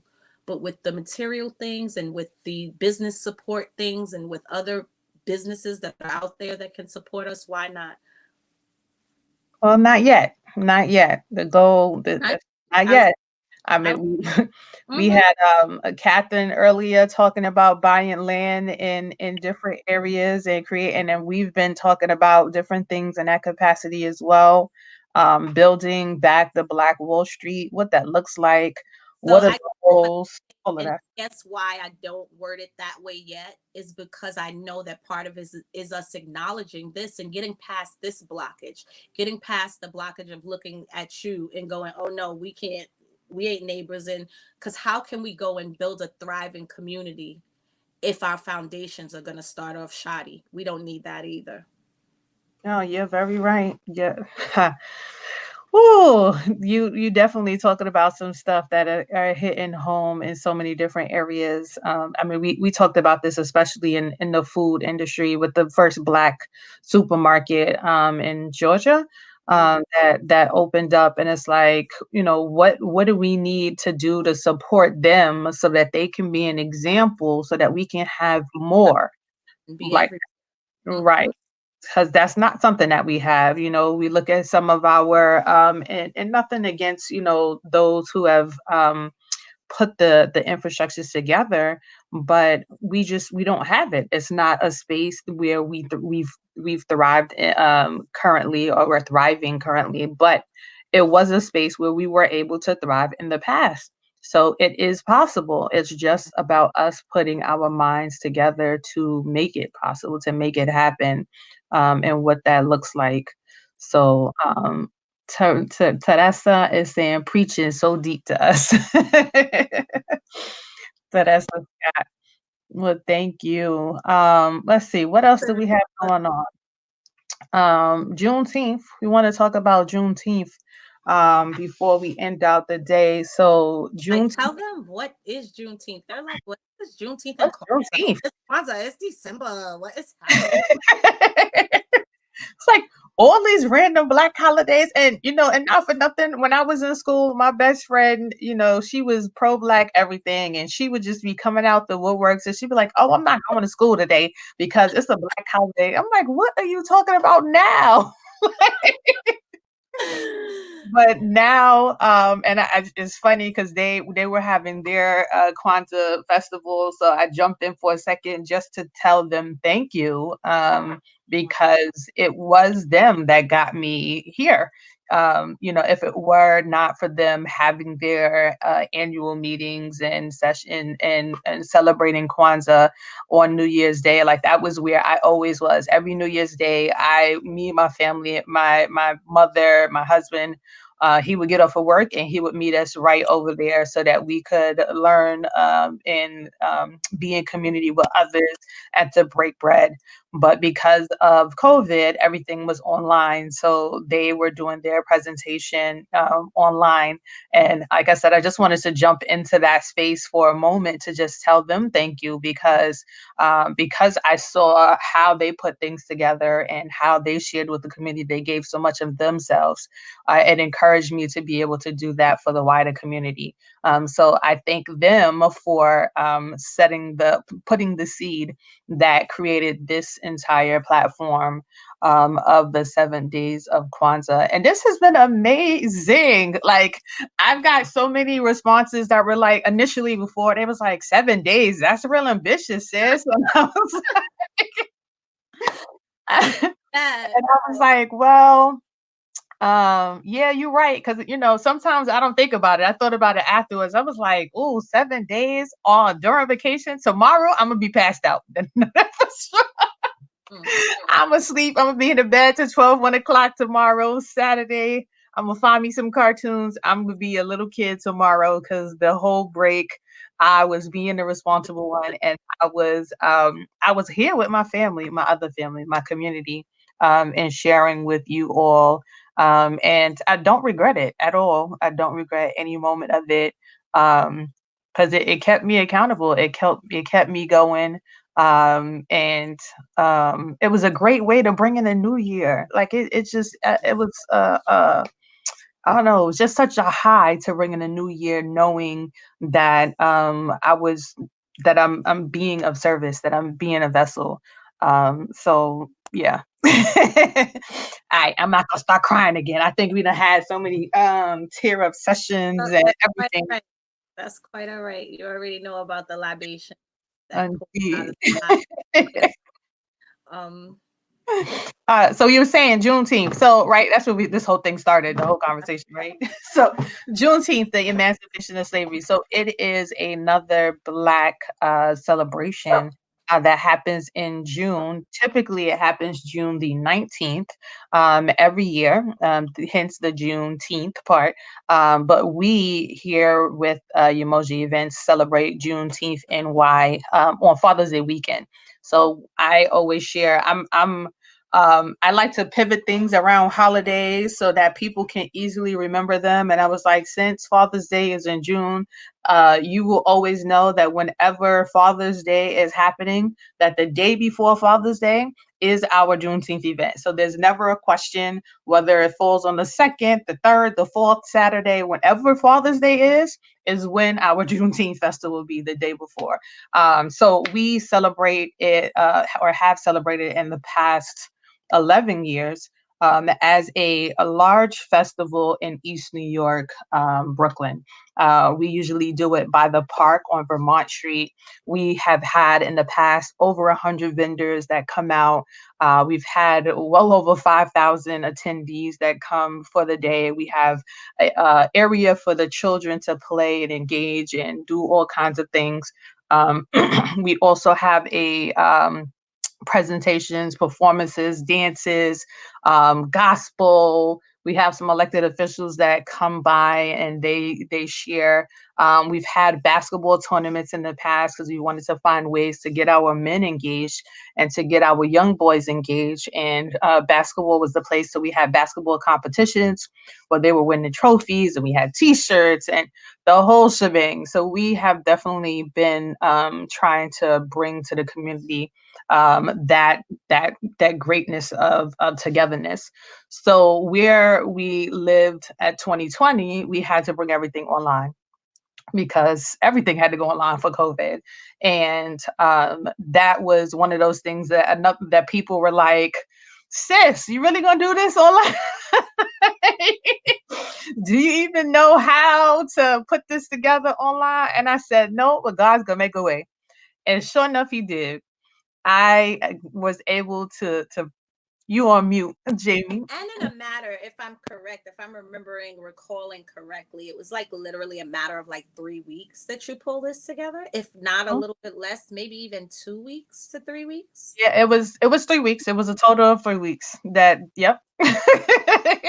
that we made the final decision to go online. And can I tell you, we had, like I said, we had 5,000 people that typically show up in person.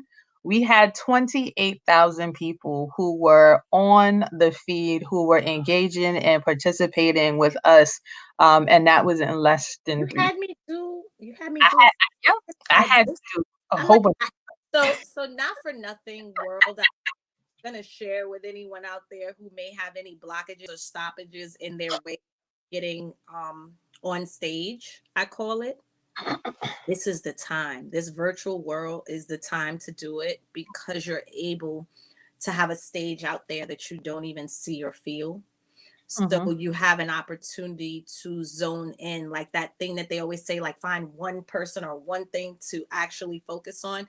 It's a whole lot easier when you're in the comfort of your own office or office space or whatever it is. And when you have one person that you're engaging with, or a few people that you're engaging with, or just an audience that you just can't see, like it just it really makes the experience a lot easier. I agree because you make up in your head. I mean, I make up in my head. I'm talking to myself. I'm like, if I make up in my head, I'm talking to myself. And then I see all these responses. I was like, oh my gosh, people are listening to me. They hear me. They hear me. They hear me. So it is true because I'm one of those people with doing presentations and having to be on stage. I'll be the one holding on to the podium for dear life. Like if this and then when they don't have a podium, I'll be like, oh my gosh, I don't have something to protect me from the people. No. So I am definitely one of those people. I was, with the what do you call it? The Robin Hood Foundation, with the honor that they gave me.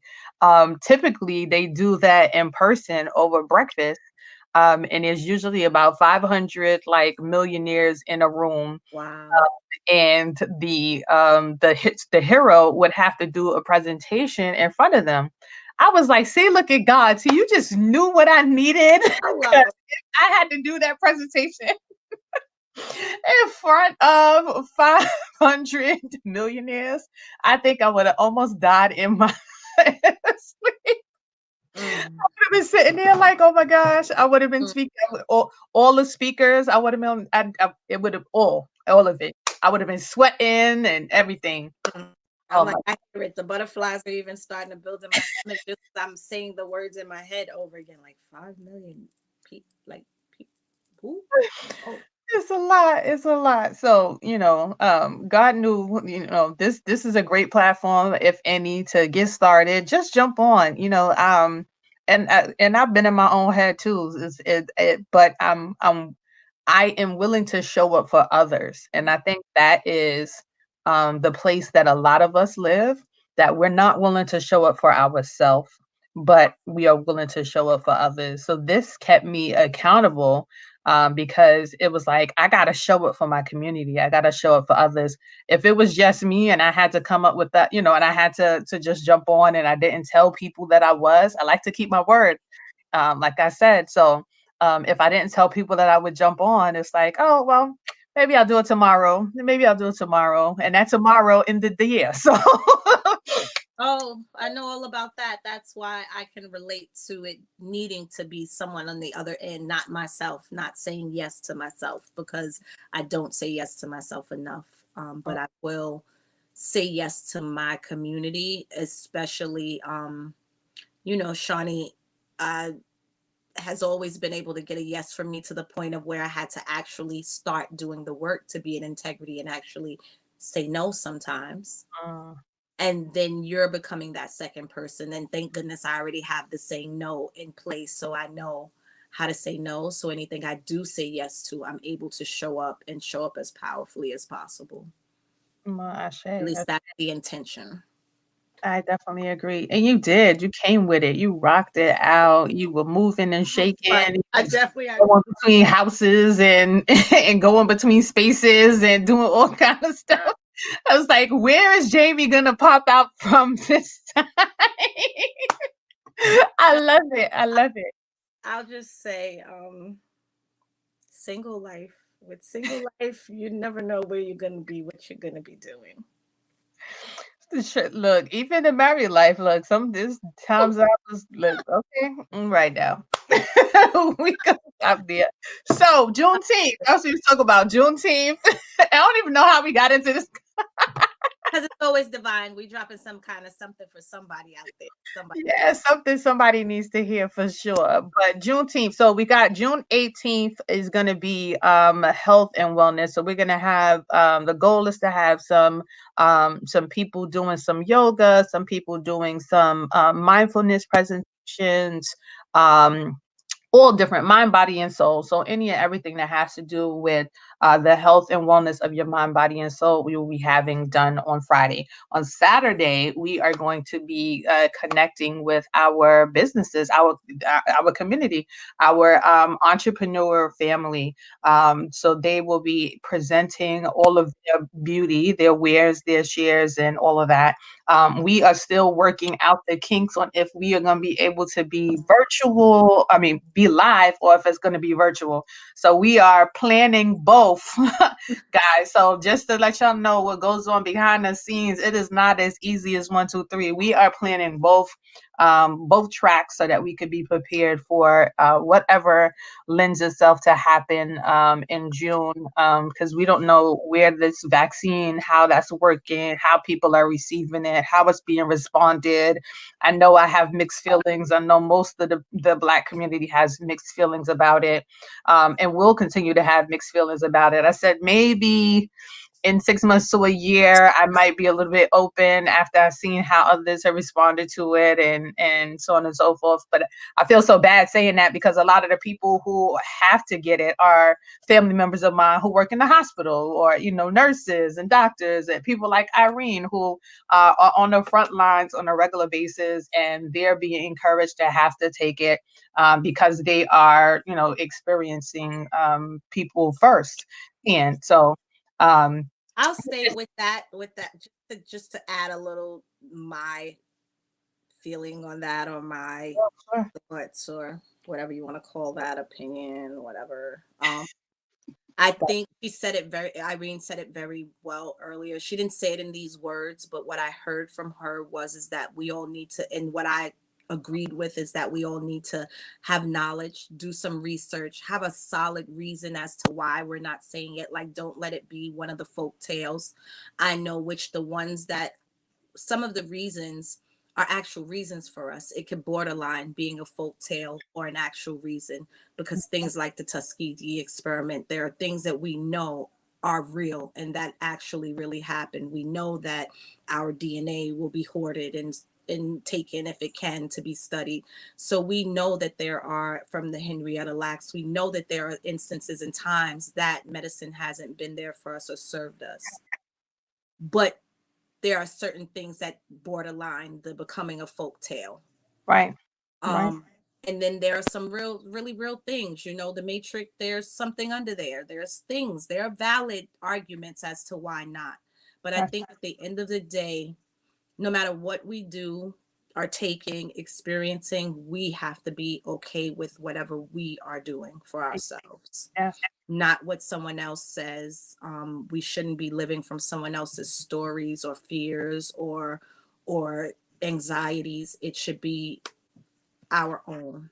Yeah, no, I definitely agree. I mean, for me, what comes up is we had, since we had COVID, and I keep asking doctors that I speak to, is there going to be any kind of effect? Because it's supposed to fight off COVID, right? So, or fight off the effects of COVID. So it's like, if I still have the COVID virus of some sort in my body from when we had it earlier last year, are there going to be some kind of effects to my body fighting it off? And the answer really is they just don't know, because there hasn't been enough time to pass to be able to test all different sorts of people. Just like I shared earlier, my husband had a stroke after, so it was like he was out. First of all, he had COVID for 3 months. He was testing positive. He took tests he took 7 tests, and all of them but one came up positive. And it turned out that, all except for one came up positive. So he had one negative test, and the doctor told him, just go back. It might be a false negative. And sure enough, he went back and it was positive again. So he had to stay out of work for 3 months because he kept testing positive. Then he went back to work for 2 months, and then he had a stroke. But we're young. Like, my husband is 41. Like, having a stroke at that age, I mean, we never had any, major issues, anything like that. But just to have that moment happen, and now we're 7, 8 months down the line, 9 months down the line, it's coming out that multiple people are having strokes or having mild heart attacks of some sort who've COVID. So now they have a whole study that they're trying to get people who have been in that space to research them so that they can share that information back to the community. So it's like, again, it's really just the fact that nobody really knows what to expect with anything that is happening. How COVID is affecting our bodies long term, we still don't know. But all we could do, we can't live in fear. All we could do is live in faith, which is today, Imani, live in faith, right? So that is the space that I choose, because everything is a choice. I choose to live in faith over fear. And I hope that you all choose to live in faith over fear in whatever you put your mind to as well, because it is only that that is going to allow you to walk in your purpose. So I think we shared everything that we need to share. I think we did. The only thing that I would say that I know you've mentioned it throughout, but just in this share right now I didn't hear the pageant. You didn't mention I didn't talk about Sunday. You didn't get that yet. Yeah. Oh, Sunday. That's the Feast of Resistance. the pageant. So we added to our program that on for Juneteenth. So it would be on June the 20th, which is the Sunday. So we did the 18th, 19th, and 20th. So the 20th is going to be the Juneteenth pomp like pomp and circumstance. I have to say that every time, like pomp and circumstance. And I feel like it's like a whole dance that has to go with it, like pomp and circumstance. So Juneteenth pomp pageant that we are doing on that Sunday. So we are looking for teens, those who are age 14 to 19 years of age, who have an idea. It could just be a simple idea about a business idea. We have mentors who are going to be joining us. We are going to be, like we had earlier, we have Vanya who's going to be working with you on being able to tell a story through pictures. So you'll be able to tell a story of your business through pictures. You'll have etiquette classes and sessions. You're going to be doing a whole bunch of things.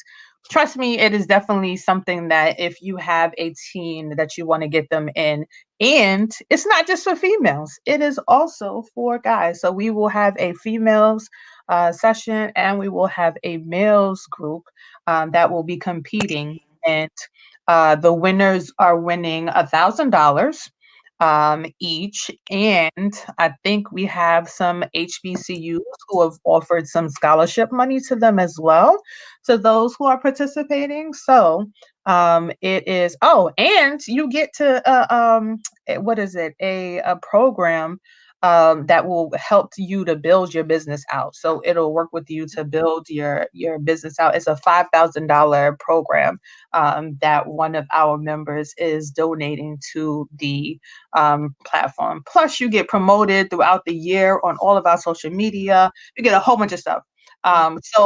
If you have a teen and they are interested, please go to our website, which is JuneteenthNY.com, so that you can stay abreast of what's going on. And when the application comes out, you can apply. So thank you. Thank you, Jamie, for sharing that. I think we are at the end. We will put up, I think we have another half an hour or so before our Kwanzaa auction ends. So we definitely hope that you go and put in some bids. I saw that there was a bidding wars happening over there. I'm interested, right? Something did come for me with Spirit to ask you how you felt about extending the auction a little bit. Well, I am open so that we can continue to share, because I think that we have some great stuff. Let me I see. think so as well. I do want to, let me see. So those that I already have bids on, I want to, I'm thinking that we should go ahead and close those out. And then whatever we have left, that we can create a new auction. I like that. For and try to get some new stuff to add to the plate to be able to share as well. So I think that would be great. I mean, to continue on that journey for us. But I do want to stay true because those who participated are expecting to find out if they are a winner by the end of today. So I don't want to disappoint them. I do want to make sure that they are able to start planning their vacation and trying to get away, because I know that's what I'll be trying to do if I was somebody that was bidding on stuff. So, for sure.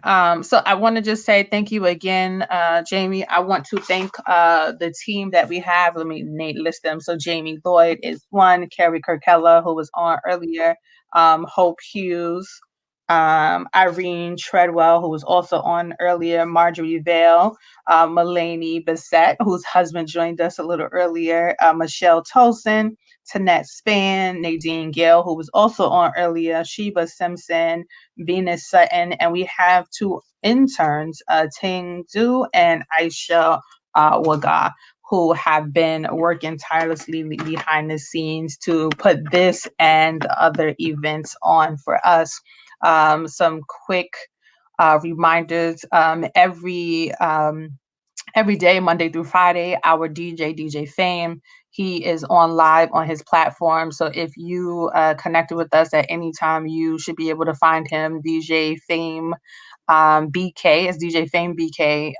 He is on live every day, Monday through Friday, every weekday, during lunchtime. So if you just want a reason to kind of, take a little break and listen to some music, he plays all kinds of music. He plays around the world for a number of different people. So he's played on the cruise lines, and he hasn't been able to do any of those things because a lot of those things have been down. So I definitely encourage you, go and support him. He is an amazing person, and he too is a community minded person. He's done some give backs with connecting with Beyonce, giving book bags to schools in East New York and Brownsville, filled with supplies, and he's helped to DJ for that. So he's done our Juneteenth event a number of times. So he is definitely very community minded. So please go and support him for that. And that's every day, Monday through Friday from 12 to 1.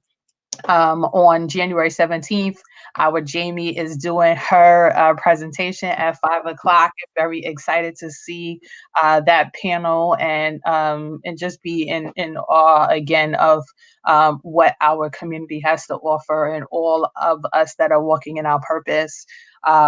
Then, like I said, Juneteenth, June 18th through the 20th. So please put that on your calendar. Please, please, please. We look forward to having you join us in whatever space we are in. Even if we are live, we will have something happening on our virtual space. So stay connected in that capacity. And I think that's it. Did I forget anything? No? Okay. I think the only thing that I was led to share is that after my great one in January is that I was just led to share that in February we're gonna have some of the first Black Rockettes. Like, to me, that is so like super dope. I can't wait to meet them. Yes, and they are a riot. Let me tell you, I was on a Zoom call with them, and I did not stop laughing the entire. Listen, I'm just thinking of the wall that they broke into, the area that they broke into, the Rockettes and Radio City being what it is. Yeah. Just knowing the times that they were in, they have to have endless stories. And to be here, we got all laugh. Like, I love laughing. They do. Thank you for sharing it. Yeah, they are looking to come on and be as a panel. And I think the first ever Black Rockette will be joining us also to talk about her experiences and in being a Rockette and being on stage. I mean, we all know the Rockettes during the holiday season for doing the dance shows at Radio City Music Hall, but there's a story behind that. If you look at it, it's mostly a all white cast. And it wasn't until very recently that they started to allow African Americans to join to be to dance there. So we hope you join us, and that'll be in February during Black History Month. That we have some things cooking for that too. So we'll see. But you got to follow us. You got to stay connected. Go to our YouTube page, go to our Facebook, go to our Instagram, connected Umoja Events 1 or JuneteenthNY.com. And to end out, I think it was only right that we end out with a song. And a Kwanzaa song actually that I found that I thought was pretty cool. Again, living in people living in their purpose. I just love it. Like, I absolutely love it. So thank you again, Jamie. I appreciated working with you and co-creating in this space, and I look forward to what we are able to co-create for the future. So be blessed, and everyone, please have a great New Year's. Bye.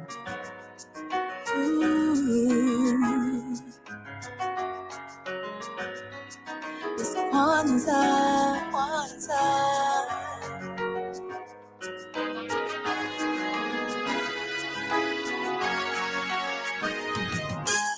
It's a holiday, come on, celebrate and rejoice. It's Kwanzaa. Spreading unity in our families and communities. Kwanzaa. because the legacy makes us so strong. Yeah. So let us come together to celebrate this season of Kwanzaa. It is Kwanzaa. It's time to celebrate and move so sober on this day. Because Umoja, Chakalia, Ujima, Ujama, Nia,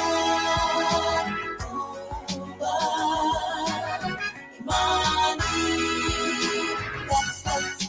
That is what we need. We gather around today to reflect upon our past. We've come so far, remembering all of those who came before us on Kwanzaa. From Rosa to Malcolm to Dr. King and Turner, yeah. From DuBois to Ashanti Wall, we honor you on Kwanzaa. It is Kwanzaa, yeah. It's time to celebrate. On this day, we got Umoja, Chakalia, Jama, Nia, Kuba. That is what we need. Night by night, we light a candle as we reflect on what it means to love. What it means to love. We got the red for the blood and black for us, and the green for the land, yes, for the land. It is Kwanzaa. It is Kwanzaa. It is Kwanzaa, yeah. It's time to celebrate, yeah. On this day, we need unity, self-determination, collective work and economic opportunity, yeah. Purpose is what we need, and creativity. Faith is what we really need. Umoja, yeah. Uji Chakalia, Ujama, Nia, Uma, yeah. Faith is what we really need.